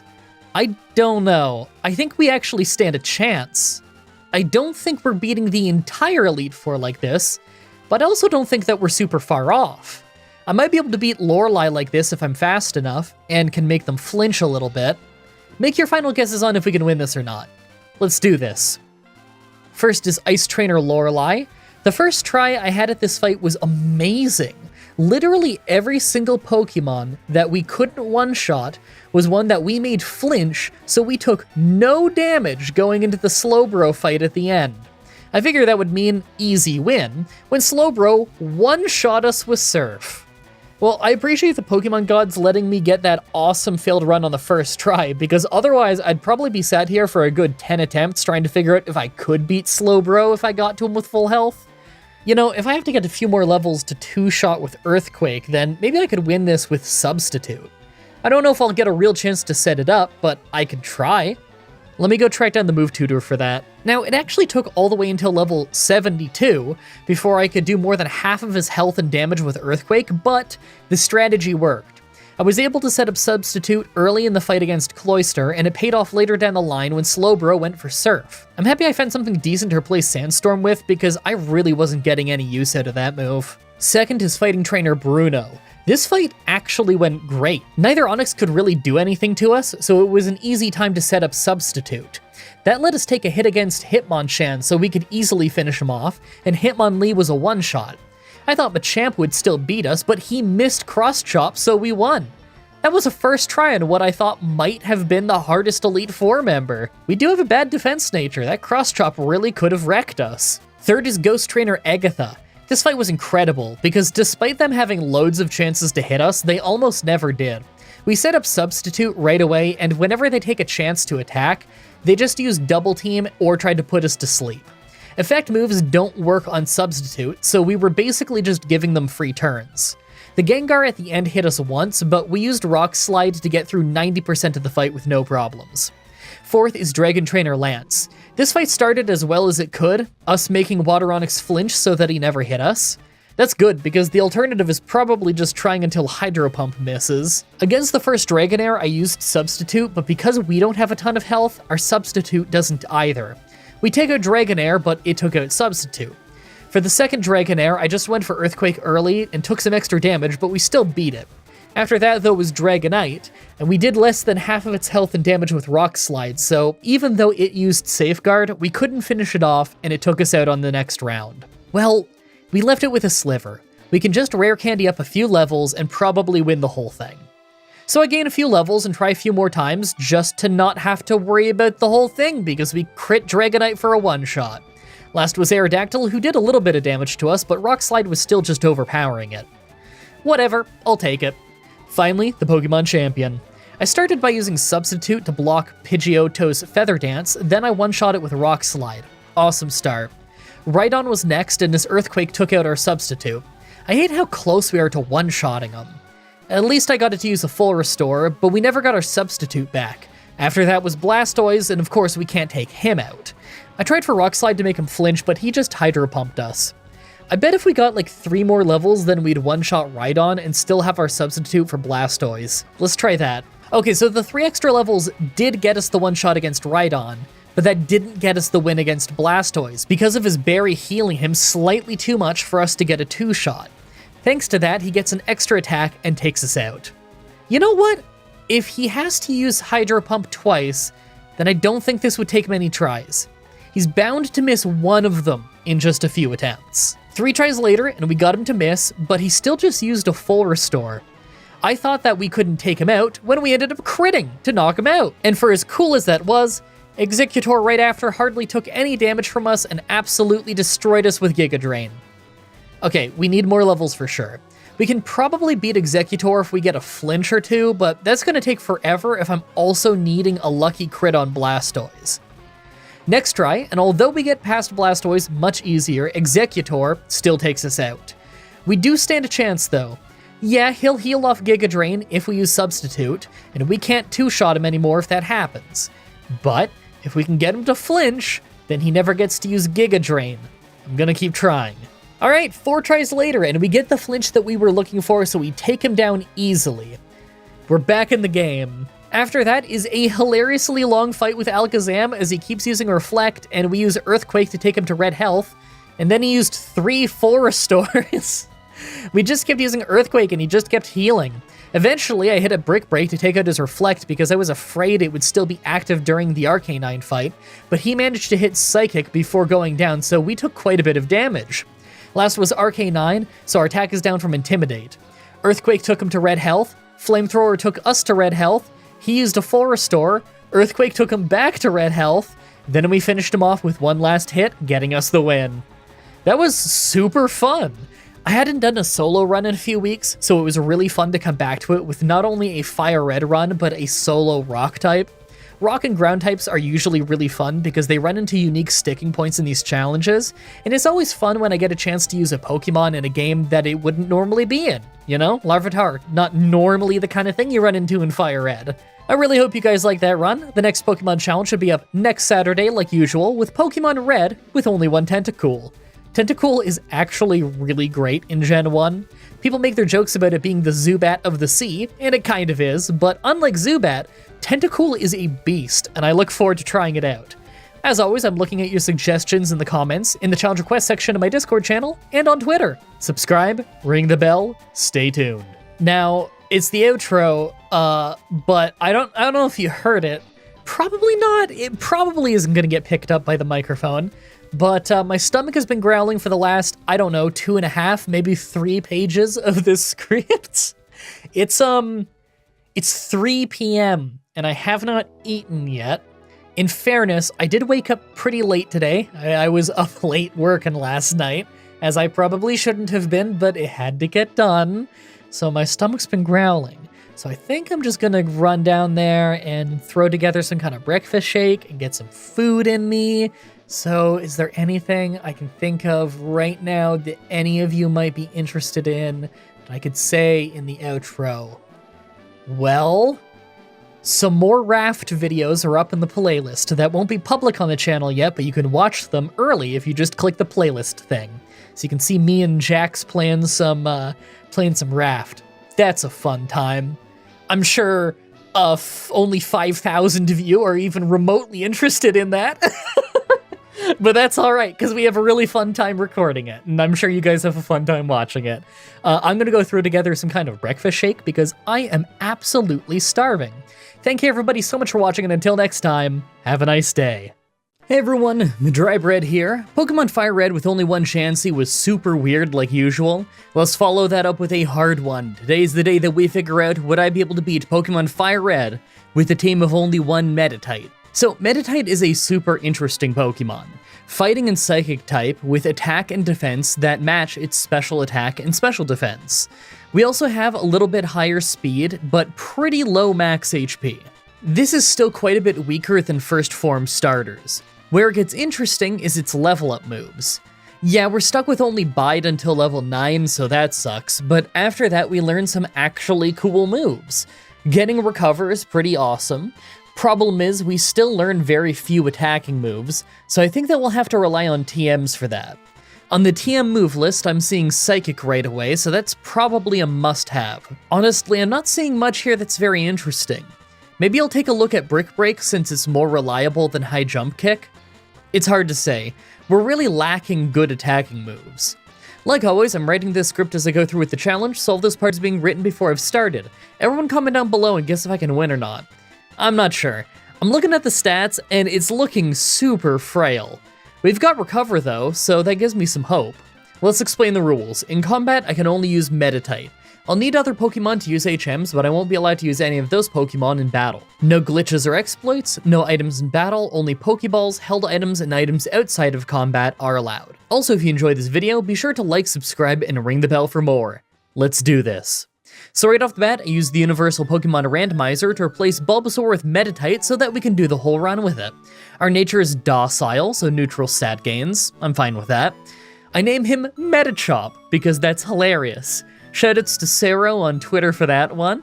Our ability is Pure Power, and it says it just raises attack, so I had to go look it up on Bulbapedia, because raises attack is unbelievably vague. Over on Bulbapedia, it says that it doubles our attack stat. That sounds strong. Like, super strong. I actually didn't know about this ability when I wrote down this idea for this challenge. Is this gonna be easier than I thought it was? So it's time to grind. Before I can even get into the forest, I have to grind against enemies on Route 1. We only have Meditate and Bide until level 9. Meditate doesn't do any damage, and Bide deals back double the damage that they dealt to us, so we have to take damage to deal damage. That means that we have to go to the Poke Center for a lot of healing, and this whole part is brutally slow, but hey, at least I only have to do it for 4 level ups. That's still probably not as bad as grinding Magikarp in the forest, and I've done that before. Once we got Confusion, the forest became pretty easy, considering just how many poison types are here. Hey, why is Psychic good against poison? Like, I get that it's probably just for balance reasons, but what's the in-universe explanation? I get that fire melts ice, I get that water conducts electricity, I get that water puts out fire. Plenty of type advantages make sense. But Psychic and poison? Psychic doesn't exist in the real world, so I guess it's already an uphill battle to make type advantages that make sense. But then you have poison. Poison offensively kind of makes sense. It's good against plants, kind of like a pesticide, but on defense it makes no sense to me. What is poison in this context? How do you defeat poison? Should water type be strong against poison because it dilutes it, or should poison be strong against water because it contaminates it? Why is ground super effective against it? Wouldn't the poison infect the ground it's buried in?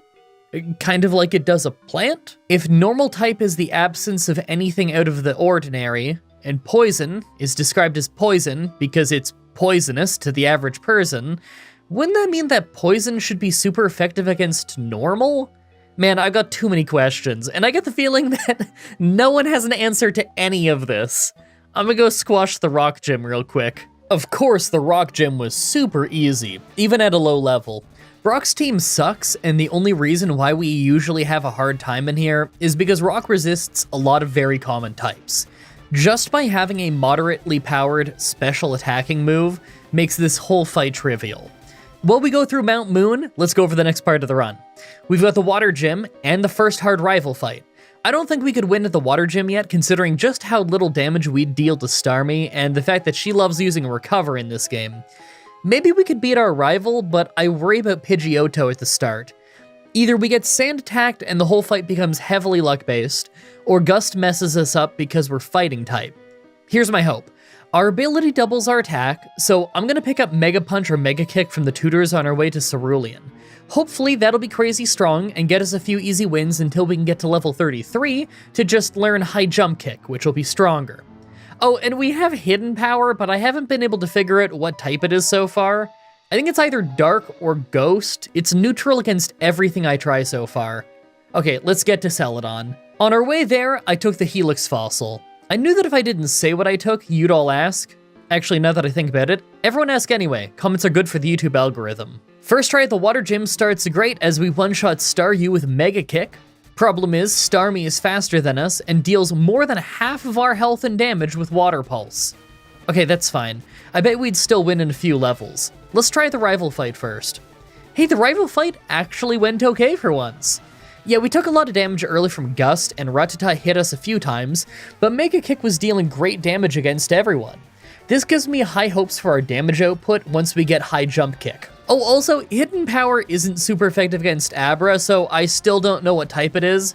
It's normal effectiveness against everything I've fought since getting it, so I'm pretty sure it's Dragon type, which makes this probably useless, because I think the only dragon in all of Fire Red that's dangerous is Lance's Dragonite, and Hidden Power is just too weak of a move to get away with that late in the game against a pseudo-legendary.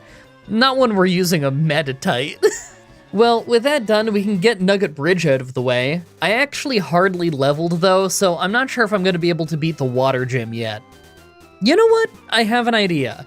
I went straight for the SSN. Part of this is for levels, but it's also because of the TM for Brick Break. It's slightly weaker than Mega Punch, but it has the same type attack bonus, and that'll end up making it stronger for us. Plus 100 accuracy, so that's always a massive deal for me. It's got a side effect of breaking Reflect and Light screens, so if we run into that, it might be good. Let's try the rival fight while we're here, then we can go after the water and electric gyms. Okay, after embarrassingly losing the first try to Kadabra using Kinesis so many times that we could not land a hit, we get this try where we sweep his entire team. Yeah, I kinda get the feeling we're ready for the gyms now. Here we are, finally at the water gym. So ready, in fact, that they never hit us. That's awesome. Let's go try the electric gym. Well, would you look at that? They never even landed a hit on us. They paralyzed us, but that was from static. We beat them up so hard, we were paralyzed. Pokemon's just crazy like that. Next up is Rock Tunnel, and thanks to us having both fighting moves and psychic moves, this place is pretty easy. Psychic types for the poison ones, fighting for the rock ones. My plan right now is to try and upgrade our Confusion to Psychic, then clear out all of Celadon City in one go. I'm not worried. Hey, so I have ad written down again, but I yet again do not have a sponsor lined up. As I'm voicing this over though, it's been a couple days since a premiere where this exact same thing happened. So I went on a rant about Super Thanks and how hilariously dumb that name is. They really, really, really need to change that. And you guys ended up doing a ton of Super Thanks. So, Super Thanks for that.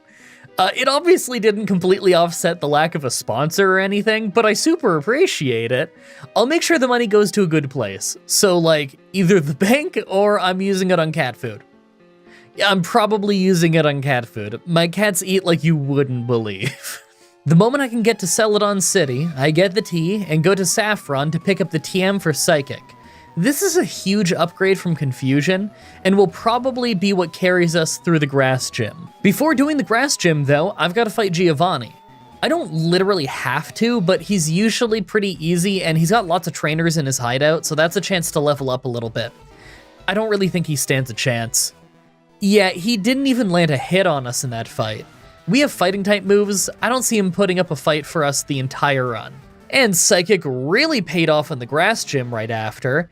They did mess us up a little bit, but Psychic is nearly twice as strong as Confusion, so this is pretty good. We just have the Pokemon Tower rival fight left. Okay, well, Pidgeotto survived Psychic to hit Gust. It didn't do much, but we lost some health.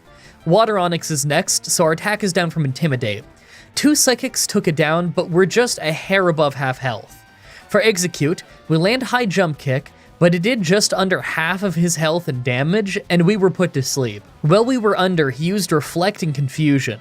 We were able to Brick Break through it and take him out in just a couple of hits once he woke up, but we lost a lot of health. Kadabra is next, so I went for High Jump Kick and thankfully one-shot him. I'm just happy that he didn't finish us off. Last was Charmeleon. We High Jump Kick to leave him with a Sliver, he embers us down to only 5 health, and we finished him off with Psychic. Was that the first hard Pokemon Tower rival fight ever? We're on the road again. It's time to head south to the Poison Gym. Now, I know that we're not a great special attacker, but we've got Psychic, so I think that we'll do fine in that fight. I'm not convinced that we could beat the Fire Gym or Silphco yet, so even if I beat the Poison Gym, I don't think that means it's smooth sailing. Let's see how it goes. Poison Gym went great. I figured it probably would, but you never quite know.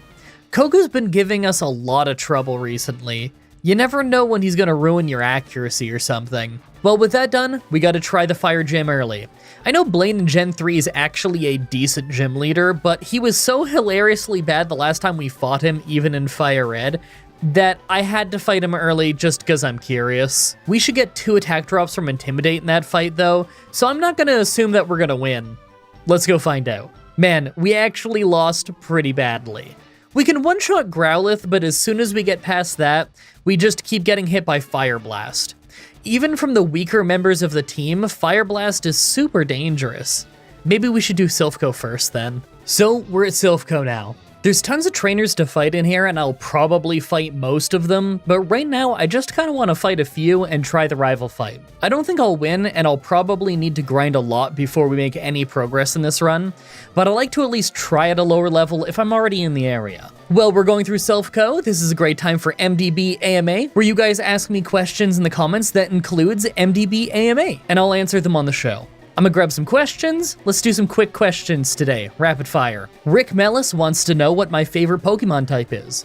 My favorite type is Poison. I think it's just because there's a ton of Poison type Pokemon with super cool designs that I like, but Poison's always been my favorite. Payre's 2 cents wants to know if I'd ever react to other people's challenges, mainly J-Rose and MNJTV. Honestly, I don't think I will. I'm just not that much of a React guy. I know the format. In fact, I remember the foundational days of it from way back in the day, before it was like how it is now, and it just never really seemed like my thing. I'm cool with people doing reaction videos of my videos, just as long as they link it and properly credit it. But personally, I don't think I'd have as much fun reacting to other people's stuff as I would just making my own videos. Nothing against J-Rose and M&J-TV, of course. I've seen plenty of videos from both of them, and I thought they were really fun. Plus, J-Rose is wonderful every time I talk to the guy. If you're not already watching him, then you should be. He's great. Okay, Jen Hocho? Absolutely fantastic name.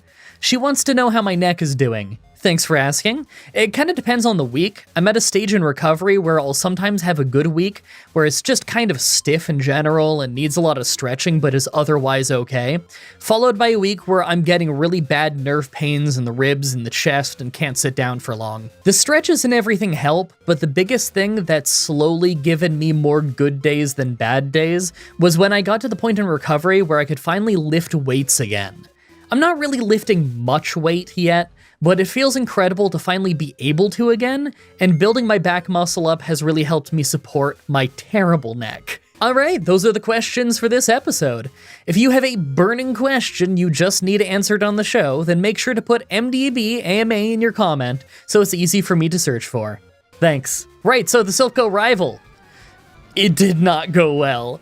So against our rival, we one-shot Pidgeot with a crit, but right away was Charizard and we hardly did anything. Flamethrower alone nearly took us all the way to red health. I think that we got a free pass for a while because of our good damage output, but we are super frail now that we're fighting stuff with decent moves and stats. Okay, next try after clearing the building and another route that I passed earlier. All the way at level 59, and Pidgeot is still easy. Charizard's brutal though. We only survived because he missed Scary Face the first time, giving us an extra chance to attack him. Flamethrower nearly one-shot us from full health. Against Execute, I healed back up, but we ended up getting paralyzed. We could still take down Execute just fine, but it really made the Alakazam fight harder. We were stuck fighting him for ages as he just spammed Future Sight, normally a nearly useless move, but when you're constantly struggling to use Recover because you're paralyzed and need to heal between hits, it becomes super difficult. It took forever, but we took him down. Last was Water Onix though, so we just got hit by the last Future Sight, couldn't heal thanks to paralysis, and got finished off. Considering we only ever got past Charizard through luck, we weren't ready for this yet. I decided to grind even more and go to the Fire Gym. Now this took like 8 tries because we just kept missing High Jump Kick, but even when we didn't, it was pretty normal to go down to Fire Blasts. On this run through, one of them missed, so we made some progress.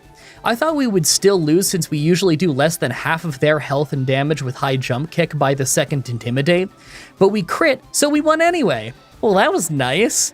I still don't think I'm ready for the rival fight though. So I tried the rival fight after this, and it was insane. We crit Charizard to get a one-shot, and thanks to that, most of the fight was easy. We still got paralyzed, but even against Alakazam, we lucked out. He used Reflect, we used Brick Break, and it one-shot him. There was so much good luck in that one battle that this probably saved me from having to level up more. Let's go beat Giovanni. Yeah, that was super easy as expected. Fighting in Psychic really is the perfect combo, considering this guy loves Rock, Poison, and Normal types. The Psychic Gym right after also went great, with the only one that kept us from sweeping them being my own bad move choice against Venomoth. We have Giovanni again right away with the Ground Gym next. How easy do you think that's gonna be? Oh man, it was such an easy battle that we swept it. Alright, that was a few fun, easy fights. I'm ready to go get destroyed by our rival now. Yeah, so we can one-shot Pidgeot at the start, but Charizard just uses Scary Faced to get faster than us, and then two-shots us with Flamethrower. That's brutal. I think I'm gonna need to level again.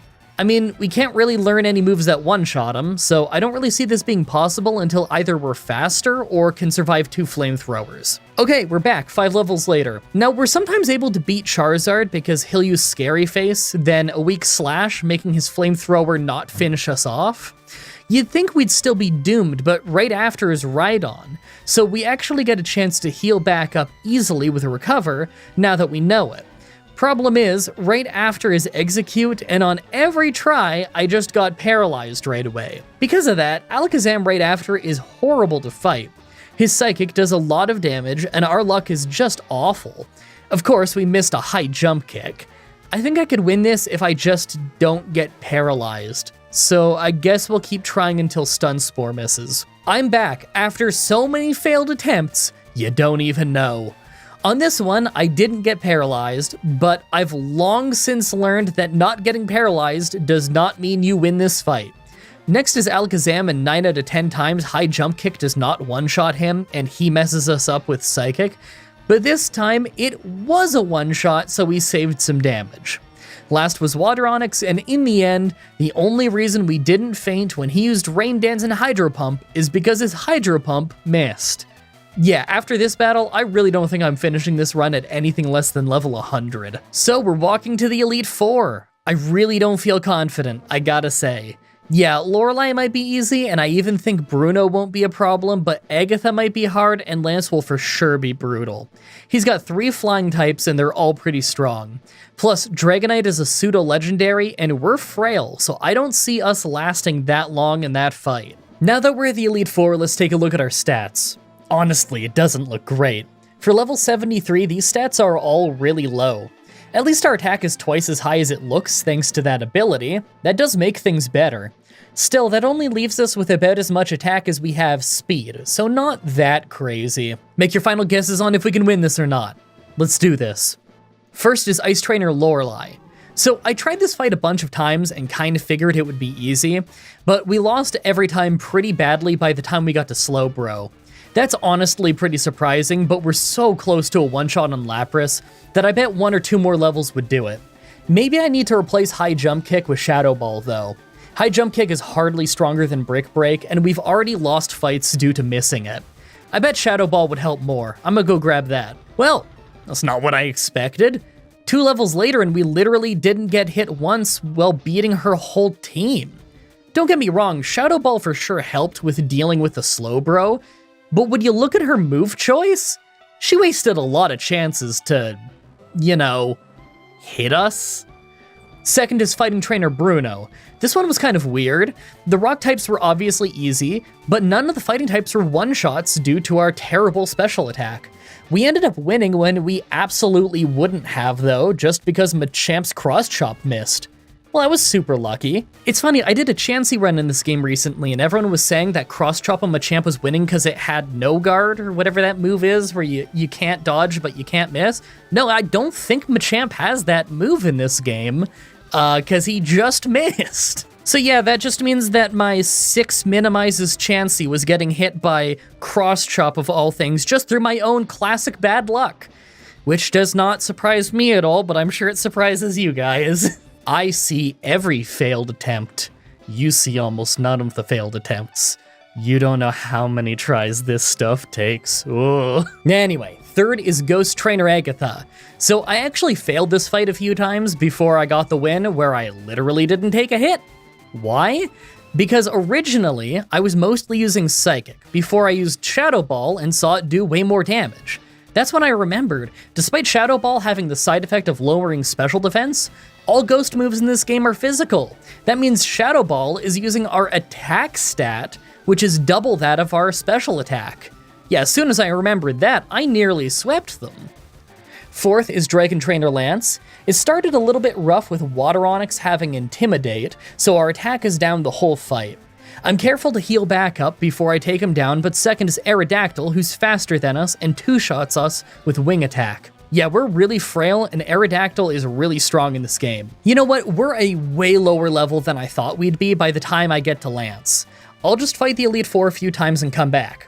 Okay, next try, 6 levels later, and Water Onix goes the same, even with him ending with Hyper Beam, so we got our chance to fully heal back up before taking him down. Against Aerodactyl, we actually are faster, so now we can win, but we take a lot of damage in the process.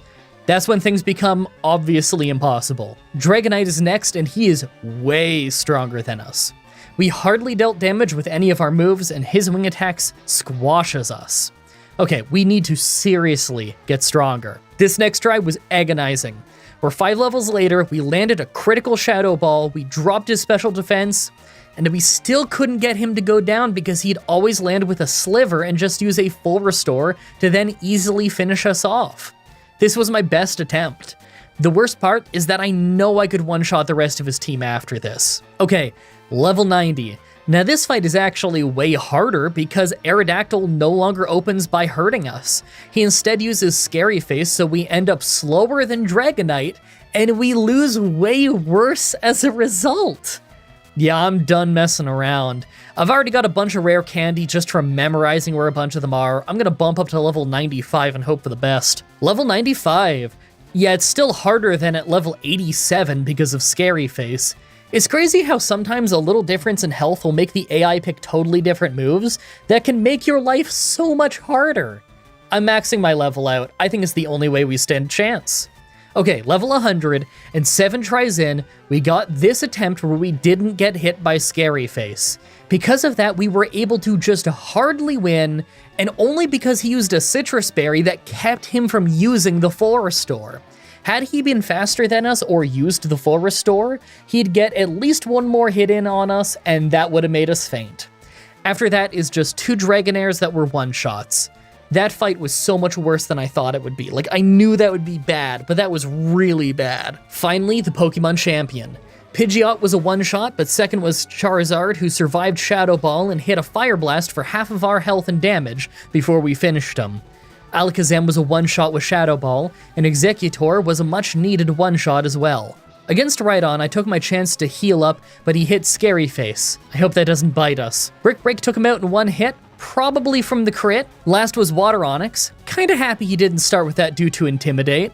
Anyway, he's faster than us, but he just used Dragon Rage, so I thought he was safe. Psychic did less than half his health and damage, but dropped his special defense. Next round, he not only hit Hydro Pump, but it was a critical hit. We survived with low yellow health, and our next Psychic was just strong enough to beat him thanks to the special defense drop. I can't believe how close I just came to losing. Well, that wasn't at all the kind of run that I was expecting going in, but I guess that's on me for not looking up its ability before I started playing. It's always kind of scary using these harder hitting but super frail Pokemon, since the whole run can come to a halt for 20 straight levels over the most random of opponents. I really hope you guys like that run. The next Pokemon Challenge should be up next week on Saturday like usual, with the big Canada Day special, Pokemon Platinum with only one Bidoof. As always, I'm looking at your suggestions in the comments, in the challenge request section of my Discord channel, and on Twitter. Subscribe, ring the bell, stay tuned. Alright, outro time. Okay, so fun fact about this challenge. The day that I started playing this challenge, I actually originally had a different challenge written down to start that day. But as I was about to start it, it was like a Heart Gold with 1 Munchlax, which I'm still gonna do at some point. I just put it to like a different date on my list. I realized that, first of all, obviously that is gonna take an incredibly long time. But on top of that, Heart Gold and Platinum are the only games I have where like the auto fire buttons just do not work. I've mapped them in the emulator, I've mapped them to controller keys, I've mapped them to keys on my keyboard. For some reason, just with those 2 very specific games, I can't get the auto fire buttons working. It works in every other game on the exact same emulator, even Pokemon games. I got no idea. Never been able to fix it. Anyway, that means that I gotta mash the A button and the B button instead, which takes a lot longer and is much harder on the controller and on my hand. And I was like, ooh, that's gonna be hard, but I guess I'll still do it. And then I realized that the week after, I'm doing a Platinum run, so it'd be 2 runs in a row like that, and I realized, okay, no, that's too bad for my nerves, I shouldn't do that. So that's why I last minute did this first, and that's probably why I didn't look up the ability first and realize exactly how this run was gonna go. But that's just how the cookie crumbles. Anyway, I haven't eaten yet, and I'm absolutely starving, so I gotta run and go eat. Thank you everybody so much for watching, and until next time, have a nice day. Pokemon Emerald with only 1 Shedinja was my most requested for its brutality, but it's time for my second most requested for its absurdity. Today is the day that we figure out would I be able to beat Pokemon Fire Red while only using Metronome. I'm pretty sure you all requested this as a joke more than anything. Metronome just randomly selects almost any other move in the game.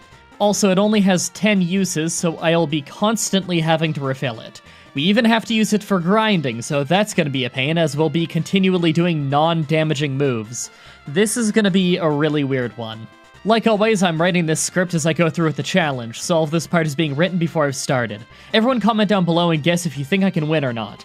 I'm sure I can win, eventually. It's all about doing it enough times so that the right moves occur. Let's explain the rules. In combat, I can only use Metronome. I can only use other moves to level up until my first Pokemon has Metronome. Then I can only use Metronome in combat. And of course I can use HMs outside of combat, but not in battle itself. The moment I have Metronome on one Pokemon, it's all I can use. No glitches or exploits, no items in battle, only Pokeballs, held items, and items outside of combat are allowed. Let's do this. So I use the Universal Pokemon Randomizer to replace Squirtle with Clefairy. I name our Clefairy Comments because it's a total mixed bag. You never know what you'll get. Ours is naughty nature, so more attack and less special defense, and I'm fine with that. We have Cute Charm, an awesome ability where Pokemon of the opposite gender who hit us might become infatuated and have a 50% chance to miss their turn. Very powerful.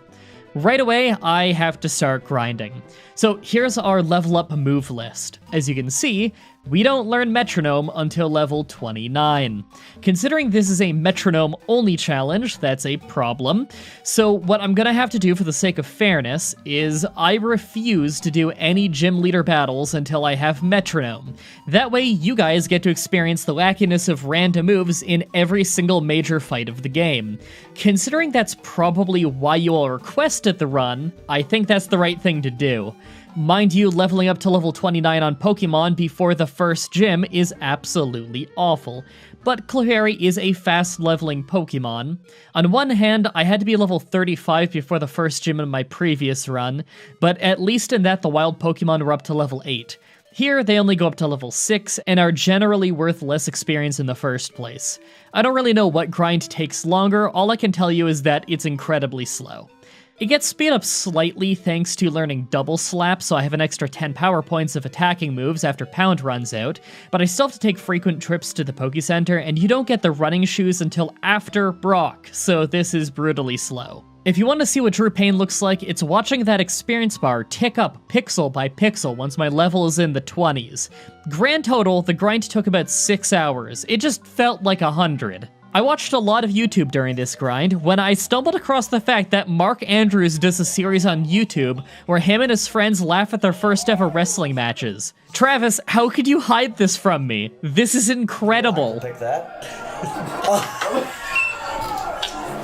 Sign up in the room. He's a road break, surely. Oh no, he's not. What's the ref doing?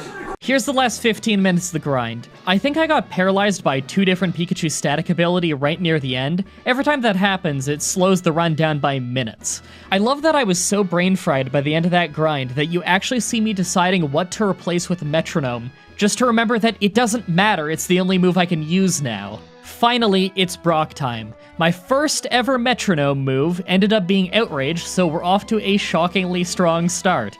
I was assuming I'd just do an electric move because that's how bad my luck usually is. As soon as I go to the route east of town, I start feeling the pains of the Metronome challenge. Sometimes you get really great moves and have an easy time sweeping through their teams. Other times you run out of power points doing nothing and have to restart the game to your last save in order to get out of the fight.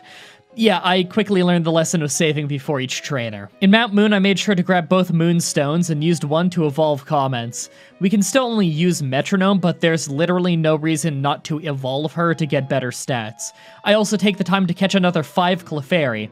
This takes forever since they only have a 6% encounter rate, and since I can only use Metronome, I can't risk accidentally making them faint, so I just throw Pokeballs and hope that I get it. And if I use too many Pokeballs, I have to reload my save since money is limited at this point in the game. This process takes absolutely forever. On my way through, though, I took the Helix Fossil. I knew that if I didn't say what I took, you'd all ask. Actually, now that I think about it, everyone asks me anyway. Comments are good for the YouTube algorithm. So, I have an amazingly named team of Clefairies now, but I can't actually use them yet.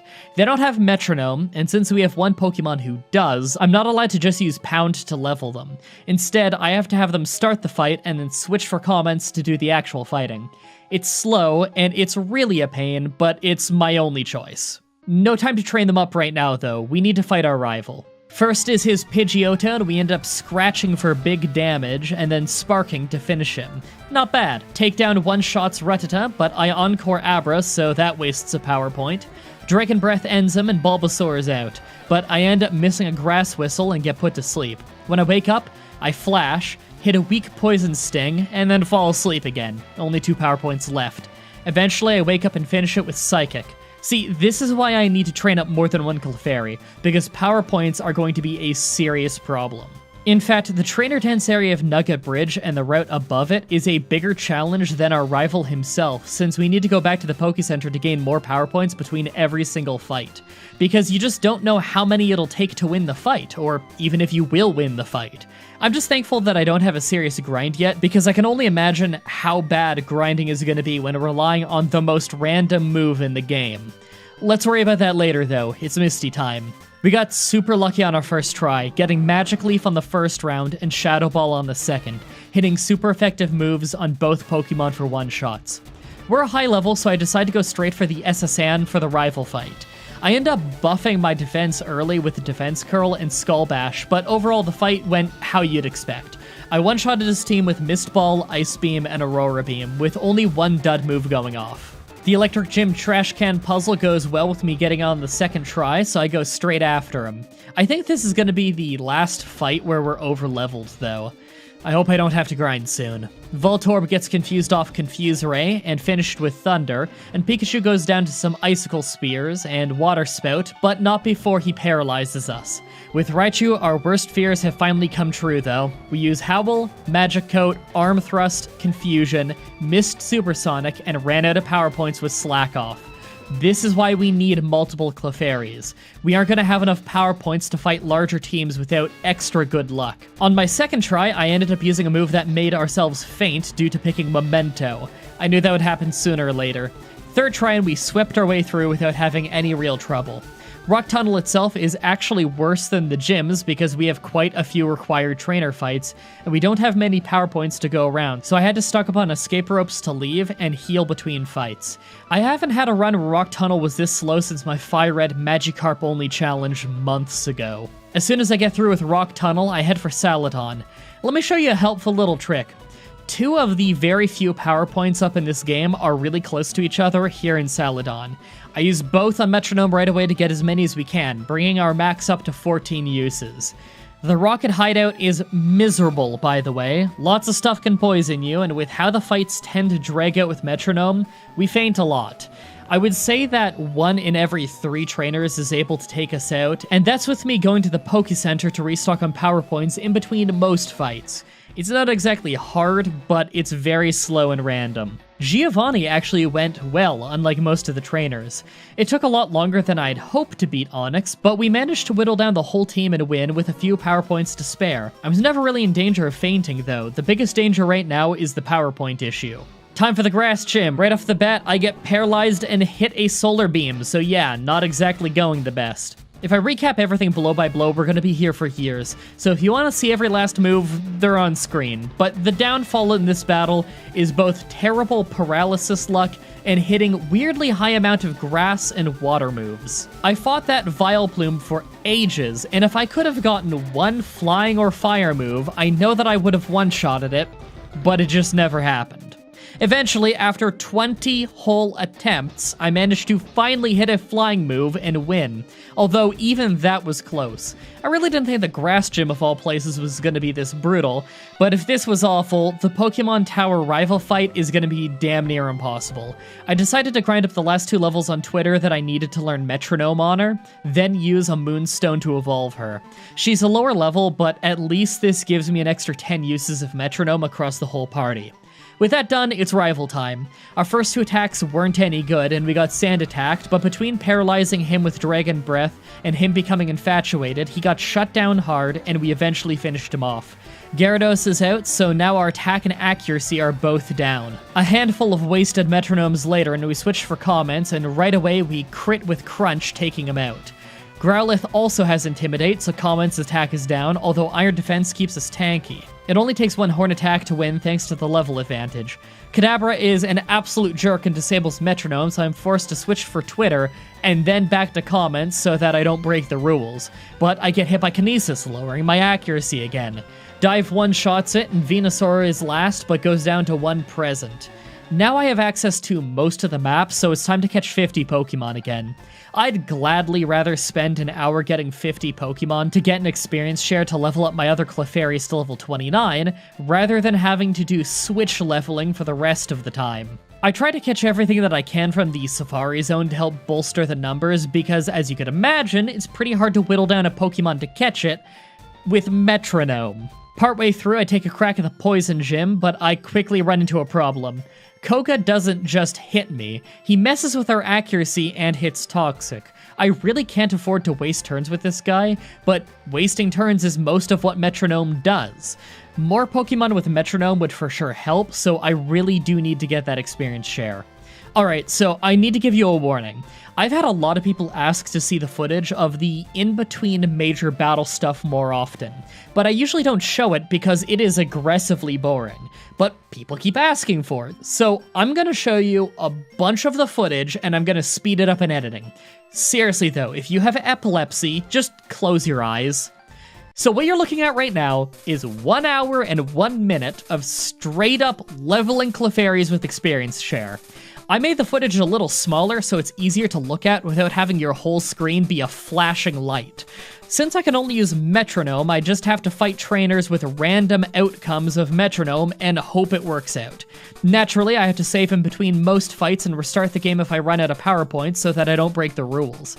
In fact, there was one time in this hour-long chunk where 2 Clefables used Memento and made themselves faint. During the grind, one of the Clefairies hit level 29 and learned Metronome, so I used my last Moonstone on it to evolve it, but honestly, progress has been incredibly slow. This is why I usually don't show much of this stuff. There's not really any challenge to this, it's just me watching videos on the internet while I mash the A button in a Pokemon game for hours. Even after getting 4 Pokemon with Metronome, I still routinely fail attempts at Koga for the same reason that I said before. His whole team manipulates accuracy and he can use Toxic, so even a few wasted turns can snowball out of control.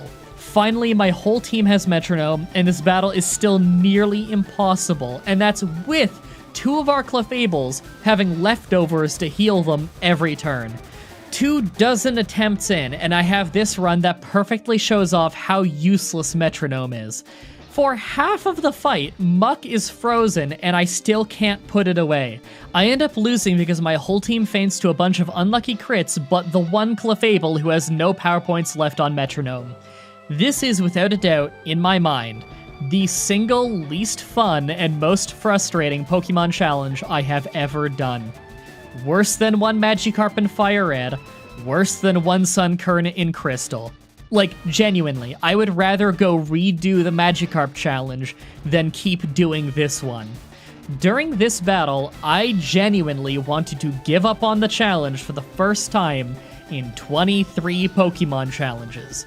But you know me, I'm the most stubborn man alive. I decided that I wasn't willing to give up, especially this far in, so I just kept on going. Eventually, after getting the entire team to be at least level 40 and grinding out another 20 attempts, I got this one where I managed to beat Koga, and even with a strong start, I almost managed to run out of Pokemon by the end because Metronome is just that unreliable.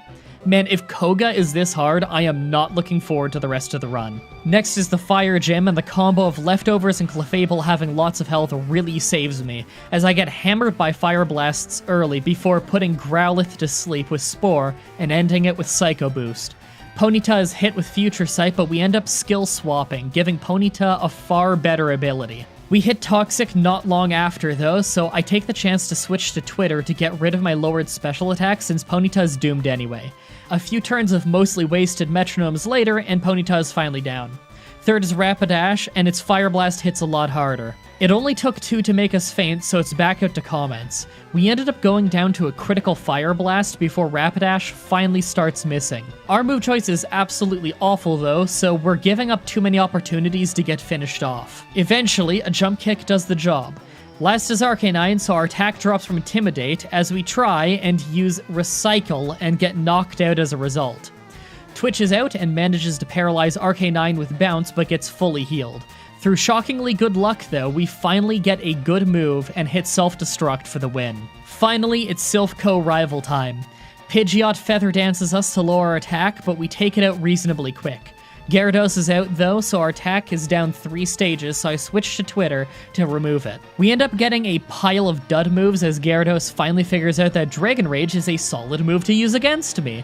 We only barely end up taking it out without fainting, and we end up setting up a sunny day as Growlithe comes out, although he uses Takedown rather than a fire move. Comments is back out, and we just keep using terrible moves until finally we hit a rock throw to feint him. Alakazam is next, and I get incredibly lucky, body slamming him for an easy knockout. I really needed a strong move there. Last is Venusaur, and once again, I skill swapped him, giving him a way better ability. Things get dragged out long as we get put to sleep for ages, and we get so many duds to the point that we run out of metronomes on comments and have to switch for Twitch, a much weaker Clefable. 2 moves in, and we finally end this never-ending fight. After that has to be the weirdest fight we've had all run. On my very first attempt at Giovanni in the Silphco building, I hit 3 one-hit KO moves in a row. I have never pulled that off normally, let alone while using metronome. That blew my mind. His last Pokemon was just a Rhyhorn, and it took a few hits to take down, but I don't think we were ever in danger. Now it's Psychic Gym time. We start with Frustration, but because our friendship level is high, it does almost nothing. I get lucky and Kadabra hardly tries to attack and even fails moves due to trying to stack future sights. We end up singing a Perish song, so naturally I have to switch to not faint, and Sabrina does the same thing on her last turn, so we're against Mr. Mime now. She keeps buffing her defense, but one critical sludge takes her out easily, so Kadabra is back out. I end up blowing through most of my power points before finally hitting superpower for the knockout. Venomoth is next, and we confuse it early with Swagger, but she fully heals to remove it, leaving it with raised attack. I switch to Twitch due to PowerPoint issues and miss a Sky attack that would have knocked it out for sure. Many turns of hitting ourselves in confusion later, and we're back to hitting a bunch of weak moves. We ended up getting so many duds that by the time we faint, we hit 1 good move. I send out Instagram out of desperation, get confused, and hit myself, then buff with Acid Armor. Then I hit Frustration for a Sliver. This luck is next level bad. Thunderbolt leaves it with a chunk of health. Cross Chop leaves it with a sliver, and finally Stomp finishes it. Last is Alakazam, and we actually get a few hits in before fainting. Subscribe is out and instantly gets rocked by Psychic and doesn't last long. The wrestling game is out and gets crit and goes down to 1 Psychic, so it's finally back to comments. The only Pokemon with power points left. We put him to sleep, hit him with Powder Snow, and finish him with Comet Punch for an incredibly stressful victory. Finally, we're on to the last gym. There's a bit of comedy gold early with Rhyhorn and Comments giving each other scary faces on the same turn, but Rhyhorn was pretty easy between Confusion, Brick Break, and burning it with a Blaze Kick. Pain splitting a nearly dead Pokemon to heal it is easily one of the dumbest things I've had Metronome do, though. We ended up hitting Vice Grip on Nidoqueen twice in a row, something that is absurdly rare, then hit Horn Drill for a 1-hit KO.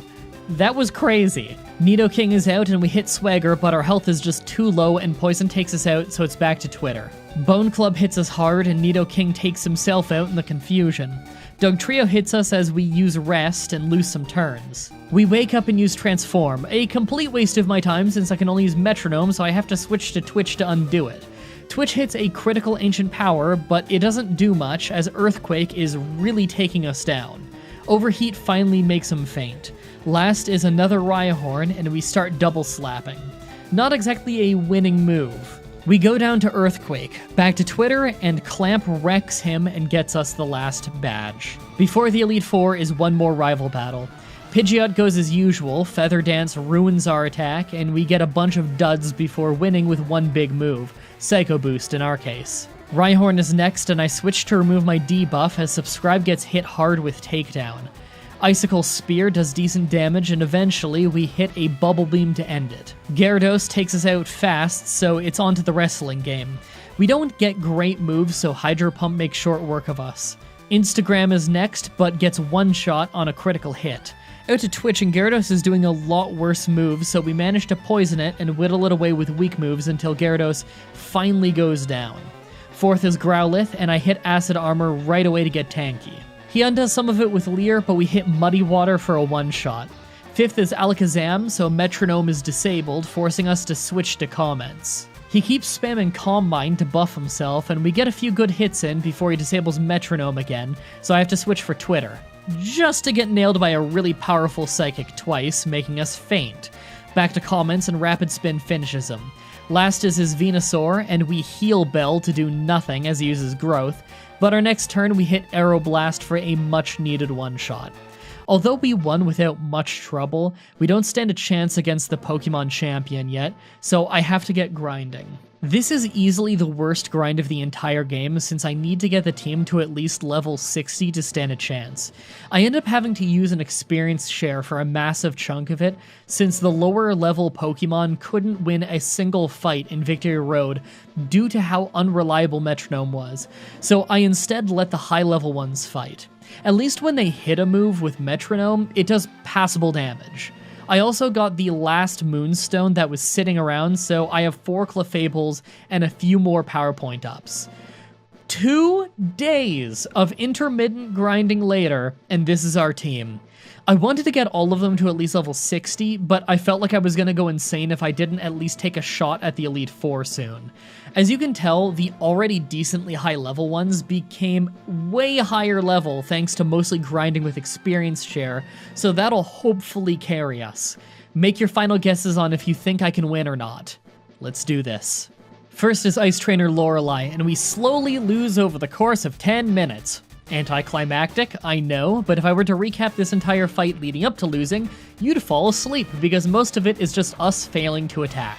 The luck required to win battles this big and against such strong Pokemon is insane, so I decided that if I can't beat a member of the Elite Four in under 2 hours of attempts, I'll go grind more. On my 3rd try, I get this run. Dugong takes big damage off a Skull Bash and goes down to 1 Shockwave, but I use more power points than I wanted. Cloyster gets affected by Perish Song, so I switch early to Twitch, although Cloyster does set up spikes, so switching will hurt from now on. I decide to just switch back and forth between my Pokemon with leftovers to save on power points while Perish Song ticks down, but Lorelei is smart and switches to Slowbro rather than fainting.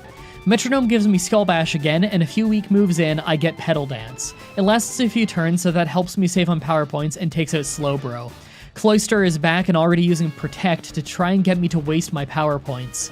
I hit myself a handful of times and waste return as she uses Protect. A boatload of wasted power points later and we recover to stay healthy and end up switching to comments. Eventually we get very lucky and I manage to land a Solar Beam to take her out. Jinx is next and I instantly one-shot it with Explosion. Nice to take it out, but that was our strongest Pokemon. Last is Twitch versus Lapras.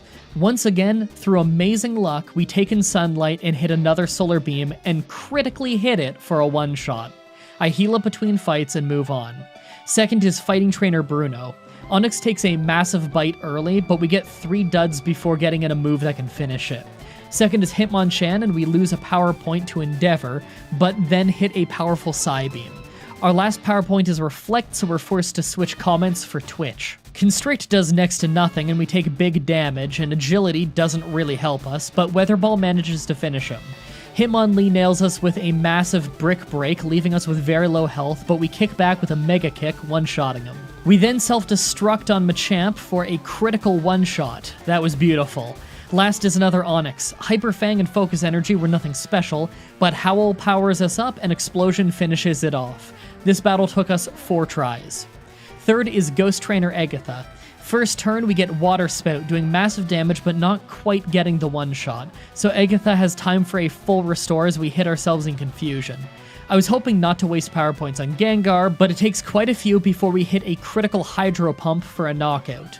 On a Haunter, I luck out and hit a massive Sacred Fire and cause a burn, followed by knocking her out with a Crush Claw. Arbok screeches at us and lowers our defense multiple times, but we end up self-destructing for another quick knockout. Her second Gengar is out and she poisons us fast. It was looking bad, but eventually we hit a Hydro Cannon for a one-shot. Last out is Haunter, and I managed to finish it fast between it using Curse and us hitting Confusion. As smooth as that seemed, this was my 10th attempt at the battle. Fourth is Dragon Trainer Lance. It starts off as well as it possibly could, with us critically hitting Gyarados with a Thunder Punch first turn. That was incredible. Aerodactyl goes down fast thanks to a critical waterfall after a few turns. Out next is his terrifying Dragonite though, and I'm just not getting lucky on my moves. A critical strength does great damage, but he heals with a berry. He just keeps using Outrage until Comments goes down and we switch for Twitch. I bring him to low health fast, but Lance uses a full restore, so this isn't over. I get lucky and hit a Super Fang to try and cut his health in half, and end up using Pain Split that did nothing. We hardly hang on from Hyper Beam as we bring him to critical health with Endeavor and finish it with Flail. Next is one of his Dragonairs, and Mega Punch instantly brings it to low health as it finishes us with Hyper Beam. Twitter wastes our advantage by using Teleport and Lock On, but Body Slam ends it. Last is his final Dragonair. We hit a massive Dragon Claw right away but get paralyzed fast and hit with Hyper Beam.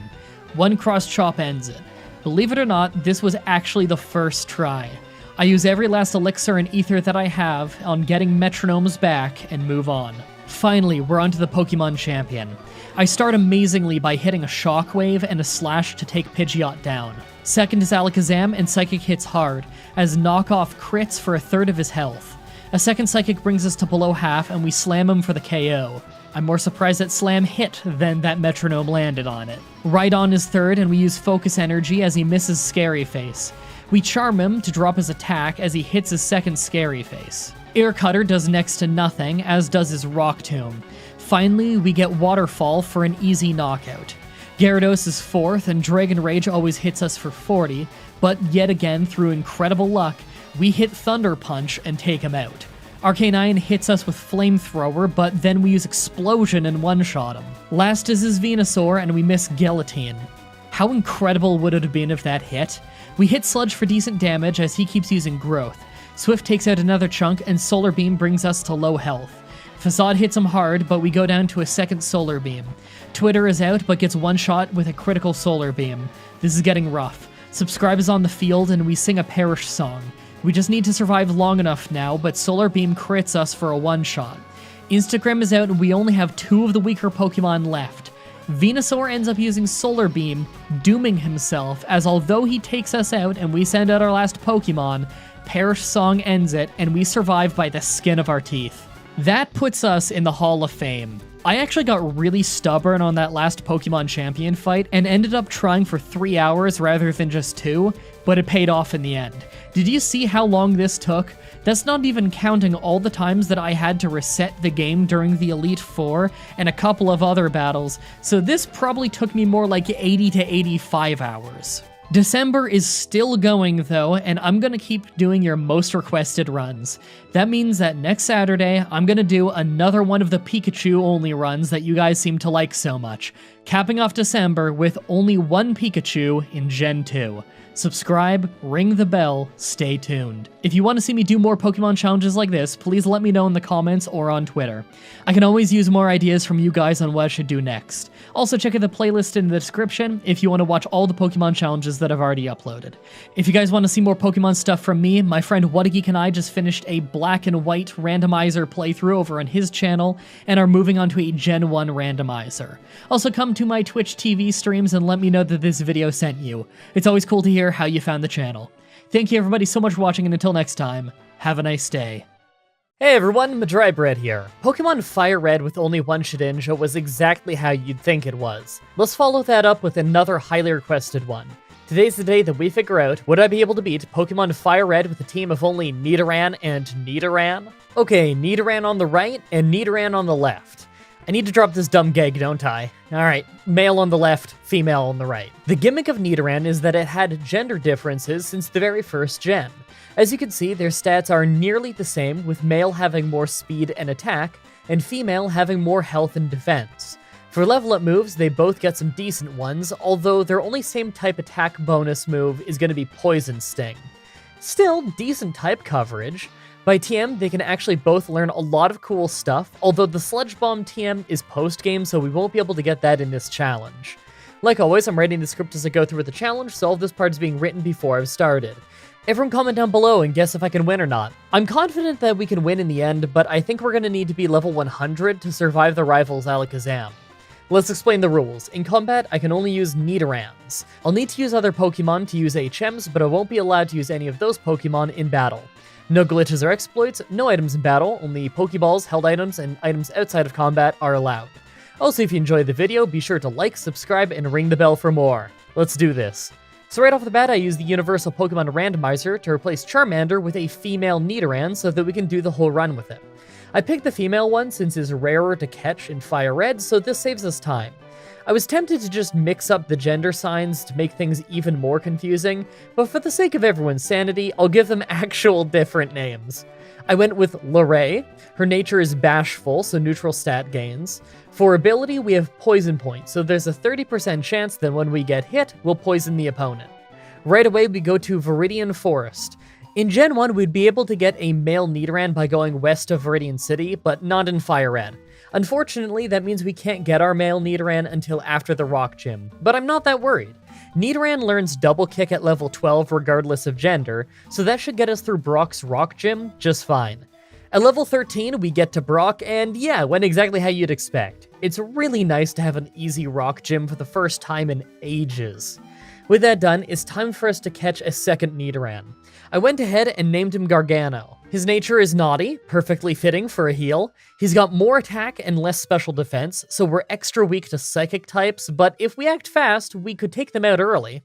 I made sure to level him up a bit back in the forest to get Double Kick, then leveled him up through Mount Moon on Geodudes once he had it. Speaking of Mount Moon, I took the Helix Fossil. I knew that if I didn't say what I took, you'd all ask. Actually, now that I think about it, everyone ask anyway. Comments are good for the YouTube algorithm. Anyway, we took a shot at the Water Gym, but for the first time in a very long time, we actually couldn't get past Staryu.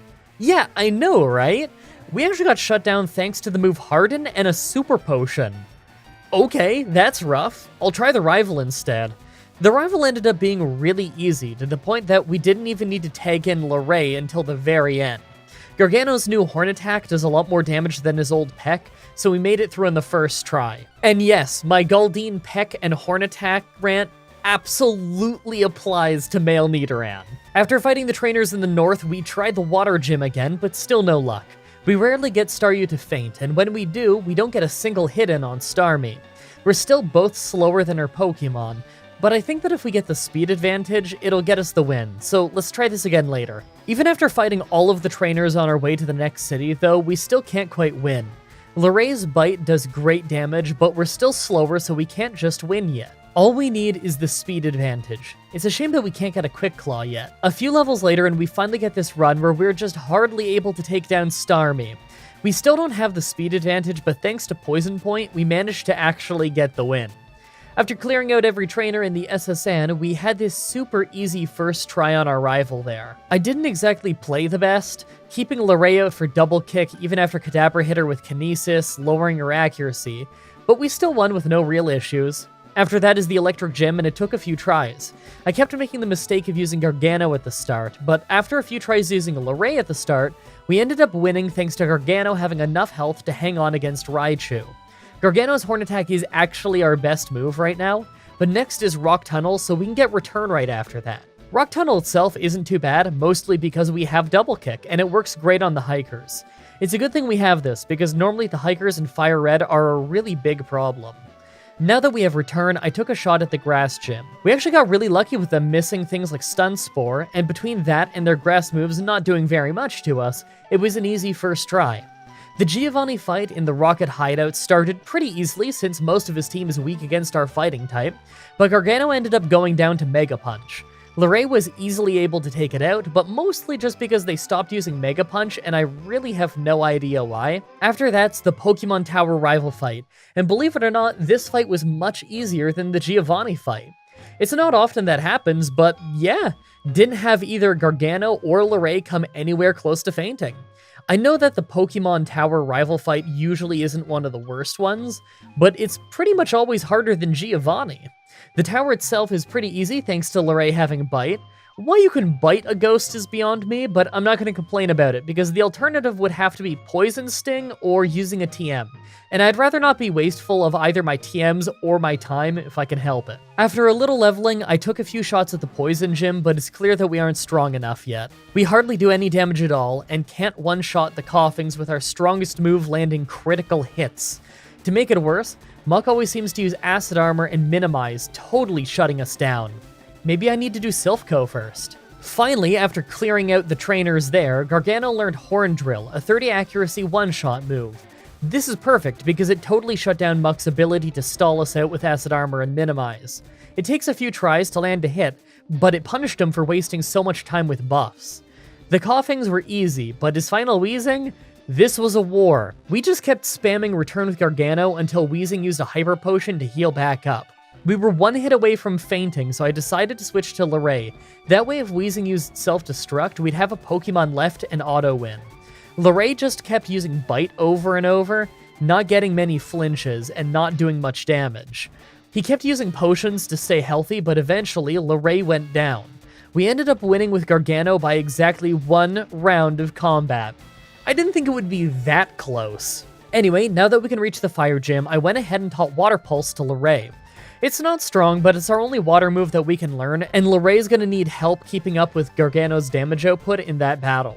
Since he likes to use Intimidate, having a special attacking move on her should give us a solid advantage. The gym wasn't even close, though. Even Blaine's weaker Pokemon still destroy us with Fire Blast. Maybe we should just try the Silphco rival fight. Weirdly enough, though, it ended up being really easy. Pidgeot did some serious damage to Luray, but she was able to take out most of the team on her own, and Gargano did a great job of taking Blastoise down at the end. It's not often that we do that well in this fight. The following Giovanni fight was super easy now that he has more ground types and we have Water Pulse. Plus, his poison moves hardly work on us, so Nidoqueen isn't that bad. With that done, we can fight Sabrina's Psychic Gym, and surprisingly, it didn't go that badly. If they would just use the move Psychic more, I'd probably lose fast, but once again, they really like using Future Sight for whatever baffling reason. It's just not that good a move. After that, I took another shot at Blaine, but it's still just not happening. We got a little farther, but it's mostly thanks to Confusion Luck on Water Pulse. I don't think we can win this fight until we're at least faster than Rapidash. After clearing out just about every trainer in the water routes, plus some east of Fuchsia, I try the Fire Gym again. We were finally faster than his team, and Luray somehow ended up doing the entire fight on her own, mostly thanks to the amazing luck of Fire Blast missing and Water Pulse causing confusion. Finally, last for the gyms is Giovanni's Ground Gym. I thought this would be hard because of Earthquake, but we ended up critting and one-shotting Nidoqueen and Nidoking for an easy victory. That was incredibly lucky. Last before the Elite Four is our rival again, but no wins quite yet. Alakazam is hitting incredibly hard with Psychic, and we hardly do anything to Pidgeot, so we take too much damage to even get to the end of the fight. I'll try to grind more, but we're running low on trainers, so I might have to start using the Versus Seeker near the top of Cycling Road again. After a massive grind, we got both of our Pokemon up to level 65, and still didn't stand a chance because Alakazam is still faster and just keeps one-shotting us. Alright, Quick Claw and Horn Drill it is then. A few tries later and we get this great run where for whatever reason Alakazam used Future Sight instead of Psychic, basically forfeiting his part of the fight. Other than that, all we needed was the luck to hit Horn Drill on Blastoise since we did almost no damage to him, and the rest of the team was easy. Let's take a look at our stats before the Elite Four. They're overall pretty weak, but their moves especially leave a lot to be desired. I'm sure there's some improvements we can do before the Elite Four. Right away, I go around getting new TMs. I decided to buy 2 Ice Beam TMs at the game corner after selling pretty much my whole inventory for coin money, and also taught Luray the TM for Thunderbolt that we also had to buy at the game corner. Here's a look at our finished moveset. It's not exactly perfect, but it's a lot better than it was before. Make your final guesses on if we can win this or not. Let's do this. First is Ice Trainer Lorelei. I took a few tries at the fight, and most of them just went like this. Our team has incredibly low special defense, so their water moves are messing us up bad. We can deal decent damage with a Luray, but Gargano doesn't have anything he can do outside of Horn Drill. I'll have to come back a little bit stronger. Even at level 75 though, our runs never go that well. It's rare that we ever get past Lapras due to awkward damage ranges. Alright, a few more levels should do it. At level 75, we got this insanely lucky run where even after we got to the point where we were probably doomed against Jinx, we woke up, bypassed Attraction, and hit Horn Drill all on the same turn. With how lucky that was though, that just makes me think that we can't handle the rest of the Elite Four yet. Second is Fighting Trainer Bruno. He was mostly a pushover with Water Pulse and Thunderbolt taking out his team, until Machamp. We had to throw our whole team at him for ages before he'd go down because Bruno just wouldn't stop using full restores. Still, he wasn't that bad overall since he couldn't really hit us that hard. Third is Ghost Trainer Agatha. This one took a few tries due to the randomness introduced from a lot of Agatha's more random moves like Hypnosis and Double Team. Still, it only took a few attempts before we got an easy victory. Even with us dropping her Pokemon into red health just to be healed, we still managed to bully our way through with pure damage, although I'm not sure how much longer that'll last. Fourth is Dragon Trainer Lance. I thought we'd just lose this one, but it was actually really easy with Thunderbolt and Ice Beam. We didn't even have to tag in Gargano once. Finally, the Pokemon Champion. Unfortunately, although Pidgeot is easy, Alakazam still outspeeds and one-shots us with Psychic. Even with a Quick Claw letting us hit first, we still don't one-shot it, so it's time to go grind on the Elite Four for a while to see if we can become faster. We try a bunch more times at level 85, but we still aren't faster and still can't get a one-shot. Alright, I'll do a few more run-throughs of the Elite Four to get to a higher level, then see how it goes. Even at level 88 and 87, we're still getting one-shot by Psychic. I try this fight over and over and over until I get a run where Alakazam uses Future Sight twice in a row instead of Psychic. The move is both weaker than Psychic and can't stack, so I have no idea why he did that, but that's the second time this run he has. Seems to be a common issue in Fire Red. Next was Executor, who thankfully missed his Sleep Powder, so we took him down in 2 Ice Beams, but not before losing a good chunk of health to Future Sight, finally hitting. I sent Luray out to one-shot Rhydon in a probably unnecessary crit with Water Pulse, and after that was Arcanine, who I one-shot with Horn Drill because there was no way that we're ready to just overpower him. Last is Blastoise, so I sent out Luray with Thunderbolt. It did great damage, Blastoise missed his Hydro Pump, and we took him out on the follow-up, getting us into the Hall of Fame and winning the run. You know, I think this is the first run where I've ever gotten a chance to use one-hit KO moves. That was a fun change of pace. I mean, outside of the Metronome run, but we don't talk about the Metronome run. I don't want to remember that. I really hope you guys like that run. For next Saturday's challenge, I'll be doing my first ever Fallout 3 challenge, when I attempt Fallout 3 only using guns, but having no gun skill. And if you don't know anything about Fallout 3, I'm going to be walking you through the entire main story plot of the game as I go, so maybe you'll get to learn a new game and have some fun with it. Just like I did with Elder Scrolls Oblivion and Skyrim, on my first challenges of them, just in case you're curious. As always, I'm looking forward to your suggestions in the comments in the challenge request section of my Discord channel and on Twitter. Subscribe, ring the bell, stay tuned. If you want to see me do more challenges like this, please let me know in the comments or on Twitter. I can always use more ideas from you guys on what I should do next. Also, check out the playlist in the description if you'd like to watch all the Pokemon challenges that I've already uploaded.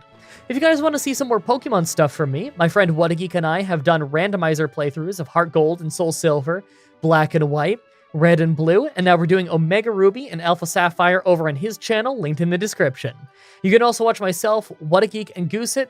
We just beat Pokemon Stadium here on this channel, and we're also playing Pokemon X week by week. You can also come to my Twitch TV streams and tell me that this video sent you. It's always cool to hear how you found the channel. Thank you everybody so much for watching, and until next time, have a nice day. Hey everyone, Mah-Dry-Bread here, in the new studio for the first time. I hope it sounds okay. Pokemon Platinum with all baby Pokemon was brutal, so let's take it back to a highly requested single Pokemon run. Today is the day that we figure out, would I be able to beat Pokemon Fire Red with a team of only one Omanite? We all know why you wanted me to do this run because of the running joke on the show, but let's still go over how Omanite performs in battle.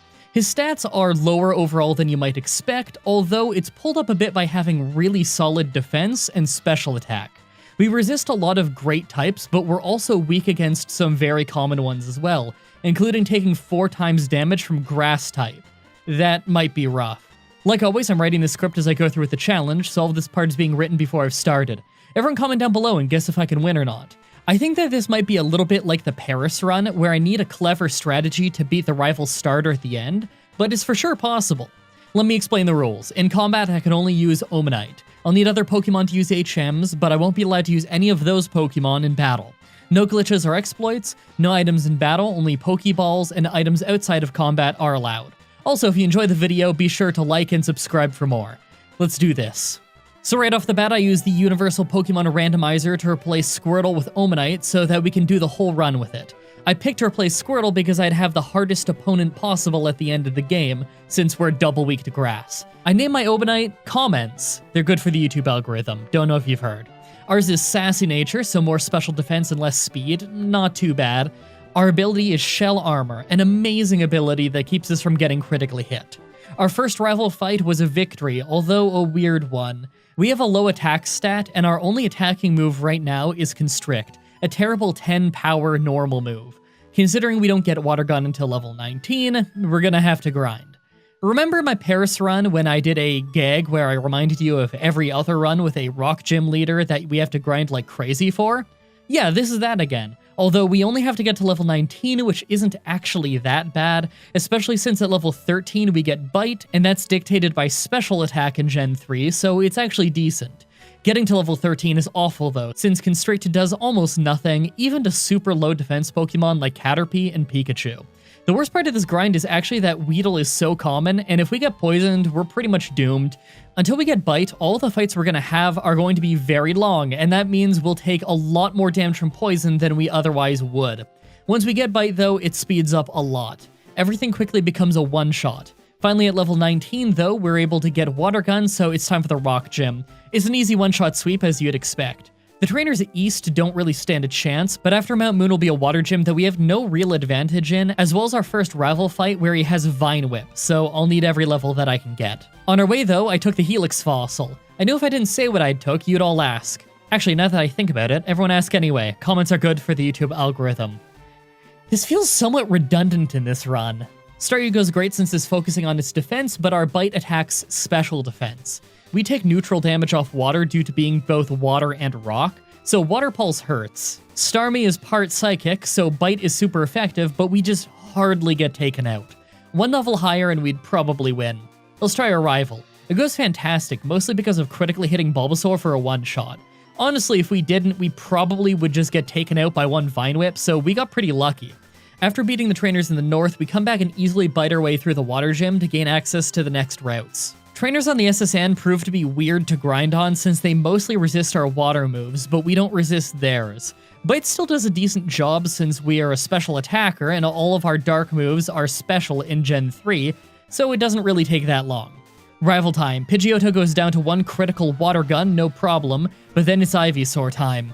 I try for Bite and do decent damage as it misses Sleep Powder. The second Bite was a critical hit, so at least we don't have to worry about that yet. Kadabra disables Bite, so I try for Water Gun and bring him to a Sliver, then finish him off. Last is Raticate, and he actually held on a bit thanks to making us flinch with Hyper Fang, but we still took him out for a safe win. With that done, I go straight to Rock Tunnel. Normally I'd do the Electric Gym first, but we're weak to electricity, and I don't think that Mudshot would sweep them at this level, so I decided that the Rock Pokemon in Rock Tunnel would be great to level up on. On my way though, I hit up the Move Tutor in Rock Tunnel to replace Constrict with Rock Slide, a 90 accuracy, 75 power rock move that can cause flinching. We have decent type coverage now. The Giovanni fight in the Rocket Hideout was a bit harder than I expected. The rock types were obviously a one-shot, but Kangaskhan hardly got hurt from our attacks, and it could have gone much worse. By the way, a bunch of people said I said Genghis-Khan in the last video. I'm sure you can tell I'm the nasaliest sounding guy on some of these recordings. Bad sinuses. Sometimes K and C noises come out as G's when it's really bad. You can tell I know it's Kangaskhan because I've called it Kangaskhan in like 15 videos now. Anyway, I decide I'm a good level for the Electric Gym, so I spend an extra frustrating bit of time trying to do the trash can puzzle, but I get it before too long. The battle itself was basically a sweep, they never actually attacked us. We're obviously not ready for the Grass Gym yet, being double weak to that type, so I decide to go to the Pokemon Tower first. The rival fight goes incredibly well thanks to causing Ivysaur to flinch with our Rock Slide. If it wasn't for that, we might have gotten one shot. In fact, we ended up hardly getting hit the entire fight. It's great that we really lucked out on the last two rival fights. Now that we can go to Fuchsia, I get the Surf HM and replace Water Gun. It's basically just Water Gun, but over double the power, so I will gladly take this. While I'm there, I take a shot at Koga. His first Coughing goes great with a one-shot with Surf, but his Muck ends up hitting us with Toxic, so not only do we take poison damage, but it increases every single turn. I take him out in a couple of Surfs and one-shot his next Coughing, but on his final Wheezing, the poison is just too much, and the combo of that and Sludge finish us off, well, we're one hit away from victory. I probably just need one or two more levels, so I decide to try the Grass Gym. I doubt I'll beat Erica, but at least I can get some experience off the trainers in here. They're mostly weak enough that Bite can one-shot them thanks to our high special attack. Once I get to Erica, though, I don't stand a chance. Victory Bell puts us to sleep and Giga drains us. We'll need to come back later. I end up just fighting a few trainers to get to level 50. Here's our stats. The defense and special attack are fantastic, but I really wish I had more special defense, since grass moves are all special in Gen 3. I figure it's time to take a shot at Koga again. This time goes incredibly well because Muck never used Toxic. If I had that kind of luck last time, I'd probably have won without the grind. With Koga beat, we can finally use Surf outside of battle, so I go straight to Cinnabar Island. Fire Gym Leader Blaine is actually the only mandatory fight on the whole island, and although he's the 7th gym leader, and we haven't even beat the 6th yet, I'm not worried. We're a water type with a strong water move, we take 1/4 damage from fire moves because of part rock type, and part rock type with high defense means that takedown and extreme speed shouldn't do much. I predict we'll crush him. Fire Gym time, and yeah, we crush him pretty bad. His Arcanine actually hurts a bit thanks to us flinching on one of his bites, but at one point we took 12 damage off a Fire Blast. We're fine. The Silphco rival battle, on the other hand, is a brick wall. Instantly get taken out with Razor Leaf when we have almost full health. It wasn't even a critical hit because we have Shell Armor, we can't get critically hit. We need something to deal with grass types, and we finally can get it. I spend all of my money on converting to coins, and that is exactly enough to buy the TM for Ice Beam. It's got the same accuracy and power as Surf, but it's Ice type and has a chance to freeze the opponent. With that, we sweep Erica's Grass Gym like it's nothing since we're so much faster than them at this point. I try the rival again, but with the amazing luck of being put to sleep and waking up the next turn to hit an Ice Beam, it's still slightly too weak to get the win. I come back 2 levels higher, and this time he survives with what must be less than 5 health. 1 more level later, and his Razor Leaf misses. That was only a 5% chance to happen, by the way. And in the same turn, our Ice Beam freezes him solid. That was a 10% chance. We quickly finish him. That was incredible. Gyarados is next, so we lose some attack due to Intimidate. I try for Rock Slide anyway, but it hardly hurts, so I just try to brute force him with Ice Beam and do a ton of damage due to our high special attack. We got hit hard by Dragon Rage in a few bites, leaving us with 17 health when he goes down. Next is Alakazam, who could have finished us, but he set off a Future Sight instead. We have to win fast. He goes down to Surf, and thankfully next is Growlithe, who goes down in 1 hit. That was stressful. The following Giovanni fight is much easier than usual. Again, he likes ground types, so Surf makes short work of him. With that done, we can finally go to the Psychic Gym. I've been interested to see how the Alakazam fight goes. As expected, I swept my way to Alakazam with Surf, but what surprised me was how much damage he did to us with 1 Psychic. That has me a bit worried for the next rival fight, actually. Sabrina herself was easy, though. 8th and final gym time, but it's a ground gym, so naturally we just sweep it. I will say, though, the 2 Pokemon fast enough to hit Earthquake almost took us out. One last rival fight before the Elite Four, and we don't stand a chance. We're almost the same level as Venusaur, so it mops the floor with us in 1 shot. I grind to my usual spot on the north end of Cycling Road. The grind is honestly not that bad. We're using much heavier hitters than we usually do in these runs, so at least I'm one-shotting everything. 5 levels later, and I once again get one-shot by Razor Leaf. This is worse than I was expecting. At level 70, I come back again and still am a lower level than Venusaur and get one-shot. I come back again at level 73, while holding a Quick Claw. I survive Razor Leaf, fail to take him out, then get finished off again. I come back again at level 75, and Venusaur uses Growth instead of attacking, so I beat him easily. Are you kidding me? I could have beaten him an hour ago if he did that sooner. Rhyhorn goes down in 1 shot, and Gyarados is next, so I Rock Slide but miss as he starts Rain Dance. Second Rock Slide hits and does great damage as he just uses Leer. 1 Ice Beam finishes him off after that. I'm lucky he just picked terrible moves. Growlithe is obviously a one-shot, but 2 of his Pokemon have Intimidate, so my attack power is terrible at this point. Last is Alakazam, and he boosts his special defense's special attack with Calm Mind, but his health still sucks, so 1 Surf took him out. With that done, I obviously have to grind like crazy. This might be another Paris situation where I need to hit level 100. But maybe, just maybe, with some Quick Claw luck, I only need to get to level 85? Here's our stats after the grind. Our special attack and defense are fantastic. I'm just worried that the speed is too low. Make your guesses on if we can do this or not. Let's do this. First is Ice Trainer Lorelei. Dugong is part ice, so I almost one-shot it with Rock Slide, getting a flinch in the process. She used a full restore, so I just hit a Mud Shot to do some damage and lower her speed, then a second Rock Slide for a knockout. Cloyster is a crazy physical tank, but not that tanky when it comes to special defense, so I easily one-shot it with Surf. Slowbro, on the other hand, does have decent special defense, but a critical hit led to a lucky one-shot. Lapras is next, and Rock Slide hit really hard, but we did become confused and she ate a berry. We still hit our next Rock Slide though for the knockout. Last is Jinx and we hit ourselves in confusion, then get put to sleep by Lovely Kiss as she uses Attract, so there are 3 different effects keeping us from attacking.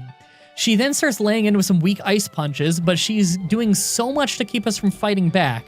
Even when I use Rock Slide, it missed. Finally, when I'm all the way down to 52 health, we wake up, break the confusion, and luck out of Attract, letting us hit a Rock Slide for the win. Believe it or not, this is my 8th attempt. Her Lapras is rough. Second is Fighting Trainer Bruno. It was all one-shot sweep, though. Surf is a great move. Third is Ghost Trainer Agatha, and it's yet another sweep. We had to get lucky with her move choice since her Pokemon are faster than us, but it really wasn't that bad. Fourth is Dragon Trainer Lance. Gyarados is first, so we already lose attack, but I try for Rock Slide anyway since it's super effective. 2 do the job just fine. Both of his Dragonairs are one-shot with Ice Beam, as is his normally dangerous Dragonite.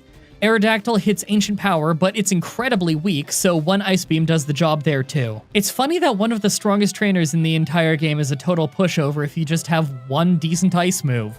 Finally, it's on to the Pokemon Champion. Pidgeot instantly hits Feather Dance to drop our attack a lot, as we one-shot him with a critical Ice Beam. Second is Rhydon, but our 1 Surf does the job. Venusaur is third though, and he's faster than us. God, I love my job. It's incredible. I feel like this show is like 50% better entirely because of my inability to spell when jotting things down during a fight. He used Growth though, and our Ice Beam one-shot him, so we lucked out. Alakazam is faster than us and hit us hard with Psychic as we took him out with 1 Surf.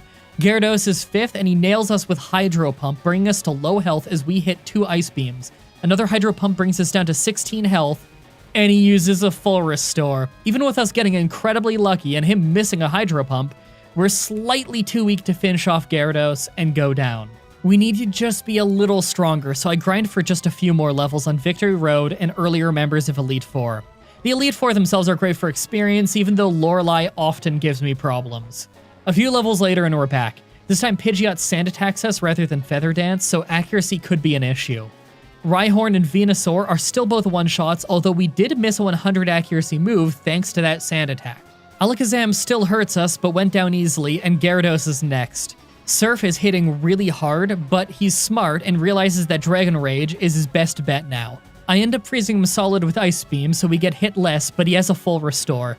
Thanks to the damage ranges being favorable now, though, we took him out. Last is Arcanine, and he made me panic a bit when we flinched off of a bite, and the second bite took us to red health. But Surf hits him in spite of the Sand attack, and he gets us into the Hall of Fame. That was for sure one of the easier runs overall. It was a bit of a meme run that you guys were asking for, but I'm surprised I needed to be that high a level with a Pokemon that has quite a bit of firepower.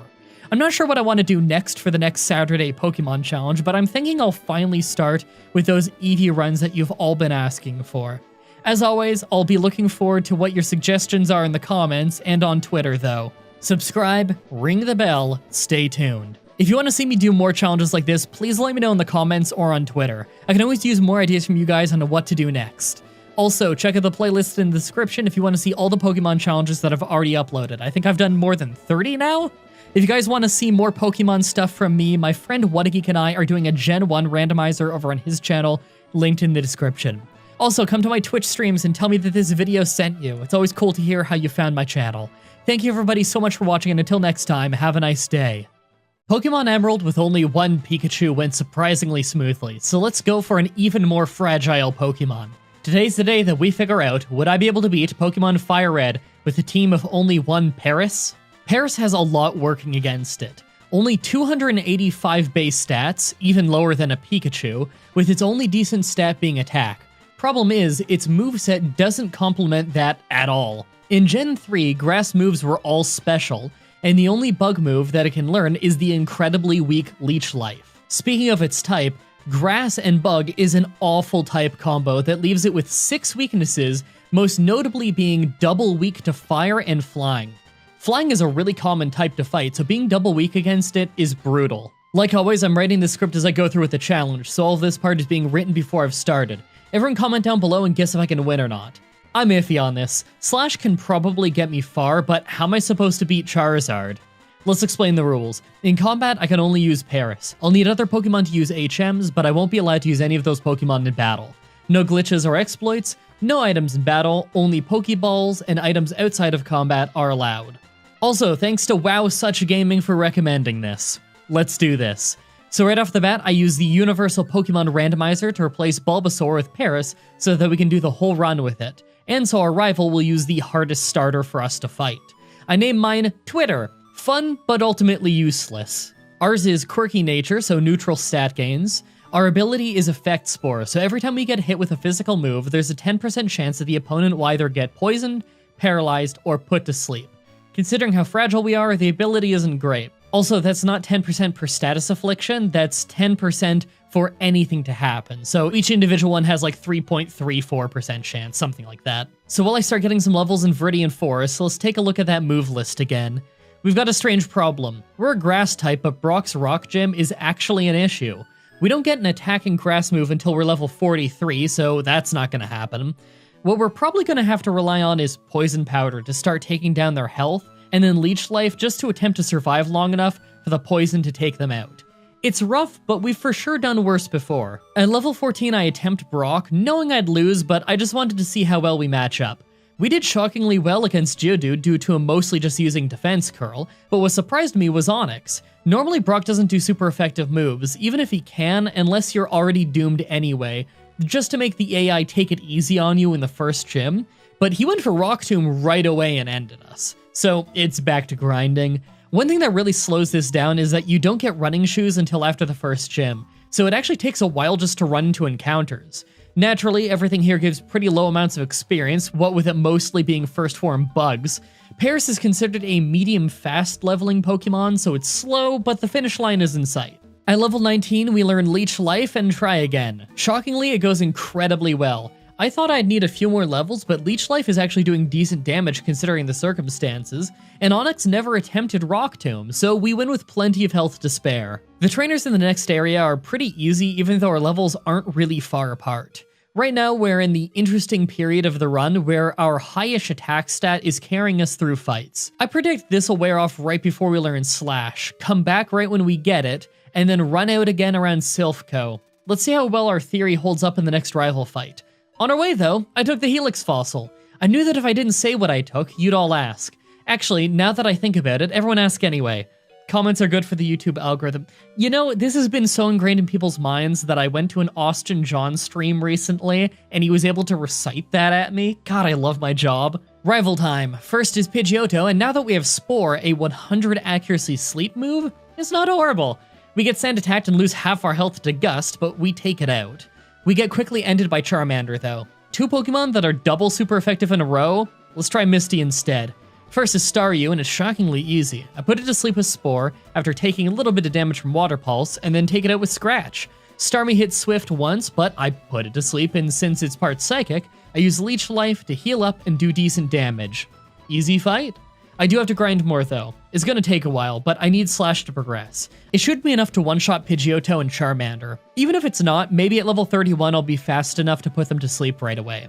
At level 29, I decide to try again just in case, and it goes great. 2 scratches for Pidgeotto, Spore and 2 scratches for Charmander, Abra can't fight back, and 1 scratch for Rattata. I really didn't think a few levels would make that big of a difference. After this, I find every last trainer I can and get battling. I might not need these levels right away, but I know that a Charizard is waiting for me at the end of the game, and if I'm not either fast enough to put him to sleep, or strong enough to beat him in 1 crit, I lose. I fully believe that this run is going to end with a massive grind before the final fight. So let's get some of that grind out of the way now. Rival time, and it goes about as well as you'd expect. 1 shot on Pidgeotto, almost a 1 shot on Charmeleon, but he used Smoke Screen. 1 shot on Raticate, and Kadabra hung on by lowering my accuracy, but he never hurt me, so we win. Trash Can Puzzle goes easily in under a minute, so clearly this is a good omen for the run. The Electric Gym battle was pretty easy as usual, with no one doing any serious damage. It helps that we're part Grass type though, so they probably didn't want to use any of their good moves. Rock Tunnel was awful as usual. Navigation isn't too bad just because I've done this so many times, but there are tons of mandatory trainers with harder to deal with Pokemon like rock types.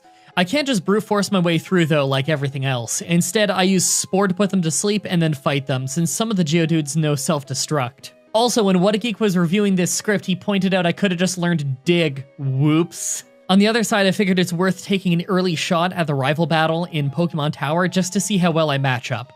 Our stats aren't great, but 83 attack is pretty high for this point in the game, and Slash is a decent move due to the high crit chance. Notice that I have extra uses of Slash? That's because I caught a team of Meowths. I can't use them in combat, but their pickup ability will occasionally pick up useful things like power point-ups and rare candies to help speed up the challenge. Rival time, and it goes great. This will give us an idea of how well we match up in the future. Pidgeotto is always a threat due to his flying moves, but Spore and Slash will probably always beat him. Charmeleon is the real beast of the team. He's reasonably easy now, but once he evolves, I think he'll be a problem. Execute is grass and psychic, so he's double weak to bug moves.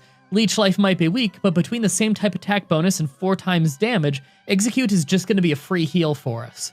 Kadabra is strong and fast, but physically frail, so I doubt he'll be that bad even when he evolves. Last is Gyarados, who drops her attack due to Intimidate. This is bad and will for sure always be a thorn in our side in the future fights. This one went well though. Giovanni and the Rocket Hideout was something that I had worried about, but now that we have Giga Drain, rock types aren't such an issue anymore, so he went down fast, getting us the Sylph Scope. Before I finish Pokemon Tower though, I decided to go do the Erica Grass Gym while I'm in town. I figure Spore and Slash would be enough to deal with her since we resist grass anyway. And as expected, she goes down easily. The most her team manages to do is poison us, but it's not even toxic, so we're fine. I predict that the next gym though, Koga's Poison Gym, that might be a pretty hard one. Pokemon Tower is annoying to go through because Slash can't hit ghosts and Leech Life doesn't do much, so I have to use Giga Drain, a move with almost no power points. Nothing here is really a threat, but it takes a lot longer than I had hoped. I decided to take an early shot at Koga, even though I doubt I'd win. It starts strong with our Spore and Slash combo dealing with coughing, but I was almost ready to take out Muck. He woke up, hit Sludge, did massive damage and poisoned us. Then he started using Hyper Potions and we quickly fell apart. We may deal a lot of damage, but we're still pretty fragile. I could probably win this fight with better sleep luck, but I decided to go to Silphco instead and just get some levels on trainers.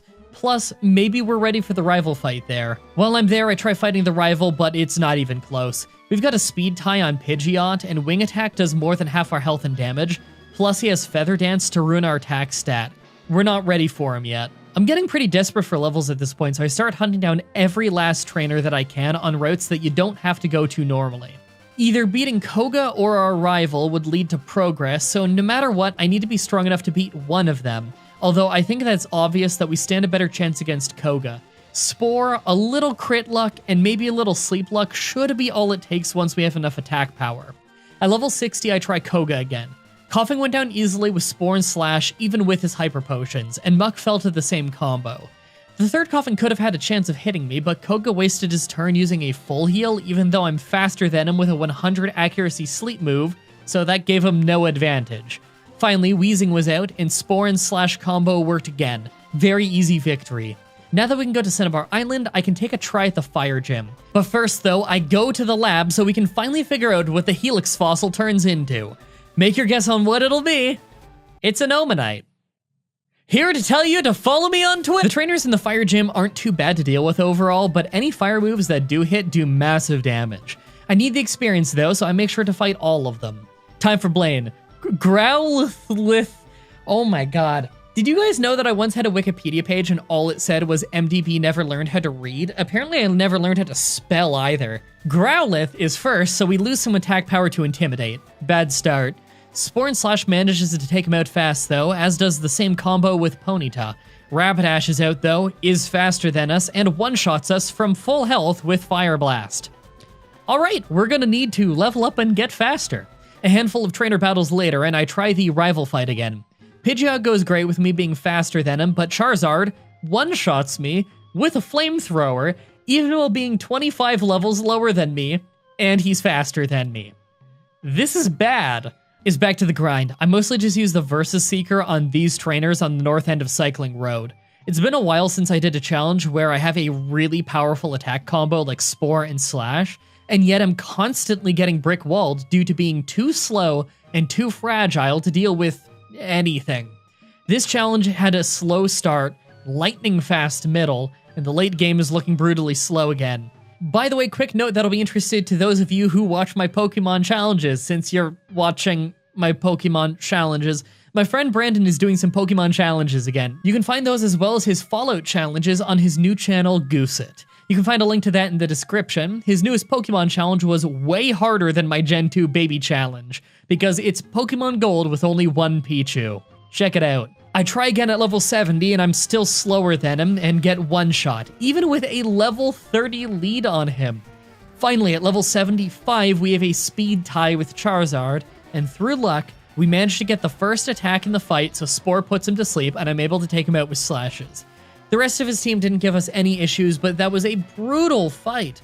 I'm sure he'll brick wall us even harder after the 8th gym as well. Speaking of the 8th gym, the Silph Giovanni fight is next. Nidorino is first, and he goes down in one slash. His Poison Point ability leaves us poisoned, though. This is bad. Rhyhorn is an easy one-shot with Giga Drain, so at least we're keeping our health up. Nidoqueen is third, and Slash hits hard. I try Giga Drain to stay healthy, but she hangs on and tail whips us before I finish her off. Last is Genghis-Khan, who flinches us with a fake-out, as our health keeps getting very low. I put her to sleep and go for Giga Drain just to keep from fainting. Genghis-Khan wakes up, hits Rage, but it's super weak and I finish her off. That was close. Finally, we can do the Psychic Gym, but it's completely one-sided. Psychic Pokemon tend to be physically frail, and our attack stat is decent. We're part Bug type, and Bug is physical in Gen 3, so despite Leech Life's 20 power, it does a lot of damage. That means we finally have to beat Blaine, though. Growlithe goes fine and Ponyta hangs on from Slash, but misses Fire Blast, then takes a couple of Hyper Potions before going down. Finally, it's Rapidash again, and it's faster, hits a Fire Blast, and I survive with only 6 health. I put her to sleep and Slash, but he uses a full heal. Thankfully, it turns out we actually had a speed tie, and I got the first attack on the following round, so I finished her. Last is Arcanine, so my attack is down yet again, but I put him to sleep. Slash is doing very little. I need a crit. I bring him all the way into red health, then he finishes us with a Bite. We need just a little more power. I try again at level 80. Growlithe is a one-shot and Ponyta somehow hung on, missed a Fire Blast. Then about 1,000 Hyper Potions later, I take him out. Rapidash is slower than us now, so I have a real easy time taking him out with Spore and Slash. Finally, it's Arcanine, and he never wakes up before I can take him out. Well, that went a lot better. Finally, with that done, we can move on to the final gym. His 2 opening Rhyhorns were one-shots with Giga Drain. Nidoqueen goes down to slashes while she was asleep. Nidoking goes down to slashes while Giovanni was using a dozen items, although I did get poisoned from Poison Point in the process. And lastly, Dugtrio was a one-shot with Giga Drain after he hit us with a weak slash. That was about as smooth as I predicted. Even with the final gym, though, we can't move on yet because there's another rival fight, and to cut to the chase, we got one-shotted by Flamethrower with a Charizard who's faster than me. I'm sure you saw that coming. Considering Flamethrower's 100 accuracy and he's faster than me and one-shotting me, I think it's obvious at this point that I'll need to get to level 100 to stand a chance, since I'll have to fight him again as the final boss. I go around the map grabbing every last rare candy that I can to save on time and knock out just a few more levels on the cycling road. It takes an eternity, but eventually, I get to level 100. Here's our stats. It's overall okay, but I'm really worried about the low speed. It might end up dooming us in the Pokemon Champion fight, as I bet Charizard could still one-shot us. Rival time. Pidgeotto goes down in one non-critical slash, so you know we can still hit hard. Rhyhorn goes down in one Giga Drain, and it's Charizard time. He is still faster than me, and Flamethrower takes me down to only 5 health, with me being 47 levels higher than him. I've done like 30 of these challenges, and I've never seen it be this one-sided against me. My god, I put him to sleep and slash him down, but this is bad. Execute gives me a chance to heal by beating him with Leech Life. Alakazam is next and he's faster, so he disabled Leech Life and hit me with Psychic, bringing me down to 13 health before I could finish him with Slash. Last is Gyarados, so my attack is down from Intimidate. I managed to put him to sleep and Giga Drain him until he faints, giving us a pretty hollow victory. Alright, so the game is probably unwinnable with the current strategy, since Charizard would for sure outspeed me and one-shot me in the final battle. So I tracked down a Quick Claw. This is a held item that gives us a 20% chance to act first if we normally wouldn't. 20% is really low, but at least it's something. With that done, one last look at the stats. Make your final guesses on if we can win or not. Let's do this. First is Ice Trainer Lorelei. She's easy though, just a usual Spore and Slash or Giga Drain combo. She didn't land a hit. Second is Fighting Trainer Bruno. Giga Drain one-shots Onyx, and Hitmonchan hangs on from Slash and hits us with Rock Tomb, bringing our speed down. He heals with a full restore, but a few slashes finish him off. I put Machamp to sleep since I know he'd hang on, and he ends up waking up fast and using Bulk Up to boost his attack and defense. I ended up critting for a one-shot though, so that was lucky. Hitmonlee's Mega Kick did a lot of damage. I just really want to see fan art of Hitmonlee in Agent 47's suit now. Hitmonlee's Mega Kick did a lot of damage, but I took him out with a Slash in one hit with no problem. Last is Onyx, so I use Giga Drain to easily finish him off. Between fights, I heal up with some potions. Also, I replaced Leech Life with Thief since I'm going to be doing next to no damage to Agatha's Poison Ghost types. Also, I gave it Power Point up since I'm drowning in the things from my Meowths.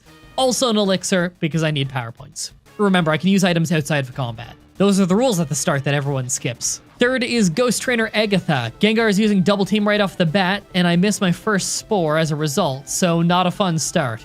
I ended up putting her to sleep fast though, although she quickly woke up and used Confuse Ray. I took her out in 2 hits of Thief to finish her off. Second is Arbok, so our attack is down from Intimidate. I put her to sleep and slashed her down. A second Gengar comes out, but I acted fast and put her to sleep and hit Thief a few times. She hangs on with a berry and uses a full restore as she tries Hypnosis, but misses, so I finish her with 2 more hits of Thief. Fourth is Golbat, and although we're faster and put it to sleep, it instantly wakes up and nails a massive air cutter 2 rounds in a row, nearly taking us out as we slash it down. That was terrifying. Last is Haunter, but Spore and Thief take it out fast. By the way, this fight took 15 attempts. I need some serious sleep and Quick Claw luck to win that one. Fourth is Dragon Trainer Lance. Gyarados is first, so we already have less attack. Slash and Spore are fantastic though, so even with his full restores, he never hit us. Second is Aerodactyl, so I put him to sleep, crit with Slash, and finish him with 2 more. We got lucky. He's fast and has strong flying moves, but Quick Claw activated and let us survive. Dragonite is next, and in spite of being the strongest non-legendary in the game, if he can't wake up, he can't fight us, so we win.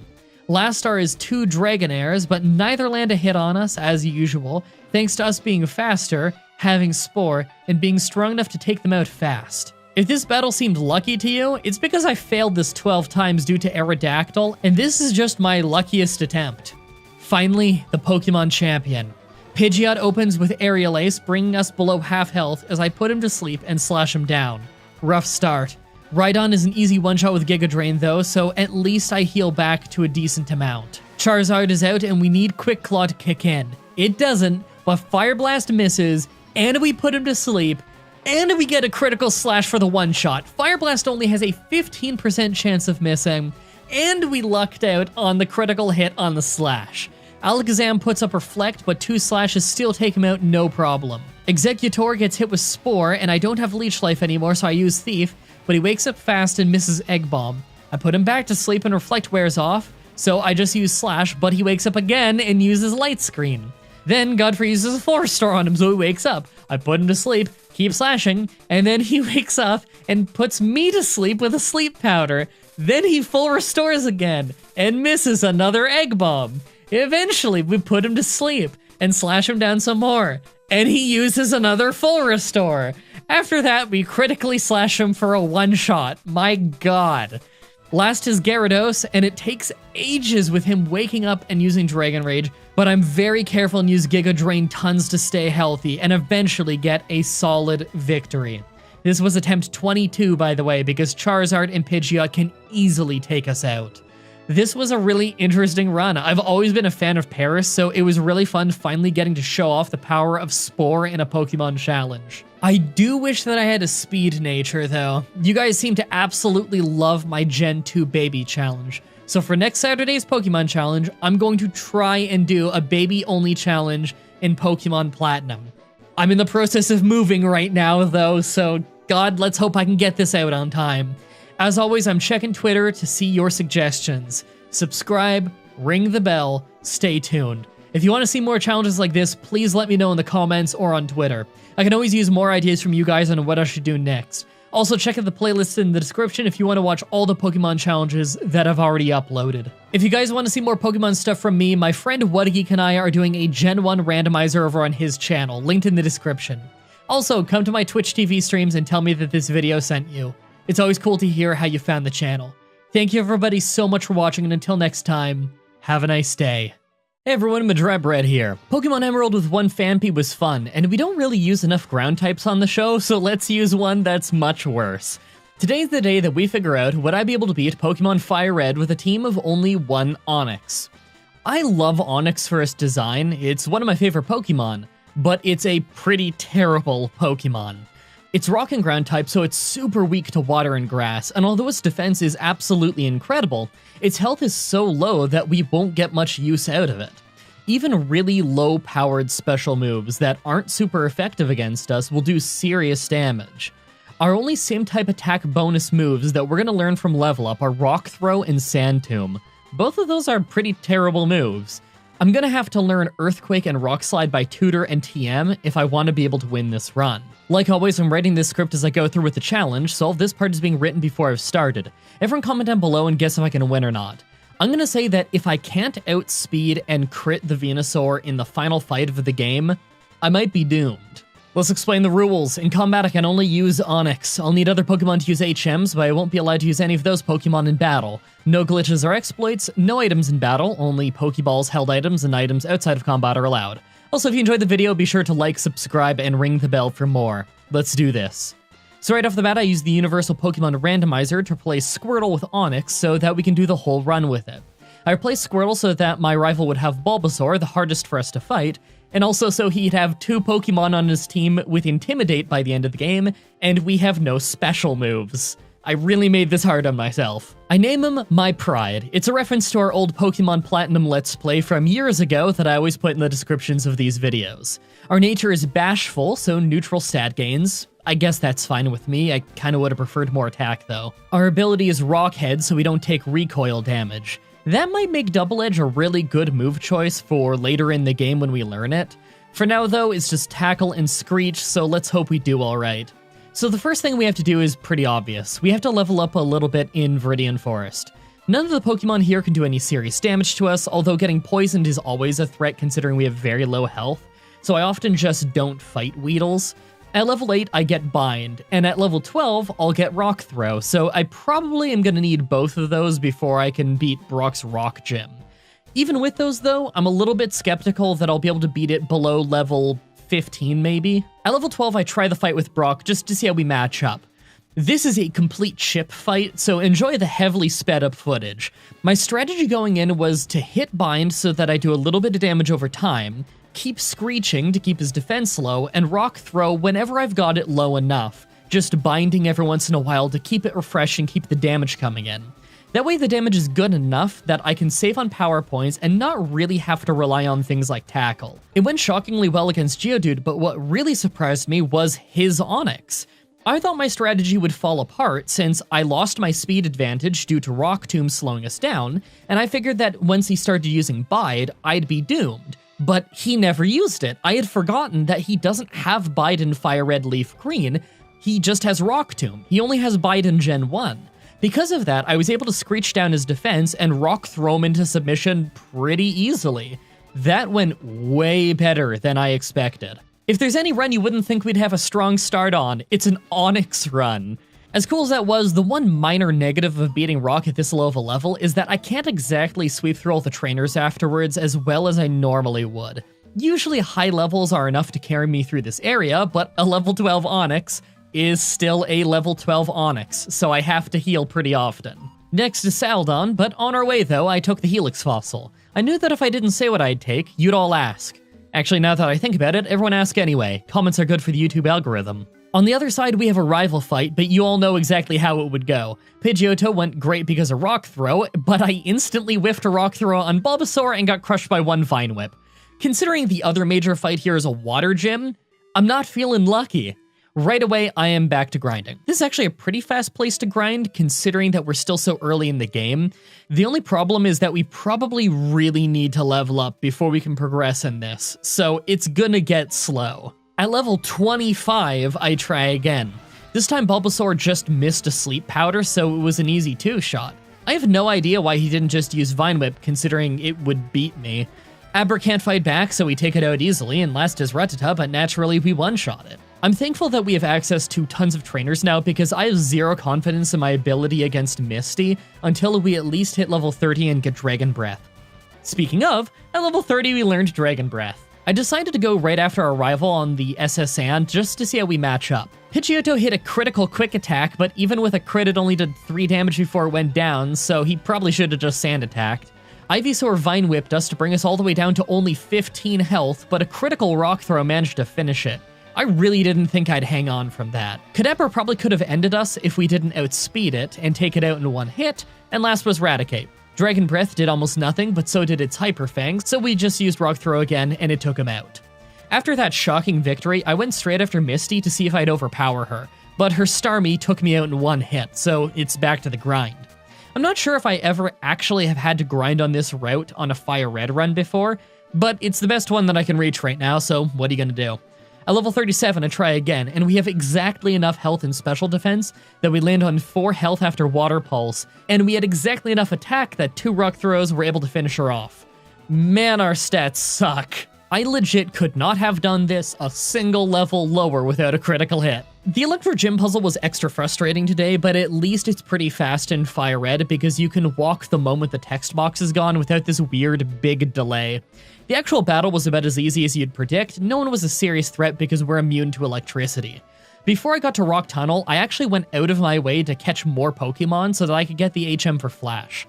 Normally I don't really bother with, but I'm feeling kind of unfocused today, and I think I need the help finding my way around, especially since I have to go off my normal path if I want to learn Rock Slide. This does take a while though. Normally this hiker is a really big problem because he's super tanky and likes to explode with his 3 Pokemon, but we have Dragon Breath, and although it's not very strong, at least it's normal effectiveness against rock types. Speaking of, it's Giovanni time, and he ended up being really easy because of his reliance on rock types. Between Dragon Breath and Rock Throw, he was no problem at all, but considering next is either the Grass Gym or Rival, I'm really worried that we're about to get brick-walled.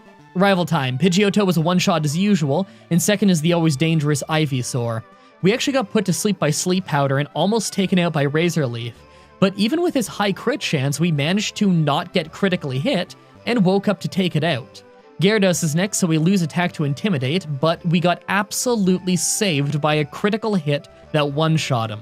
Kadabra couldn't handle a single Rock Throw, Growlithe is out last, and our attack is down again due to his Intimidate, but Rock Throw is super effective, so we ended it. The rest of Pokemon Tower was pretty easy since rocks hit ghosts for some reason. Ghost type has never really made sense to me. Normal and fighting don't work on it, but rock and flying do? What's the difference between Horn Attack and Peck when a Goldeen is doing it? Why does Goldeen's Peck hit ghosts and its Horn Attack doesn't?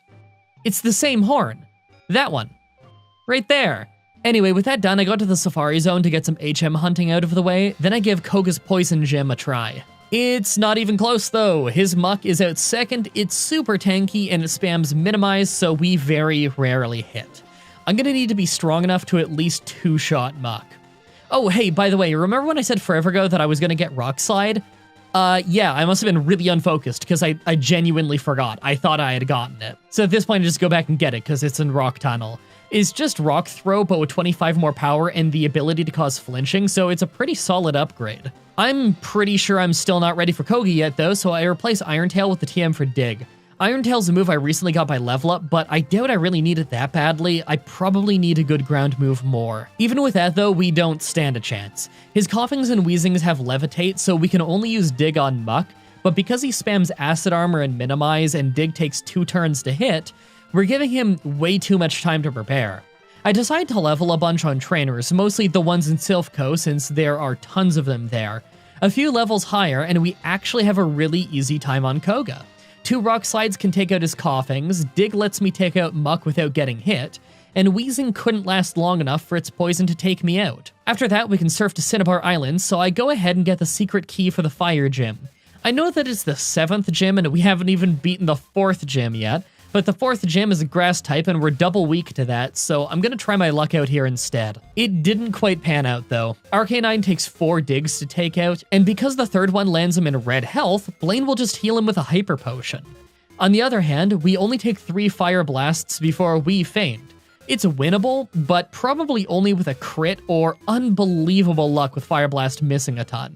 Let's come back later when our levels are better. I decided to try the grass gym, but I didn't even remotely stand a chance. She has Giga Drain, and we're 4 times weak against grass, so it's just not happening right now. I try for Rival Fievel instead, and I heavily encourage everyone to keep calling the Silphco rival fight Rival Fievel, because J-Rose called it that once by mistake, and if you keep commenting it in his videos, then that's good for his YouTube algorithm. Jokes aside, we get one shot by a non-critical Razor Leaf, and that means we can't progress at this level. That means it's right back to the grind. Right now, to make progress, we either have to beat a gym to collect a badge and get the small stat boost from it, or we need to beat Rival Fievel and Giovanni to unlock Sabrina's gym. This is the last non-gym area that we have to beat until we have access to every gym, and thus the ability to basically boss rush the rest of the game.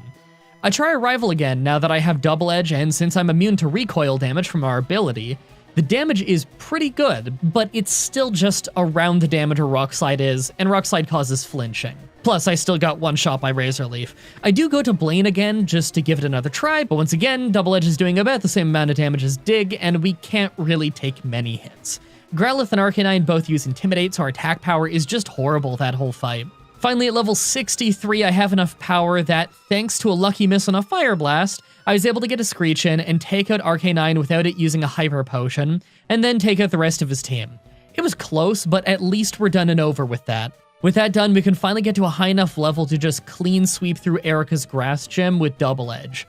I can't believe that I had to get strong enough to one-shot her whole team just to be able to survive. Right after that, I go back to the rival fight in Silphco, and for whatever baffling reason, he just chose not to use his Razor Leaf that's always beaten me. He instead just missed Sleep Powder, so I swept through his entire team without taking damage. I can't even explain to you how stupid that was. Giovanni is next, and for possibly the first time ever, he's giving me more issues than Rival Fievel. Nidorino is first, and I got poisoned by his Poison Point ability on many runs, but this one, I took him out in one shot. Second is Nidoqueen, so I Screeched, her Poison Sting did just about nothing, and we one-shot her with Dig, but got poisoned by her ability in the process, so the clock is ticking. Kangaskhan loses half her health to Double Edge, hardly hurts us, then went down to a second one. Even if they hardly hurt us though, the poison still does. Rhyhorn went down in 2 digs, but Dig wastes turns, and the poison is really starting to weaken us. By the time we win the battle, we were just about to hit red health. Sabrina's Psychic Gym ended up being an incredibly easy one-shot sweep, as I'm sure you probably expected at this level and with Double Edge. I'm a bit worried about the final gym battle though. If Giovanni was that hard last time I fought him, am I even going to be able to beat him right now? Before that though, I have to replace Dig with Iron Tail. It was worth getting rid of earlier, but since Giovanni's team uses Earthquake and that can hit us while we're underground, Iron Tail is going to be a much safer way of fighting him. Even if it misses all the time and it doesn't have the same type attack bonus, it's just much safer for this fight. Giovanni time. Rhyhorn is first, so I Iron Tailed it for big damage, lose speed to Scary Face, then finish it with Iron Tail again. Second is Nidoqueen, so I Screech to drop her defense as her Earthquake does decent damage. She actually hangs on from Iron Tail and Earthquakes us for a second time, then heals, but we lucked out, and our next Iron Tail was enough for a knockout. Next is Nidoking, but he one-shots us with a critical Earthquake. Alright, with that failure, it's back to grinding. Honestly, I'm surprised I got this far at this low of a level with the Onix in the first place, but it's clear that even if we could fluke our way through to Giovanni, we'd just lose the next fight in one Razor Leaf. I try again at level 71, but it's still just not happening. We usually get poisoned early by Poison Point, Iron Tail misses a lot, and even if we always hit it, we're just hardly strong enough to two-shot most of his team, meaning that they hit us with Earthquake a ton. Finally, at level 75, I've got a decent strategy. Rhyhorn is a one-shot with Iron Tail, Nidoqueen hardly hurts us with Earthquake and goes down to Screech and Double Edge, but we get poisoned by Poison Point. Nidoking takes a Screech, hits an Earthquake to bring us below half health, and then he goes down to Double Edge, but our health is bad. Another Rhyhorn goes down to 1 Iron Tail, and as Dugtrio comes out, our health is only at 17, but we managed to outspeed it and one-shot it with Double Edge to get the last badge in a very narrow victory. With that win, we get the TM for Earthquake and replace Iron Tail again. Earthquake is the same power as Iron Tail, but it's got the same type attack bonus and it's got 100 accuracy. So this is a massive step up for us. Easily the best move we'll ever have in this run. Now that we have Earthquake, we ended up totally destroying our rival. It was completely thanks to critting an Earthquake on Venusaur though, so I'm not going to act like we're actually strong enough to beat the game yet. Especially considering our rival has 2 Pokemon with Intimidate, so it's like being hit by Charm after running into both of them. Before the Elite Four, let's take a look at our stats. The defense is incredible, but this is some of the lowest health we've ever had by this point. Our attack is only 106. That means there is no way we can one-shot Venusaur, but it could absolutely one-shot us. Our attack power is comparable to a Pidgey at this level. I have absolutely no doubt in my mind that I'm gonna have to level up at least a bit more. I decided to grind to level 80. It's not a huge improvement and I might need to be level 85, but I at least want to try to get to level 80. Here's our stats. Make your final guesses on if we can win or not. Let's do this. First is Ice Trainer Lorelei. I swept through most of her team with Rock Slide, then I got one shot by Slowbro's 100 accuracy Surf. Well, I wonder if I have to grind more. So I'm guessing I'm gonna need to be level 85? Maybe that'll be enough? I mean, I have to be strong enough to one-shot this Slowbro now, or at least have enough health to survive one hit. I grind mostly just by fighting Lorelei over and over, but even that's awful to do. Because sometimes her Dugong survives Rock Slide and one-shots us with Surf. Yes, at level 81, the first Pokemon in the entire Elite Four can one-shot me. This is already feeling like the Paris run, but at least that was happening on the rival's starter. When we actually get to level 85, Lapras still just one-shots us with Surf easily. So I actually did worse by getting 5 levels higher because luck plays that much of a factor in this fight. I just have to keep trying this fight over and over and leveling up in the process. Normally I save before an Elite Four battle and just restart it, but I mean, it's the first Elite Four member and I don't really need money at this point in the game, so I may as well just take the experience I get from the few knockouts. At level 89, I'm still routinely fainting while trying to beat Lorelei. I have not beaten her once at this point, and it's gotten to the point where it's been at least 30 attempts? Lapras is still in the damage range and will one-shot us with Surf if it lives, which it does like half the time. This is comical. I know that some people are gonna say that I should have gotten a Sturdy Onix instead, but in Gen 3, Sturdy only saved you from moves like Fissure, so it's not that good. At level 92, we finally got back to Slowbro again because Lapras flinched, and then we got one-shot with Surf. Is this some kind of cosmic prank? I knew I'd be brick-walled, but I thought it was going to be on our rival's Venusaur, not the first member of the Elite Four. At level 95, we get back to Slowbro again, and still got one shot. What do I even say at this point? This is Onix, guys. It's a one-trick pony, and the trick sucks. At level 98, I try again. I'm just gonna give you a minute here to guess on how this goes. Yep, got one shot by a Slowbro. We almost took him to red health off one Earthquake, so that was pretty cool, but we can only level up 2 more times. Finally, at level 100, I get one shot by Slowbro yet again.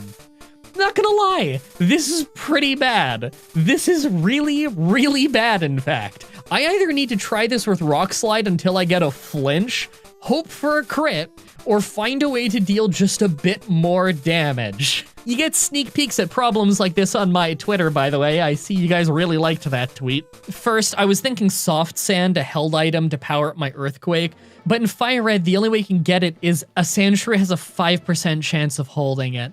Considering I can't afford to delete a move to learn Thief, I'd have to catch Sandshrews and just check them until I find one. Then it probably won't even be strong enough to get me a one-shot. Then I thought Focus Band. I know J-Rose wanted me to do that. It helped me survive one shot, but it's a 10% held item on a Machoke, so it's not really much better. Plus, it's still less likely than a flinch, so I may as well just do that. Finally, 6 more attempts later, and we get Slowbro to...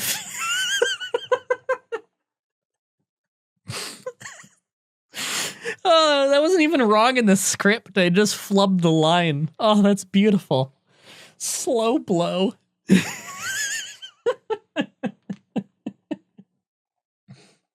It's even funnier to me because now I'm just thinking of Leo Fong. I'm sure at least one person in the chat will get that. Finally, 6 more attempts later and we get Slow Bro to flinch on a rock slide. You might wonder why I didn't try this earlier. The answer is that I did try a bunch of times. I just faint regardless on the follow-up. We're just finally strong enough that a rock slide followed by an earthquake is strong enough. Second is fighting trainer Bruno. He's a total sweep with Earthquake and Double Edge, no problem at all. Between fights I use an Ether on Rock Slide since items are allowed outside of battle in the rules. Third is Ghost Trainer Agatha. It's another sweep, although we just took a little bit of damage from a Haunter's Curse at one point. We couldn't use Earthquake much since her ghosts have Levitate as an ability, but Rock Slide still did a decent enough job. Fourth is Dragon Trainer Lance. Gyarados is out first, so the whole fight our attack is down. Because of that, it hangs on from Rock Slide, bites us for very little damage, full restores, and I just use Double Edge and Rock Slide to finish it off. Second is Dragonair, and we have no type advantage, so I just Earthquake it into red health, take a little bit of damage from Outrage, and then finish it.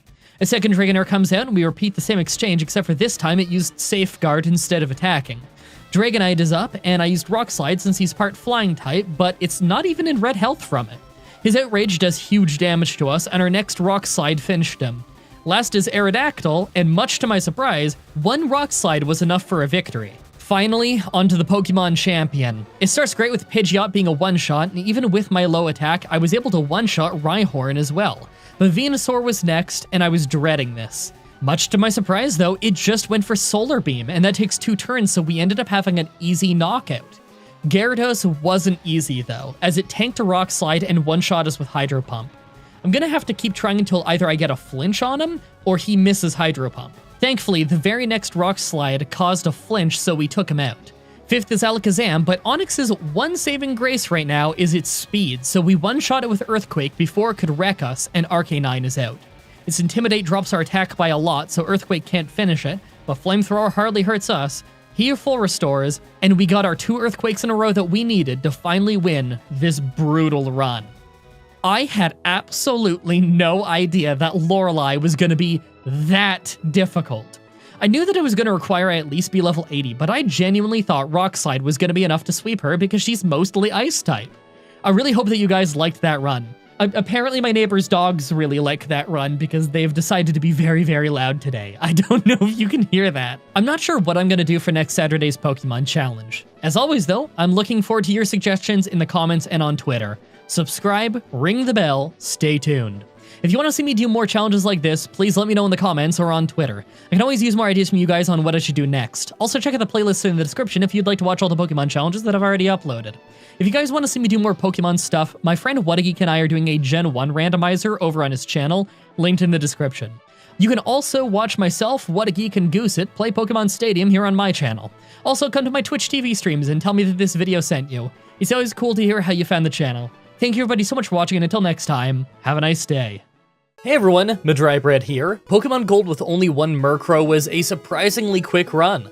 Let's follow that up with another solo run. Today's the day that we figure out, would I be able to beat Pokemon Fire Red with a team of only 1 Phanpy? So you know Phanpy, right? It's a solo ground type with solid health, passable attack and defense, and it's not really great at anything else. We have the pickup ability, so I might get some cool berries, but it's not really that useful when it comes to combat. What makes this Pokemon special are the moves. Not really the early game moves, mind you. Most of the moves are actually terrible, although Flail has some use. Really, what makes this Pokemon work is just that it has Defense Curl and Rollout, a very powerful combo. Defense Curl straight up doubles the power of Rollout, and Rollout doubles its power every turn for 5 turns as long as it hits. So by the 3rd hit of Rollout with the Defense Curl, it's already stronger than a Return. By TM, we can learn Earthquake, but that's probably the only one that I really want. We have a really limited moveset. Maybe I'll pick up Return so that I have more type coverage, although I'm pretty sure that just comboing Ground and Rock will be enough that there's almost nothing that resists us. Like always, I'm writing this script as I go through with the challenge, so all this part is being written before I've started. Everyone comment down below and guess if I can win or not. I can probably win, but I bet stuff like Intimidate is going to make it incredibly hard by the end of the run. Let's explain the rules. In combat, I can only use Phanpy. I'll need other Pokemon to use HMs, but I won't be allowed to use any of those Pokemon in battle. No glitches or exploits, no items in battle, only Pokeballs, held items, and items outside of combat are allowed. Also, if you enjoyed this video, be sure to like, subscribe, and ring the bell for more. Let's do this. So right off the bat, I used the Universal Pokemon Randomizer to replace Charmander with Phanpy so that we can do the whole run with it. Our nature is Adamant for more attack and less special attack. I was starting for ages to get a good nature. Personally, I would have been happy with Jolly as well for more speed, but Adamant is great too. I name him Spud, like last time. So I'm actually pretty worried about the Rock Gym. I know Phanpy is usually thought of as an absolute monster with Rollout, but it wasn't until Gen 4 that Phanpy learned Rollout at level 15. In Gens 2 and 3, it doesn't learn Rollout until all the way at level 33. And that means that we don't have any moves that Brock's team doesn't resist for a very long time. I'm gonna have to grind for ages if I want to win this one, and even then, the win is probably gonna have to happen with Flail, a move that does more damage when we're low on health. I'm probably gonna have to grind for so long before the first gym that we'll max out our effort values. I don't think I've had that happen in a Fire Red run in a little while, but Phanpy is just really not a great Pokemon for this specific gym. I figure that I won't actually need to hit level 33 since I can probably win with Tackle and Flail before then, but at least once we get Rollout, we'll probably have some smooth sailing for at least a little while. Well, after trying and failing for a while, I very slowly grinded up to level 20 and felt like it was possible. This fight is very luck dependent on how much they buff their defenses, but the Geodude was pretty easy by level 20, and although the Onix seems to be winning the chip battle, he's just getting us into territory to switch to Flail, so he goes down pretty easily. Well, we're past that gym and we're still nowhere close to getting Rollout. I'm still gonna fight tons of trainers because I know that the water gym is gonna be a mess if I don't. In fact, I'm not even sure how the rival's gonna go since Pidgeotto's probably faster than us and could sand attack us. I really don't see us having any smooth sailing at all until we hit level 33 and get Rollout, so every bit of experience I get in the early game is very important. On our way there though, I took the Helix Fossil. I knew that if I didn't say what I took, you'd all ask. Actually, now that I think about it, everyone asks anyway. Comments are good for the YouTube algorithm. So we ended up getting to the rival at a pretty high level, and because of that, we basically squashed his whole team. I'm just lucky that Pidgeotto didn't use Sand Attack because that would have caused some issues. Obviously, I can't do the water gym yet, so I grinded my way through Nugget Bridge and the SSN. So my next major fight was the rival again, but it was easier this time. I was gonna use our new Rollout, but on the first try we got Sand Attack, so I realized that I should use Secret Power to finish them off. It's a TM I got north of Nugget Bridge, and it's usually a decent early game move in these Fire Red runs. Now that we have Rollout though, I'm hoping to just bulldoze the water gym with it. Alright, now this took 4 tries because the first 3 times in a row, Rollout missed the moment Starmie showed up, but thankfully on this 4th try we took it out just fine. We were even faster than it, although I guess that shouldn't surprise me. I'm pretty sure I maxed out my speed effort values just because of the stuff that I had to grind on early in the run. And obviously, the Electric Gym was easy. The Raichu at the end took a while thanks to its spamming Double Team, but we were never in danger. Okay, now that we finally have Rollout, I think we might actually have a few easy fights. I think the Poison Gym won't be too bad as long as we don't lose accuracy early on. Giovanni and our rival are probably both going to be easy in the upcoming fights, and I'm not really sure about the Grass Gym. We're probably going to get paralyzed and messed up pretty badly with their grass moves.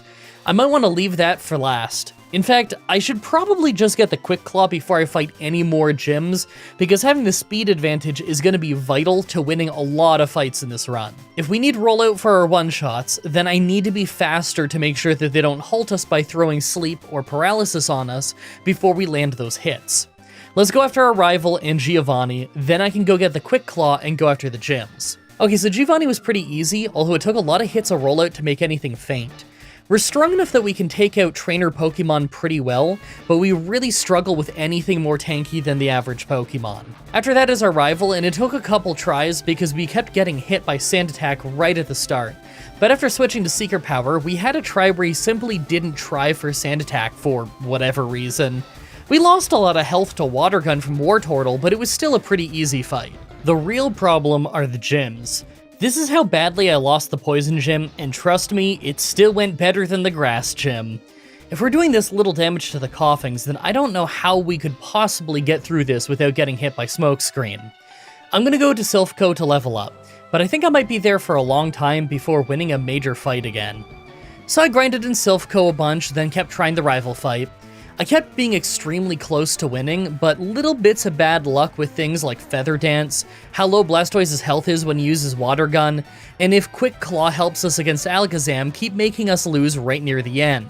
It took 10 tries and even a few candies after the grinding, but I ended up getting this really clean looking run. The Giovanni fight right after wasn't hard, but it did take a few tries because we had the worst missing luck on rollout. I swear, sometimes I wonder if there's like quirks to the accuracy system that I just don't know about, because some of these things seem way less accurate than they should. Then again, I guess you do focus on the misses more than the hits, especially when you're the one missing. I decided to do the Psychic Gym early since it was in town and the fight was crazy. Most of the time was easy, but we probably should have lost to Alakazam when Synchronize caused us to get paralyzed at the same time that we paralyzed him. Nope, he just used Future Sight so we got to keep fighting, landing a hit, and getting the knockout. Alright, so the Poison Gym was still awful, and I had to level up a bunch more before I could get the win thanks to the Coughings constantly surviving with just a little bit of health and then spamming Smokescreen. This is after switching from Secret Power to Return for more damage, because Rollout is way too unreliable in this fight. Even in this winning run, I lost a bunch of accuracy near the end, but eventually, I did get the knockout. Alright, we haven't had any travel footage in a while, and I think it's mostly because I just never do the gyms and battles in this order. How weird does it feel to have the Psychic Gym done before both the Grass and Poison gyms? Anyway, I figure the Fire Gym might not be too bad. His whole team is weak to Rollout, but at the same time we're losing 2 stages of attack, so who knows. I don't think that the Grass Gym is going to be bad anymore, though. I could probably just sweep him with Return. Then I can do the fight that I'm excited for, the Ground Gym. I think it might be hard since I'll need Rollout, but both Nidoking and Nidoqueen can poison us, and Dugtrio can dig to break our Rollout. If we get stalled at all, then poison damage is going to build up. Once we win that fight, though, we get Earthquake, and that's going to be a real game changer. I think it's safe to say that after the Grass and Fire gyms, the rest of the fights in this run are going to be pretty hard. Alright, so the Fire Gym took a few tries because of Rollout missing at terrible times, and I thought this was just another one of those. Missing against Rapidash got us to go down to only 13 health by the time I got to Arcanine, but somehow we went first and knocked him out. I figure we must have been saved by Quick Claw there, because I don't think that we're actually faster than Arcanine, even at this level. Oh, and the Grass Gym was a sweep with Return. I'm sure no one is shocked. We're just way too high a level for her team at this point. This upcoming Ground Gym might be difficult, though. Alright, now this Ground Gym took several tries. The only strategy we have is Defense Curl and Rollout, since nothing else will do nearly enough damage. And we're always going to be slower because the first Rhyhorn always starts with 3 scary faces. So there is a ton of luck in both how many Rollouts we hit in a row, and if we go first or not thanks to the Quick Claw. Really, what things came down to more than anything was if Poison Point gets us or not. If we get poisoned, then we'll get stalled out with Hyper Potions until we faint. On the first run where I didn't get poisoned, we won. Alright, now, this rival fight starts awful every time. I had to retry over and over because if Pidgeot opens with Feather Dance, then we are pretty useless. Maybe a quarter of the time he uses Wing Attack, though, so I had to keep trying until he does that. Then, I take him out quickly. After that is Blastoise, so obviously I need to keep my Rollout built up a bit. Water Gun hits us pretty hard, and we take him out in 2 hits of Rollout. We roll right over Execute, who comes in next, but then Growlithe's Intimidate hits us as Rollout wears off. We start a new Rollout, and it actually crit for a one-shot. Rhyhorn is next, and we hardly do any damage with Rollout, and he keeps hitting Takedown. We were all the way in red health by the time we finally knocked him out. Last is Alakazam, but he only uses Future Sight in this fight, so despite us not one-shotting him, he couldn't follow up and just went down in a second hit. Now that we're at the Elite Four, let's take a look at our stats. I actually don't mind our attack and defense, but our special defense is pretty bad. I do think we can win with some levels, but I think it's going to be a long time and a lot of levels before we can survive Lorelei. Make your final guesses on if we can win this or not. Let's do this. First is Ice Trainer Lorelei. Well, on the very first try, I got absolutely destroyed. I do think that Defense Curl and Rollout is the right move since most of our team is Ice type, but 2 Ice Beams made short work of us. Hey, doesn't our Cloyster have Protect anyway? If it's gonna stop my Rollout, then maybe I should just Earthquake first and see if I get any farther. Alright, the second try goes much better. Part of it is that Earthquake does more damage early on, but also Dugong only uses Safeguard this time, so it went down fast. Second is Cloyster, and I was trying to hit Earthquake at first.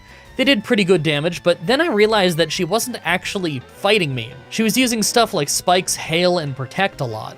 So I used a Defense Curl, and then timed out a rollout for the knockout. Third is Slowbro though, and we just didn't hit that hard, and Surf took us out. I figured that might happen. As a tanky, non-ice type, Slowbro is probably the biggest threat on this team. I don't think that I can build up more than one turn of rollout on Cloyster thanks to Protect, so I just have to level up until I can survive more hits, then make them faint in less hits. So I have to level up until I can survive more hits, or I can make them faint in less hits. Alright, level 73, and after a few tries where we got hit by Ice Beam early, I got this one where we crit Earthquake and took it out. Even better, when we got to Cloyster, I lucked out and got an extra turn of rollout built up thanks to her using Hail instead of Protect. That meant that we hit Slowbro a lot harder, although it was still not quite a one-shot. We lost a ton of health to Surf and Hail damage is building up. She healed and we took her out on the next turn, then Jinx came out.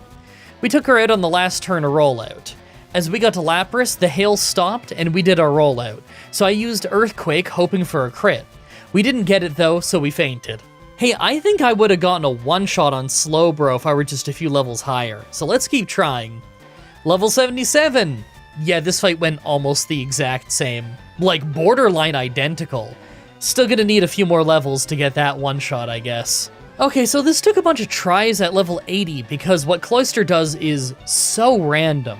But because of really weird timing of when it fainted, and when we got to everything, we ended up taking out everything one cycle earlier, meaning that we got to Lapras on the last turn of rollout and ended up getting the win because of it. I mean, as good as that feels to get past that fight, I do think Agatha might be worse. Second is fighting trainer Bruno. I mean, his whole team was a no damage sweep with Earthquake. Yeah, even the Machamp. I guess he thought it was more important to make scary faces than to fight back. Third is Ghost Trainer Agatha. Right away we Defense Curl as Toxic thankfully misses, then we go straight to our rollout. She starts using Double Team, so we missed our second hit, then we got confused off Confuse Ray, so it's kind of a weird start.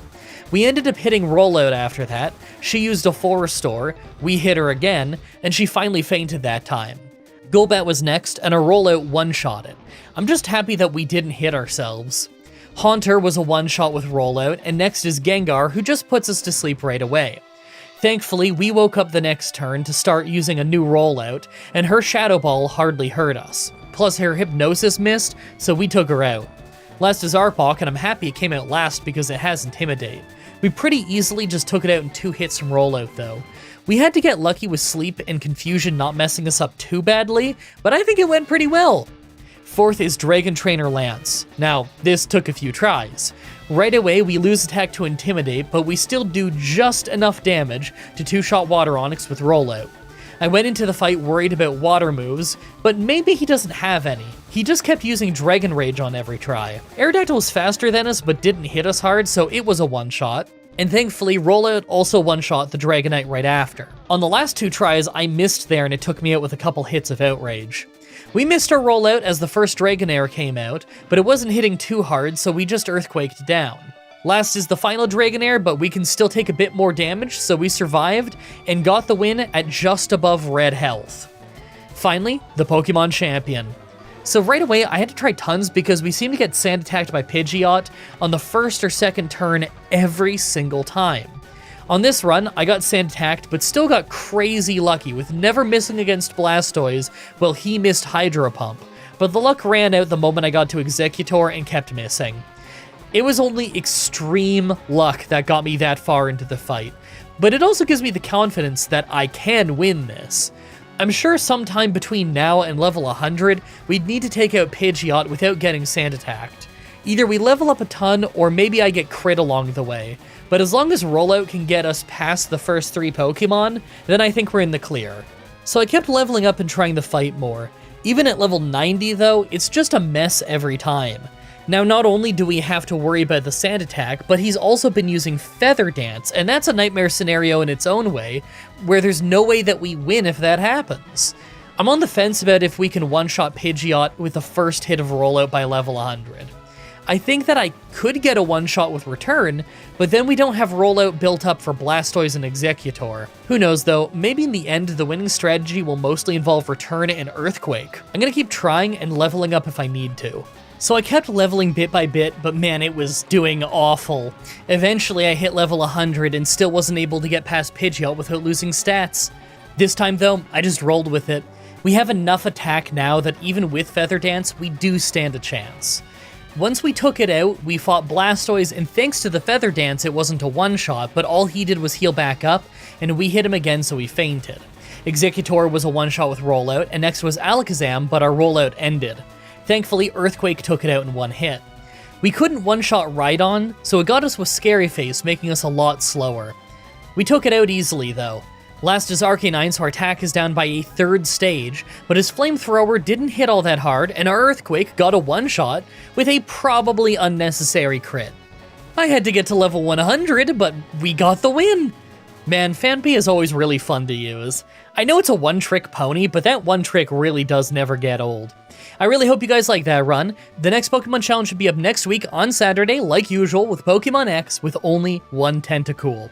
As always, I'm looking at your suggestions in the comments, in the challenge request section of my Discord channel, and on Twitter.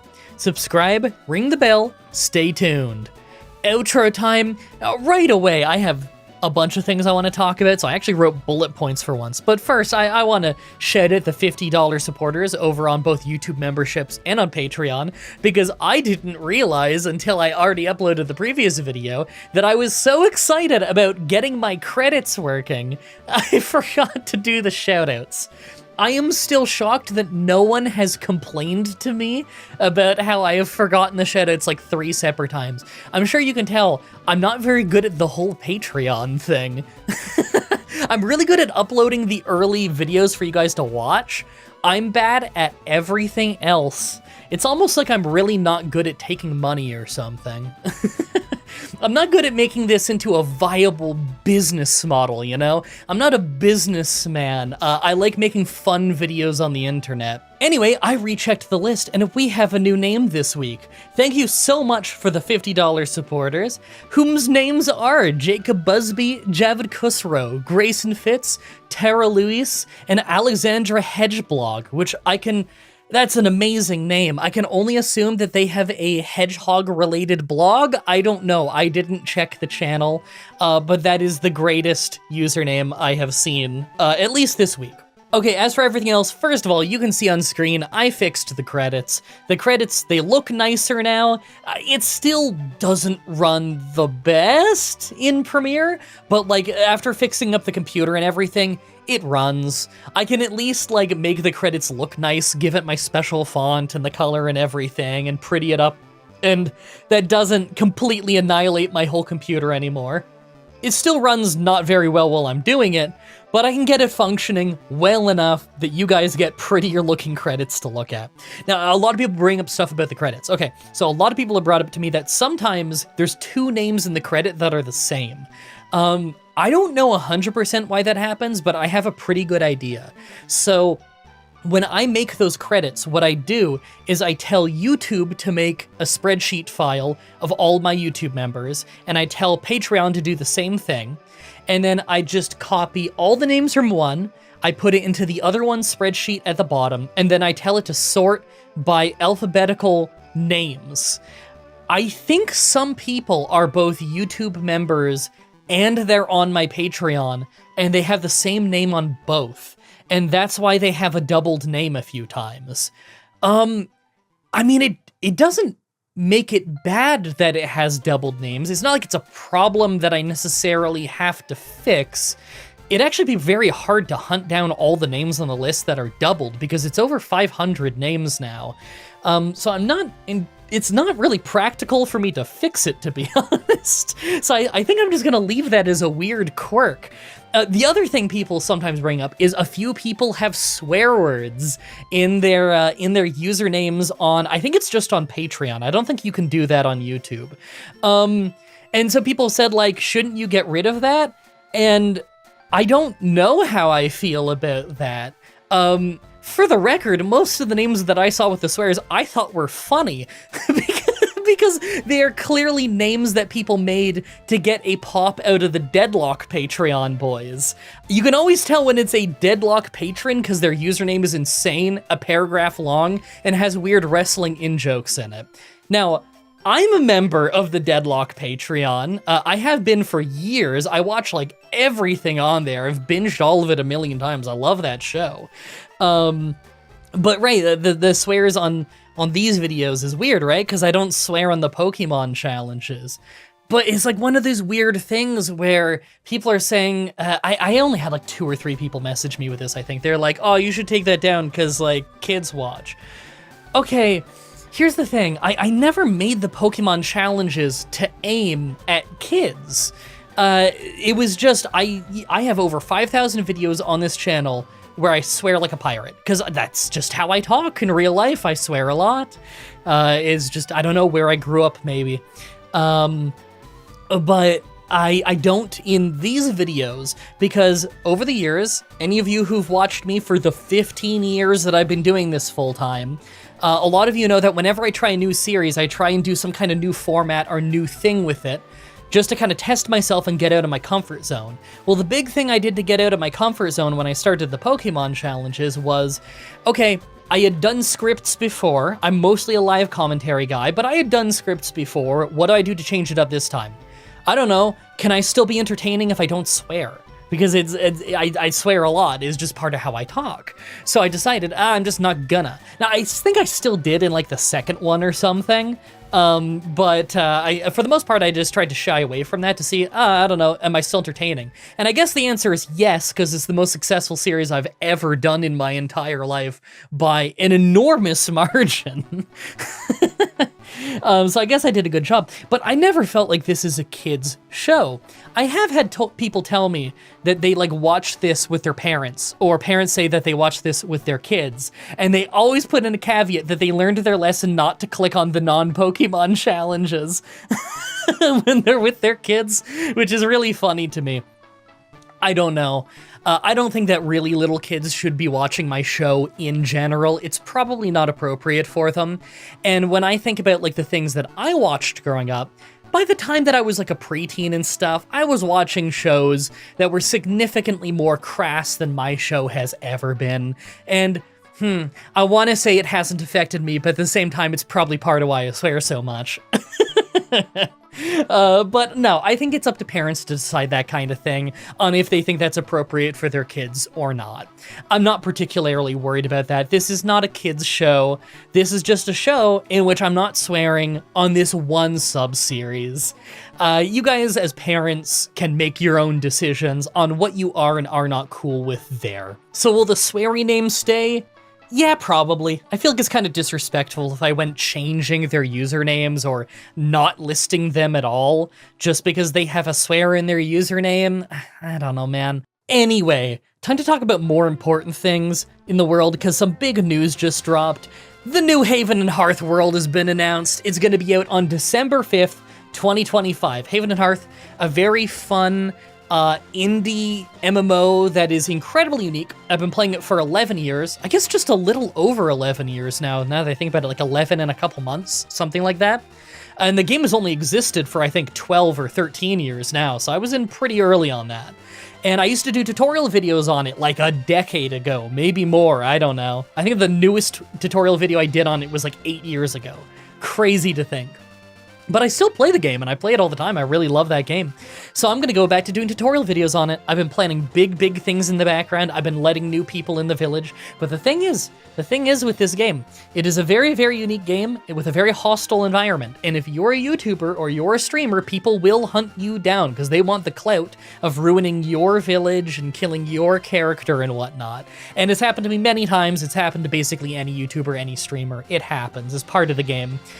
So I need to be very careful about who I do let into my village. So, if any of you watching this, you go look up Haven and Hearth and you're like, ooh, free MMO that doesn't like try to get you to do microtransactions and it's really fun and like the community's really passionate about it and the devs are passionate about it and it's totally unique and awesome, and you want to try it out with me, well, you're more than welcome to join in my chat and join in my village even. There's going to be a new world when the new world drops in December 5th, obviously, but there's no reason not to learn it in the meantime. And for the first time in the entire game's history, the old world's not getting deleted. It's going to run simultaneously. The game's even on Steam now, which it never used to be back in the day, but it was added to Steam about a year ago, maybe a little more, maybe 2 years ago. I don't know, something like that. Anyway, I have a passcode system because people do infiltrate my Discord specifically to try and infiltrate the village. Yes, this has happened several times. Yes, people who raid people in Haven often have no life and will spend that much time trying to figure these things out. So, if you want to join up in my Haven and Hearth village, then how about you go to my Discord channel. My Discord is linked in the description of all of my videos, and in that Discord server, you're going to find a channel that says Haven and Hearth, and you're gonna go in there, and you're just gonna say Meowth. I'm sure you all know how to spell Meowth. Now, when you say Meowth, no one's gonna know what you're talking about. I'm gonna send you a DM, and I'm gonna ask you, why did you say Meowth? And you're gonna say, it's in the book. And that's how I know you found me through this video. Because no one, don't tell anybody in the public chat why you're saying Meowth. Just don't respond if they ask you why you're saying Meowth in the public chat. I will DM you, and I will ask why you're saying Meowth, because that way, only people from this video will see the response of it's in the book. Now you may be thinking, but MDB, this is a fairly large channel. Surely the people hunting you in Haven will just click on your most popular series and they will hear this, or it will trickle down to them. No, they won't. The people who hunt me in Haven do absolutely nothing with their lives outside of Haven. They don't watch anything that I do that's not Haven related. They're never going to find this video or this outro. They do not care. They are not going to think to look here. And one day, if I need to change the secret phrase, I can just change the secret phrase and say it in another video, and I bet you they won't find it. Anyway, I haven't eaten at all yet, and I think I'm streaming within the next hour and a half of doing this voiceover, so I need to rush and get some food in me, and then I'm gonna stream, and then I'm gonna get this edit done, and then I need to do so much Haven in the next month before the next world comes out, because man, I got some big video plans. Thank you everybody so much for watching, and until next time, have a nice day.